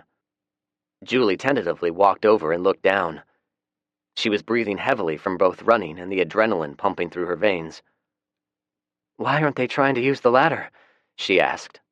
"I don't think they know how to anymore," he grunted. "Let's move away from the edge so they don't see us. Maybe they'll forget about us and move on." Unfortunately, they did not. Chapter 34. Rooftop Purgatory. Don't they ever stop moaning? Julie and Fred were sitting against an HVAC unit on the roof. They talked in whispers so the zombies did not hear them.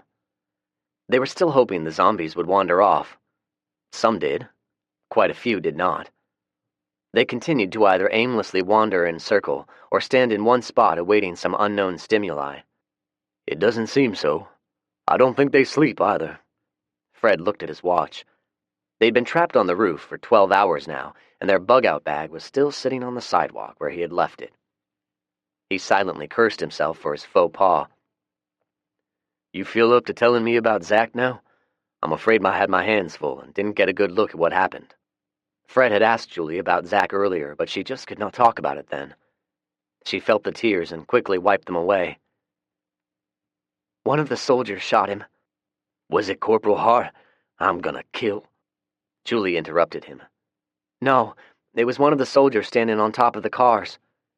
When he shot Zach, it looked like Zach shot Corporal Hart, and then Zach went down.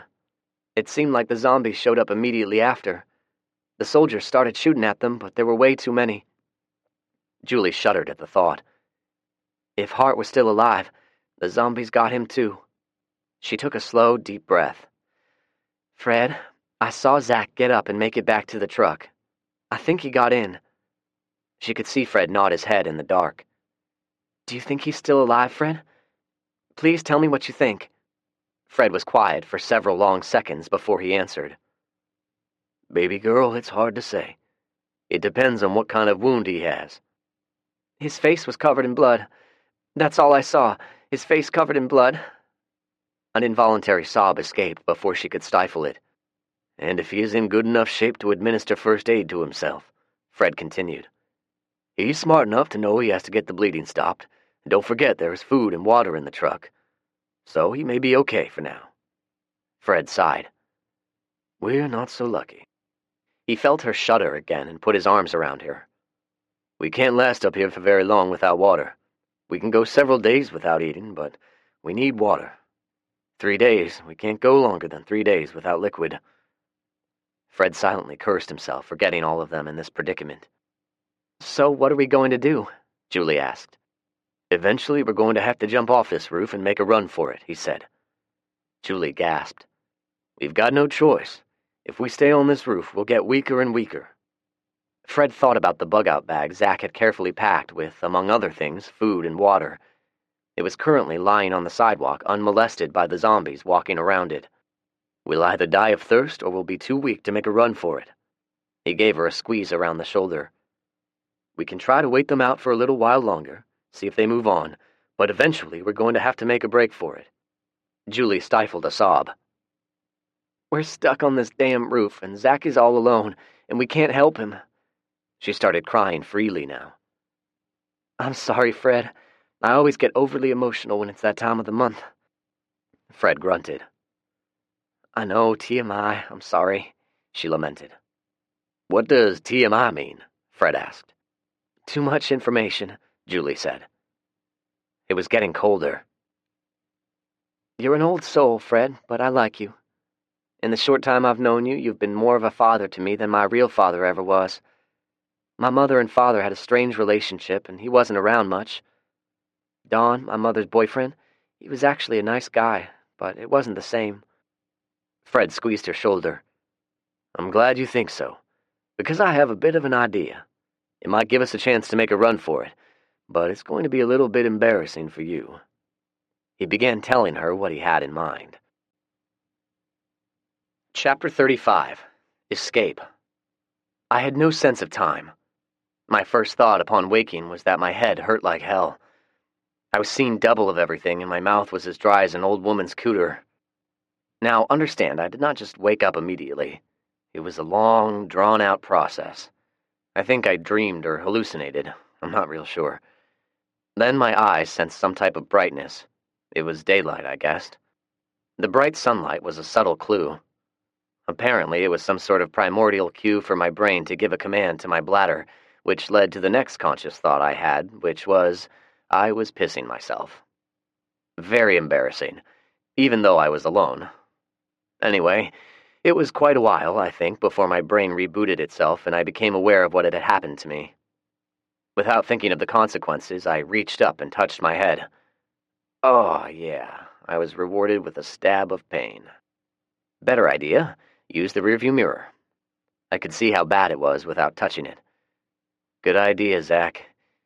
Using the mirror was much less painful, and although I was still seeing double, I could make out a little. It did not appear I had an extra hole in my head, per se. More like a long crease from the top of my right ear going in a downward trajectory. The bleeding had stopped, and now the side of my head was a coagulated mass of dried blood. Remembering my thirst, I found one of our plastic military surplus canteens and took a deep gulp. It tasted like manna from heaven. There was a small part of my brain telling me to slow down and take small sips, which I readily complied to. As I drank, the memories of how I got shot slowly worked its way back into my conscious thought. Looking out of the window of the truck, I saw quite a few zombies aimlessly standing around. Any thoughts I had that they were not aware of my presence were stymied when one of them slapped the passenger side of the truck and tried to claw his way in. It caused me to jerk, which sent spasms of agony through my head. The pain was reminiscent of the beatdown I had suffered not very long ago. The door locks! I suddenly remembered them, reached over and hit the automatic lock button. How in the hell those zombies had not figured out how to open one of the doors was truly amazing, but I was thankful. If they had been successful, I would have been a goner for sure. The protective hardware cloth that Rick and I had mounted on the windows had sufficed, along with their limited brain functions. Another spark in the gray matter occurred, and I remembered the granola bar stored in the console. I grabbed one and tore open the package hungrily. But chewing was painful and difficult. Somewhere between the second and third bite, another neuron spark alerted me to the fact that I had not come to this location by myself. Julie and Fred. Where were they? Shit, I had no idea. I slowly, arduously twisted my body and made a 360-degree scan. No Fred. No Julie. Just a bunch of stinking zombies. How long had I been out? Were my friends dead? Did the zombies get them? Or maybe the soldiers rescued them. If it were the soldiers, were they safe inside Houston Barracks? Or were they prisoners? I spotted Leon lying on the ground. Or, should I say, I spotted what was left of Leon. It was not pretty. His face had been chewed almost completely off. He still had his name tag on his uniform, in case you're wondering how the hell I knew it was Leon, and it looked like his gastrointestinal tract was the repas du jour. I was not saddened by this. In fact, it kind of made me warm and fuzzy all over. Or maybe it was the urine soaking my pants. Whatever caused the feeling, Leon wasn't going to be answering any of my questions. I silently scoffed. No military funeral for you, buddy. Anyway, I knew I had to get out of there. That was not the difficult part. The difficult part was going to be attempting to drive, and more importantly, what was my destination? Should I try to make it to Houston Barracks or try to drive home? I could not answer myself. I think my brain was going to be riding the short bus for a little while. So I did what anyone would do in my situation. I worked my way into the driver's seat, started the truck, put it in gear, and let fate decide. Julie removed her tampon, replaced it with a fresh one, and quickly pulled her cargo pants back up. Fred had kept his back turned during this activity. Okay, I've got it. Fred turned now and grimaced. Julie scoffed. You were married for over 20 years and have a daughter. Quit acting like it's the first one you've ever touched. She held it out for him. I hate to break it to you under these circumstances, but in fact, I've never seen a used one. I've never touched one, and I don't believe I'll touch that one either. He looked at Julie with a smirk. TMI? Smart ass, Julie scoffed and peeked over the side of the building. The number of zombies had lessened considerably since yesterday, but there were still at least 20 of them around the building they were currently on top of. Are you sure this is going to work? She asked with more than a touch of concern in her voice. I honestly do not know, Fred replied. During the night, he had worked loose a piece of steel rail from the HVAC unit. It was approximately 6 inches long, 1 inch wide, and had a few holes in it. Fred estimated its weight at about a quarter pound, heavy enough for him to be able to throw it several feet. He held it out while Julie gingerly fed the string of the tampon through one of the holes and tied a knot to secure it. I see about 20 of them. Can't we just shoot them? Julie asked. Fred shook his head. There are still plenty of them in the area, and we're low on ammo. Gunfire will attract them, I'm thinking. Then we'll be back in the same predicament. He crooked his thumb toward the meandering zombies. We've got to distract these somehow. I'm hoping they'll hear the sound of the metal when it hits the concrete and walk over to inspect it. If they get a whiff of the blood, I'm betting they'll stop moaning and carrying on long enough to attract all of the others in the nearby area. If it works, they'll forget about us for a minute or two, and it may buy enough time to get off the building. If we're successful, then I think we can make a run for it. The plan is we'll run from building to building. If we get some distance between us and the zombies, we'll look for a car we might be able to use. How will we start it? Julie asked. Back in my younger years, I was known to hotwire a car or two. All we'll need is a car with a good battery. He winked at her. In truth, he was not very optimistic, but there did not seem to be any other alternative. Julie started to nod in agreement. She suddenly cocked her head. Do you hear that? Fred cocked his head as well. It was the sound of rumbling exhaust pipes. That's the truck. I'd recognize that sound anywhere. Julie climbed up on the HVAC unit and squinted toward the roadblock where the truck was parked. Fred decided it'd be easier to use the scope of his rifle. Is it Zach? She asked him. It could be, but it's hard to tell. Somebody is definitely in the truck and they're driving in our direction, Fred whispered. He continued watching for several seconds. He looked up at Julie. Get down from there. This might be the chance we need, and we've got to be ready to act quickly. The truck moved slowly, less than 10 miles per hour.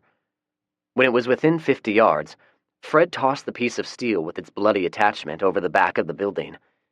It hit the ground with a distinct metallic clank. There was no response for a moment, and then the moaning intensified. He peeked over the roof and nodded at Julie. All right, most of them have taken the bait. Let's go, he directed. They quickly ran to the front of the building. Fred held Julie by the hands and lowered her as far as he could, and then let go. She dropped the remaining few feet and landed deftly. He then dropped the rifles to her. Here's the hard part, he thought. He draped his torso over the side, hung from his hands, and dropped. The problem was, the drop was still several feet down. Fred landed hard. Julie helped him to his feet. Are you okay? She asked anxiously. Fred could only nod. He in fact felt like he'd just been thrown off a horse. Here comes Zach. Come on. Fred looked up as the truck slowly approached. The problem was there were zombies closely following. Their first act was to run in front of the oncoming truck and wave their arms. When they were almost run over, they realized Zach probably was not thinking straight. Zach, what the fuck? Julie shouted. Jump in the back, Fred yelled as the truck passed by. Julie did so with ease. Fred was a bit more awkward, but managed to get in without any additional damage. Julie tried yelling at Zach again, but to no avail. Fred peered in. He looks like he has a head injury. He's probably punch-drunk. Keep yelling his name, he said. Julie nodded, and the two of them banged on the roof while shouting Zach's name. As I drove, I kept thinking the engine was going bad. I had not driven very far when I started hearing loud banging noises, and the damn radio was blasting. I reached over and turned it off, or at least I tried to. Try as I might, I could not get the noise to stop. Then it dawned on me. Those noises were not coming from the radio. Someone was shouting my name. I stared hard out of the wire-covered windows, but all I saw were zombies. It was a good thing I had locked my doors, because one of them was trying to open my driver's door. Damn, I was going to have to write down on my list of zombie rules when I got home. I alternated between watching where I was going and peering through the rearview mirror at two zombies who had somehow gotten in the bed of my truck, which was also strange. I was certain zombies were no longer capable of higher functions, and furthermore, they were the ones who were yelling my name. One of them, a girl, was actually cussing at me. I stopped the truck suddenly at the sudden realization. Zombies couldn't talk? It was all so weird. I watched as the male zombie suddenly turned around. He raised his rifle and began shooting other zombies. The female was telling me to unlock the doors. She sure did look familiar. Then it hit me. It was Fred and Julie. Just to make sure, I waved. God damn it, Zach, open the fucking doors before we get killed, she bellowed. Well, she didn't have to be so mean. I pushed the unlock button. The two of them jumped in and shut the doors, or tried to. A zombie had wedged himself in the open door and was trying to attack Fred. Zach, hit the gas, Fred yelled. I did as he ordered. Fred kicked at the zombie and he fell. There was a thump as I ran over him. I cackled. Fred shut the door and looked over at me. Should I lock the doors, or will that cause you two to cuss at me again? Julie looked at my blood-encrusted head and her mouth fell open. Oh my God, Zach. She gingerly touched the side of my head. You've been shot. You know, I think that's why I don't feel so good. It was about all I could think of as a clever response. Fred took charge. Come on, Zach, let's get you moved over. I'll drive and Julie will fix you up, Fred said. I went along, but I'm not sure what they did next because I think I passed out again. Chapter 36. Reunited, and it feels so good? I woke up lying in my bed. Curly was lying beside me. When he saw my eyes open, his tail began thumping the bed happily. I rewarded him with a scratch behind his ears. With some effort, I was able to sit up and get a good look at myself in the dresser mirror. I looked awful. There was enough gauze wrapped around my head to make me look like a mummy. I touched the right side of my head gingerly. I was just about to apply pressure when my thoughts were interrupted. How is that hard head of yours? I looked in the open doorway and saw Julie. She was smiling nervously, but otherwise looked great. It took a moment before I could formulate an answer. I think I'd describe it as a dull ache, and there is a constant ringing in my right ear. How long have I been out? About 8 hours, she said. I nodded gently but gratefully. If I had been out any longer and without professional medical care, my chances of living would have been very slim. It's not like those cheesy action movies where someone is comatose for days at a time and then miraculously recovers. Julie sat on the bed beside me and carefully kissed me on the cheek. So, be honest with me. Do I have a bullet in my brain? I asked. Julie shook her head and held my hand. It looked like just a graze, she said. It sure did not feel like a graze. It felt like someone had hit me with a sledgehammer. Do you remember what happened? She asked. I recounted the events as accurately as I could. As I spoke, I realized my speech was clear and my memory seemed to be intact. The telltale signs of brain damage did not seem to be present, which was good. The last thing I remembered was getting inside the truck, and suddenly there were a lot of zombies everywhere. I must have blacked out then, because my next conscious thought was seeing you and Fred. Julie nodded. There was a large amount of blood in the truck. It's only a miracle you did not bleed out and die. We got your wound cleaned up pretty good. Fred said there was no penetration of the gunshot, and he thinks if there is a fracture, it's very minor. Still, you're not out of the woods yet. She moved closer and stuck a thermometer in my mouth. I read that I need to check your pupils for proper dilation. I nodded and followed her instructions as she flashed a penlight into each eye. She then checked my grip strength and tapped my knees. I was impressed. After a minute, she checked the thermometer. You're right at 100 degrees. She looked at me with concern. Everything seems okay, Zach, but I'm not a doctor. Is there anything else I should check? I gave her a crooked smile. I think you've done fine, Nurse Goodbody.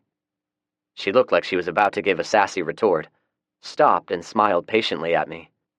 You must be hungry. How about some soup? She asked. I nodded. I was hungry. Thirsty, too. I'm afraid I have some more news. Some of it is not very good.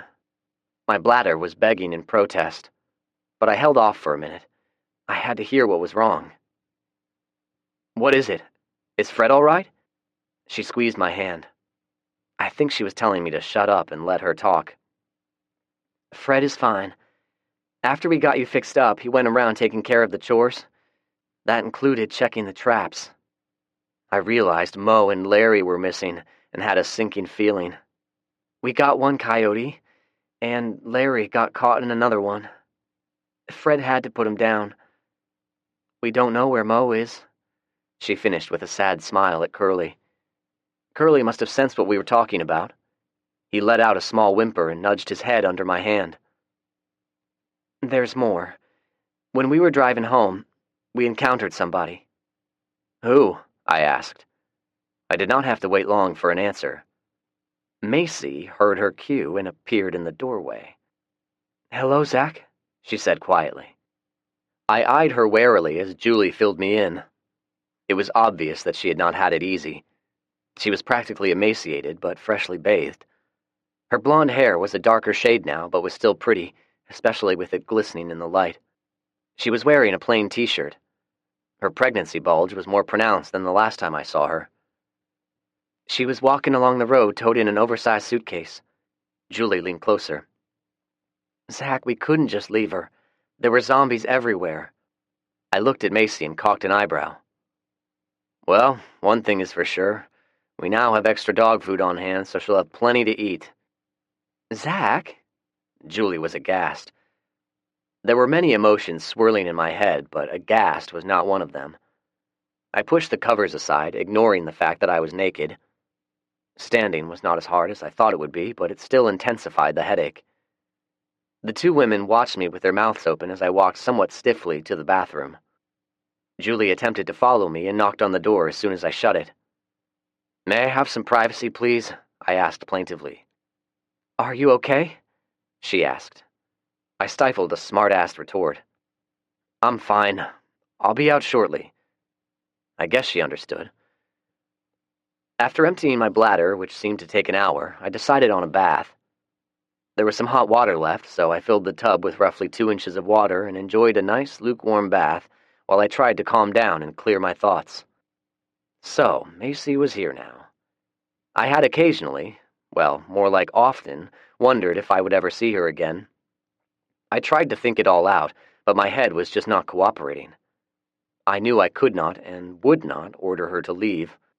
She could stay with Fred, I supposed, but apparently Julie had already made the decision that she was going to stay with us.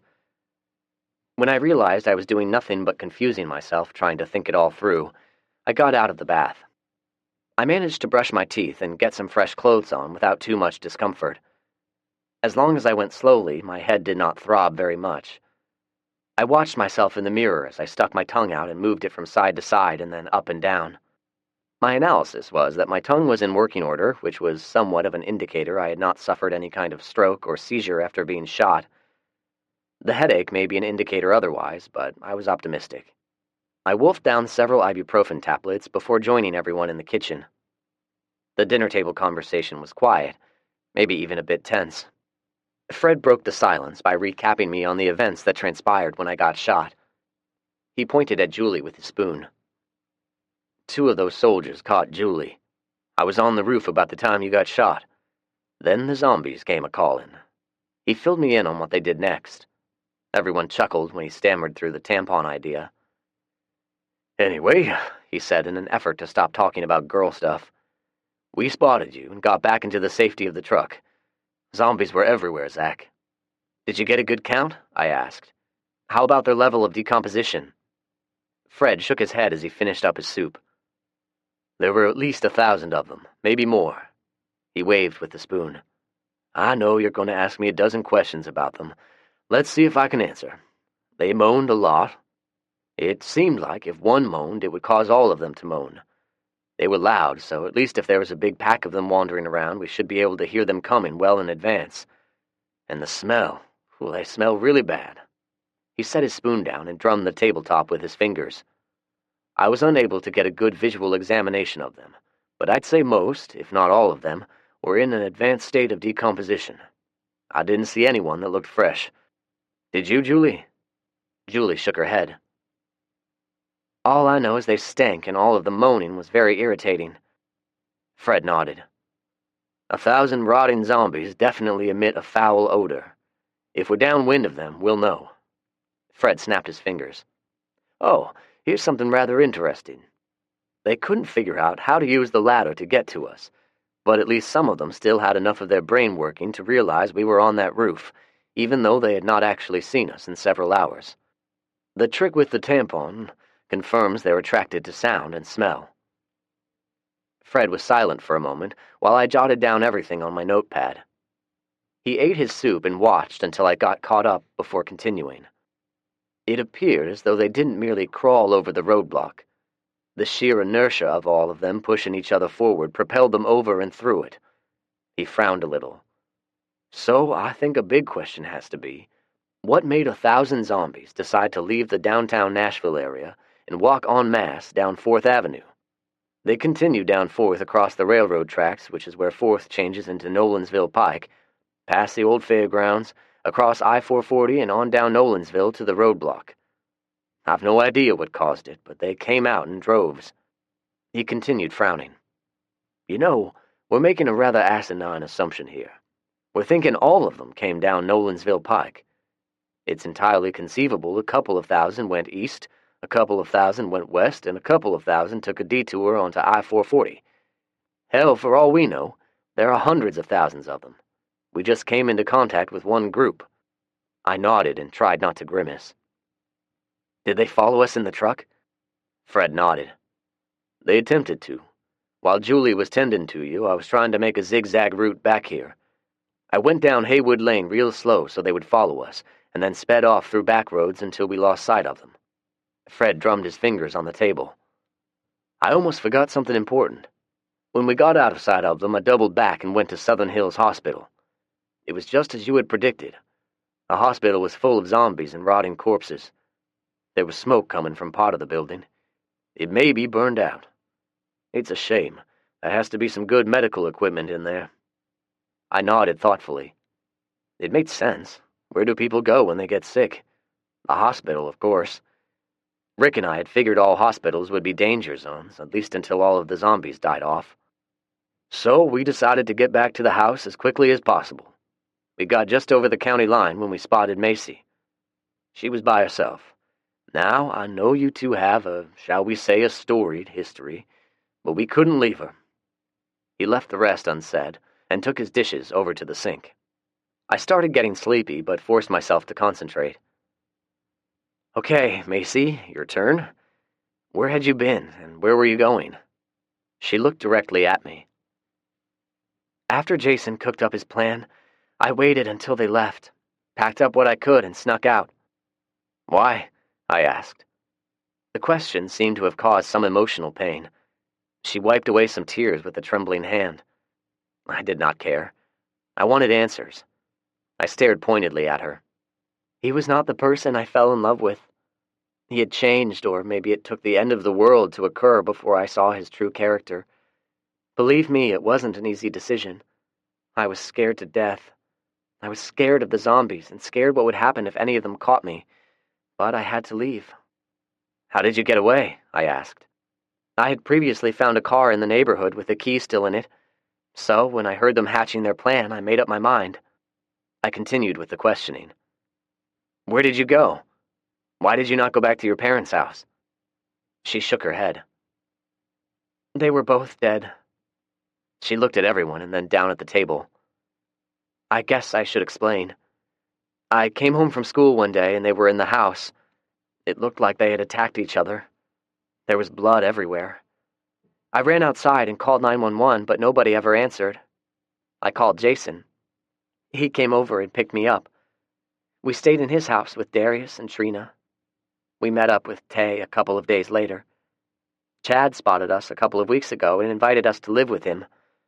She moved some hair out of her face with a trembling hand. So, I did not go back home. I went to my aunt and uncle's house. They live in the Creve Hall neighborhood. I found them in the garage.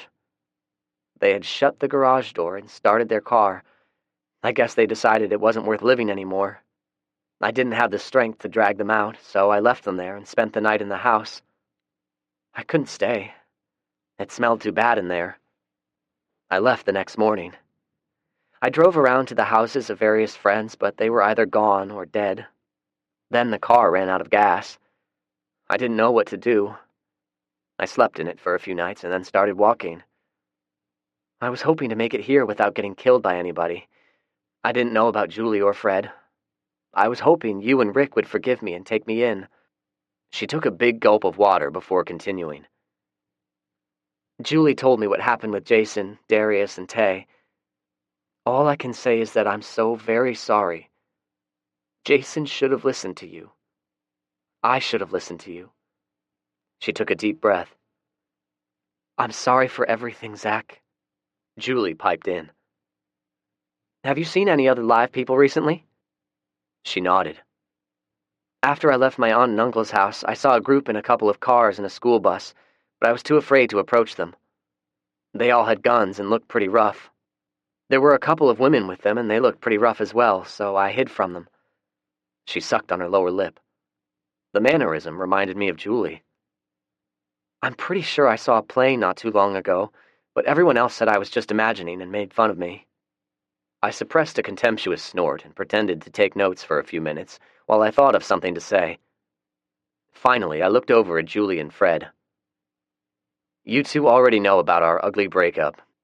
I was beaten, it was posted on the internet, my house was vandalized, and I was degraded on my Facebook page. What you two do not know is, after all of it had happened, this person felt it necessary to call me and point out all manner of deficiencies she saw in me. It was very cruel and humiliating. I pointed at her. She is a person who only thinks of herself. I tried to put personal feelings aside, help her and help her friends, but we all know how it turned out. I had nothing to do with that, Zach, I swear. But you're right. I was a very shallow person. You did not deserve to be treated how I treated you. She stared at her soup, not daring to make eye contact with me. Was she telling the truth, or was she a co-conspirator in the failed ambush? I wanted to believe her because I loved her once. You are judged by the company you keep, Macy. There's the stink of Jason on you, I said. Her hair was hiding her face. I saw a tear drop into her soup, but she said nothing. I turned my attention to my real friends. I have serious doubts she will ever be a person I will look upon as a welcome member of our group, I said quietly. I had gotten my blood pressure up, and it was not helping that dull throb in my head. I kept my hands under the table. I had been clenching them, but did not want anyone to see it. Julie stared at me quietly. Fred gave me a nod as if to say, "It's your call, Zach." I nodded back and sighed. It was a little melodramatic, I'm sure. However, I agree with you two. If she had been left out there on her own, her chances of survival would have been very slim. She's incapable of taking care of herself in her present condition. Julie reached under the table and squeezed my leg. All right, Macy, you can stay with us. After your child is born, we'll see how it goes. Maybe. I put my hand on the table and found myself drumming my fingers. I was having a difficult time thinking logically. Maybe by the time you've given birth, we will have met other people. Maybe we'll find a group you can live with. Thank you, she replied, almost in a whisper. I looked at the three of them. Fred nodded and gave me a wink. Julie smiled. Macy wiped away some more tears. I was tired. I was having a hard time being pleased with any of our successes without reminding myself of all of our setbacks. I nodded quietly. The rest of the conversation was short and quiet. Macy had very little to say. I found some decaf coffee hidden behind some cans in the cabinet. Would anyone like some? Julie asked. We nodded. Julie picked up the plates and put the tea kettle on. A short time later, we were enjoying a steaming mug of stale coffee. I have a suggestion, Julie said. Macy needs to stay close to the house, and she can't be doing any heavy lifting. She could earn her keep by doing light housework and monitoring the radio. Julie was smiling hopefully. I shrugged. It sounds agreeable enough. Macy? I asked. She readily agreed, and there was no more commentary. I finished my coffee, excused myself, and went back to bed. The tense dinner conversation must have worn me down. I never felt Julie crawl in beside me. Or Curly. Chapter 37. A Man-to-Man Talk. I awakened at maybe 3 in the morning. Early, even for me. Armed with flashlight and gun, I ventured outside on a moonless night and searched the farm for Mo. If he were alive, he would have come home by now. I was looking for his carcass, or perhaps he had become infected somehow. If I found him, I was going to bury him next to Rick. Rick would have enjoyed the company. After the sun came up, Fred rode up on Prancer and walked with me in silence. Julie must have called him on the radio. I knew Fred had already made a painstaking search, but I had to be sure. After a while, I gave up and accepted Fred's offer to ride back to the house on Prancer in silence. You know, I've been thinking, we need to acquire some live traps, or we make our own. It shouldn't be too difficult. Sure. Fred sure could get a conversation going. We were sitting at the kitchen table. I had more soup for breakfast, and Julie had changed my bandages. It was the first time I had gotten a good look at my wound. It was going to be an ugly scar, but I was alive. It was more than Leon could say. Or Jason. Or Darius, Tay, and Jasper. Damn, I did not realize until now how many people I had killed. It did not make me feel good. I lightly rubbed my fresh bandaging. I no longer had the mummy turban, now only a patch on the side of the head. It required shaving off the hair on the injured side, which looked stupid, so I had Julie shave my entire head. It felt funny and looked funny. Julie said I looked handsome, all the while trying hard not to laugh. Even Macy was hiding a smile. Fred declined Julie's offer of a haircut, preferring to stick with cutting his own hair. We need to capture some rabbits and chickens, live ones. We can breed them for food and trade. I finished up my bland soup and vowed to grow some spices in our newly built greenhouse. I should have thought about it sooner, but we had plenty of chickens not too long ago. Fred grinned, sort of. It consisted of a slight upturn of the corner of his upper lip. Hell, it might have been a symptom of gas for all I know. I believe for the first time I am one up on you. I've already set up 6 traps. If you feel up to it, we'll go check on them. I readily agreed. Our high hopes were quickly dashed at our findings. We had netted precisely 1 rabbit and 1 skunk. Fred managed to get the skunk released without being sprayed. I've already got a rabbit pen built. We'll put this little girl in there and maybe find her a boyfriend soon. We should build at least a dozen more traps, though. I nodded absent-mindedly. Fred saw it. What's wrong, Hoss? I shook my head and sighed. I've been doing a lot of sighing since Macy moved in. Or maybe getting shot caused some sort of brain damage. I'm in no hurry to get back to the house. You want to get out for a while? Ride around? Now Fred actually chuckled. I think I understand. I love my wife, daughter, and mother-in-law, but I have to admit I spent a lot of time in the barn. Get Julie on the radio and tell her what we're doing so she won't get worried. Let's get a few jars of those stewed tomatoes and go see Bernie. He'll get a kick out of the old coot, he said. I readily agreed. Zach Gunderson, zombie killer. Bernie the beekeeper was inspecting me closely. His glasses reminded me of Snodgrass and her dirty bifocals. He lived in an old house deep in a wooded hollow surrounded by dilapidated sheds full of junk. His house was also overflowing with various types of junk that appeared to have been accumulated over several years. A true hoarder. I have perused your rules with great fascination. Great fascination. Tell me, young Mr. Gunderson, how many rules are there? During my travels, I have counted 6. There are currently 10. Bernie gasped. I enumerated each of them. Bernie had me repeat them. Twice. I finally tore a sheet of paper out of my notebook and wrote them down for him. I used large block script for his convenience. When I was finished, Bernie looked over at Fred. Deep conjuration. These rules are of deep conjuration to me. He refocused his attention to me. Tell me, Zach, are there more rules forthcoming? Yes, absolutely, I said. Bernie nodded in grateful admiration. He then turned his attention to the jars of tomatoes. He inspected them closely through his dirty glasses and clucked his tongue. Maybe it was my recent brain injury that caused a limited amount of patience, but I could not stand it any longer. Bernie, may I see your glasses?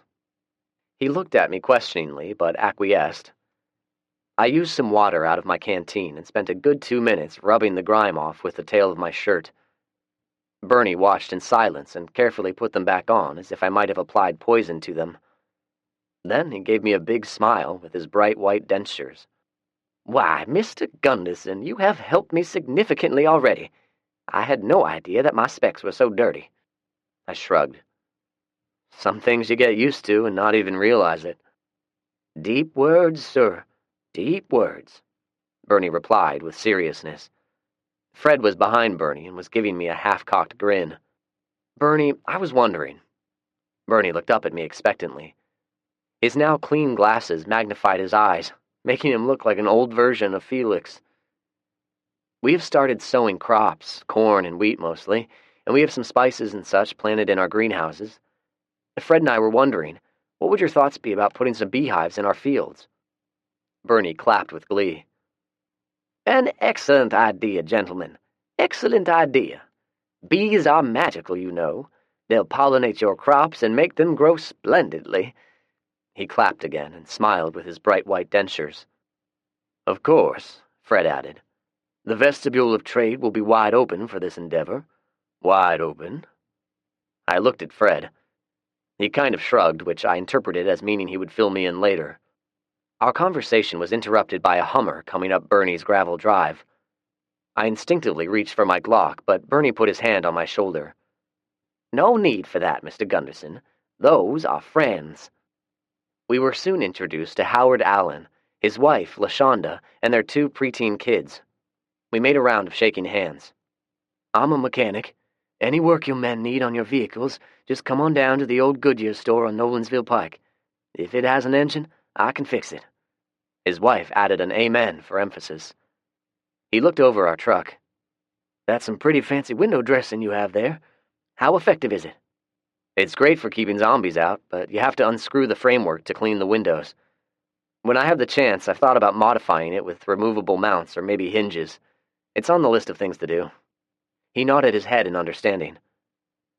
"I've got a truck that was shot up pretty badly. I'm not sure it can be fixed. Would you be willing to look it over? We've got cattle. I can butcher up meat that we can trade, and we should have some good crops in a few months. Would that be suitable barter material?" "Absolutely, honey," LaShonda replied before Howard could speak. She was a tall woman, about 5'10", with very wide hips. "These kids are always hungry." Howard nodded and absently rubbed his belly at the thought of a juicy steak. We talked a while. Howard was in his mid-40s. He was probably fat before the shit hit the fan. He was much thinner now, but he still had the torso of a wine barrel. "We had plenty of food at the bakery, and the stoves ran on natural gas," he said. He told us he was a mechanic at the Goodyear store, and LaShonda owned a food catering business. "You see, it was located in a basement. When LaShonda would start cooking, the food aromas seemed to come out from up top of the building, so anybody who happened to be sniffing around couldn't locate us. It worked for a while. Then one day there was a grease fire, and we couldn't get it out. The whole building went down." "What happened to your home?" I asked. LaShonda made a sorrowful sigh. Howard shook his head. "Them zombie things were all over the place. We couldn't make it back to our house. We barely got out with our lives." He grimaced and shook his head again. "Anyway, we had some supplies and ended up at the Goodyear store where I worked. I found a construction site nearby. It was going to be fancy condominiums. I found a lot of stuff, including a couple of generators.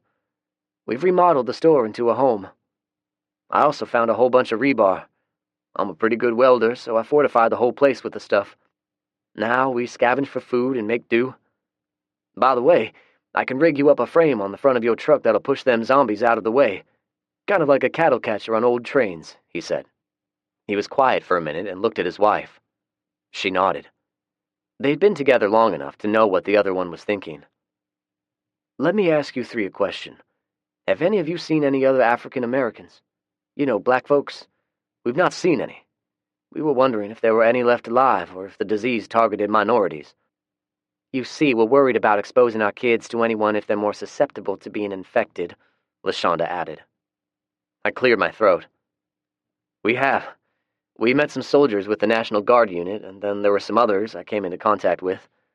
I don't believe any of them were infected. The soldiers seem to be good guys, but we've not seen them lately. Unfortunately, the other ones I encountered meant to kill me, and I was forced to defend myself." I briefly explained the circumstances and the untimely demise of Jason, Darius, and Tay. I left a lot of information out, to which Fred gave me a brief nod in agreement. I saw Howard looking at LaShonda again. She nodded somberly. He frowned a moment before speaking. "Yeah, there are some people out there who are downright mean. We need to warn you about a few we've met. We encountered a group of people just a few days ago. They were in a school bus." I sat up straighter. It had to be the group Macy had seen. I kept quiet and listened. "Man, you should see this thing. They cut holes in the top and got some M60 machine guns mounted. There were 10 of them in that bus. They were all armed and rough-looking." "Were they military people?" Fred asked. Howard shook his head quickly and then seemed to have changed his mind. "Well, I say they wasn't military. They didn't have no military uniforms on or nothing like that." Howard paused and wagged a finger. "Except for one of them. He's a big man, full of muscle. Now, he's ex-military. At least that's what he claims. He said he's special forces. He wears a camouflage uniform and a green beret. I had pulled my little notepad out of my shirt pocket and began taking notes. Howard saw this and provided more detail. He's around 40 or so, shaved head. Wears one of them mustaches that make you look like a walrus.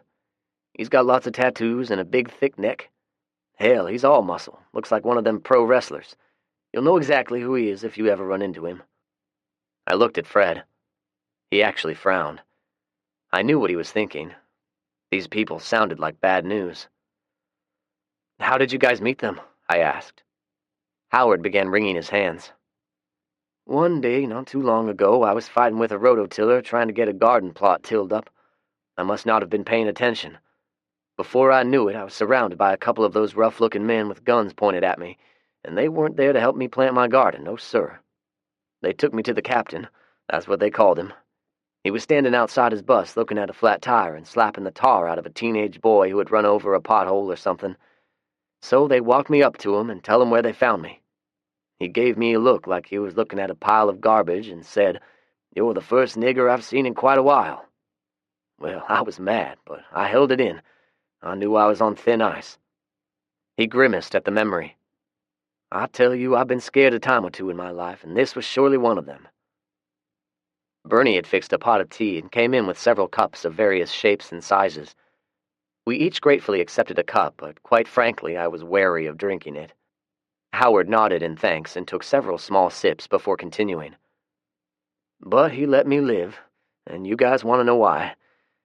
Well, after he had called me a nigger, I just looked at him, pointed at the bus, and told him I had some brand new tires back at the shop and they'd fit perfectly on his bus. I spent the rest of the day working on that damn bus while LaShonda waited on them hand and foot. They ate most of our food. If that weren't bad enough, he openly talked with his men about killing us. LaShonda put her hand on her husband's and squeezed. Well, just before they left, the captain told me in no uncertain words he was going to allow us to live, at least for a while.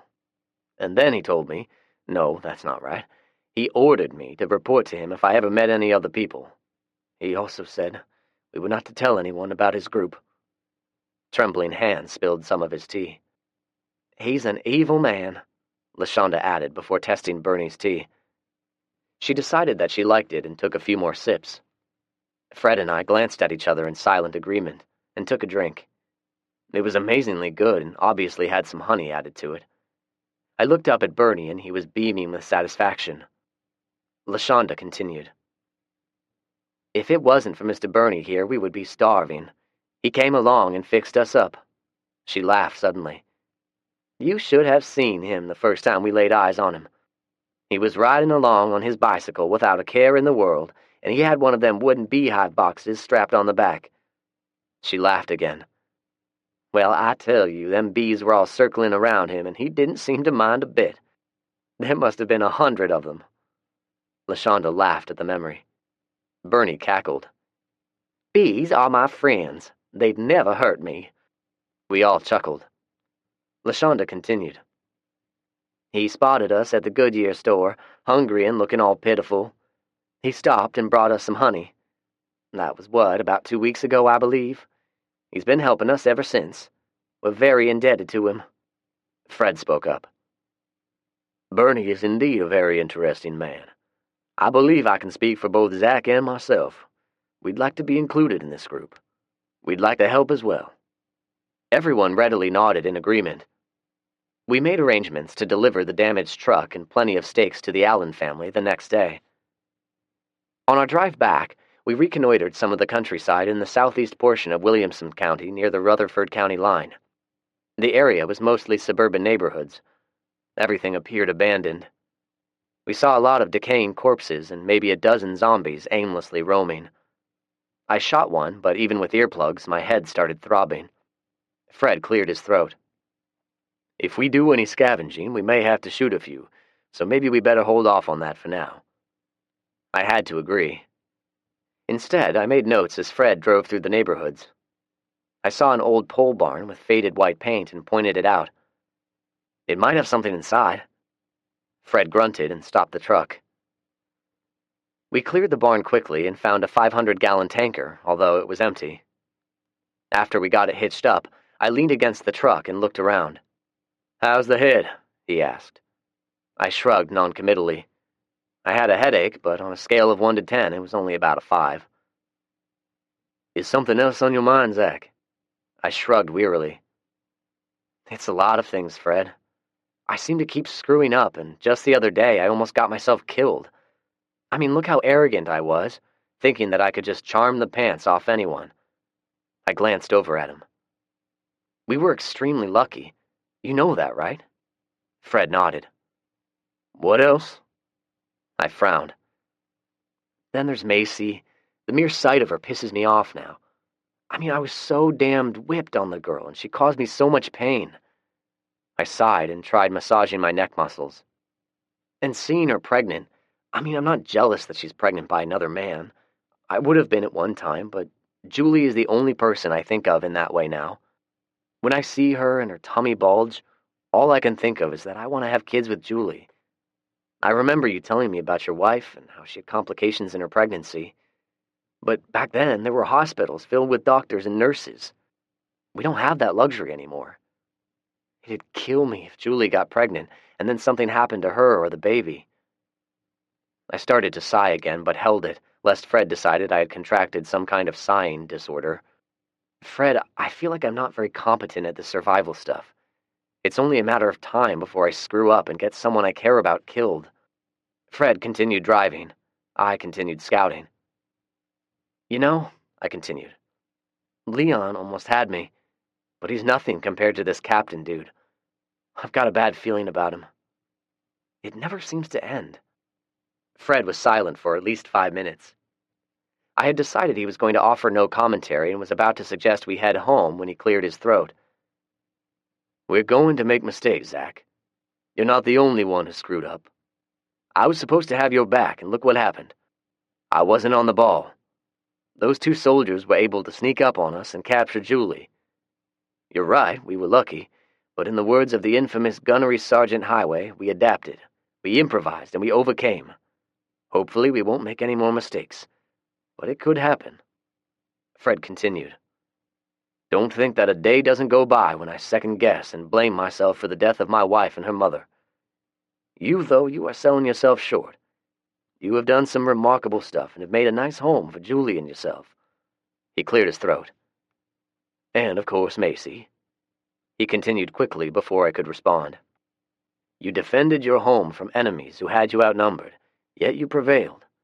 When the horse throws you, you get up, dust yourself off, and jump right back on that SOB to show them who's the boss. That's what you've been doing, Zach. You just don't realize it." He gave me a slap on the back. "Now, as far as those women go, my advice is to spend a lot of time in the barn, especially when that baby comes. Maybe you should get yourself a horse." I could not help but laugh. We had totally forgotten about the captain and talked of a few more inconsequential things. "Most of the stores were depleted of regular gas, but maybe one of them still has diesel." Fred agreed. We found one at the next intersection, cleared the immediate area, and only located one zombie. I distracted him while Fred snuck up behind him and dispatched him with the trusty machete. I managed to get the top off of the underground tank fairly easily and peered in with a flashlight. "Is it the diesel tank?" Fred asked. I confirmed that it was, with a quick whiff of the fumes. He found the measuring stick and dropped it in. "Oh, yeah, there's plenty in there. That's surprising. I hope it's not too contaminated." I nodded in agreement. We got our pump set up and spent the next 2 hours filling the tanker. While Fred monitored the pump, I made my way into the store and looked around for anything that could be used. The store had been completely cleaned out of all food, beer, and dry goods. The only things left were the store fixtures and a used mousetrap. Even the postcards and maps were gone. Whoever had looted this store had been thorough. There was not any vandalism or random destruction, just a thorough job of scavenging. I was impressed. I also wondered why they did not take any fuel. Were they using the tanks as storage and using only what they needed? If so, they may take offense at our actions. I voiced my concerns to Fred. Fred took his cowboy hat off and scratched his head. "You want to put it all back?" I scoffed. Oh, hell no. I was kind of wondering if we should leave a note or something. Hello, this is us. Yeah, we took the diesel, but don't be mad, yada yada. Fred put his hat back on. Up to you, but make it quick. He pointed to the western sky. The sun had set. With no streetlights, it was going to get dark quick. We still limited our night travel. It seemed to be prudent to do so.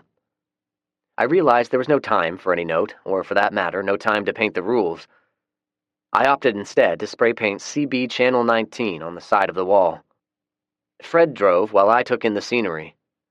There were multiple side roads that we had not yet explored. I notated the names of the roads dutifully in my notebook as we drove by them. Fred glanced at me from time to time. Have you given any thought to Nashville?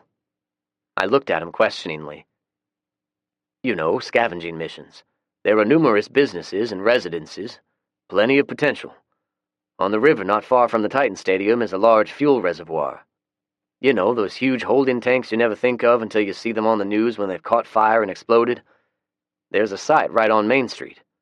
Those tanks must hold several thousands of gallons. Fred was right. There was a lot of fuel. There was a similar location out in the west side of Davidson County near Cockrell Bend. I think BP owns it, he said. I jotted it down. If we can ever get up a decent-sized group of people, an operation of that size would be very doable. Having a tanker truck would be a plus. I suppose the three of us could do it, but it could get hairy. We passed a street before I could catch the name. I instinctively turned in my seat in hopes that the taillights would light up the street sign, momentarily forgetting Rick and I had disabled them several months ago. I did not see the street name. I saw something else. Fred, I think we're being followed. Chapter 38. The Scouts. There's a car back there, about a quarter of a mile. Their lights are off, but I caught a reflection from the moonlight. Is it following us? He asked. I don't think they're out for a moonlight ride and forgot to turn their headlights on. I thought my response was rather witty. We can't outrun them while hauling the tanker, Fred said. I thought a moment and then remembered the night vision gear stowed in the back seat. I'm going to pull over. If they're following us, we need to stop them. Fred stopped the truck, turned it off, and then took up a position in front of the truck with his trusty six-shooters. I got out of the truck as well and tried to listen. Fred must have read my mind. I don't hear any sound. They've stopped and turned their car off, probably waiting to see what we're doing. I agreed and donned the gear. I was instantly rewarded with the green hue. When I switched to infrared, I immediately picked up the heat signature of the car's engine block and the two occupants. I see them. They've stopped, I whispered. How many? Fred asked. It looks like two of them. Judging from their size, I'd guess they're both adult men. They're not moving, just sitting in the car. It suddenly dawned on me. Fred, I think they have night vision gear as well. Fred grunted. Makes sense, he said and spat. Wonder how long they'll take before they make a move. We stood there in a silent standoff. It was a testament to their discipline. They did not open a car door, light a cigarette, or anything else, which would have given away their position. I must admit I was concerned. These two were out at night and were not afraid to follow us. It took me a bit to figure out what they were up to. Fred, I'm not really sure when they spotted us. I would guess they saw our headlights purely by coincidence. I got a pretty good idea why they decided to follow us, Fred said. What's your opinion? I think they're following us in order to find out where we live. That's why they did not try to make contact or otherwise engage us. They're thinking of the big payoff, I opined. I believe you're right, young Zach. Those two are a scouting team. They drive around at night looking for lit-up homes and such. Once they find targets, they report back to their boss and come back with the rest of their buddies. It kind of makes me believe we're dealing with somebody with military training. Somebody who has a tricked-out school bus with machine guns. We could be overestimating them, but I doubt it, I said. Look at them. They're too careful to charge us, and they haven't tried to take us out with a sniper rifle. They're with the captain's group, all right, and they want to find out where our honey hole is. Fred was kneeling beside the truck. He spit again. He seemed to do that a lot when he was conflicted or worried. We need to either engage or get away from them. We can't lead them back to where we live. I agreed. We've got to lose them. The only way we can do it is by driving without headlights. I'm not so sure I can drive the truck with the night vision gear, at least not with the little gremlin inside my head pounding on it with a hammer. What about you? I suppose that I can try. Either way, we'll have to unhook the trailer or we'll never lose them. Another option is we can meet them head-on. I definitely did not want to get into another possible gunfight before I had even healed up from the last one. I voiced this opinion to Fred. He grunted in reply. Okay, how about this? We unhook the tanker. I'll leave a note on it trying to establish the infamous vestibule of barter and invite them to join us tomorrow morning for some merry conversation on the CB. It's the only way we're going to be able to shake them. They can conceivably follow us all night with night vision. I think they'll get greedy and go for the tanker. We'll have lost them by the time they get going again. All right, sounds like a plan, but I sure do hate we're going to leave this diesel for them. I grinned in the dark. We may be leaving the diesel and a nice tanker for them, but how far do you think they're going to get without lug nuts on the wheels? Fred worked quickly with the lug wrench while I kept watch on the scouts. Afterward, we got a good chuckle out of our cleverness with the lug nuts. Fred made good time, and we were home within 20 minutes. Fred stopped at the bridge, took the night vision gear off, and looked at me quietly. Zach, there is something I want to talk to you about. In retrospect, I should have begged Fred not to go through with his idea, and we should have killed those two scouts when we had the chance. Chapter 39. Starry, Starry Night. Okay, I see the Big Dipper, but where do I look now? I took her hand and pointed with her finger. Go up the outer edge of the Dipper. Now, do you see the Cassiopeia group? Julie was lying beside me. She shook her head. It's 5 stars shaped in a W. The middle of the W and the outer edge of the Dipper line up. Right in the middle is the North Star. In between the two constellations, it's part of the Little Dipper, which is known as Ursa Minor. It's the star at the end of the tail. It was an unusually warm night for the 1st of May. After dinner, we found ourselves outside, lying on the ground, looking up at the stars. The sky is so clear out. There must be 1 billion stars in the sky, she said in amazement. I grunted in agreement, although her estimate was very low. Who is Cassiopeia? She was a queen in Greek mythology. Let's see, she was the mother of Andromeda. She was a vain woman, and once bragged Andromeda was more beautiful than the Nereids, which are sea nymphs. Apparently, it was the wrong thing to say, so as punishment, the two of them were banished to the stars, or something like that. You are really smart, Zach. Have you always been that way? Julie asked. He has. I looked over. Macy had joined us. The constant ringing in my right ear had kept me from hearing her walk up. He was always correcting our teachers. It didn't win him any awards, but the teachers soon learned not to challenge him academically. May I join you two? I was about to tell her to go wash the dishes, but Julie spoke up quickly. Sure. We were just lying here looking at the stars. It's so clear out tonight. Zach said it's because there is not as much pollution and no city lights reflecting off the atmosphere. Macy awkwardly worked her way to a supine position and lay beside us. It wasn't long before Curly trotted up and worked his way in between Julie and me. You're right. It's really clear out. It reminds me of that old Don McLean song, Starry, Starry Night. Oh, look! Macy pointed. A bright meteor streaked across the sky, leaving a greenish tail in its wake. Julie gasped delightedly. You know what it means? We get to make a wish. I chuckled. She reached over Curly and goosed me. You go first, Macy. What do you wish for? Easy. A healthy baby, she said. That's a great wish. You next, Zach, Julie said. I shrugged. I've got so many popping up in my head, I don't know which would be the best one. What about you? She grabbed my hand and squeezed. Oh, no, you're not getting off so easily. Name 3.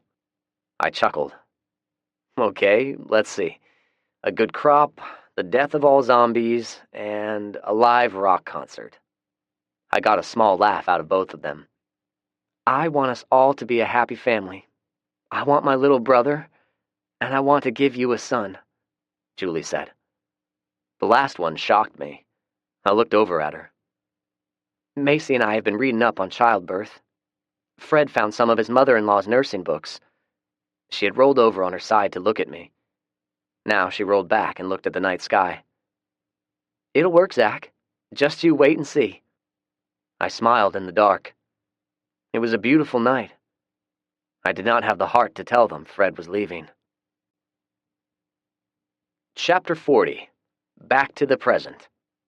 After dispatching the two scumbags, I was inclined to get in my truck and leave the boy. But I was concerned. I got to within 10 feet from him when I stopped suddenly. I was dumbfounded for a long 5 seconds. "Tommy." It was all I could say. He was crying and trying clumsily to pull his pants up. He stopped when he heard his name and turned to look at me. His mind was not the quickest. It took at least twice as long for him to recognize me. "Zach? Is that you?" He had forgotten about his pants and just stood there staring at me. He suddenly remembered his two assailants and looked them over. The fear on his face was apparent. "Did you kill them?" I nodded. "Did you know them?" He sniffled and wiped his nose. "Yeah, they were Mom's friends. I didn't like them." So, his mother had found yet another group to hook up with, and her son has to suffer for it. Figures. "Get your pants fixed, Tommy," I said. I could inspect him for injuries at a later time. "So, you and your mother found another group of people to live with?" I asked, and he nodded. "Are there more than these two?" He nodded again. "How many of them are there?" Tommy looked at the sky a moment and then started slowly counting on his fingers. "There are 17. He said it slowly, but with resolve. "Does that include these two men and your mom?" Tommy nodded slowly. He did not understand why an accurate count was important. At my direction, Tommy showed me the car they had been using, which was a beat-up Chevy Yukon. It had an odd assortment of stuff in it. They had been on a scavenging mission as well. With Tommy's help, I transferred anything I thought was of value into my truck. We managed to get the two inside the SUV. I then shoved a rag in the opening of the gas tank and set it on fire. It was an easy way to conceal evidence.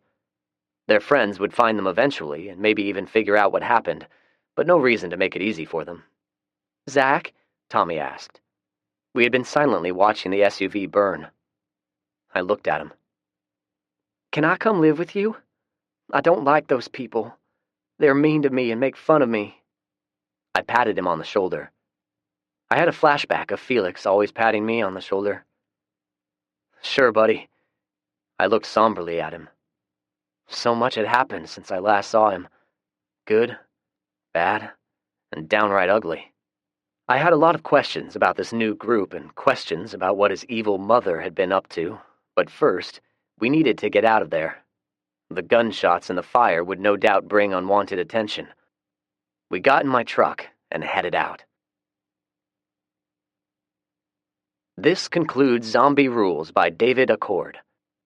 Narrated by Graham Halstead. Copyright 2013 by David Accord. This unabridged audiobook is published by arrangement with Severed Press Pty Ltd. And was produced in the year 2015 by Tantor Media Incorporated, which holds the copyright thereto.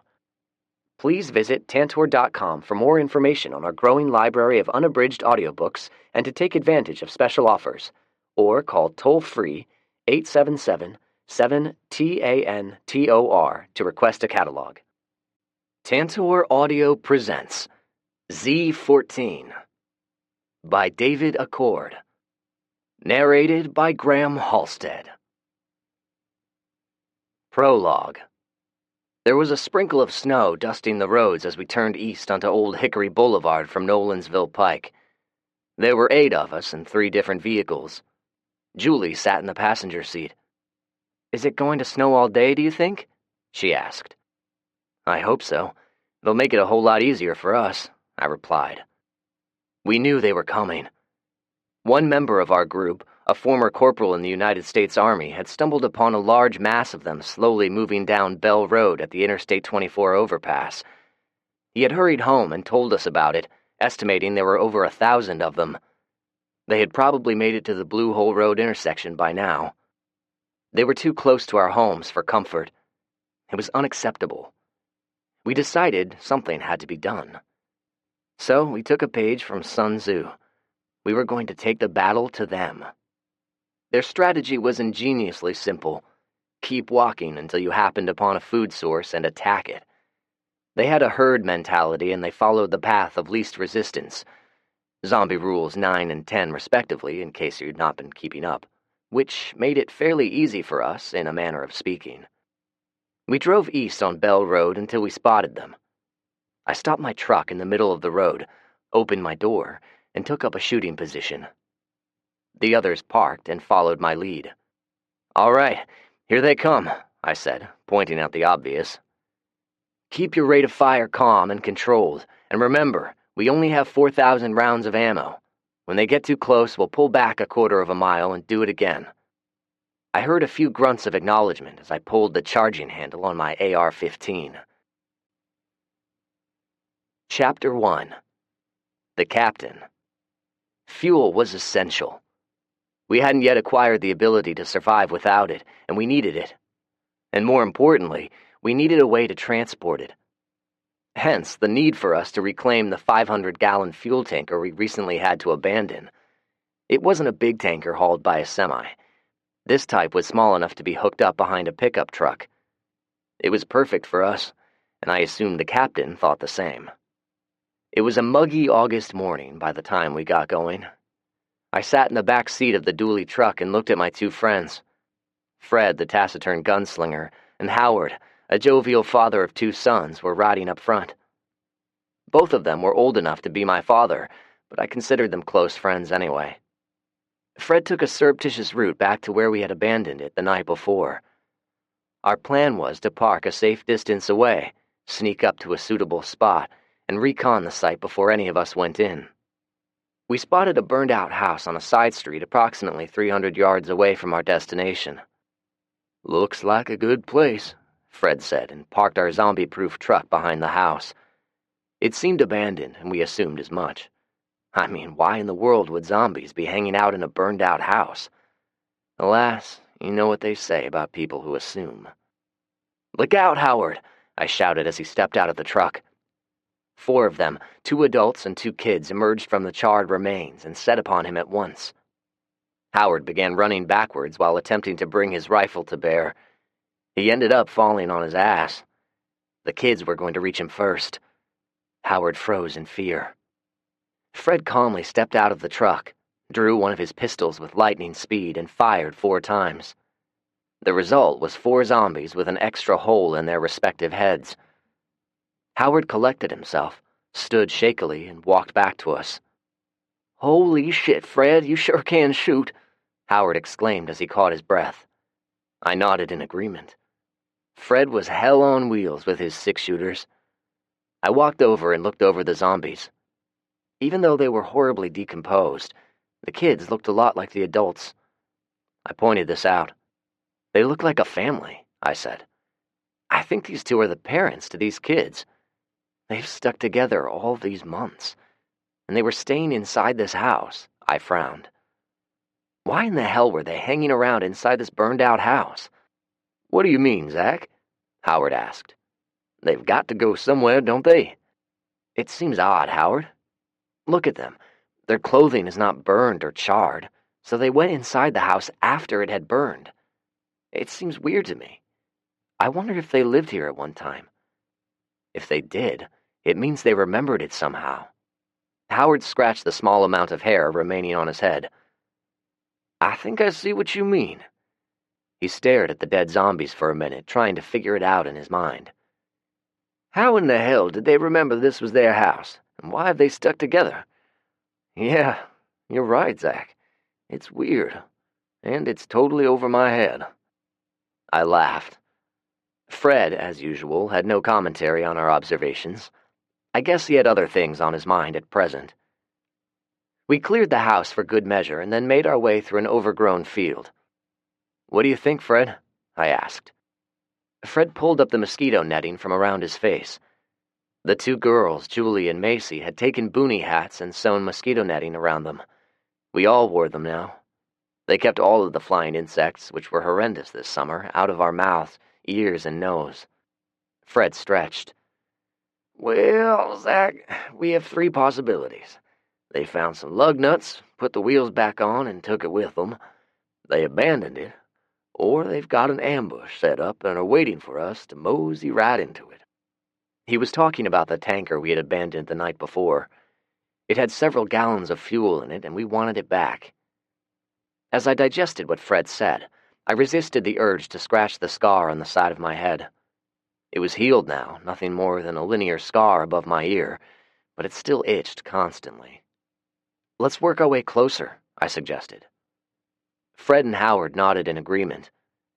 We slowly worked our way through a sparse tree line until we got within 100 yards.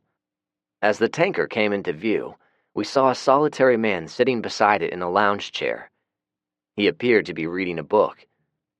A dusty black four-wheel drive truck was parked nearby. 2 block letters were painted in red on the door. W.E. "I'd say it's the captain," Fred whispered.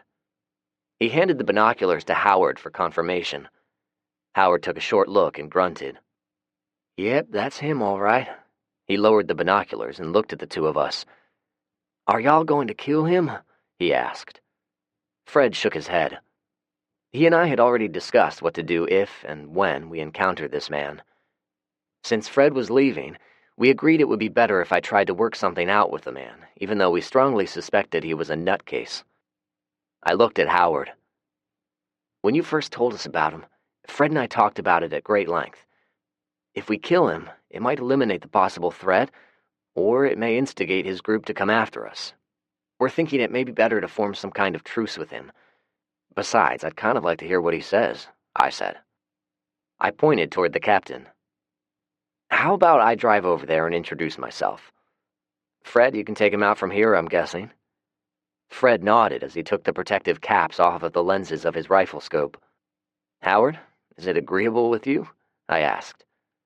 I remembered how Howard literally shook when he told us of the meeting he had with the captain not so long ago. Howard shrugged. "It's your funeral, Zach. I hope you know what you're doing." We worked out the usual plan. If I raised my hands, or if any aggressive move was made against me, Fred would open fire. I had a feeling of confidence because Fred did not miss when he shot a firearm. I walked back to the truck and drove to the waiting captain. He looked up from his book as I drove up. It was then I noticed a second chair beside him. He had been expecting this. I parked the truck and exited warily. "Why, I'm guessing you are the young man who penned the note I found on this tanker. You are none other than the mighty Zach, are you not?" He continued without waiting for my answer. "You're much younger than I imagined. Please, sir, come join me. It is my honor to finally meet you." I walked up to him, all the while looking around with my peripheral vision. There was a teenage boy standing beside the truck. He was short, maybe 5'3", and slender. His arms were also very slender, but I could see some musculature. He had dyed black hair, which was cut short. Dark brown eyes accented with some black rubbed under them, and his face would have been feminine-looking if he wasn't trying so hard to look like the meanest man on earth. He also had an assault rifle hanging from his shoulder in a sling. He and the captain were dressed almost exactly alike. Camouflage pants, black lace-up boots, wife-beater t-shirts, and tactical vests. Both had sidearms, and little dude's weapon looked like an M4 assault rifle. Very lethal. I only had a Kimber 45 secured in a holster on my side. I walked up to the big man and held out my hand. "You must be the captain. I've heard of you. I'm Zach Gunderson. Call me Zach." He was as big as Howard had described him. Hell, his tattooed arms were almost as big around as my legs. He stood easily and extended his hand. His grip was like a vice, and I had to keep myself from wincing. He held it a moment longer than was necessary, smiled, and motioned toward the empty chair. "Please join me, Mr. Gunderson," he said warmly. "What was the gunfire I heard a few minutes ago?" he asked. I nodded. "A couple of zombies back there. Nothing to worry about, though. I got them in the head, and I'll burn them later." I repositioned the chair where I no longer had my back to the armed boy and sat down. The captain sat a moment later as if he had not noticed. The boy remained beside the truck, glaring at me. So, Zach. Zach the zombie killer. We meet at last. He made a casual sweeping motion with one of those big arms. When journeying around this area, I have been seeing signs, a pattern of behavior of which I've not seen anywhere else. Your rules, the FEMA signs painted on houses, the gas caps on vacant automobiles. Oh, and let's not forget the dead, headshots and burned afterward. He held up a finger and waggled it slightly. It looked like an oversized Vienna sausage. When I observed these things, I knew there was somebody operating out here with an intelligent, orderly mind. He stared at me a moment longer, then reached for the book he was reading and held it up with a challenging smile. Have you ever read any poetry by Rudyard Kipling? I've read a few of his works, I said. Oh? Which is your favorite, might I ask? I can tell the cut of a man by his favorite poetry. In truth, I had read them all. As a young boy, I found Kipling fascinating, but I did not say as much. The first one I ever read was The 1,000th Man. I like most of what he's written, but the first one has always stuck with me. He smiled again. The 1,000th Man, you say? Ah, yes, a very good poem. A poem of unwavering loyalty. He slowly nodded his head as he stared at me. Yes, I can see it in you. He motioned at the book. I just finished reading Young British Soldier when you appeared. I have my own variation of a part of it. He looked out into an imaginary audience and began his soliloquy. When you're wounded and left on the Tennessee plains, and the zombies come out to eat up your remains, just roll to your rifle and blow out your brains, and go to your God like a soldier. He finished with a triumphant pointing at the sky and looked at me questioningly. I must admit, I like it. Kipling is probably rolling over in his grave, though. The captain smiled, pleased at the compliment. How did you survive the apocalypse? I had a friend and mentor who foresaw this event and planned accordingly.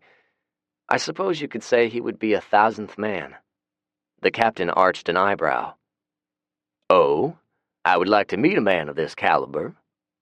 I'm sorry to say he is now only with me in spirit, I said without any outward emotion. Ah, sad. Very sad. I hope he went to his God like a soldier, he said somberly. I did not respond. Rick died in his sleep. Whether or not he died like a soldier could be debated. It was not something I cared to discuss. And yet you have survived, the captain said. I gave a slight shrug.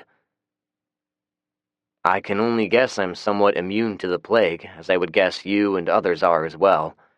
Would I get infected if I were bitten? I shrugged. Probably. How did you survive? I asked.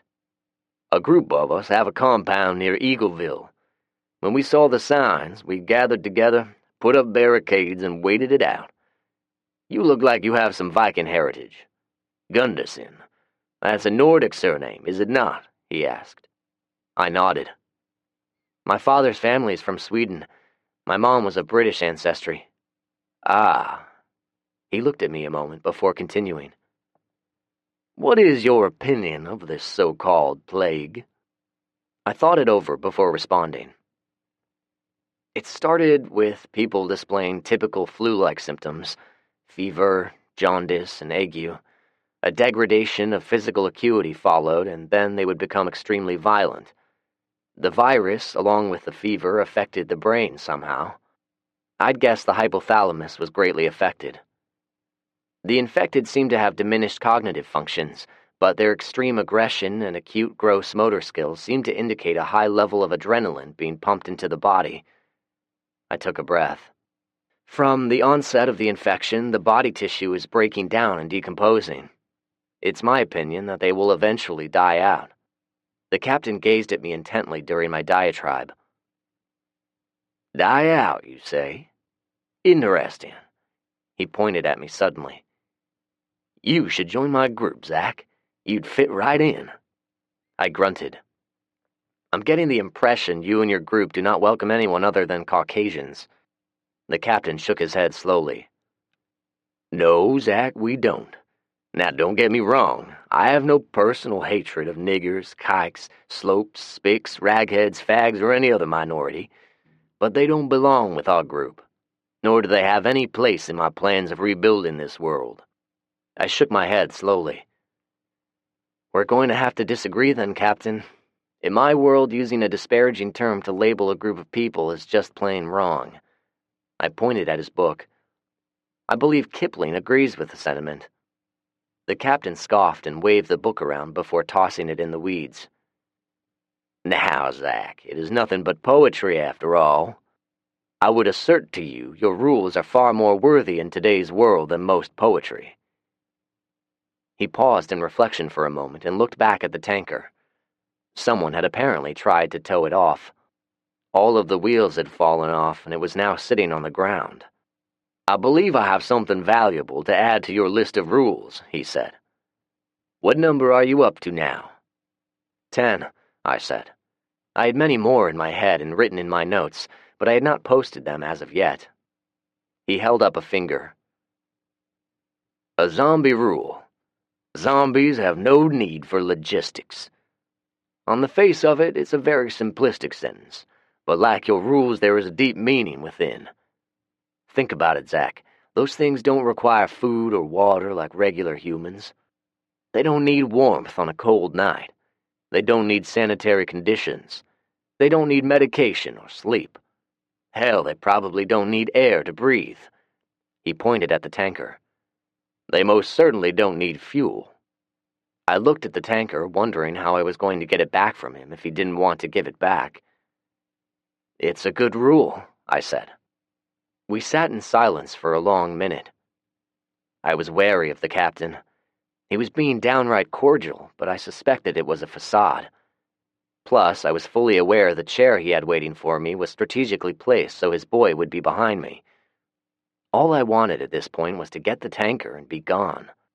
Zach, what are your plans? He asked. I looked at him questioningly. Your plans, Zach? What are your plans for the future? Well, Captain, I'm all for rebuilding a productive society. I would like to hope we can avoid the mistakes of past generations.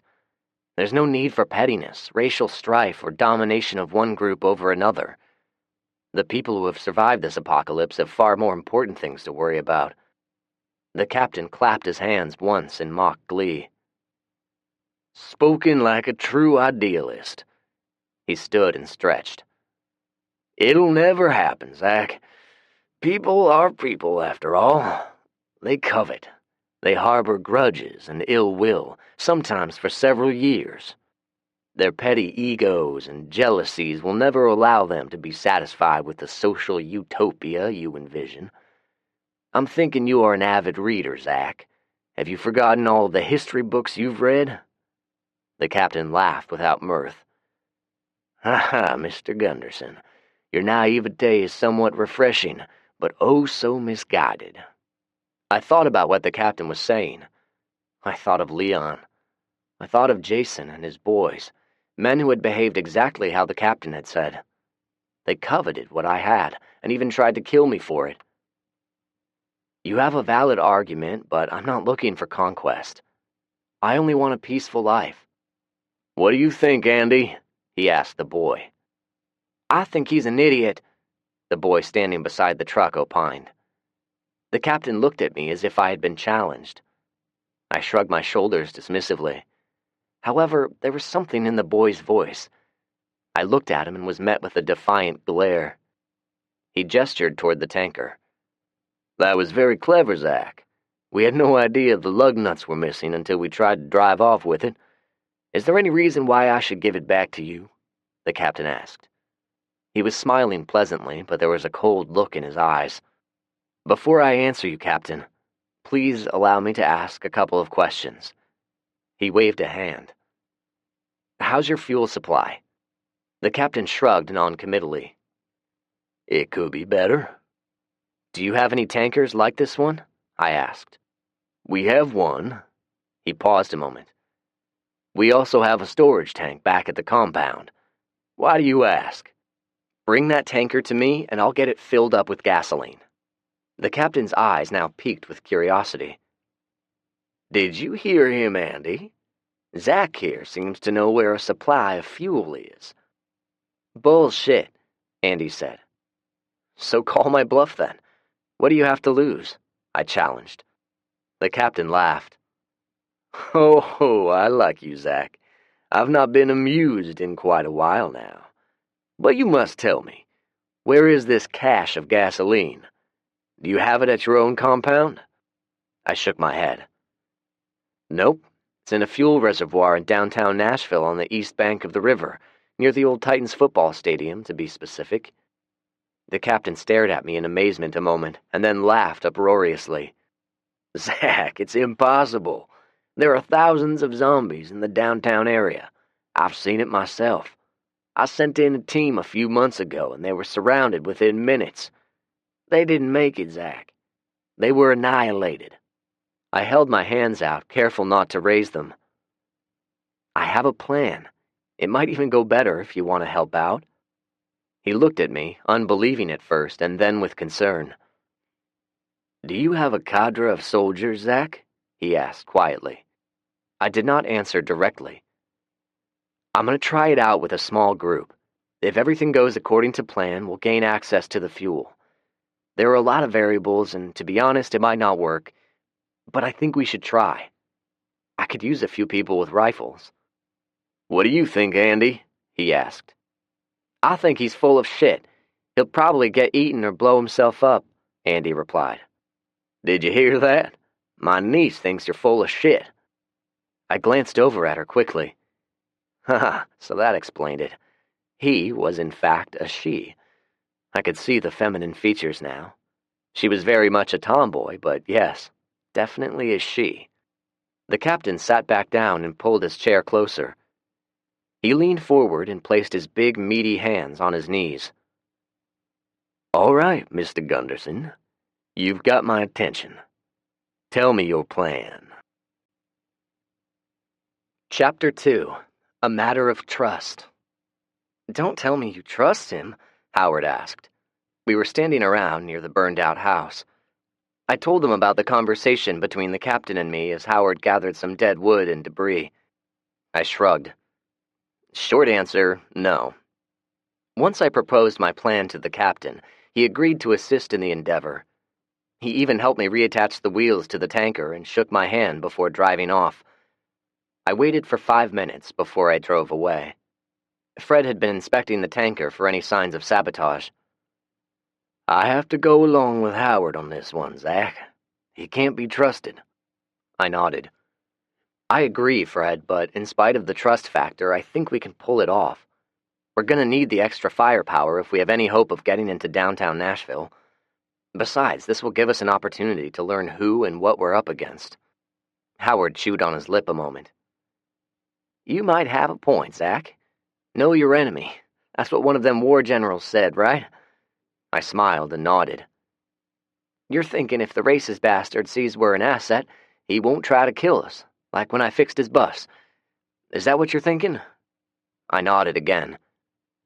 "He has a grand scheme of rebuilding the world. He'll view us as nothing more than minions, but it should be enough for him to not try any nonsense." "So he wants to rebuild the world, with him being the king of this new society, of course. He has grandiose delusions," Fred said. He stacked the corpses together, and Howard began stacking the kindling. Soaking it with some of our newly acquired fuel, he lit it carefully. I nodded. "Yeah, I suppose. The point is, he claims he wants to rebuild, not go around killing everyone. He may be Machiavellian, but we can work with it, at least for a little while. What do you think, guys?" I asked, as we got the bodies burning sufficiently.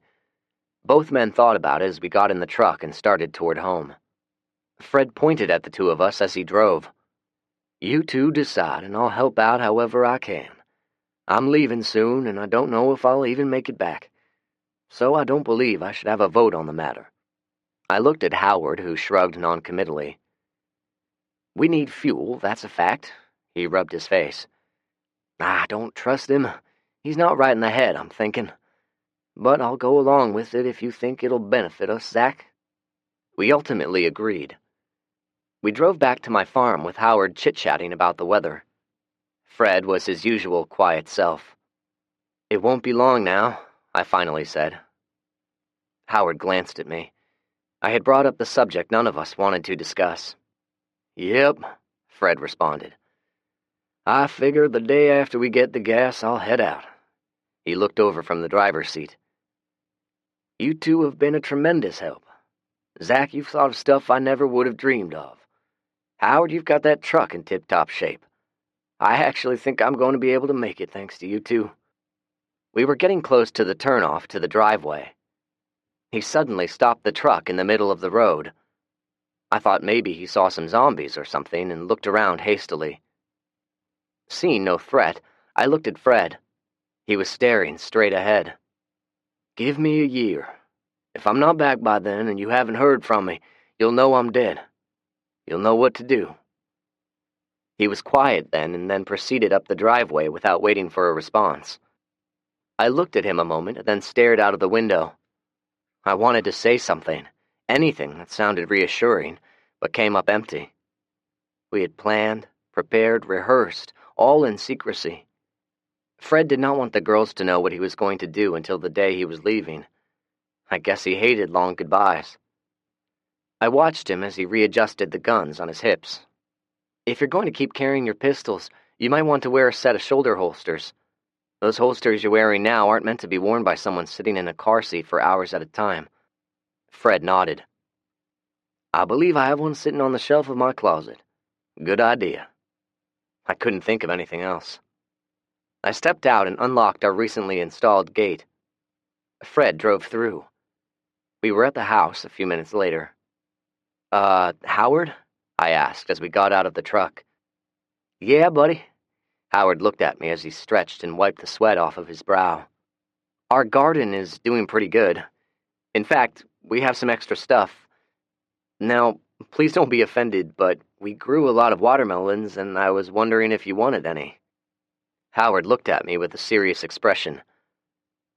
"Why, sure, as long as you don't tell the white folks." He then laughed uproariously. Even Fred cracked a smile. We walked over to the garden and I pointed them out. "Dang, Zach, those melons are big," Howard said as he rubbed his belly. "Thank Bernie's bees. According to him, melons are dependent on bees for pollination.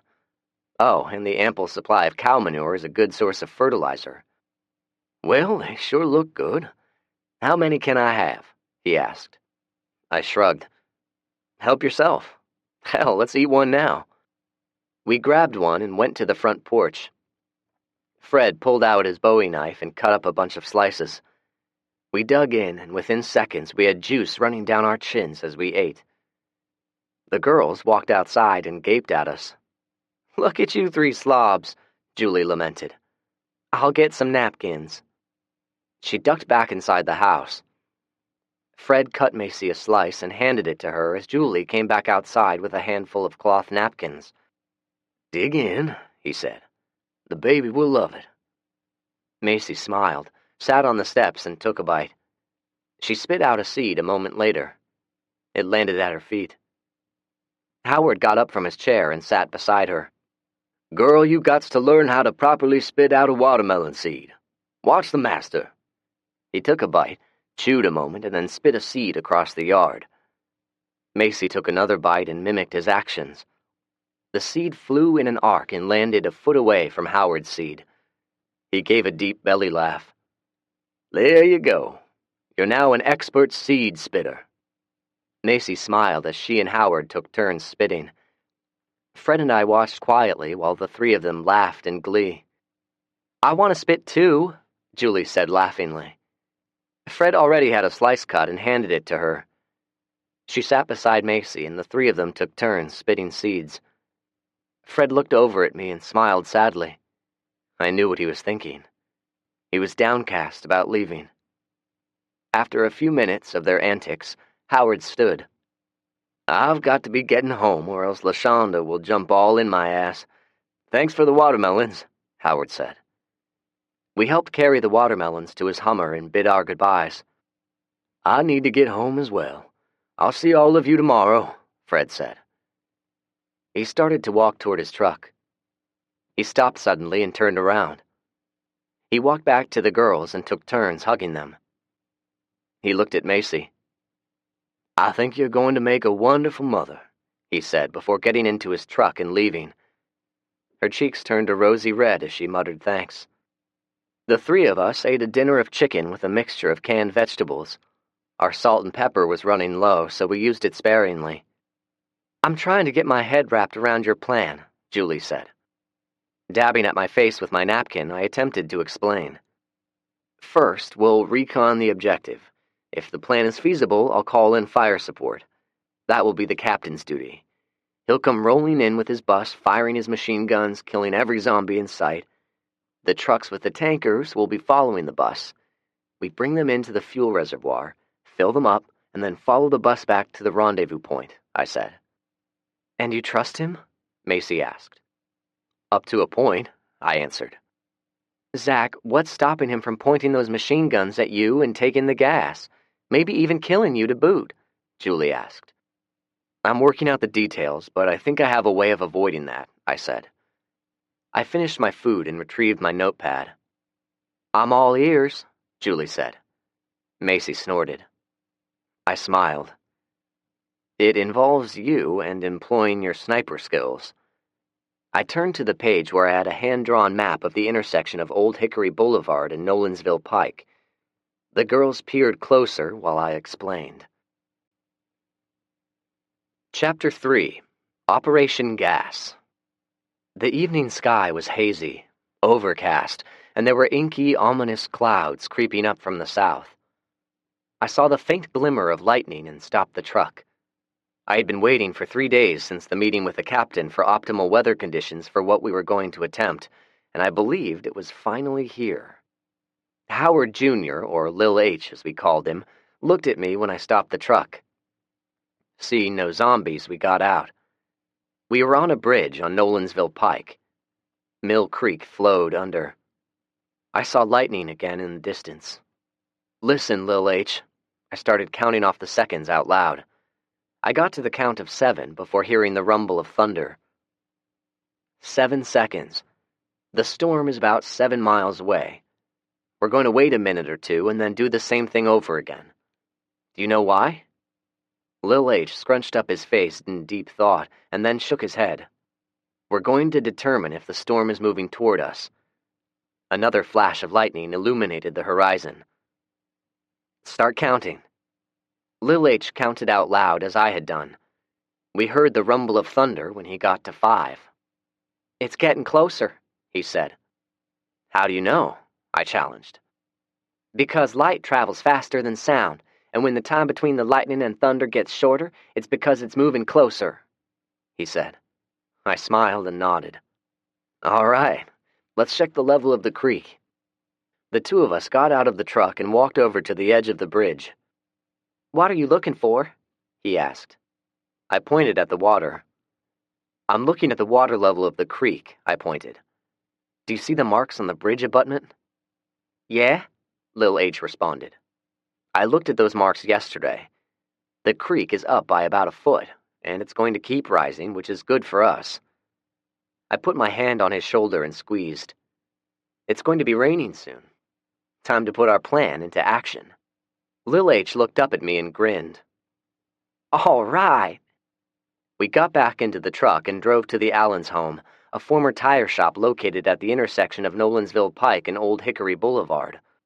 Howard and LaShonda listened as I got in touch with Fred on the shortwave radio. He answered after a few attempts. "Rain is heading our way. Operation Gas is a go." "I'll bring the boats and tell the others. ETA is 1 hour." He signed off. I rotated the dial on the radio until I found another frequency. "Come in, Captain. This is Zach," I said into the microphone. "Go for the captain," a voice responded after a minute. It sounded familiar. "Andy, is that you?" I asked. 10-4, what do you want, Zach?" Her tone was curt. "Operation Gas is a go. If you guys are still in, be here in 2 hours." "I'll relay the information. Stand by." I sat by the radio and waited. Mrs. Allen came in with a cup of coffee and a half a loaf of hard bread. I nodded gratefully, tore off a piece and dunked it in my coffee. It was then I realized Mrs. Allen was standing over me looking very worried. "I'd like to hear what you're planning again, why you need little Howard so badly," she asked. I put the soggy bread down on the saucer. I had gone over it with everyone more than once, but she was understandably worried. "Okay, it goes like this. It's a two-person operation. Lil H and I are going to camouflage ourselves and use John boats to traverse down Mill Creek. Mill Creek meanders its way through the South Nashville area and eventually dumps into the Cumberland River. We're going to plant noisemakers at various points along the riverbanks and wait. When the noisemakers attract the zombies away from the reservoirs, the others will move in and we'll fill up our tankers. If we're successful, we'll have enough fuel to last through the winter." I finished my bread and drank some coffee. "What if there are too many zombies? What will you do then?" she asked. "I'll get on the radio and tell everyone to abort. Then we simply reverse course. We'll be home in a few hours." She stared at me pointedly. "Why do you need my son?" "It's a two-man job. He can swim and he's small. The boats are going to be full of stuff. We're going to need all of the room we can get." We had found several old-style boomboxes at a pawn shop. Batteries were much harder to find, unfortunately, so I had rigged them to run off of car batteries. The advantage was they were going to play loudly for several hours. When the zombies have moved away, Fred and Howard will come in with their truck and tanker, along with one of the captain's men in their truck. LaShonda shook her head with worry. "If my son comes to harm, I'll never forgive you, Zachariah Gunderson," she said. "I believe the weather combined with dusk will greatly diminish their ability to see." I started to say more, but she walked out of the room without another word. I watched her walk out as Andy came over the radio. "Are you there, Zach?" she asked. "Affirmative," I responded. "We'll be there. If anything changes, let me know. I'll be monitoring this frequency." I acknowledged and signed off. The rain was starting when we arrived at the creek with the boats and equipment. Fred helped me launch the boats and tether them together. Lil H and I put life preservers on and got in. "Okay, Lil H, we got oars and a trolling motor. If you see zombies, hide under those blankets. I'll shoot them if I have to." "How long will it take, Zach?" he asked. The rain was falling harder now and the lightning strikes were closer. "A few hours, I think." I hoped. Fred and Howard waved at us as we floated off. Mill Creek was rising with water quickly now as the rain steadily intensified. Our boats sped along with the current, occasionally using our oars to push us away from the banks. As we passed through the different neighborhoods, all we saw were rotting corpses. Many of them were now mere skeletal remains, with some last remaining vestiges of tissue holding the bones together. We passed by one who was stuck in the mud. He turned his head on a rotting neck as we went by it. There wasn't a living human in sight. There were other life forms, though. Flies, mosquitoes, mice, and rats, to name a few. Millions of them. Without mankind to control their population, they thrived. As we went under the Murfreesboro Road Bridge, there were a few corpses on the side of the creek bank. Suddenly, Lil H gasped. "Those are moving, Zach," he whispered. I peered closer, and when I realized what I was seeing, almost vomited. "No, H, they're not alive," I whispered. The writhing movements of the thousands of maggots made the bodies seem alive, though. I explained it to him. He gagged involuntarily, but to his credit, he held it down and didn't complain. It looked like they had been living in a hobo camp under the bridge before dying of some unknown cause. I casually wondered what had led to their demise. Was it zombies? Disease? There were no other surprises as the creek threaded its way through the Donaldson community, and soon we were dumped out into the Cumberland River. Exiting the tributary, we now had to travel upstream. This was going to be a test. If the Cheatham Dam was compromised, the current was probably going to be too strong for a trolling motor, but I did not feel a loud outboard motor was worth the risk. I threw a small chunk of wood out into the river and the two of us watched it. "What do you think, Zach?" Lil H asked. The current doesn't seem to be any stronger than normal. Full speed ahead, I said as I looked back at him. He had practically begged me to let him steer the trolling motor, and I relented with a chuckle. The look on his face indicated he was thoroughly enjoying our little adventure. It was dusk now. We placed our first noisemaker on the bank 100 yards from the creek. We continued this every 100 yards or so, including a few I had rigged so they would float in the water. Along with trash, logs, and other unknown types of debris, we saw several corpses in the river. They were unmoving and appeared lifeless. We proceeded unmolested. It wasn't until we reached the east bank where we wanted to land when we encountered them. There were approximately a dozen standing around right where we wanted to land. "All right, H, it's time to see how good of a sailor you are. Keep us in one place while I shoot those bastards." Lil H nodded, pointed the boat upstream, and manipulated the throttle expertly. I used my Ruger 22 with a homemade silencer attached. I only missed once. The small caliber bullets did not make much of an overt impact.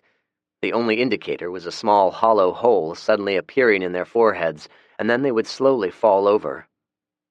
Truthfully, I was surprised there were any mobile zombies left alive. Finding no others nearby, I glanced at my watch. It read a little past 1800 hours. We were proceeding on schedule. "Okay, buddy, it's time for the signal," I said. Little Howard grinned in a way only a kid could grin. It made me wonder at what age you lost it, and when I had lost mine.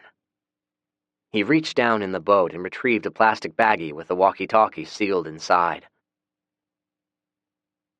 Fred and Howard waited in the security of the dually pickup truck, parked in the middle of the Nolansville Pike intersection of Old Hickory Boulevard. The rain was coming down now in torrents.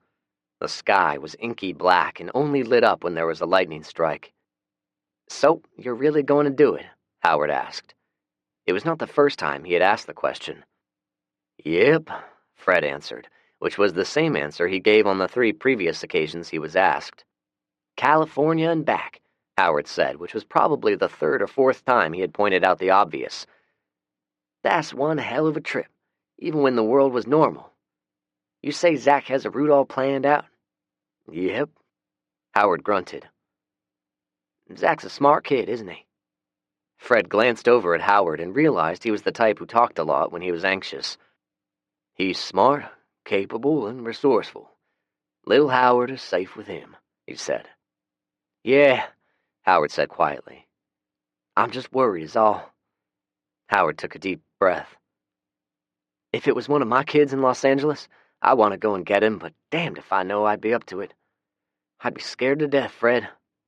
Fred didn't answer. The radio came to life.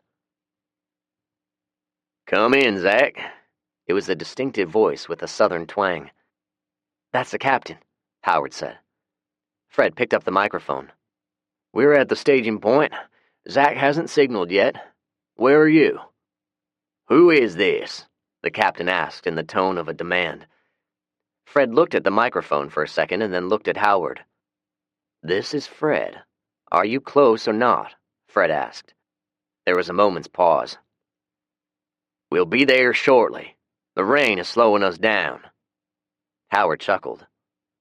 A short time elapsed, and then there was a large glow moving down the street. As it got closer, they recognized the bus. "They've put a rack of lights on the top of that contraption since the last time I've seen it," Howard said. "They sure are bright." The bus was followed by a black pickup truck hauling a tanker. Fred counted 4 men in the bus, the captain and a tomboy-looking girl driving the truck. The 2 men got out of the truck. Howard got out as well, walked halfway, and waited for the captain. Fred lingered back, ready to shoot if things went bad. "Hello, Captain," Howard said, and stuck his hand out. The captain eyed him as if he was looking at a stain on his shirt. After a moment, his expression quickly changed to jovialness and shook Howard's hand. "I remember you. You're the mechanic. So, you're in cahoots with Zach, huh?" the captain said as he eyed Fred. "Who's your friend?" Howard remained cordial. "That is Fred McCoy. We're all with Zach." "Well now, your group seems to keep growing. How many of you are there?" the captain probed. Thousands, Fred responded dryly. The captain looked at him balefully and then chuckled. All right, you two. Have any of the plans changed? He asked. Nope, Fred answered. Our only problem that we know of is the choke point at the Thompson Lane intersection. There's a bunch of abandoned cars stacked together, but there's a gap approximately 10 feet wide. Zach and I reconnoitered the area yesterday. There's minimal zombie traffic on this side of Thompson Lane. Once you proceed further into downtown, the numbers increase. And you think we can drive straight down Nolensville Pike into downtown Nashville, killing zombies as we go, hang a right, cross the bridge over the river, and drive right up to those fuel reservoirs? The captain asked. That's the plan, Fred said. The captain looked over at the man accompanying him. Fred sized him up. He was in his 20s, just under 6 feet tall, lean and wiry. He had a high and tight haircut and kept his shoulders square. He had the look of a man with military training. Fred noticed they all dressed alike, camouflage cargo pants, black boots, and black tank tops.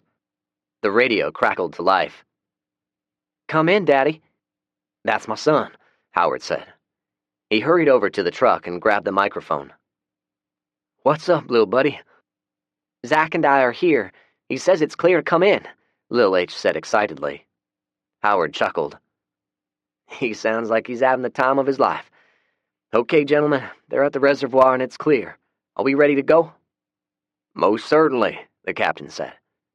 He went back to the bus. Fred looked at his watch and glanced over at Andy standing by her truck. When the bus driver turned on the lights, he got a good look at her. Her right eye was black and swollen shut. Andy saw him looking. What are you looking at? She challenged. I can't imagine the captain allowing anyone to hit his own niece. Unless, of course, he was the one doing the hitting, Fred said quietly. Andy did not respond directly. Are we ready to go? She asked. Fred nodded. One of the buildings had an overhang which kept most of the pelting rain out. I had an idea and grabbed a can of spray paint. I was now abbreviating somewhat. Instead of painting out Rule 1, I now simply used Z1. Painting them quickly, I added 2 more rules to the original 10. Z11, they don't require logistics. Z12, they're capable of retaining some memories. After I finished, we quietly unloaded the tools out of the second boat, attached a grounding rod, and got to work. It was a little nerve-wracking. I only had a vague idea of how to bypass the safety controls. The lightning strikes were getting very close, and let's not ignore the fact we were in downtown Nashville, where literally thousands of zombies were probably still alive and lurking about. Zach, do you have any books I can read? He asked quietly as he watched me work. I chuckled. I have lots of books. First chance I get, I'll get you some good ones to get started on. I'll even work up some lesson plans if you're willing. Lil H nodded his head eagerly. The bus moved quickly and Howard struggled to keep up. Fred spoke into the microphone. Captain, we're having a hard time keeping up with these tankers in tow. There was a garbled response, but they finally slowed a little. On the first zombie they saw, the 2 gunners must have put a dozen rounds each into it. Howard glanced over at Fred and chuckled. The shooting intensified as they neared the inner city. One of the gunners displayed some common sense and was making disciplined short bursts to the heads of the unwitting zombies. Fred looked back. Andy was following 2 car lengths behind with her headlights off. When they started over the bridge, the vehicles had to slow. There were corpses piled up, a few abandoned cars, and a multitude of infected. Even Fred started shooting now. He marveled at the obliviousness of the zombies as their companions dropped beside them. I started talking about my favorite books, but I was stopped by the sound of distant automatic weapons fire. Here they come, I whispered. I worked quicker now. I wanted to have gas ready to flow as soon as the tankers arrived. Lil H nudged me and pointed. I saw the bright lights on top of the bus as they slowly made their way across the bridge, firing at anything moving. The 2 trucks were following closely behind. You hear it, H? They're shooting the shit out of anything and everything." He nodded silently. The convoy steadily advanced and eventually made their way into the entrance. I aimed a flashlight toward them and blinked it several times. The bus parked at the entrance and the 2 trucks made their way toward Little H and me. "Any problems?" Howard asked when they got out. He walked over to his son and instinctively put an arm around him. Andy exited her truck and followed. "So far, it's been smooth as silk." I cupped my flashlight, giving us just enough glow so we could see each other. The first thing I noticed was she wasn't wearing a bra. The rain was causing her tank top to cling to her skin and her nipples were poking out. I quickly looked up and spotted the black eye. "What happened?" I asked. She glared at me before responding. "What the fuck is it to you?" she retorted. I shrugged.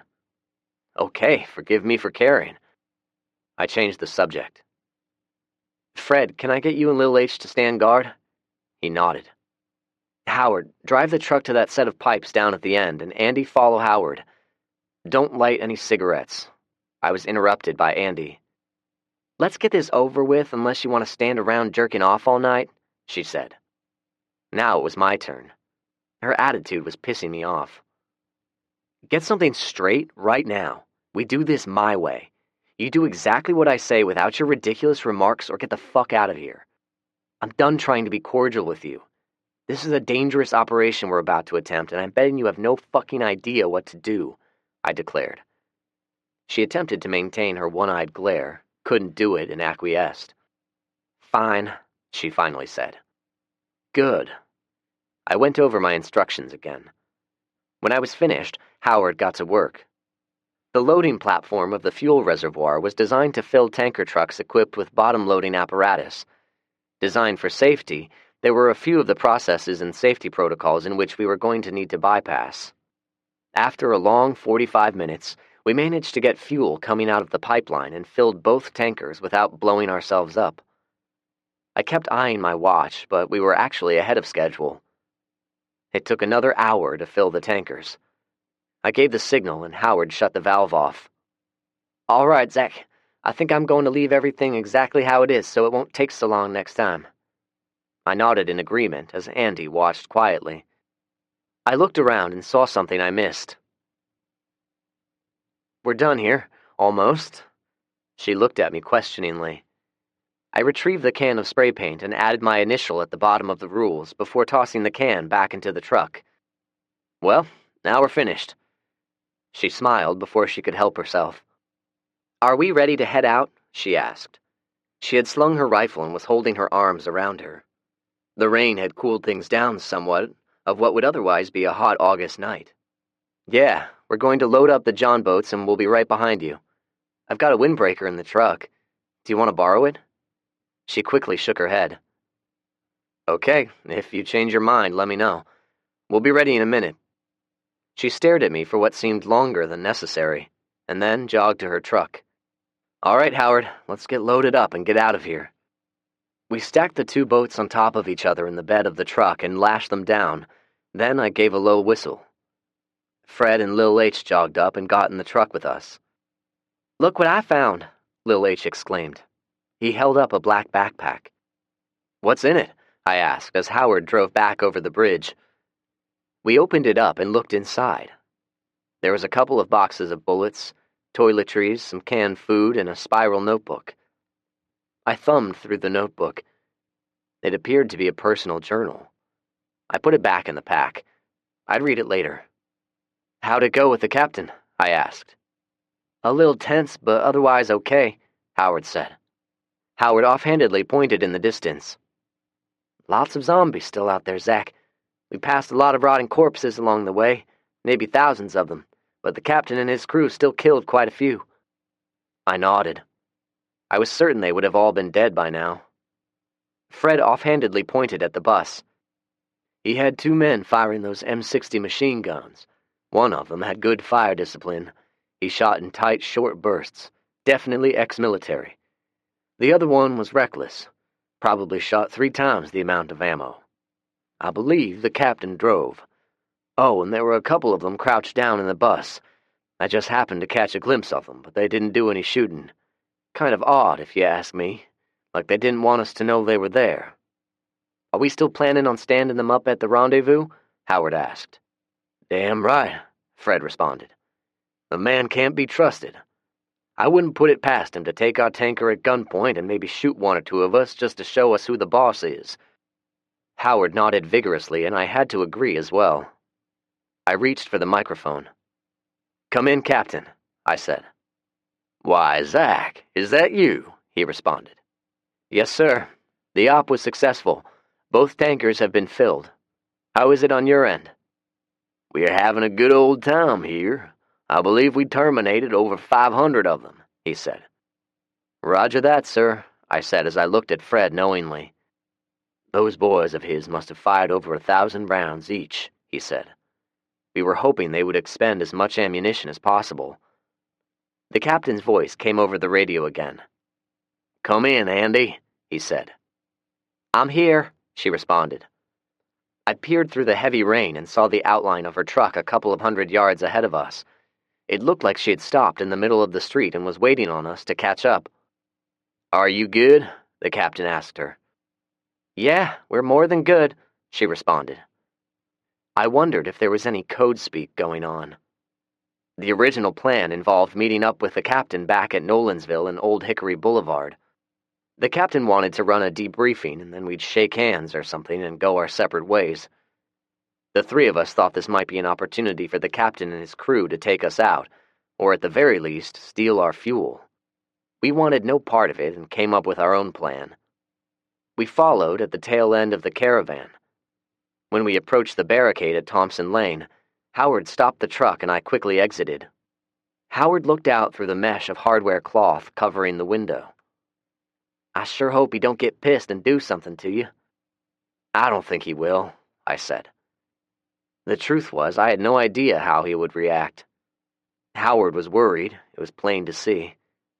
He nodded, put on the night vision gear, and waited. I jogged over to my Ford Ranger, which was nestled among the abandoned cars. I turned my headlights on, and Howard immediately turned his off. He drove off, traveling west on Thompson Lane. They were going to take another route back to the farm while I caught up with them and maintained a 50-yard gap. We arrived at the intersection a few minutes later. I sat in my truck and waited. The captain and Andy walked up a moment later. He looked at the truck and scowled. Where the hell is the tanker and your friends? He demanded. They left. Why? I didn't authorize this. The tone of his voice indicated his temper was rising. I shrugged. They had other things to do. Why is it so important, Captain? We pulled off a successful mission. You now have almost 500 gallons of gas. I had hoped you would be pleased. Get out of the damn truck, he snarled and reached for the door handle. It was locked. Not a good idea, I said. He paused. And why not? Because when I get out of the truck, it is the signal for my friends to open fire. I took the precaution to have a couple of snipers set up in case you acted the way you're acting right now. His eyes arched in understanding. He started to reach for his sidearm. I strongly recommend you keep your hand away from your sidearm, Captain, I said somberly. He stopped and glared at me. Captain, I believe it's time for you and me to have a little heart-to-heart. We are not your minions. I would like for us to continue to work together for a common goal, but your behavior right now is giving me second thoughts, I said. He leaned forward slightly. You don't think I can kill you before your friends can get a shot off? He growled. I nodded slightly. You could, but then we'd both be dead. What good is that? I'd rather us part on friendly terms, but you seem to have a lopsided perspective of our relationship. Let me edify you. You do not order us around. We do not kowtow to you.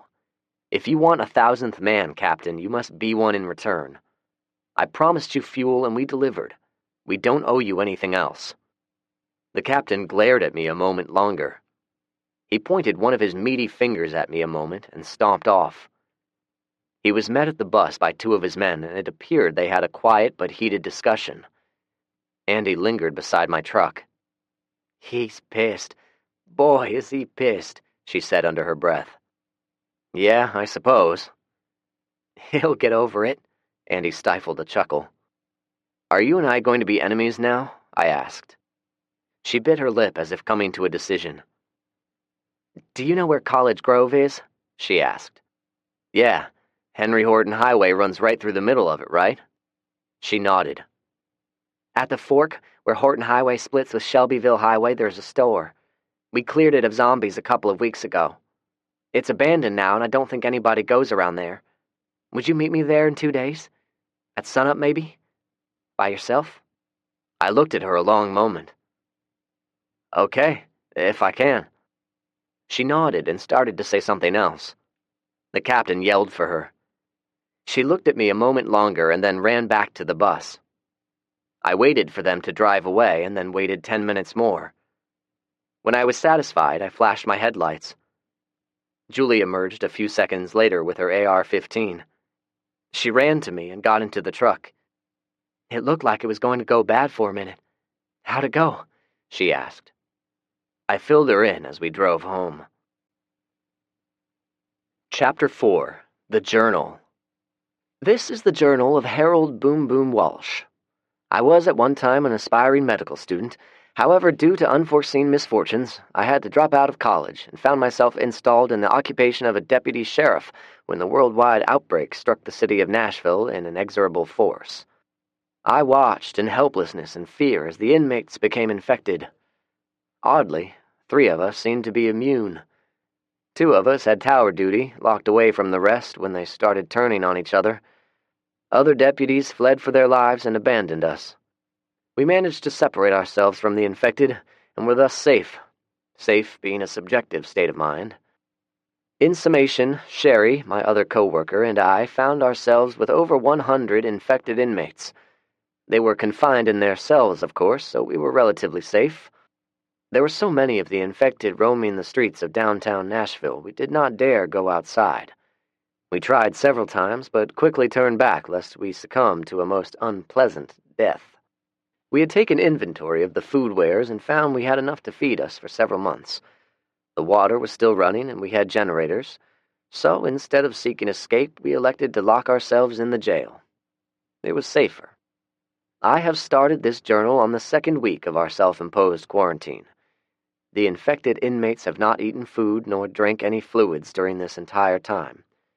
It is at this time when our experiments started. Almost all of the inmates are infected. We have one inmate who appears healthy, however he is an intemperate sort.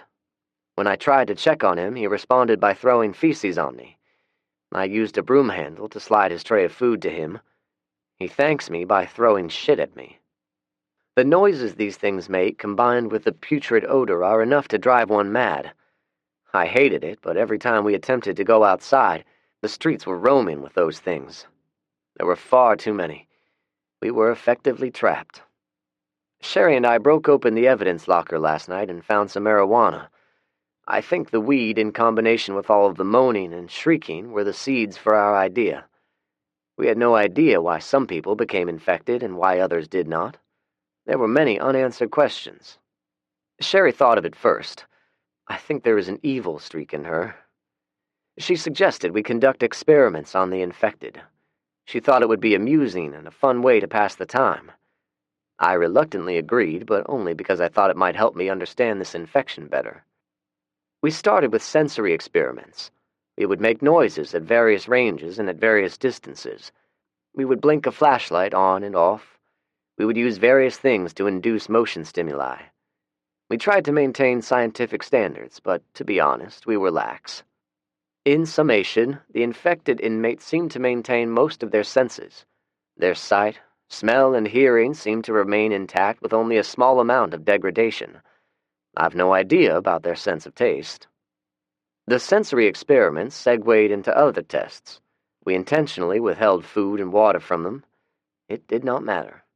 3 weeks later, and they were still alive. When we would slide a tray of food or a cup of water through the slot, the infected inmates would ignore it and try to grab at us. The second experiment was also initiated by Sherry.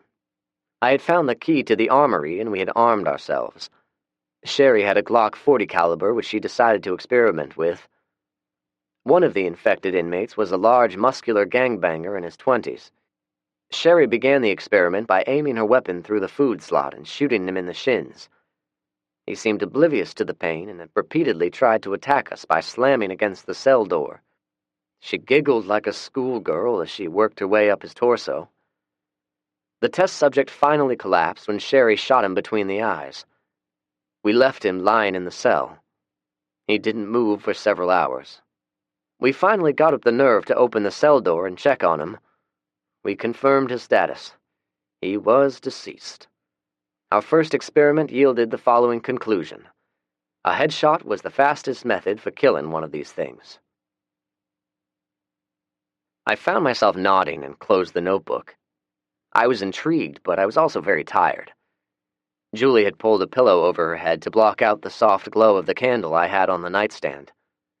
I blew it out and snuggled up beside her. She let out a brief moan and wiggled her butt up against me. I silently thanked God for bringing the two of us together and drifted off to sleep. I probably slept 4 hours before awaking during a dream about the journal.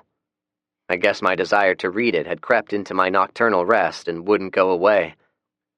I carefully got out of bed, put a pair of jeans on, and went into the den.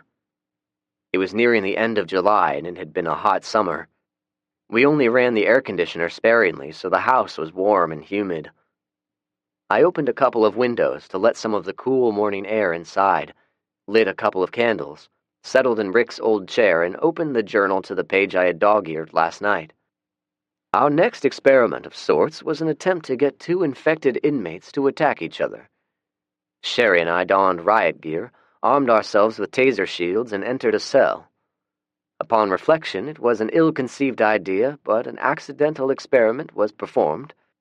The taser shields had no effect on them. We were successful in getting one of them handcuffed and leg shackled, but it was only through sheer overpowering of the test subject and not the stunning effect of the taser shock. Sherry pricked her finger and put a few drops of blood on it. The subject is a male, but it seems malapropos to assign gender to these things now. And then we shoved him into another inmate's smell. The unhindered inmate did in fact attack the subject with Sherry's blood on him, but the attack only lasted a few seconds. He aggressively bit our handcuffed subject and then seemed to lose interest. Handcuffed subject was not aggressive to the other infected inmate, only toward us. Next experiment, attempts to stimulate pain. In summation, we tried many things in an attempt to cause pain to the subject. None appeared to have worked. Or if they did work, the test subjects showed no physical reaction to the pain stimuli. I will spare the details and, for purposes of brevity, simply list the tests. Burning, we started with boiling water and escalated to a propane torch. Cutting, we started with slight cuts, deeper cuts, disemboweling, and dismemberment.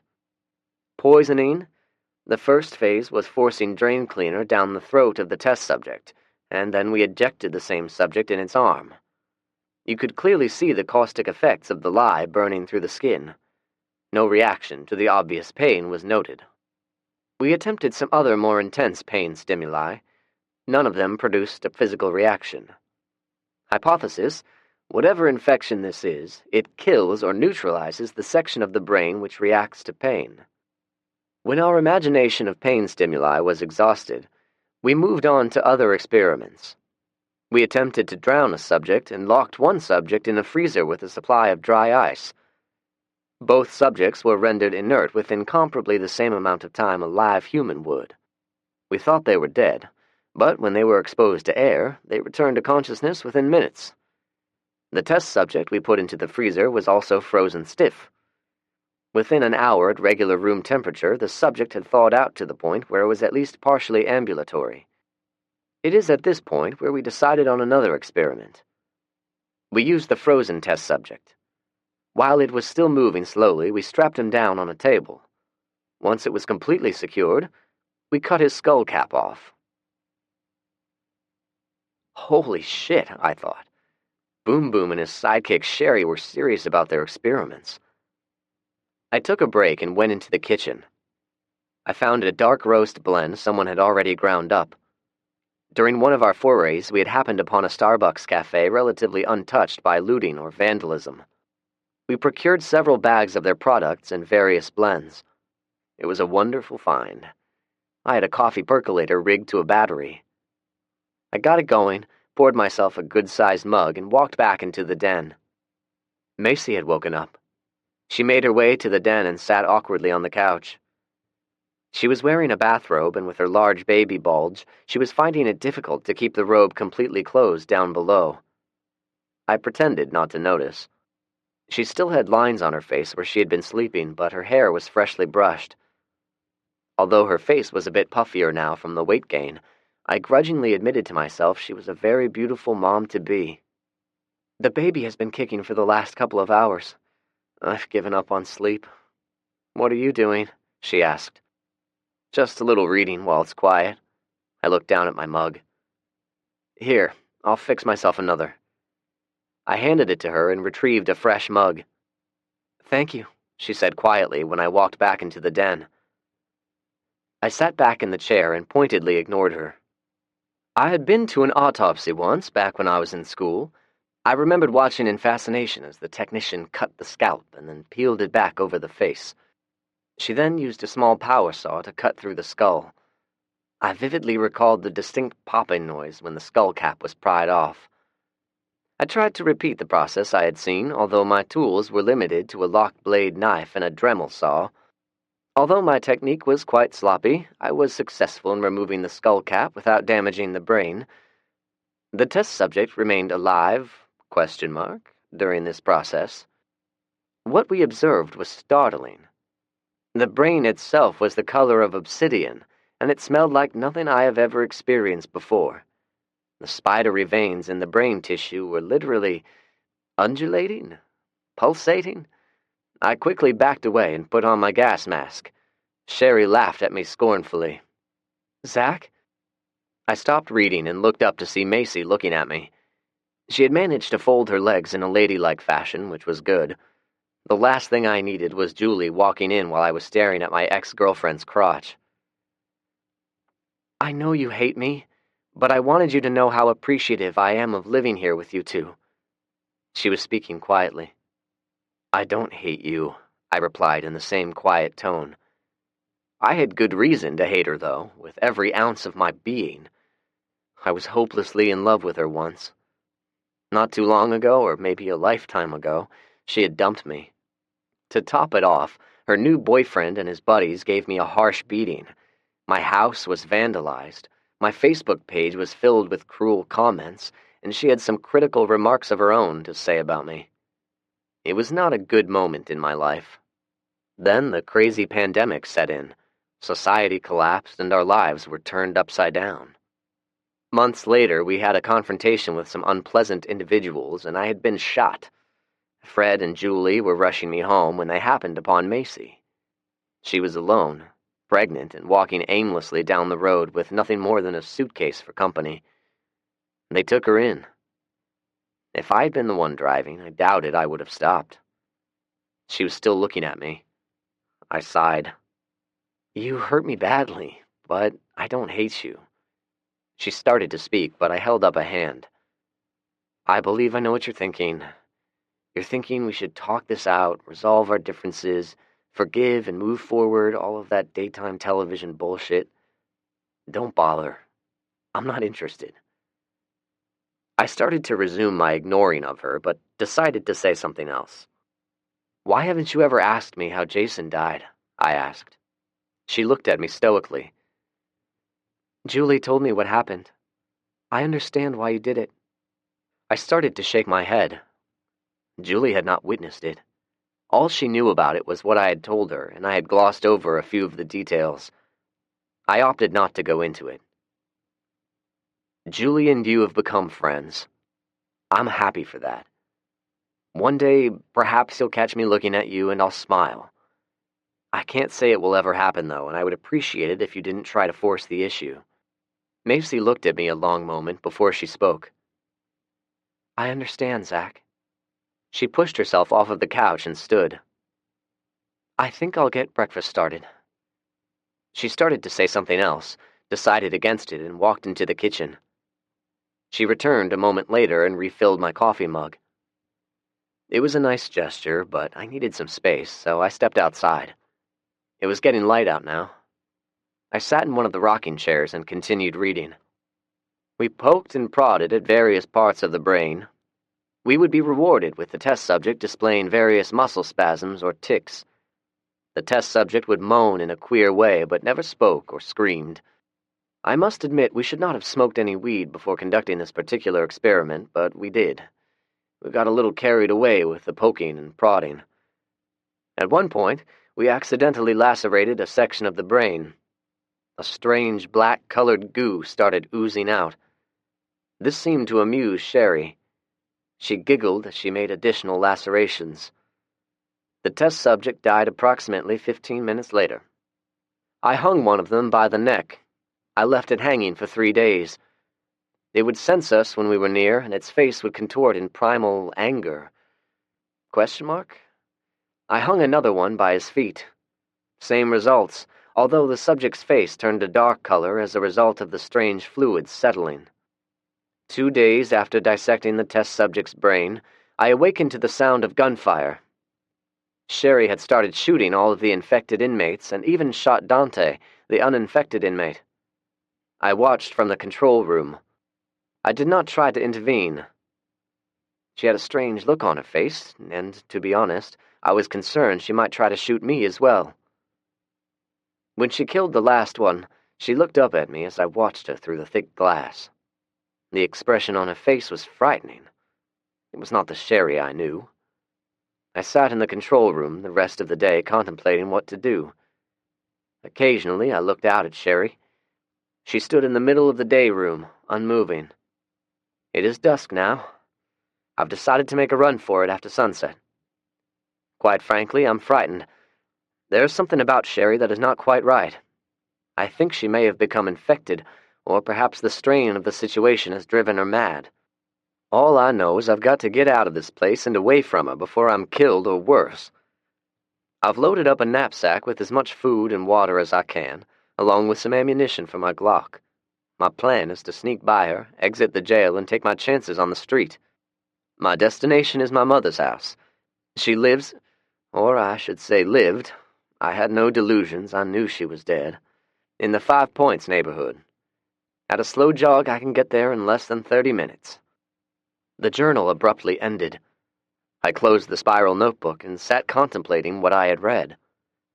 There was some insightful information. Had Sherry become infected? She was certainly acting differently from the other zombies. Perhaps Boom Boom was right. She had simply gone insane. I looked up when I heard the door open. "What are you reading?" Julie asked. She had sat in the chair next to me and was looking at the spiral notebook. "It was in the knapsack we found lying in the road," I said. "It looks like a diary or journal written by a jailer." "What does it say?" she asked. I shrugged. "I've only read a couple of paragraphs. Seems like he and another jailer intentionally hid out in the jail when the outbreak was at its peak." I set the notebook down. The experiments intrigued me, and I was going to reread the journal when I had the opportunity. I changed the subject. "How are your equestrian skills coming along?" Fred had recently started teaching Julie how to ride a horse. She smiled. "I'm having a lot of fun. Prancer can be a bit mischievous, though. If I'm not careful, she'll try to eat my hair, and yesterday the little stinker snuck up behind me while I was bent over picking something up. She pushed me over and then took off running when I scolded her." She laughed. "She's a handful. I don't know what got in Fred's head, though. One day he up and says I need to learn how to ride. He's thinking of the future." It wasn't a lie, exactly. "Fuel has a limited shelf life. It'll be a matter of time before we'll be like the Amish, depending on horses for transportation and working the fields. And Fred wants you to take care of Prancer after he leaves," I thought silently. "What about biofuel?" she asked. "Can't cars run on biofuel?" "Yeah, diesel engines can. There are several restaurants around with grease pits. I'll need to work on a plan. But Fred's right. We need to round up some horses." It was a lot to think about. I started the generator, went inside, and stuck my head in the kitchen. Fred will be joining us this morning. I think Bernie may even come by, but Fred is the guest of honor today. Could I ask you to cook him a steak?" Macy looked at me. "Sure. Do you want one too?" I shook my head and headed off to the bathroom to clean up. The water would still be cold, but I was used to it. I washed up quickly and dressed. Julie walked in the bathroom as I was drying off. "Aw, I wanted to take a shower with you," she said. I smiled and kissed her. "Maybe next time. Go ahead and jump in, and I'll tell Macy to get in after you. Today's an important day." Julie was still groggy, but her eyes came open at my statement. "What's going on, Zach?" she asked. "I'll explain later. I've got to open up the bridge," I said, kissed her again, and hurried outside before she could question me further. Fred and Bernie showed up about the time I made it to the bridge. We had located a Volvo truck dealership a few days ago and picked one out. It was a black model VNL 630, which I understood to be their middle-of-the-line model. We had done some modifications, including a quasi-cattle catcher Howard had fashioned on the front bumper with some scrap steel. It was designed to push cars and zombies out of the way. We had also loaded it up with anything we could think of. It looked like Fred was ready. "Good morning, Mr. Gunderson," Bernie said in his peculiar high-pitched voice as he exited the truck. Fred got out and nodded at me. "Good morning, Bernie." "Fred," I said as I looked at Fred. "All set?" He nodded again. "Bernie brought his bike along. He said he was going to do some riding around." We went inside to a prepared table. Due to Bernie's oddities, we had been reluctant for him to be around Julie and Macy. We thought he would be the proverbial dirty old man and would be trying to steal their panties when nobody was looking. However, Bernie was always a gentleman around the girls, and in fact was downright bashful. Fred led us in prayer before we started eating. The conversation was casual while we ate. I caught Julie looking at me pointedly. She knew something was going on. I waited until we were through eating before I spoke. "Girls, there's something Fred and I need to tell you." Macy and Julie looked at me expectantly. I was about to speak when Fred cleared his throat. "Girls, I'm going to be leaving for a spell." It took a couple of seconds before it sunk in. Julie dropped her fork. Macy's jaw dropped and she covered her mouth with her hand. "Why are you leaving, Fred? Where are you going?" Macy asked. "I want you two girls to know I have grown quite fond of the both of you. You've been like surrogate daughters to me. Unfortunately, it is a reminder to me I have a daughter somewhere out there. I'm going to find her, and if I do, I'm going to bring her home." "But she's somewhere in Los Angeles," Julie lamented. "You've no idea where to find her." Julie was practically shouting now. "You're right, Julie," Fred answered quietly. "Beyond knowing she is in Los Angeles, I've not a clue where to look. All I have is the address of her apartment. Nevertheless, I must try." Bernie hastened a quick glance around the table and dropped his head and focused on his breakfast. Macy looked over at me. "Zach, how far is Los Angeles from here?" "Approximately 2,000 miles, I replied. The two of them were stunned at the answer. It was as if they never knew this tidbit of information before. However, it was understandable. I've prepared a travel plan for Fred. Hang on. I retrieved a notebook from the den and brought it back to the kitchen table. Fred knew I had been working on it but had not seen it. He leaned forward. I had a hand-drawn map on the first page with bookmarks and checkpoints along the route. I named the checkpoints after the phonetic alphabet.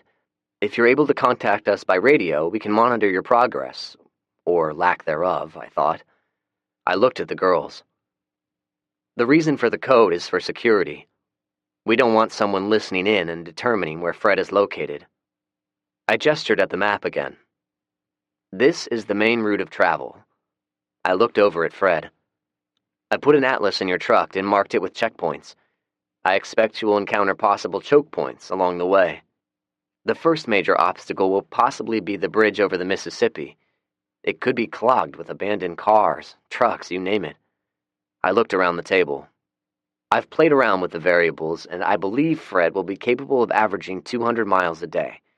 This will mean Fred will make it to LA in 10 days, and then 10 days to make it back.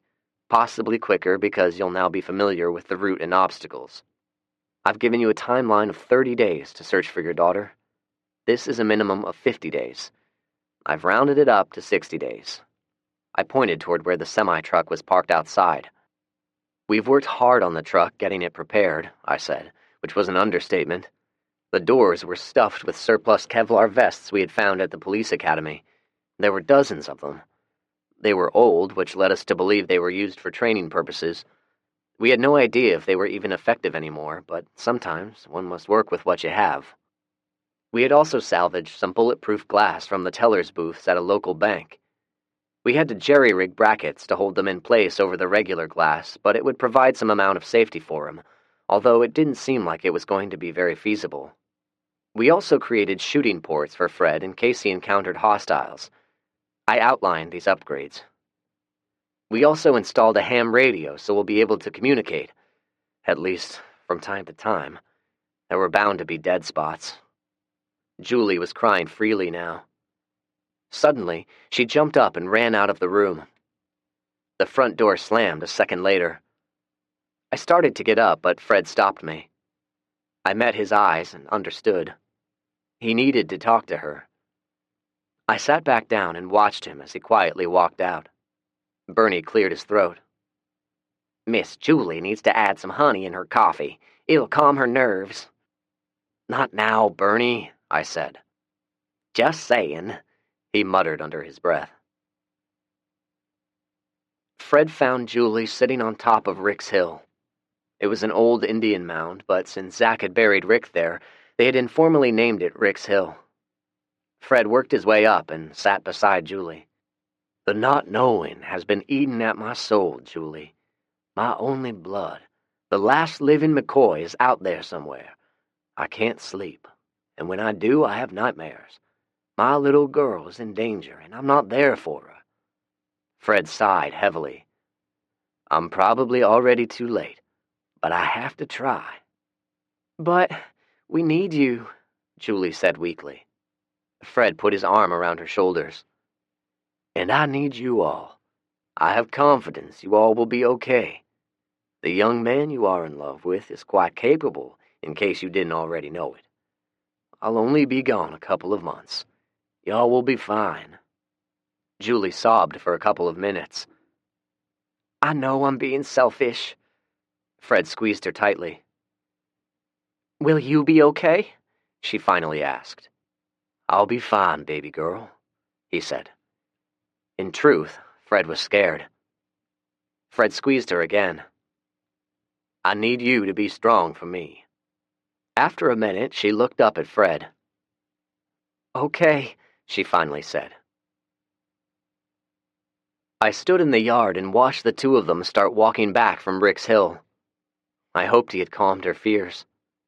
I did not want him to leave either. We had grown very dependent on him.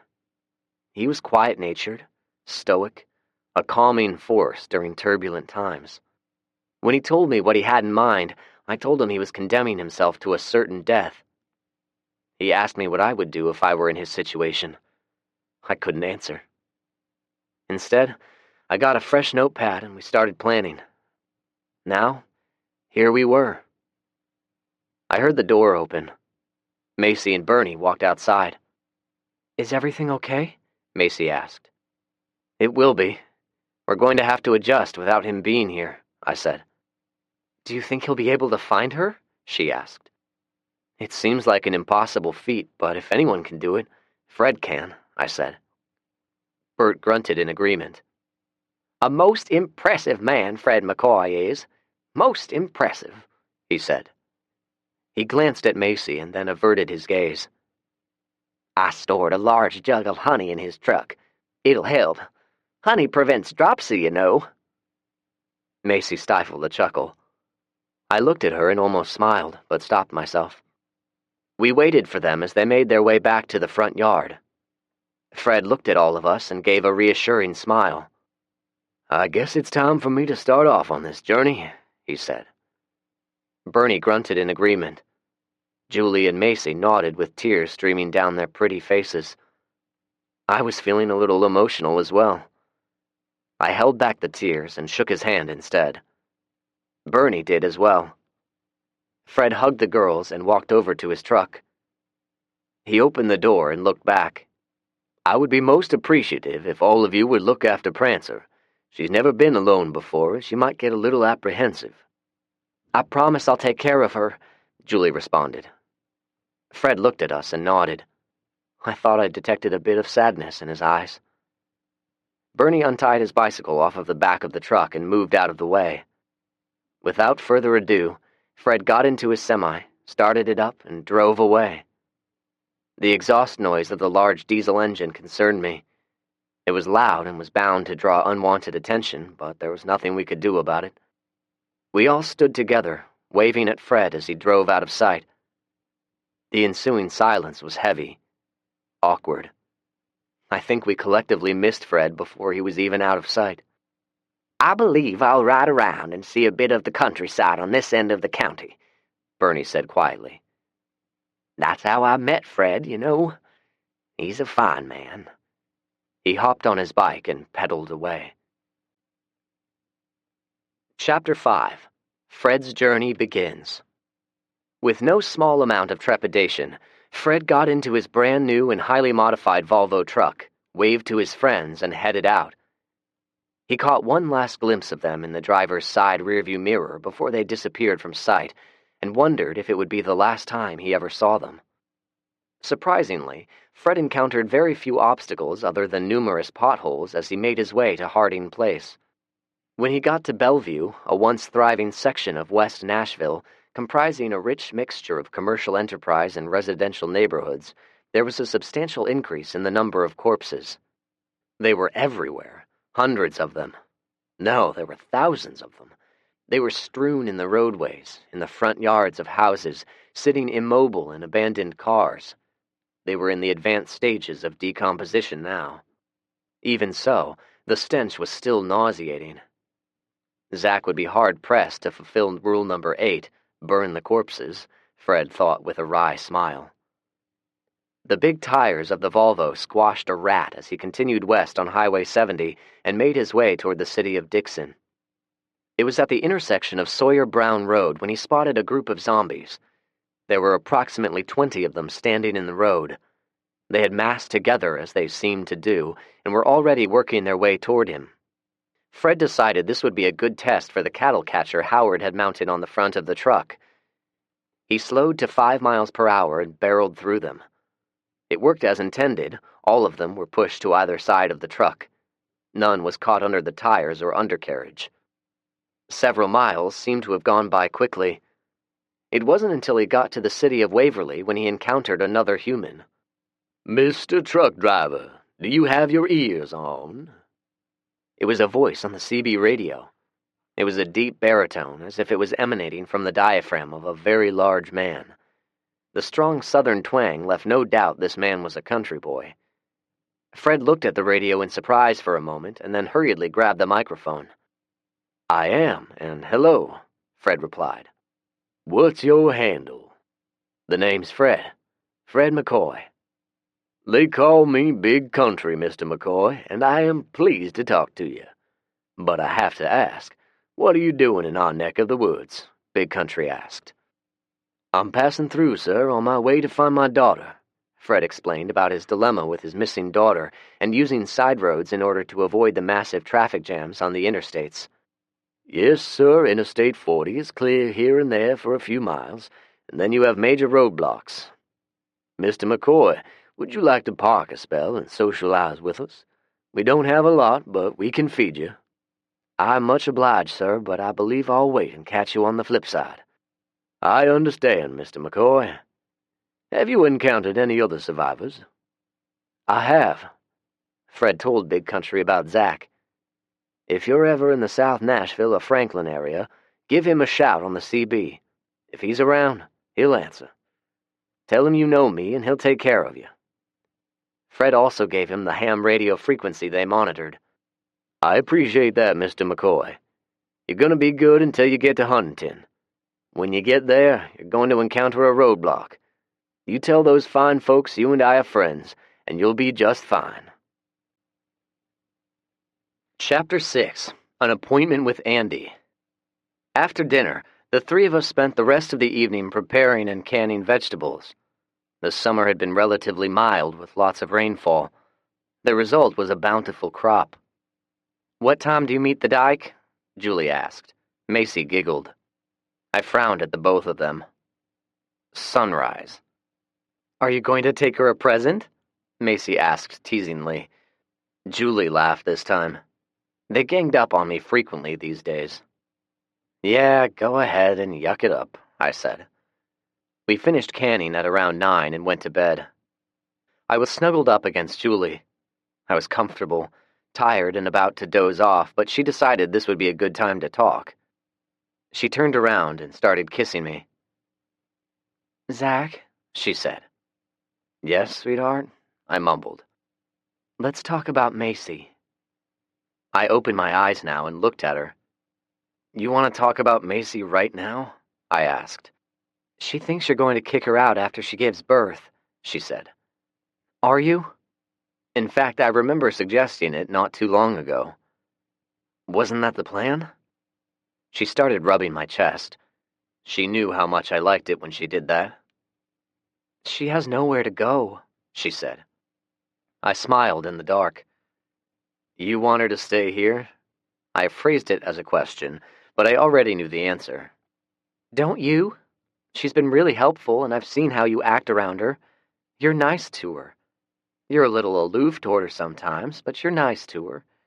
You don't mind her being here, and you know it." She stroked my chest some more. "She's going to need help raising her kid, too. Don't you want to be a surrogate daddy?" I snorted.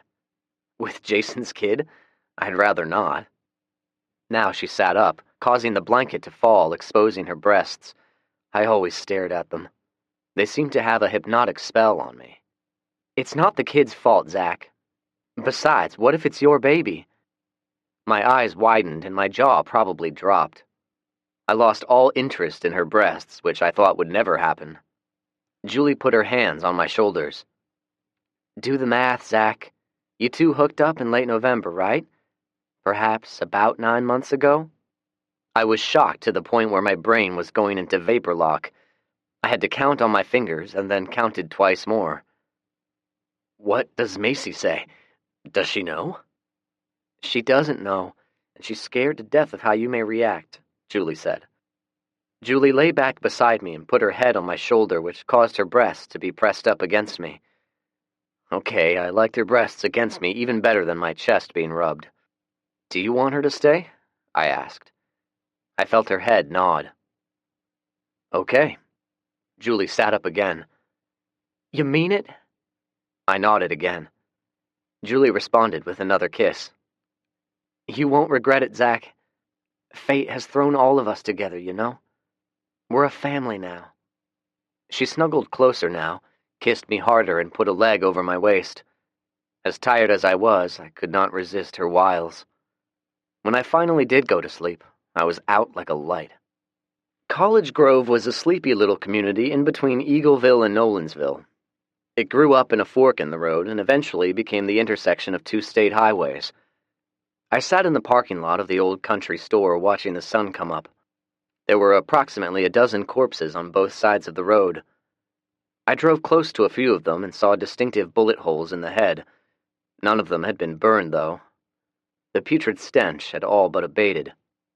I got out, stretched, and waited. Someone had spray-painted WE on the front of the store.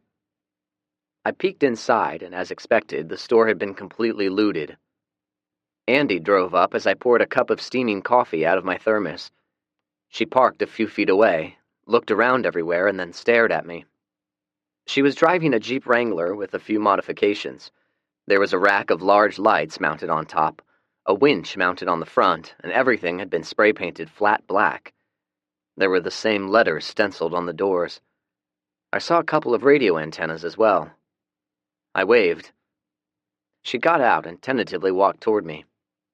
"Would you like some coffee?" I asked as she walked up. She was wearing the same clothing she had on a couple of days ago, camouflage pants, boots, black tank top, and no bra. Her breasts were small, but the taut fabric left little to the imagination. At least her face was freshly scrubbed and without those stupid-looking black streaks under her eyes. Her hair was a little longer now. I kept from staring at her pert breasts as I held up my thermos. "Sure." I refilled my cup and poured a second. She nodded in thanks and was quiet as she blew into her cup and took small sips. I motioned toward the graffiti. W.E. What does that stand for? Do you know? "Ward's Empire. It's the name of our group. The captain ordered us to start marking our territory," she said. "It's his last name. Ward. Charles Ward. I used to call him Uncle Charlie, but nobody dares call him by his name anymore."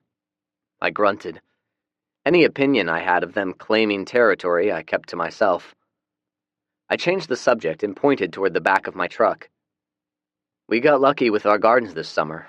I brought a basket of assorted vegetables and a few watermelons. I hope you brought some stuff as well." She smirked at me.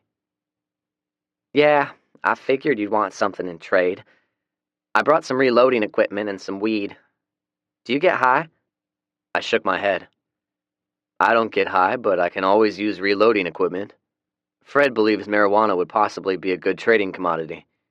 How's that working out for your group?" Andy set her cup down on the hood of my truck, fished a joint out of her cargo pocket, and lit it up. She inhaled deeply and offered it to me. I shook my head again. It got a laugh out of her. "You're such a square," she said, and took another long toke. I shrugged my shoulders. "Yeah, I guess so. Come on, I'll show you the vegetables." We walked to the back of the truck and I pulled the tarp off. She picked up a plump tomato and sniffed it. She then aimed for the front door of the store, threw it, and giggled in glee when the tomato splattered all over the door's new markings. I laughed at her antics and walked over to her Jeep. She had 2 large plastic bags full of cartridge casings and primers. "It's all in .22 caliber. I saw the way you were shooting that pistol the other night, so I took this out of the armory. You like?" "Oh, yeah, I like," I said. "Will the captain miss this stuff?" "Yeah, probably."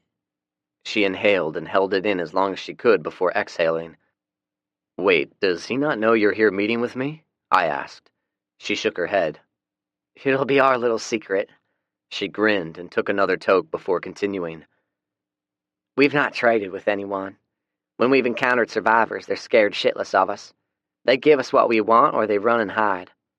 The captain said you're the only one who has stood his ground. I think he actually admires you."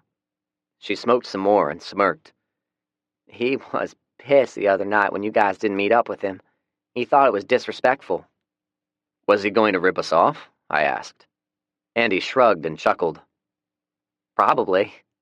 "Is he the one who gave you the black eye?" She looked at me sharply. "You're full of questions, aren't you? I bet you want me to tell you everything about us." She looked at me for a moment. I said nothing as she took another toke. "Yeah, he's the one who hit me." She finished up her joint and tossed the roach on the ground. She walked closer to me until her body was pressed against mine, and then she put her hands on my waist. "So, you want to fuck?" She was looking at me coyly now, with a hint of a smile. I was taken aback, but I recovered quickly. "I don't think my girlfriend would understand. Besides, I'm betting a good-looking girl like you already has a boyfriend. Which one is he? One of the dudes on the bus, maybe?" The smile left her face and she turned away. "I don't have a boyfriend." She was quiet now. Damn, I thought. I sure do have a way of saying the wrong things sometimes. I tried to repair the damage. I fought for the right words. "If I've hit a sore spot, I apologize." She leaned up against the truck and didn't say anything for a few minutes. I figured it was about time to leave when she spoke again. "There are 15 of us. When the outbreak hit, there were more, but some of the group became infected. The captain killed them, which left us with 12 men and 3 women. There were 6 women at one time, but 1 escaped and 2 killed themselves. The men take turns with the women, except me. The captain saves me for himself." I started. "Wait, I thought he was your uncle." She nodded while looking at something on the ground. "By blood or marriage?" "He's my mother's brother. she replied. It's okay, really. If not him, it'd have to be with someone else. Hell, he might have even made me one of the camp whores. I didn't know what to say. The captain was somewhere in his 40s. Andy was maybe 15 or 16. So, he didn't mind having incestuous relations, and he didn't mind using women as sex slaves. His vision of a new world order was sounding less and less pristine. I didn't reply. Instead, I leaned up against the truck beside her and decided to change the subject. Why does everyone call him the captain? Was he a soldier or something? I asked. Andy scoffed. He was a captain at the Rutherford County Workhouse.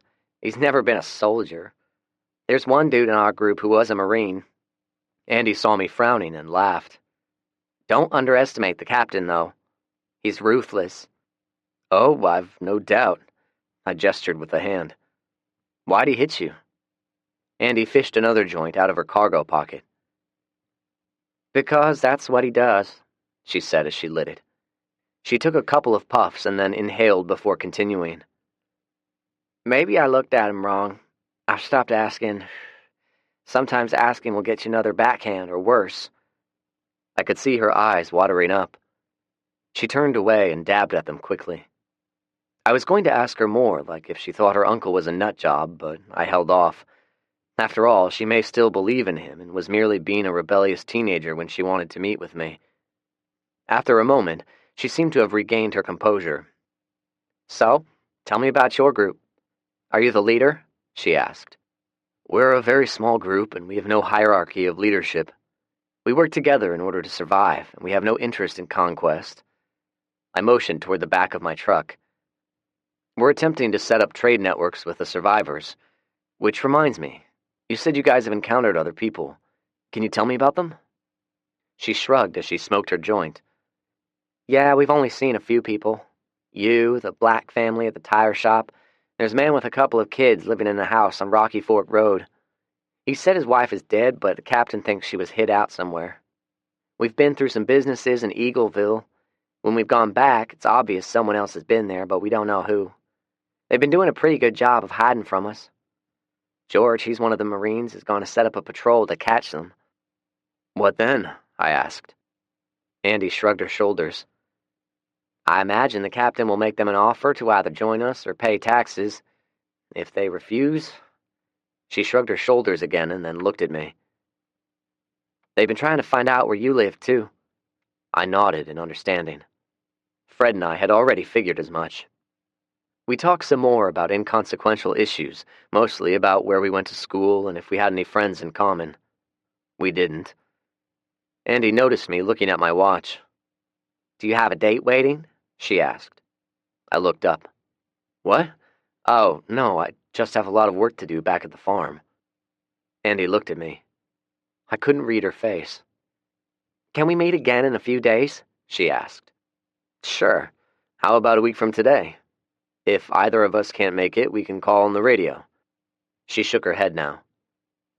I don't want anyone knowing I'm meeting you. We ultimately agreed to coming here once a week at sunrise. If the other one doesn't show up within an hour, we try again next week. I helped her load up the basket of vegetables and turned to say goodbye to her. She grabbed me and kissed me. My real name is Andrea, she said, before she got into her Jeep and drove away. Chapter 7. A Near Ambush. Andy's kiss lingered in my thoughts as I drove, and I paid little attention to the intermittent abandoned automobiles left haphazardly in the roadway. I should have been focusing more on my situational awareness. I also made the mistake of going back the same way I came to College Grove. These transgressions led to what can be described in scientific terms as a royal screw-up. The only roads I've seen with cars piled up were on the interstate and some areas of the inner cities like Nashville and Franklin. On this particular stretch of highway, there were cars here and there. Most were parked on the side of the road. Others were left wherever they ran out of gas. I had no trouble maneuvering around them. However, as I neared one particular group of automobiles, I realized there was something different now from a couple of hours ago. My mouth went dry when I realized what I was seeing. Some of the cars had been moved. Someone had pushed 4 or 5 cars together and used them to create a choke point. An ambush, I was sure of it. There was no way around it. Both sides of the roadway had fencing and there were cars wedged against them. The only way was right down the middle. I made a snap decision and floored the accelerator. About the time I entered the narrow gap between the cars, a dirty woman wearing a tattered dress of an indiscernible pattern stepped out in the roadway. It was hard to tell her age, but she definitely was not a zombie. I've no doubt whoever set this up assumed I would slam on my brakes and stop before hitting someone so pitiful-looking, especially a helpless-looking woman. Once I stopped, the ambush would be sprung.